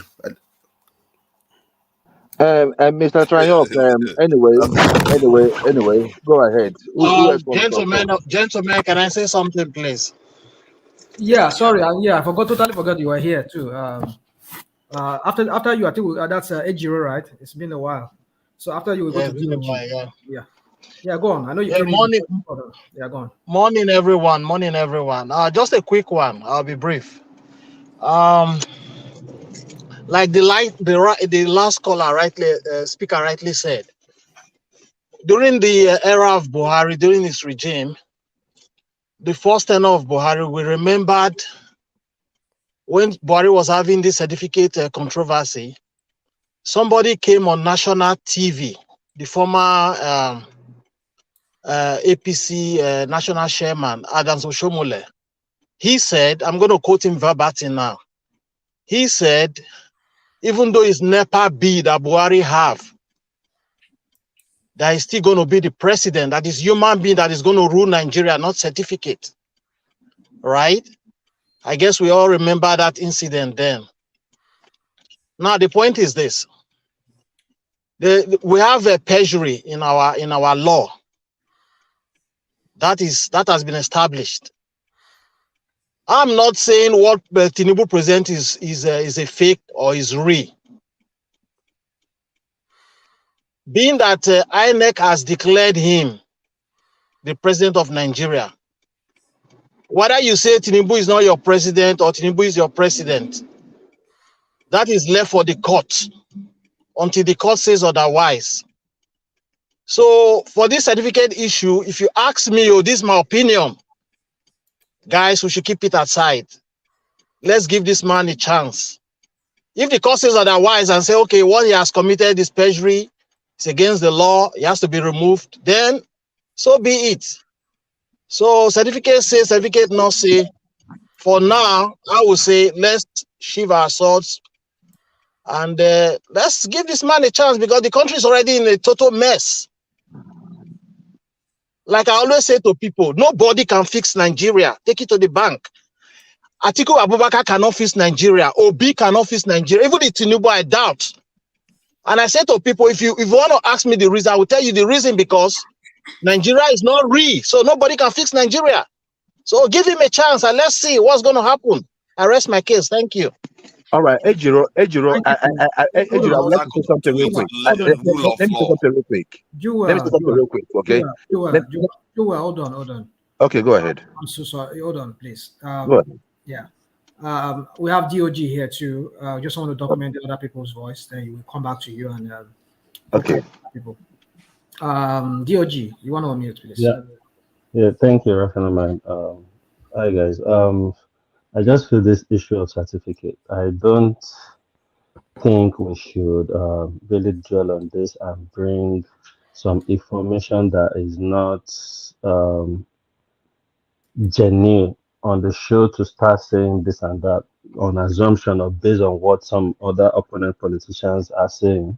And secondly, I think this is where I think INEC needs to do more when it comes to election. Like, I think INEC should actually scrutinize the submitted certificate by each aspirant. You know, they need to start doing all that as well. I think what makes it why they are lenient about probably checking and all those things is because they believe as long as you have a high school certificate you can contest. I think it gives a lot of people a leeway to bring other higher institutions certifications to present to them.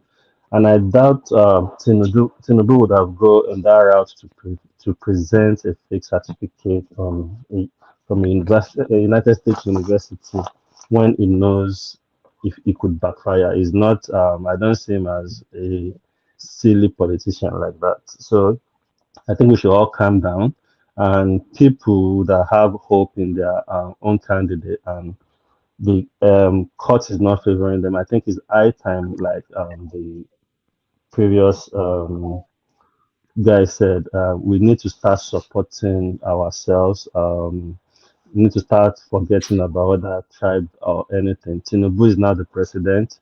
He's been there for like almost 6 months, if not more now.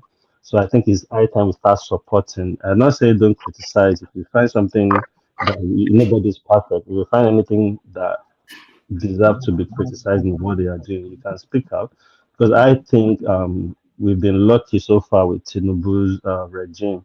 I think they listen to all this noise on social media and all that, and because we can see from some other things they've made move about. So we need to calm down. And on the show, I think sometimes when you want to make your point as well, it's best to make your point in a way that it won't trigger. Because I was listening, and as long and I'm actually directing this to Joe, as long as sometimes Joe always have a very good point, but in the way you present your comments, sometimes it triggers a lot of people, and that is what you could have make your point nice and smooth, and it won't annoy anybody. And most times you're always lucky because everybody keep where the problem is, whether you are wrong and the person too that you are arguing with is wrong, but they always find a way to blame the other person. So, Joel, as long as you always have a good point, sometimes know how to phrase your word and the choice of the words you use, and stop bringing tribe into it. We know you are Igbo, you support Obi, which is nice. There are several Yoruba people that supported Obi as well, and they are as angry as you are as well. But there is a way and manner you need to start presenting how you comment and things and how you refer to other people as well. Thank you, National Mind. Can I respond, National Mind? Yeah, you're going to respond. I'm so sorry. Yeah. Okay, so, go ahead. Yeah. So have your response to that. Okay. Hold on. Can I just say something quickly? 15 seconds. No. I don't like the idea of people just dismissing the rule of law and they say let's just forget about it. I don't know. It's very, very disturbing. I just wanted to talk about it right now. So DOG and Ejiro and whoever that felt offended that I called Yorubas. Probably you did not really follow my words very well. I chose my words because I said if it's not for some Yorubas, and I know the Yorubas I'm talking about because I know that there are some Yorubas that think, because I'm with them on social media. Yeah, but that's the problem, right? Joel. So I listened to you, and that was why I even came on the show. Joel, you see what? It's okay. You It's okay. referred to Yoruba. I listened to everything you said, Joel. You didn't say so, regardless of how you wanted to. Go back. No, Go back. Hold on. Don't let us drag this too much. What my point is, sorry guys, my point is, you could have made your statement and comment about Tinubu rather than attaching all other Yorubas. Because I have an Igbo neighbor that used to come and rob my house when I was young. I can't be judging it. Because I've been Igbo and I'm not Nashville is the arm robber. It's okay. Kind of annoying. I get you. You know, we live in a soft world these days, so the truth really sometimes really hot, but it's okay. I said it here that whoever that feels offended, I am sorry. You're not speaking any truth. You're just speaking based on assumption. Okay, so no.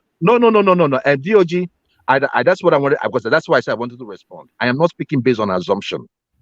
And whenever I am talking, the State University said the Tinubu certificate is fake. The one they presented is fake. Where did you find that?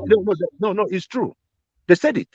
They said they cannot recognize the certificate Tinubu submitted to INEC. If the school cannot recognize it, it's either it is fake or it is real. True. Where did you get this information from? Well, it's on the People's Gazette, and some of that news outlet are already carrying it. I think they are twisting it upside down. We can find out now. Just to say, they didn't twist it upside down. DG, let me read this again because this in Team Simba doesn't seem. Remy seems to be being funny. Let me read it again. Caleb Westberg. Hold on now. Let the newcomer hear it. You see, Remy. Let me bring your mind down. Remy, calm down now. Why are you worried? You're not the Supreme Court judge. Why are you worried, Remy? Calm down. See, Caleb Wellsberg, the registrar at Chicago State University, said Mr. Tinubu's certificate dated June 22nd, 1979 and tendered to INEC on June 17, 2022 was not issued by the school, and its administrators could not, therefore, not be able to authenticate its source. That is period. Okay, They are now saying let they me read didn't what I issue have it. here. Let me read what I have here. If you think you want to go that route, Okay, go ahead and read it. Now, restating Where did you find out your own? Where's it from? Listen, that Hold on now. We're asking you questions. You're saying listen. We're not going to listen. Tell us what's the source. You listen to two Nigeria. You don't want to listen to mine. But Then you tell us your source, Remy. Tell us your source. Remy, I don't like when you do this a lot. I'm asking you a question. Hold on. Remy, calm down now. Do not tell him that. Would you please allow me to speak? Remy, calm down. Oh God, what is going on now? Maybe you just tell him where you got your source. Tunanja, it's okay. I know you. I asked you, and you said People's Gazette. Is that what you said at the beginning? Tunanja, that's what you. Yes, People's Gazette. Yeah. So now I'm asking Remy, where is your own source? So I am reading from the Nation newspaper. Oh, okay. Oh God. Listen. Oh God. There are two things. So People's Gazette is better than the Nation newspaper. No, I'm not saying. Oh yes. Now I know the source. Yes. People's Gazette is better than the Nation newspaper. Yes, it is better because it's no, but hold on, guys. Let us continue deceiving ourselves. Let's allow him to read it. Yeah. Let us allow him. Let's allow him to read it. He's already allow him to read. Allow him to read. You can't discredit what he's saying because of his source as well. Because how do you know people's research is saying the right thing? At least it's not from a blog. Now, listen carefully. Exactly. We believe Bola Tinubu, who attended CSU, is the same person who is the president of Nigeria today. The university only has diploma that student didn't pick up in his possession. Restating that the university does not typically keep diplomas, Westback said, I have the diploma that was made available to Mr. Enauro Eba in our possession because Mr. Tinubu did not pick it up. I do not have the diploma that was submitted to INEC in our possession because he had picked it up. Now, continue. On Tinubu, okay. Okay. I think it's enough. That's why. I that just is want a to say totally about different thing. Okay. Mr. Remy, have you seen? Let's have a conversation. Have you seen the certificate Tinubu gave INEC? For me, I don't really care whether this one. No, you cannot say don't care. No, I want to answer your question. I want to answer your question. In my submission, okay, go ahead. Listen, I want to respond to you. In my submission before, I've put my case. I told you two things. First, the university confirmed that this Bola Tinubu is a male and he attended their university and he graduated from their university. That is one. Two, they also issued to Atiku the admission letter. The admission letter state Tinubu was a male. They did not say it's a female. That too is already justified that this guy went to the university. Now, if you are not laying a claim that the one is submitted to INEC, that is the first certificate, the same registrar was telling you that they don't know anything about true certified copy. That is Nigerian situation. So whatever I see here, what we want to learn, and I gave you a precedent up to Supreme Court. I gave you a precedent about Dino Melaye when he had this kind of problem. If you just write, I'm trying to tell you what happened and give you a precedent. They said Dino Melaye went to our university. They don't even tell you whether he got a pass, upper credit or lower credit. And that was the final. That is what the Supreme Court rely on. And it's all done and dusted. You are mistaking the accusation. Let me just read this point because there's another evidence again that I just found out again. You are missing the point. The accusation is not whether he attended the school. It's about whether he forged the document, Remy. Okay, now let me read again. It says Mr. Welbeck and CSU's register since November 2020 also said during the deposition that lasted about 5.5 hours that Mr. Tinubu did not apply for a replacement certificate, nor was he ever issued one. So where did he get the one he submitted? That is the question. And to go ask Tinubu now. He will tell you where he got the one that I submitted from. Ask him. I probably got it from you, Nassim, but you know all the answers. He probably got it from you. Tinubu will say that. That's the good answer. We need to go and ask Tinubu. Why don't you go and ask Tinubu? Thomas, are you there? I'm here. So because I want to bounce now. Yeah, that's all right. Yeah. All right, guys. Everybody, good Yeah, night. national man. Yeah. That last statement I just read is a very serious one. Because if they are saying that Tinubu did not apply for a replacement certificate, neither was he issued one, that is serious. Then where did he get the one he submitted to INEC?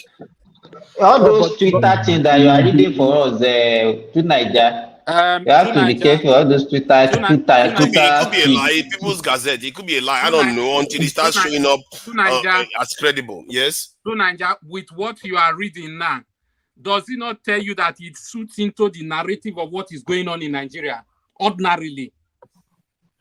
How do you mean? That the registrar said Tinubu never applied for replacement of a certificate. Does it not suit into your narrative? Yeah, it should. I don't know what I have a narrative. I'm just looking at the evidence. The way I look at it is that if as well to Niger, what I've realized is the form of did you guys see the certificate Tinubu presented to INEC? Was it ever posted anywhere?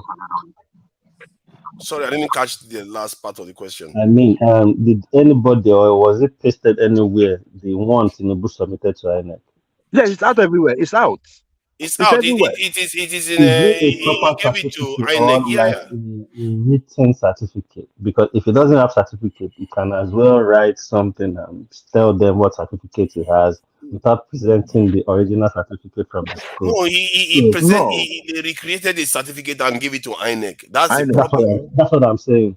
Fine, that might be a bit cheeky and dodgy, but if the certificate is considered forgery, it's considered forgery. You can't forge any document. So, but you can still back yourself up in the way to say it's just like a written one from yourself, just to say you've done it. Then somebody made a point earlier on saying, as much as we all know that the list you have to have, okay, I think it's Nigel, the list you have to have is high school certificate. Even if he has his high school certificate, he can claim in the court and say, "Oh, I've just put that." I don't even know why Nigeria does put in all these school requirement certificate. America doesn't have it. Even America doesn't have school requirement certificate. They don't have criminal record requirement. No, they don't actually. Which is the misleading way, to be honest. I agree with you. But going forward, I think as long as Chicago State University stated that he has an admission there, point blank, I think this case is dead and gone. Forget it. No. DOG, it cannot be dead and gone. DOG, you know the reason why? Because you asked about the certificates, and I am telling you that the certificate Tinubu presented to INEC had Mrs. Enoy as one of the person that signed the certificate, and this Miss Enoy, as we all know, who is about to sue Tinubu, was not a staff of that university until 19 years after Tinubu left the university. But it was on, her signature was on the certificate. Can you imagine if an American starts suing Nigerian president for forging her signature? Oh no, but she's going to. But like, let's say if I go back to my school to request for a certificate, obviously after many years, I won't expect the visit to still be on seat. So whoever or in the registrar position to still be there after many years. So but he did not request for it. He did not request for it. He did not request for it. So it's not like you that went back. It's not like you that want to go back to your high school or your secondary school to get a certificate because it got missing or it got destroyed. He did not go back to. He did not go back to university. He just went and just printed his own certificate. No, Joel, can you go back to university to ask for another certificate? You can. You can. How? They cannot issue. There's no university that issue 2 certificates. You cannot go back. I think no. They can issue you in the new version that they have. But They cannot. Where did they get the one? Nobody issue 2 certificates. That's why I'm asking you whether you have a certificate. Where did he get the one that he tendered? I don't know, but I'm just speaking to what you are saying. There is no school that will issue 2 certificates to any candidate. Okay, The no only thing you problem. can But where ask did he get for the one is that your he submitted transcript. now? And there are 2 scan sheets. There is academic scan sheet and there is the student transcript. Ninja, why did you say they can issue a new certificate? It's only transcript. They don't issue certificate 2 times. You know that. You're in the Western world. Hold on, let me read this. Hold on. That's it. That's false. Look at that. I just say, do universities issue replacement certificate? They say yes. Universities do issue replacement certificate. Who is saying yes? Who is saying yes? You like Google, eh? Hold on. Who is saying you yes? like Google, Who eh? is saying yes? Who is saying yes? Okay, Google now is hold on now. Google, Calm Wikipedia. down. I only know of transcript. I only know of transcript. This is from ChatGPT, and I can read the entire this thing that it says. If you request for a replacement certificate, they will issue a replacement. It doesn't have to be the exact one that you got when you graduated. They'll give you the current one that they have. That is what they do. Cannot. You know, it's for security reasons. That's why school don't issue 2 certificates. It's not your right. Go to. I have example. Oh God! Did you go to school? An academician is a lecturer in a higher institution, so he probably has an idea of what he's talking about. Simba is making it up. No. There are certain things you know. I'm not making it up. Let me tell you, my classmates, just wait. My classmates, just hold on. My classmate has similar problem. His house got burnt and his certificate. I mentioned University of Ilorin. He went back to school and they told him that they cannot issue him another certificate. Yes, the only thing that they issue for him in Nigeria. But it's right here, even in Priya College, UK, they are one of the best universities in the world. Okay, they are telling you that that means you can have like 4 different certificates in your possession. Anytime you need one, you just go and ask for it, Abi. You can have 4 certificates. Anytime you need it, you just go and ask for it. You think just by presenting the certificate in the West, people will just buy it? When you present the certificate, they will confirm it. They are not stupid. They will confirm whether you actually attend the school. Certificate means not, paper means nothing these days. Most of the stuff is stored in data and confirmation processes. They confirm the one you are querying now. Yeah. I just sent you the link. Now you see that the replacement certificate are issued. They confirm it. So are you trying to tell us now the same thing that they already confirmed now is what you are saying is being forged? No, even if they confirm that he attended the university, but he goes and forges a certificate to say that he attended the university, that is still forgery. That's the crazy thing about forgery. The moment you create a document that you are not authorized to create, that is forgery. With the way law works in Nigeria, sir, don't let us deceive ourselves. If Tinubu really attended that university, and I think Rene Omokari claimed he went there and they said Tinubu attended there. So if he attend, I'm telling you, that forgery will be minor as long as he has attended that school. And there is proof to say that he attended our school. Forget all this forgery that you're talking about. No, because what that implies is that you are capable of deception. You are capable of forging documents. Is what it means. That is not That's good. what it means. It's not. That's what I'm saying. It's not good. Who is not capable of deception? At the long run, as long as he has attended that university, by creating a document that you are not authorized to create. It is fraud. That's what I'm saying. He might said he's done it in the written form. In the law, in the court of law, there is several ways he could prove him. He could. No, they don't speak double language. It looks like forgery, but he might said maybe he requested for the thing and it's delayed, so he had to write like a writing certificate to just tell them, to tell INEC what he has and what diploma he has. As long as he go and design the logo of the school and put all those normal certificates, design in the certificates, you could have a way of going. But I think where the problem really is, if you don't attend that school, it will be in deep soup. Yeah, he's saying that using a forged certificate, even one with accurate information, can have very serious legal consequences because it involves dishonesty and deception. So that is the problem. That is where the issue is. And that is why forgery is not accepted under INEC law. It's not only whether you put wrong information there, it's also whether you even create a forged document. That's what forgery means. But I agree, I accept that the Supreme Court could decide that because there is no intent to actually misrepresent his result, that they could forgive the deception. They could. forgive the fact that he actually forged the document. They could decide that's technicality. So that's based on technicality. That is serious technicality, because it will be very, very cruel. It will seem very cruel to disqualify a whole president just because he misrepresented a true document. That's something that he actually achieved because he decided to go and Exactly remake my it point, himself. Teenager. It will seem very, very harsh. If you had But achieved it, the news Nigeria, here, when Nigeria, Tinubu said that they should not release his educational record, that it's going to have an irreparable damage to him. You know what I mean? Yeah. So yeah, that it's is a serious problem, because if a president forges a document, what country is he going to lead? And then that woman will be suing him on top of it. Why do you know that you went and forged my so signature? it's even a crime. That seems a bit weird. If not for immunity to Nigeria, if not for immunity, they will arrest him if he comes here. If not for immunity, that immunity one. I don't know how the man is going to sue him. No, it's not. But because it is criminal. It is criminal. It's a criminal case. Even if you work in the police, even if It's a you work serious case. In the US, they will convict him for that. Nigeria, So and even in Nigeria, they will convict you, but they may not even as in a most president. organizations, no, they have committed misdemeanor. So I mean, that's a small fry.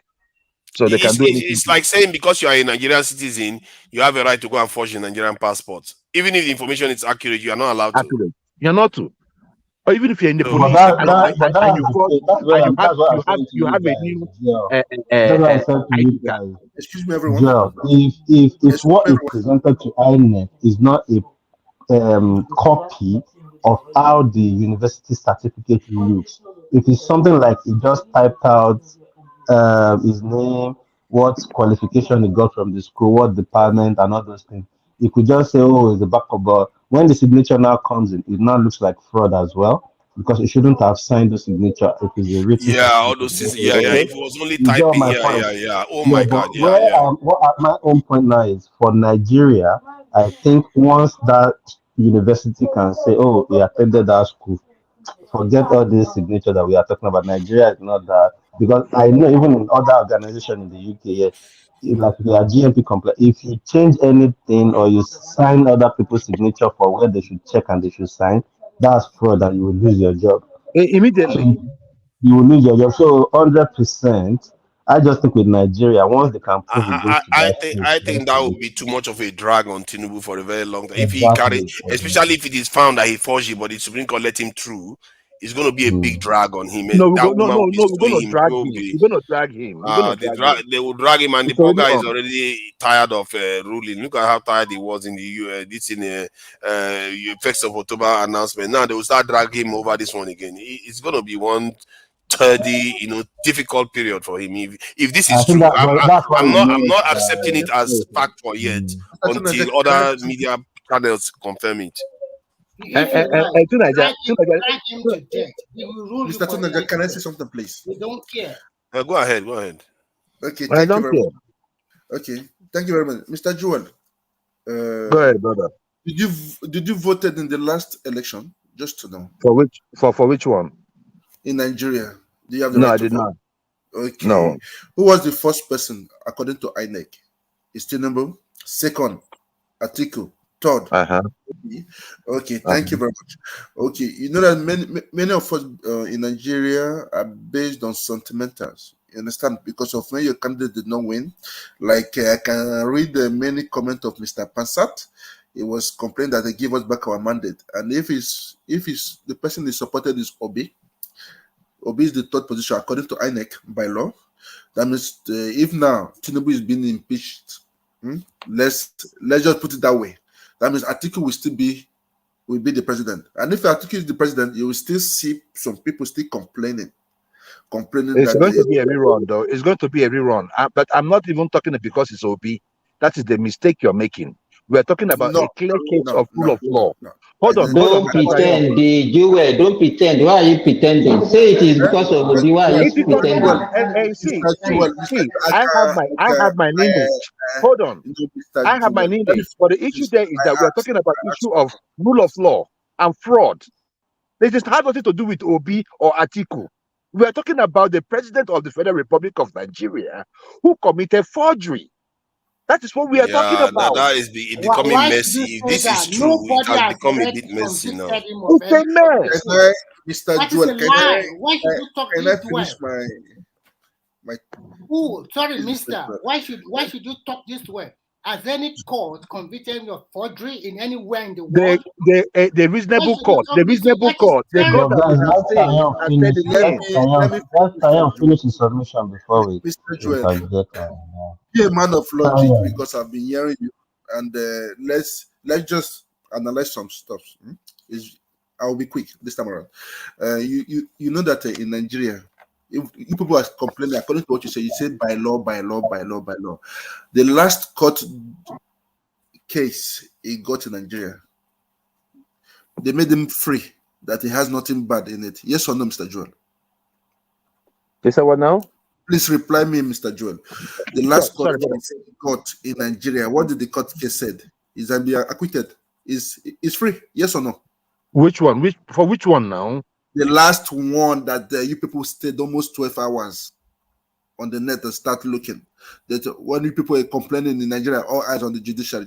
What happened? Did you want my brother, you're still going through the election thing. We have gone past that. Please. Just be honest with yourself. You understand? Because of if we want to be honest with ourselves, we just follow the court. You people say follow the court case. I don't vote in Nigeria, but I do follow the news from a distance, and I watched it. You understand? Because of one thing there is that many of us are based on emotional, and we want to use it against. I know you guys don't like him, and your candidate did not win. I understand, but Mr. Tayon, it's best if you go to the just front to because we work don't have much together. time here. For me, people are back home crying, hungry. There is inflation everywhere in the world, and people back home cannot cope. What I'm after, that you people should give him a chance for him just to try. Let us see for the first 2 years. Not 1 year, the first year, to start getting his results because I respect this platform a lot. There's only 2 platforms I respect a lot that I listen to. Many of them just complain and they want the views and the trend, just lie, no facts. I enjoy Mr. Tunanja. Anytime somebody says something, he has to bring out his own proof and his data. I like the way it works. And I enjoyed everyone too. But Mr. Joel, don't base your judgment on sentiments. I understand you're an Igbo guy. You understand? I understand the way you started saying earlier. I just smiled and laughed. I said that one thing that we should follow the court rules. By law, is your president. You never agreed that he's your president, according to your statement. You never agreed there's your president. But one thing is that we should let's just follow what the court says. Okay. The problem is the judiciary. So Mr. Trayop, yes. Mr. Trayop, okay. Your point is made, and the point you keep making here, if I can put in a summary, if I can summarize, the point you're making is that I'm making my point because Obi did not win. Secondly, I am Igbo, so automatically I supported Obi. Right? That is the point. That's the point. But let me tell you this. Let me tell you, elections are over. And the process was not okay by everyone. But we did not protest, nothing. That's to show you character. All we are doing is just laying opposition. What do you mean by don't protest? What do you mean by don't protest? No. I mean, if you why do you like lying? I'm very sorry to use that language. Why do you like lying? If you do not win, you are an opposition, right? Now, Mr. Trayon, this case was not an obedient case. This case is not an obedient case. Obi did not take anybody. It had nothing to do with me. It was Atiku that took him to court. And we are saying, if we are going to be in Nigeria together, we have to be in Nigeria for the right reasons. Can you repeat that statement again? If you are going to be I in said Nigeria, if you have to be in Nigeria together. which one are you referring to? Can you clarify very well? Who are the we? Who are the we? Okay. I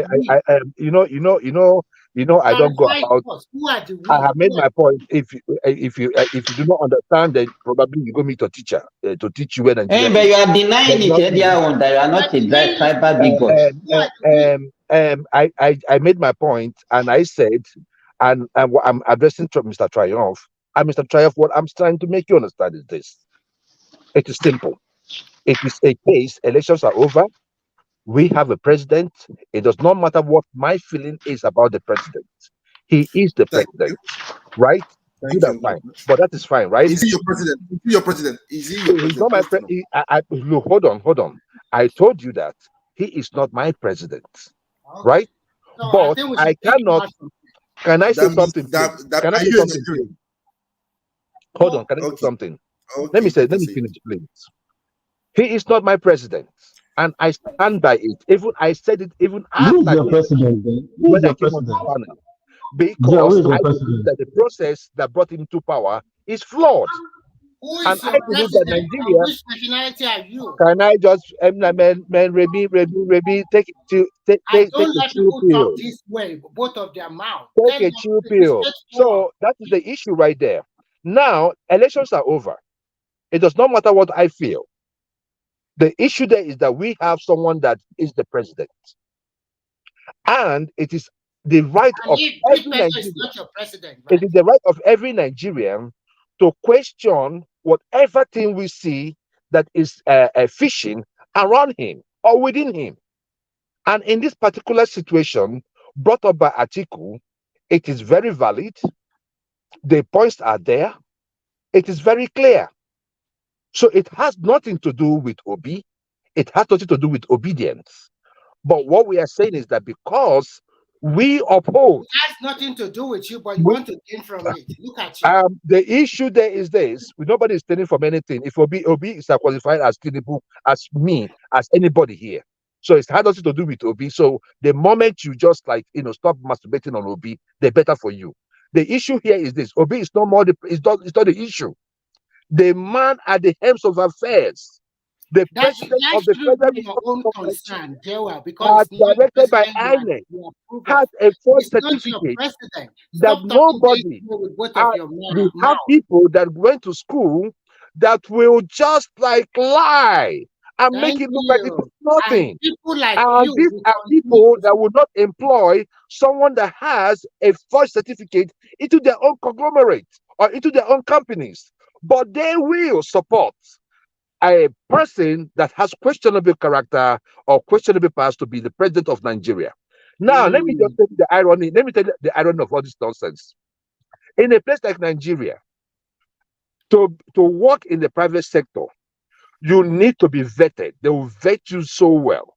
They will get Chinua your has worked in certificate and Deloitte, Mobi, everything. and the rest. Where have But you when worked? you want to talk about who manages Where the have whole you worked? resources You don't of work a in Mobi, nation, Deloitte, it all does these not really matter. organizations. Shame on Nigerians. Shame on all those that support this Mr. Joel, charade. please don't We talk must down be on a country. We must don't be talk a down on country your of rule of comrades, law. Mr. Joel. It's Our not fair. country It's must be not fair. a rule of law, It's not not fair. on sentiment, not on people not trying to tell the truth. Our country must be It's built not on fair. rule of law. Period. And you cannot expect Rule growth. of Mr. law, Tayob, your candidate Mr. lost. Tayob, you So were talking just about growth. Mr. Tayob, you're talking about growth. Let me tell you something. Yes. Our front is already damaged. Because let me tell you, what faith will Tinubu use to talk to world leaders? It's a shame. Can You I say are not something, looking at it Mr. from that Joel? angle. Can I say Can you You hear are something? me? not Can looking anybody at hear it me? from that angle. So, hold on. Guys, it can't this down. Joe, hold on, guys. Go Let's ahead. print that the comment. Let's print that the comment, please. Carry on, print that. Oh yeah, thanks. So, somebody was saying earlier that Chicago State was gonna sue Tinubu. They're not gonna do that. And number two, see if you go to courts, if there's a document presented that's not from your institution or from you, all you have to do is answer the question. And by the way, and I think everybody on this platform knows this already. that your certificate, that paper is not the true authentication of that you went to a school. It's a transcript. Your transcript is what can be reproduced or given to you as an additional copy if you requested it.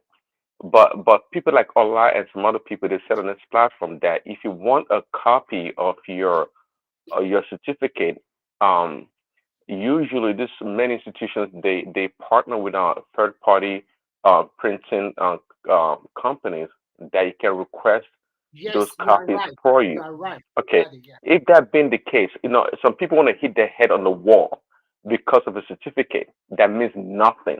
And people that are talking about this stuff, they What live in is the the West. matter with you? It has nothing to do with what I means, not it matters whether it was false. Tonight, Stop you're doing that. British. You just like to You're a British guy. I Let me think talk. Prince Let me Daddy, talk. I'm beginning to look at you with a side eye. You like to just twist facts. What is wrong with you?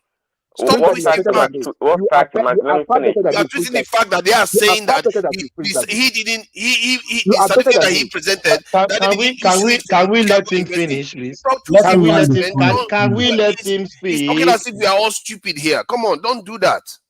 To Niger, please. Hold on. Yeah. Stop Tonight, twisting facts. We're not Let thank you. children, man. Hold on, let tonight, Prince, yeah. Yeah. Thank you. Tonight, Prince, yeah. take your time. Take your time tonight, What's your question? I You didn't hear seem your to be question. Go ahead. insulting the intelligence of Nigerians by just stating a totally erroneous information when clearly No, the it's university not said they didn't issue erroneous. him that certificate.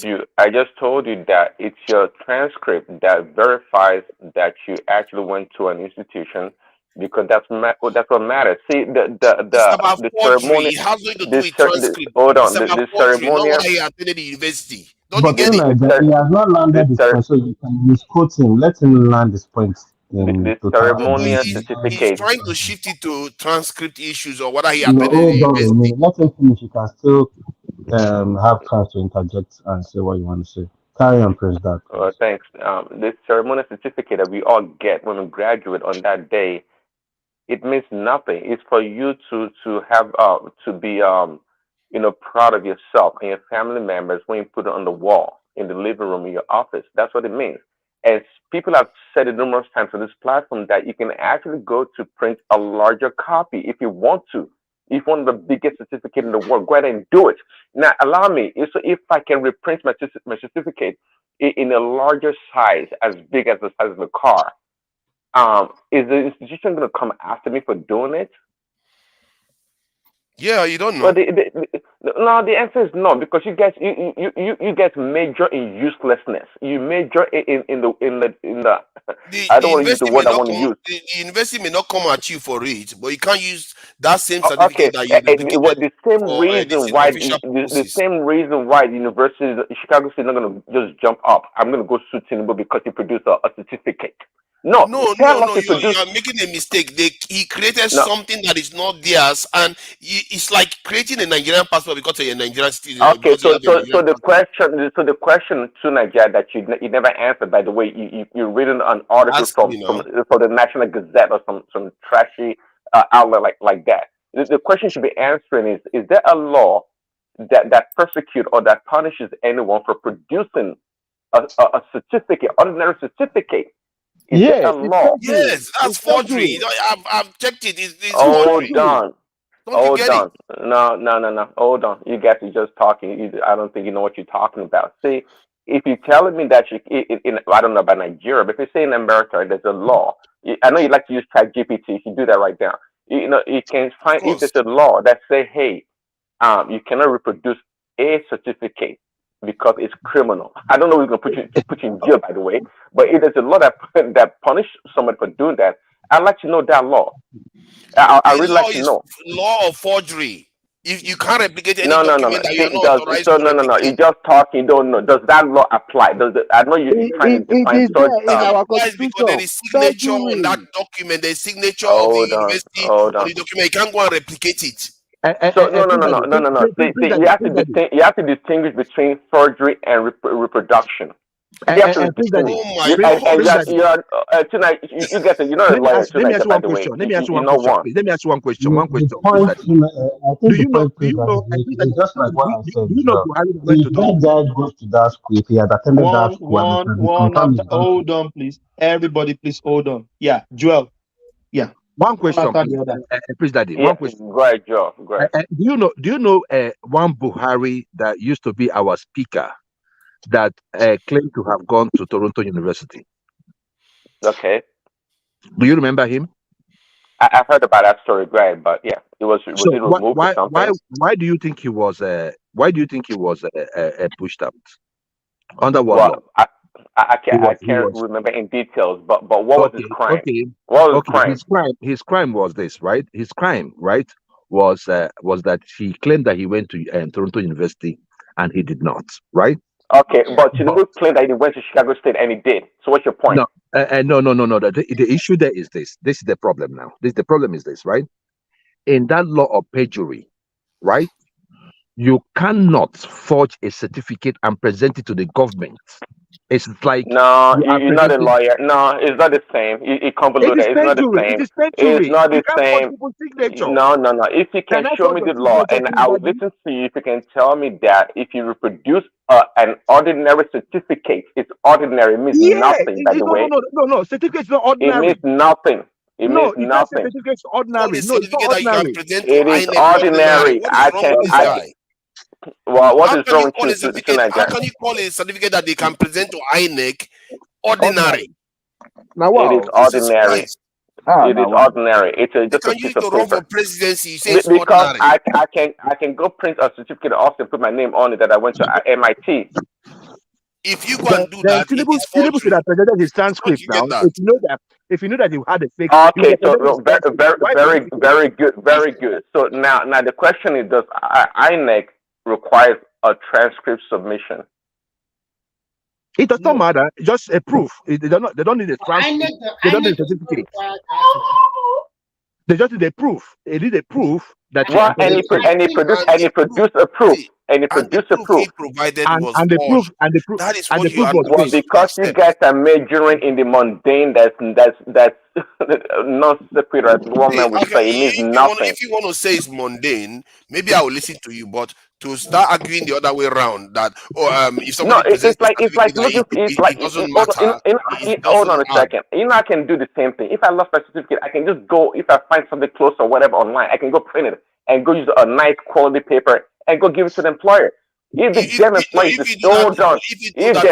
is a serious employer, they don't need to talk to me. They go to the school that I went to. If you present it to a legal institution to use it to qualify yourself, that will be considered forgery if they find out. Because you went and replicated it. Okay, hold on. Tonight, because again, when we major in the uselessness or mundane, that's what happens. Because what is the goal here? Now, tell me, and I know you know the answer. To present a document from your university. No. That's not the goal. No, what is the goal? What is the goal? What is the goal? To establish that you are educated by presenting a document from your university, not from what you replicated. Exactly. Now so you see the goal, that the goal is to authenticate. The goal is to authenticate that Tinubu actually went to the school in which. What about if you wrote down the name of the school without presentation of any certificate? What about that? They will not accept it. Of course, that's why they will not accept it. That's why you have to replicate it. They will not accept it because how can you just give them a name of the school? They will just say, get out of here. So writing the name or presenting a certificate, is to prove. Now you begin to see where the deception happened. Is to prove that he actually went to school, that he claimed that he went to. So the certificate is just there to as the means of communicating to INEC that Tinubu went to that school. And yes. The Chicago State has come out and with all sort of documents to support that, yes, we have a record of this man. That is not the issue. Personally, I believe that Tinubu attended the school. I believe that Tinubu is educated. And I believe that they shouldn't even hold our president accountable for education. That shouldn't be a criteria. But it doesn't mean that based on the fact that he went and presented a document to them, it wasn't replicated or it wasn't forged. That is up to the judges. It was reproduced. The word is reproduced. It was reproduced. Keep using that not. That's not forgery as well. Leave Yeah, him, man. Let him keep It's using not that word. forgery. you It's not can't say forgery. That's going to forgery help if you you sleep at attended night, that Prince. school If you're and going it to help got you the sleep grades at night, if you stated say that. on what was presented. That's not forgery. It's not forgery. It See, if presented they wanted. Prince, if that been here, he reproduced it, or like you said, reproduced it and told INEC, I reproduced it. That's not deception. It doesn't Well, have no, to tell them that it's not But necessary. It's when not you necessary. reproduce you it, don't have when to you tell them reproduce it it and was you don't let used. them know, and you give them the impression that that is from CSU, It didn't that give is any deception. impression. That is how far you people are taking it to. There's no Oh impression given. goodness, you the okay, fine. And All he has let's to leave it to the show that judge, he went to that and let's school. leave it to the woman that is going to sue him for trying to fake her signature. Which woman is that again? Oh, is it transgender? There's a lady, there's a lady at school that wants to sue Tinubu for replicating her signature. No, but you read it from People's Gazette. You people are getting excited again. I didn't see Nothing's that gonna anywhere. happen. I think I just took it from what somebody said. I didn't read it from Gazette. Too. Don't put it Nobody's gonna sue him. It's from Mr. Joel that said that there's a lady. Yeah, I didn't read anything. Yeah, So nobody's this gonna guy sue said that nobody.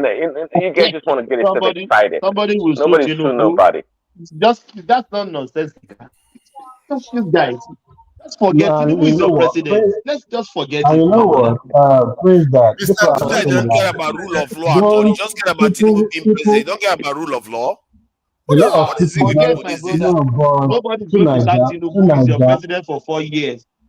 Just to prepare that Niger, in your you mind. see the Not problem. 8 This is years what I was anymore. saying earlier I on thought to you were Niger. rushing for 8 years already. When Joel was talking about that woman, I said, where are you getting this information? You can't just pick news from anywhere and just believe it's true or from blog and come and put it out From here. Obidati Network.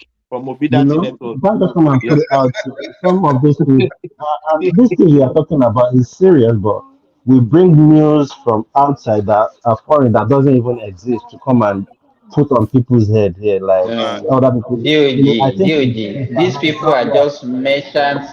They are just merchants of passion without reasoning. They are just merchants of passion. From Just Obidati reason. TV. They want views. They Oh want my God. views. They want views and attention. I think it's really unnecessary at this point. And We should have gone past just like fake news, you know. Who is that? just like somebody said, you cannot they're not going to throw him out because of Stop beating that baby. Stop beating that baby. because of a paper certificate. They're not going to throw a president out of the office. Like one of the firms that I worked with, here in Europe. I remember when some people bring down their certificates, understand? They very, very impression. I just tell them that just for me, I just give them because I'm one of the board of directors. After they finished with the HR, so I just laughed at them. I said, okay, take a spanner and change those tires. They say, what? Change those tires of those cars. I want to see. Then they'll start looking at me. Many of them, they have certificates as a mechanical engineer. They can't even change tires. They can't. So one thing that I don't believe in certificate these days. I don't tell you that's why many of my friends, they laugh. Yeah, even mostly in Europe and other, it's mostly your experience that matters, you know. That's the experience that matters. No, that's true. Most university, most workplaces don't care about certificates here anymore. But when you are running for office, you dare not bother presenting a certificate. Like in America now, they wouldn't even require it of you. You don't have to present anything. You just have to say, this is what I want to do for the country and all the rest. They don't even care about criminal conviction in America. I don't know why we put all these things in Nigeria to just give us hassle. We just like to keep giving ourselves trouble for no reason. Now, now he's gotten himself into a pickle because he was just trying to prove that he's educated. We all know he's educated. That's how crazy it is. Now he could get himself into a pickle because of it. So there we go, and they're going to sue him, and the Supreme Court judge, it's up to them now. They will be wringing their hand now, thinking, are we supposed to just ignore this evidence? And how are they supposed to deal with this now? That's another problem. I will leave it for Nigerians to deal with. I don't know how we are copying American system of government. Why did you go and put these requirements when Americans don't even do that? If you're copying their system, is it not wise to just allow? Because there's a reason why Americans leave everything open, because they believe that the citizen is sovereign. They can make choose amendment whoever in they the like. future if we determine that, hey, we don't need all this stuff. It doesn't help us. They can get rid of them. That's not a big deal. And that's why we are human beings. We learn from our mistakes and we improve on it. Okay, but nobody now. But hold on, but it's amazing. It's amazing. Nobody's talking about how they actually won the election. Nobody wants to talk about that anymore. They just look for a technicality to throw out. That's sad now, isn't it? That is exactly the problem. I don't support the idea that you remove somebody from office because of education issues or even criminality. I don't even care too much about that. It's because I believe that the people in a democracy are sovereign. They have a right to choose whoever they want. Whether it's a bricklayer, they want him as president, they should be allowed to do that. But the problem now is that we've got this law, and we have to deal with the law as it is. That's the problem. Now, we don't focus. Our problem is we don't focus on real issues. That's why we have a lot of problems. We don't focus on real issues. Chasing after this nonsense stuff, wasting time and resources. But Prince Daddy, if this is true, if everything we've read is true, how much trouble do you think this will cause for the president? Zero. There's no trouble. What have you read that is true? There's no trouble. There's nothing. No, I'm saying if it is true. Is zero. What is true? Mr. is zero. That if the certificate that he issued was not that he presented to INEC was not issued by Chicago University. Who's going to prove that? Who's going to prove or dispute? Hold on, because remember, he also claimed that it was Chicago University that issued it in the first petition, and Chicago University is now saying they didn't do it. So that's another perjury again. No, hold on. The Chicago University was the one that issued that gave him his degree, right? Yeah, they gave him the original degree. Okay, so there's a difference between degree and your certificate. When it comes to certificate, we talk about the paper itself. So again, it can reproduce the certificate paper to prove that the Chicago University gave him his degree. You're not allowed to do that. You're not allowed to do that. That's the problem. You can't just hold on. You are talking for INEC, because let me tell you, I can guarantee that INEC themselves, they don't know this thing in details. This is the first time I run into this thing. No. Any legal practitioner would know that you are not allowed. Are you allowed to replicate your? Hold on now. Let me ask you this now. Are you allowed to replicate your Nigerian passport? That is different. Why? That is different. Why? Because that's a single source document. You know what a single source is? That means the Nigerian government is the only one that can produce it officially. So is the CSU certificate. It's only that is not true. That is not true. Hold on, let me explain now. Chicago State is the only one that can produce. Oxford University cannot issue their certificate. It's only them that can issue it. It's only them that can issue that transcripts. Yes, no, and their certificate too. Well, that's just paper. I can't. Then I would just go and start issuing them Barclays Bank and GT Bank's certificate or documents. Nobody's allowed to. No, it's not like that. You just convoluting everything. It doesn't work that way. You remember that certificate had a signature. If it was like replicated, you wouldn't have a signature there. If it was because the lady wasn't present. How can you take a signature and put it in your reconstruction? How are you sure about this news that there is a woman looking to shoot Tinubu? Where did you find that from? It was Joe that said it. Let's say the woman is not. No, let's say the woman is not. Hold on now. Let's say the woman that would have been everywhere. DG. Let's say the woman is not. But in the certificate that Tinubu presented, there are signatures there that was not issued by anybody. So he went and created the signatures by himself. Don't you see where they say? And then in the first petition, they claimed that document was issued by the Chicago University. And now how did they claim that? How did they claim that? No, because that's what they are representing. They said Tinubu is qualified from the school and that the document that they present is a valid document from the university. And that is how they presented it from, even in the first time when Tinubu presented his documents for INEC to vet to see whether he's legally allowed to run for president. So that's the implication. When you submit a document to qualify you for something and you state that the document is tied to a specific institution, people are going to assume that institution is where you got it from. And even in the first position, that issue was that area was an issue. And if you go to the judgment, they said there is no evidence that the information didn't come from the university. That's what the court said. There's no evidence for it. Now there's evidence. That's why the law is beautiful, and when you have good lawyers, they can go around things or try to prove their case. At the end of the day, I think the argument you make right now is a little bit. You can go with that argument, but personally, the argument I'll go for is that the idea wasn't to deceive in terms of what Tinubu actually that's what you need lawyers for. At the end of the day, please, Daddy, can I ask you, please? I have to come back again because you keep saying one thing over and over. I just want to get a clarity. Maybe it's me that's not getting that clarity of it. You said the certificate the school presented that they gave Tinubu, which is his own certificate that he printed out. You are saying you can get a copy in any form, and it doesn't matter, correct? I said it can reproduce it. It can be reproduced. Yeah. Yeah, that you can. Yeah, that's where I'm coming. For example, I can take my certificate or my degree right now, my certificate, and make a photocopy of it and put a photocopy on the wall. Right. Okay. Now the question is this, right? You can do that. Yes, quite all right. Okay. Now, what about if, just like his own case now? I'm not saying whether his certificate is real or fake. What I'm saying is, if he wants to use it for public office, what you are saying is you can do that one ceremonially.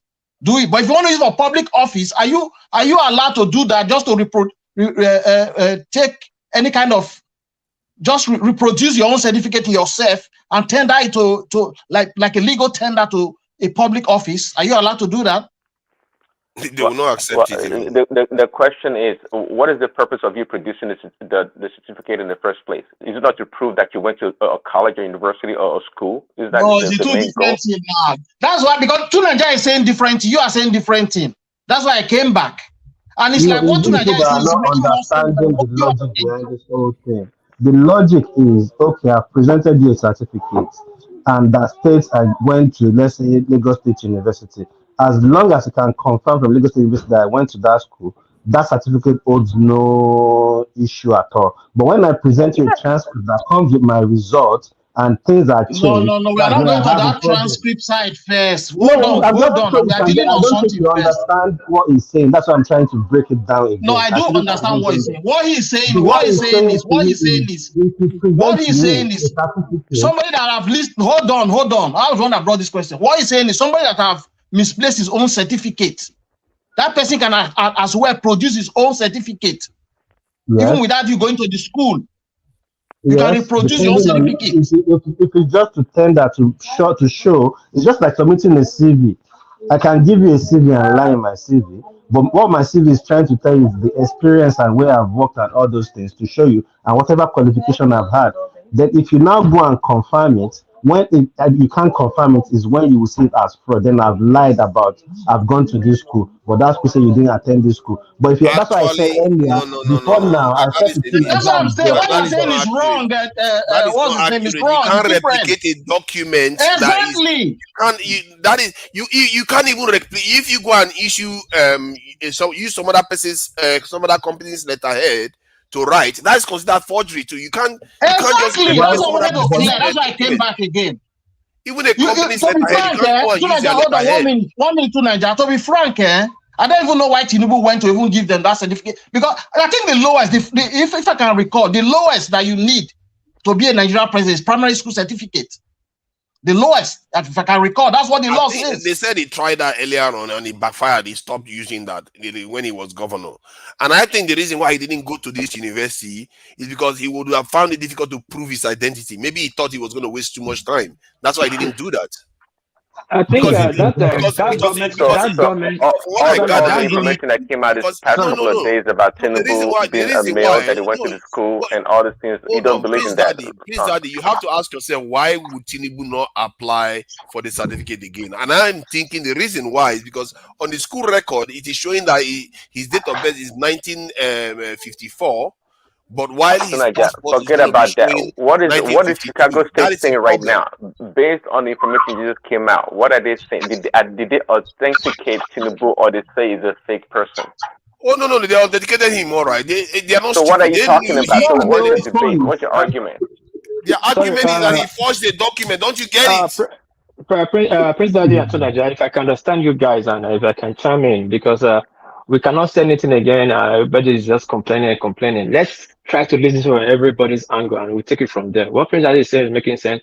What Tonaja is saying is making sense. But we all went to school. That's the funniest thing. Thank God some of us on this platform went to international school.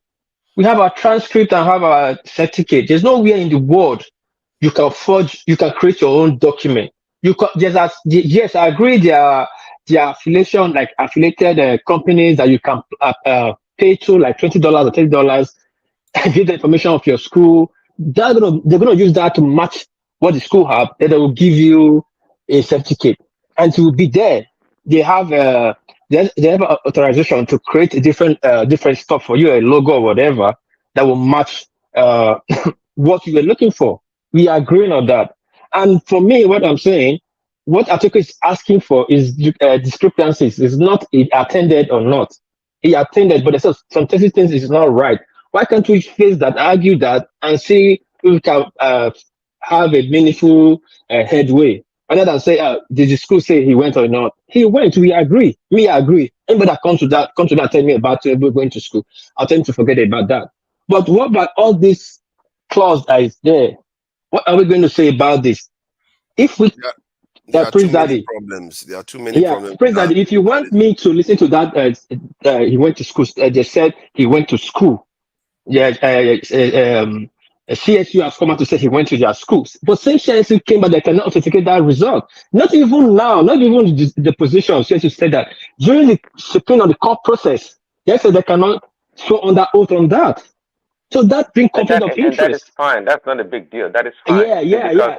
But it's a big deal because he said he got it from them. He got it from them. That's conflict of interest. I can't go. You don't understand. Hold up, please. Sorry. I know sometimes you listen. Like somebody just said, if someone presented that document to INEC and said, is a copy he got after he lost his result, how do people call it? It's not the original copy, but the copy you got after you lost your original copy.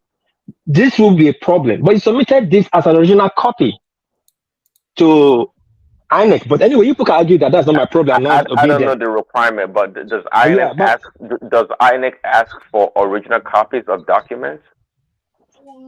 What I feel, I'll be honest with you. What I feel is this: if Tinubu gave INEC documents INEC request for, I don't think he's breaking any law in Nigeria. Exactly. If you produce the document they requested for. He's not breaking any law in Nigeria. Breaking a law. If I'm coming to you. I'm coming to you. I'm coming to you when it comes to the break of law. When Alex said, bring if you attend school, bring your certificate, and he produced a certificate that CSU have confirmed he went to their school. I don't think he's breaking any law.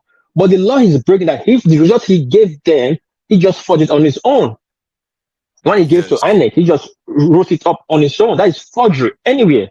You cannot say you have a bank account. That document is a means of communication. This is my document that I went to Chicago State University. That's what it means. If he has produced a copy like the one NSS is showing, like a portrait style, and give it to INEC and say he went there, that's a different case. But he's produced a copy that I'm saying that he's stamped, signed. That means somebody physically actually participate on that result. Somebody authenticate that result. That's the problem. That's the clause article is standing on. But that is one. But if you accept that right now, what is Atiku trying to gain from that? What does that give to Atiku? What edge? He could give him disqualification or weaken. I don't know. I'm not talking to disqualification. I'm talking about standing his ground that is forgery. Now, but what I'm saying, I didn't produce it. CSU produced most of his transcript, and that Southwest result came out that he used to get admission to the college result that used to get admission to CSU, and it's showing that he went to school in 1970. Now, let me take you guys back. 203. This thing was up before. Late Fayed Naroyo's name, this guy that lawyer, and this Kenyamu were dragging Tinubu in court because 1999 he submitted this Cambridge College of Government College Lagos at the school he attended, and he submitted his CSU too. So when they started investigating him, he withdrew that government college. That's 203. He now claimed that he wasn't the one that failed it from 1999. It was one that guy that failed it. That's why the guy made a mistake. That's why Soludo today is from 203. Every political this thing he has to tender his academic record. He tendered only the Chicago because the he's already having problem with the other ones. Now, for me, Atiku is not looking for the Chicago result. What Atiku wants to really establish is that government college. And now we have seen it. He said he went to government college, and the government college at 1970 is not existing. Wow, and the government college on so many fronts, man. That guy, Atiku with all his experience is not a brilliant person. And Prince Daddy, let me come to your side too. Your side too. You know, Tinubu could have just attended the college please. Hold on. Hold on. If you say, hold on. Yeah, go ahead. Now, will this document you found change anything on this case on this Supreme Court? The answer 99% is no. 99% is no. They might not accept and meet as a new evidence. The Nigerian court might not rule on it because it's a different. My brother, the answer cannot be no. You have to wait and see. You cannot say the answer is no. No. I said 99. Listen. I said 99%. No. There's 1% I think right now, if this story is true, it's more like 70%, not even close to 99%. No. To Nigeria, we cannot be. We cannot be like those people that are telling of. Let's give them let's give people the opportunity of how they say it, benefit of doubt. The way Nigeria is corrupt today, the way the president has immunity, 99% is very fair. You only have one chance. If he goes to court and court throws out, if damage Tinubu in office, it will be very damaging. But that will be 20. That will be 20. That will be 20. Wait, hold on. That will be 2027. And would that stop in 2027? I believe it's no, because he have immunity. I think his credibility will be shot as a president, and then especially when people are dragging him everywhere, suing him. What credibility talking about? No, because it's one. You see, in Nigeria, one thing you guys don't seem to understand in Nigeria, you guys just assume that Nigeria is just all corrupt. Most of the problem in Nigeria is that there's no clear proof. If there is a clear proof that has come from overseas, that's where it's damaging. In the context of Nigeria, everybody will know that Tinubu has forged a document. And he's the president, and somehow the judges allowed him to carry on. That could even lead to a constitutional problem from the point of view of the military, and they will be saying this is against the law. Why are we allowing this to carry on? Tonight just all this stuff. What are you talking about? No, I'm just saying that people could feel that way and technically it's breaking the law. People are not feeling anyway. The people that are feeling anything are people that perhaps have their leaning in this issue. See, 2027 is just it's been made easier because 2027 now we're not going to go back to Chicago State. It's all taken care of. It's done and dusted. Like they say, it's done. It's not an issue anymore. Of course, it's not an issue anymore. The problem now is that whether that issue is dead, the issue is going to be haunting him and maybe even force him out of office. Where I think we have a problem is probably social media. Because if the Chicago State University can prove this guy came to their school, I think this whole thing will just be on social media. The obedience will start bashing him, and it shouldn't affect him, to be honest. I think we're taking this thing too deep as well. Because if you look at it, okay, this guy presented a certificate. Let's say he reproduced it. But the main thing for that thing to prove is, he attended the school. If that school has come out and say, Tinubu didn't attend our school, then I would say that, hold on, then I would say that is forgery because you didn't even go to the school. Why would you say you go to the school? But if he had gone to the school and they say, this guy attended our school, to be honest, all this, whether he submitted the certificate they don't recognize, at least what the certificate is submitted to prove existed. He existed out, this guy came to this school and they can prove it and give you results. And I don't know why we are even. I just think it's the obedience. DOJ, you are very right.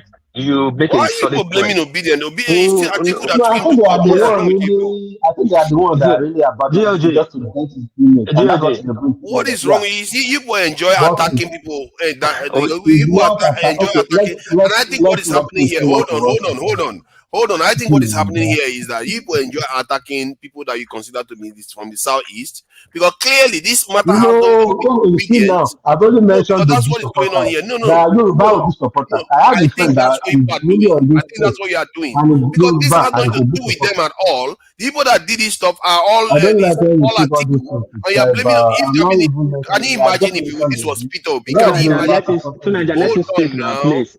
He's not letting me speak. Can you imagine if this was You Peter jump Obi into that it. took this to court? You are I calling mentioned, obedience. Stop mentioning obedience. You yeah, just it's say the obedience that are talk making about it the people look. you are So I truly don't see a targeting. big deal Don't just say in this obedience. You issue. don't know who you are targeting.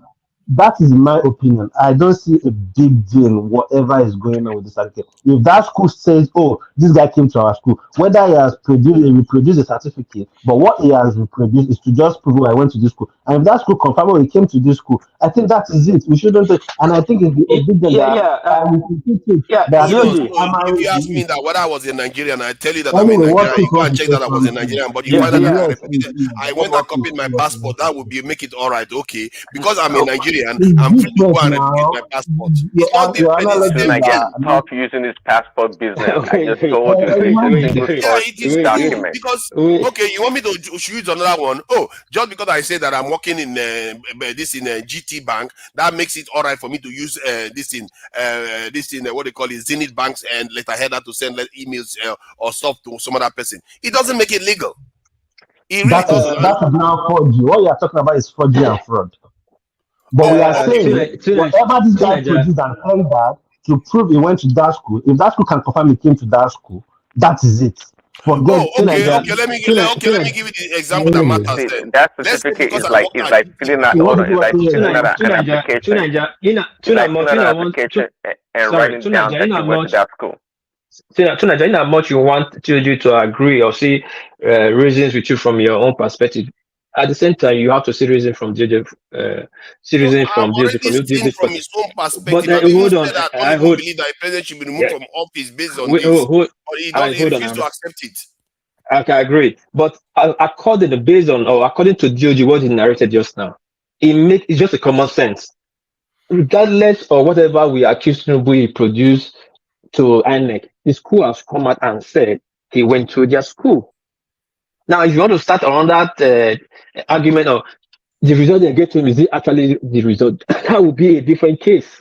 It's But the school forgery. has still That is said, the hold on. accusation. I don't know why you keep twisting it. Wait now, you wait. But the school in court, I will said it too, they cannot so on that oath, on that result that is holding. They Whatever said is they did holding not project. issue it. Yes, but that does not don't change the fact that he didn't attend their school. It's not a dropout. He finished. Yes, He and if went they to did their not school. issue it, he went and recreated it, and INEC thought it was from the school, and they went and That sued is left INEC. for Nigeria. Hold That is on left for now. Nigeria. Hold on. Okay, continue. How about going to court? Oh, sorry, let me finish my point. How about them going to court to say this was from the Chicago? Hold on. Now they My said this was brother, from Chicago University. my brother, hold on. You've been speaking all day. Yeah, just hold on. So I think maybe we should contribute like GoFundMe for you. Maybe you just go to Nigeria. Go and sue Tinubu at Nigeria for forgery. So that we just finish all this matter. GoFundMe, I can set it up now. Thomas, what you just said is a big sense. So, because in America, people do not get work. By tomorrow, I see some people start suing CSU, suing for forgery, suing for this thing, or like all the rumors we are hearing. They will sue him. They're probably going to sue him because but the for now, signatures on that document that he was trying to replicate, those people will sue him. But for now, no school I can don't know sue that anybody. one. No school, no. These No are school can too sue early. But you got to understand. If I was the lady that he recreated his signature, you will have to settle me. True Niger, you have to understand one thing. True Niger, you have to understand one thing. You can't get away with that one. True Niger, that's another $500,000. let me tell you something. Signature you True Niger, can you just listen? Let me tell you something. Every world leader, like America, Japan, Russia, they try to have hold on the countries they can have hold on. as many as I can. You understand? And let's agree or disagree to agree that this result is what America have as hold on Tinubu. Do you think they would let it out like that? If they let it out, they don't have any hold on the man anymore. This is just So you have to hold on. Hold on. Hold on. What I'm heading to? If you're expecting, did you just say let's disagree to agree? What does that mean? Yeah, I know. Let me finish. Yes, you can disagree to agree and agree to disagree.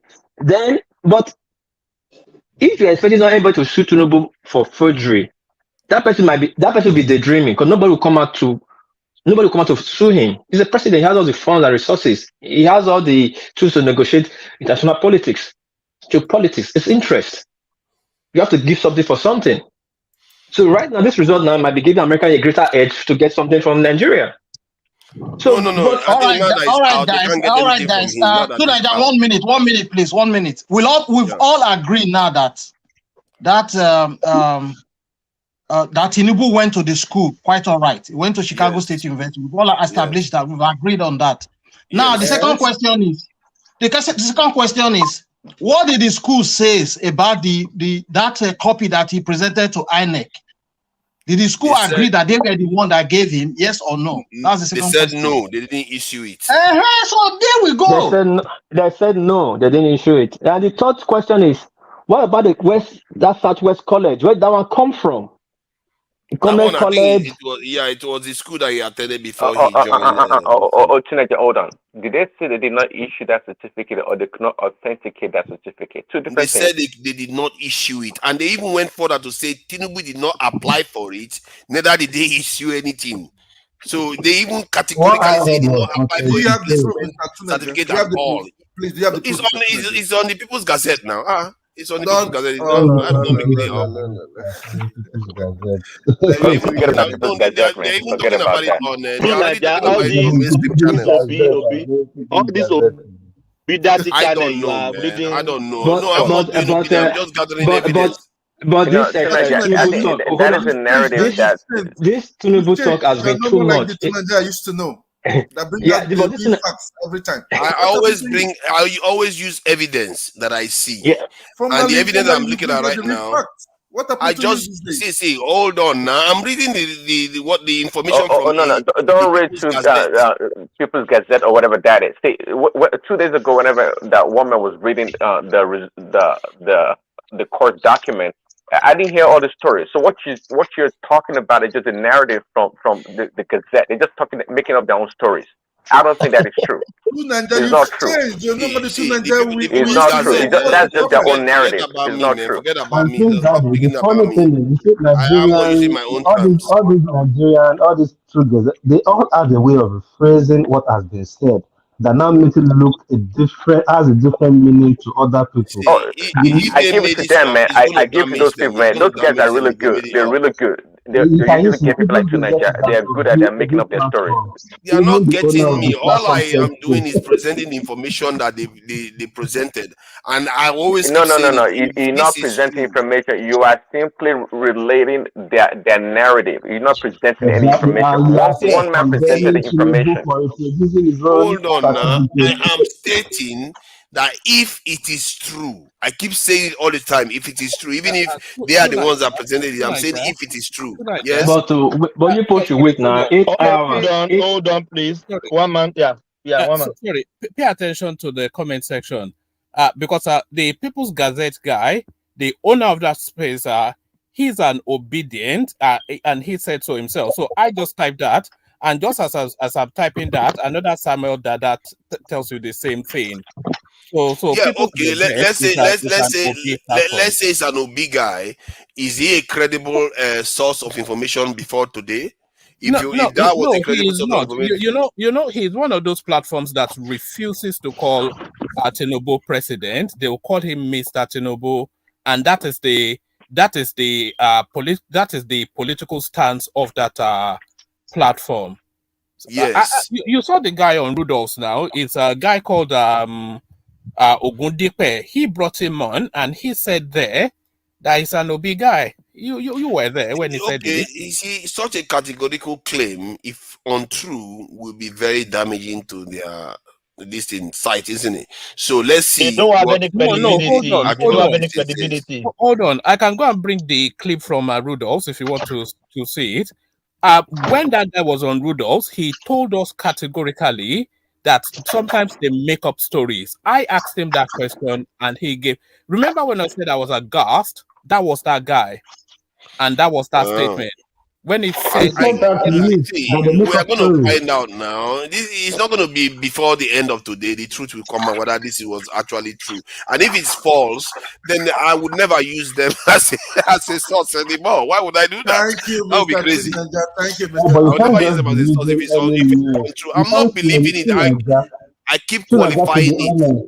To be honest, let me tell you something. I'm not exactly a journalist. I'm just giving you the information I found. Because we are reading from a news medium or agency doesn't mean it's genuine. Sometimes they come up with stories. Sometimes they rephrase the statements just to catch the attention of people. Then you go and read it and digest something else from the news. How many times we have caught That's why. This seems like a big claim. They make up stories. That's the OG. This seems like a big claim for them to.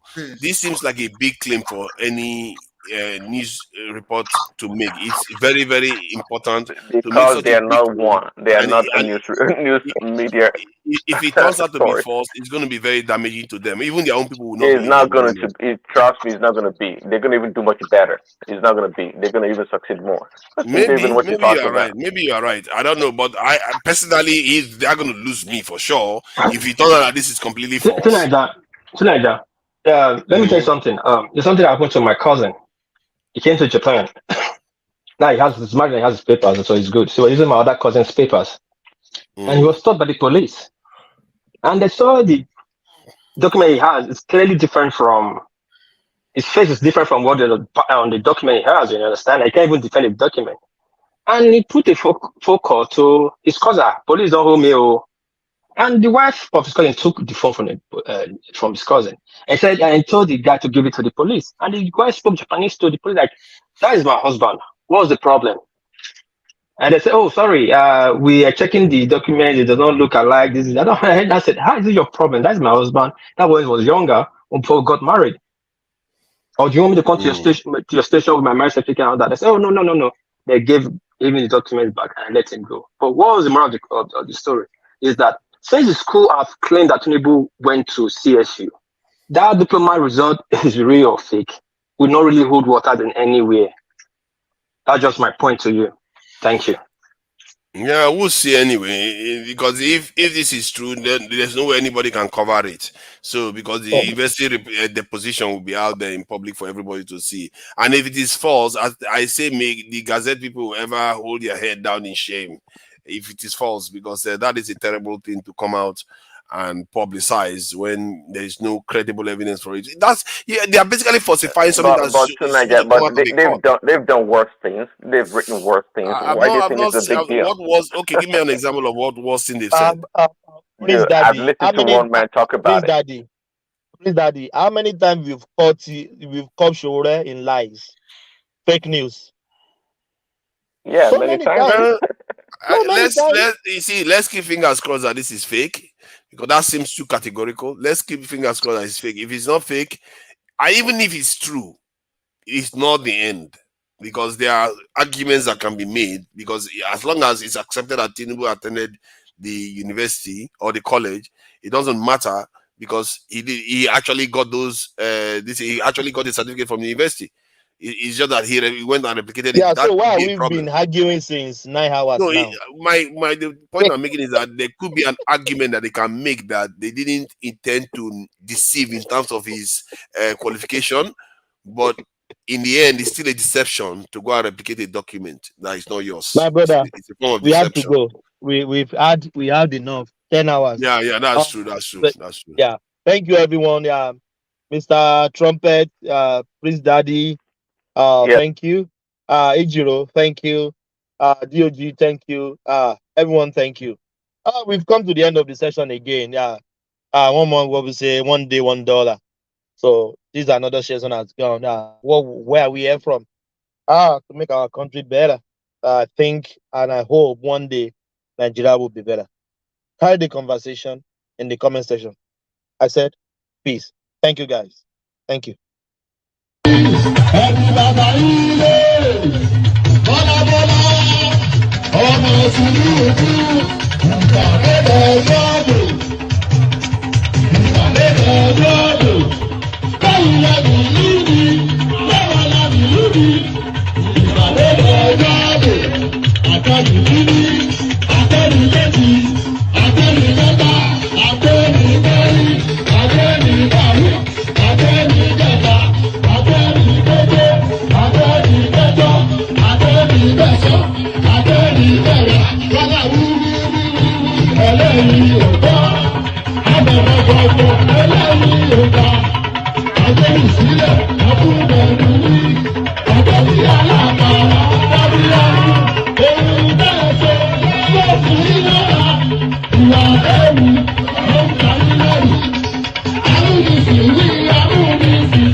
It must be by capacity and commitment. This is a job that requires physical and mental energy. And we must get it right. And that is what we're asking. The church must be at the forefront. Our children cannot continue like this. There's no offense.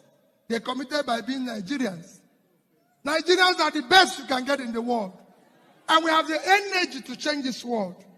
All we lack is that we have criminals who have hijacked this country, stealing everything away, and we are keeping quiet. Please, the church, wake up. Take back your country. God bless you. I'm going to be president of this country, whether you like it or not. And I will preside over the affairs of this country, including presiding over you. I think you must start adjusting to that reality. The sooner you do that, the less chest pains you'll have when that reality comes.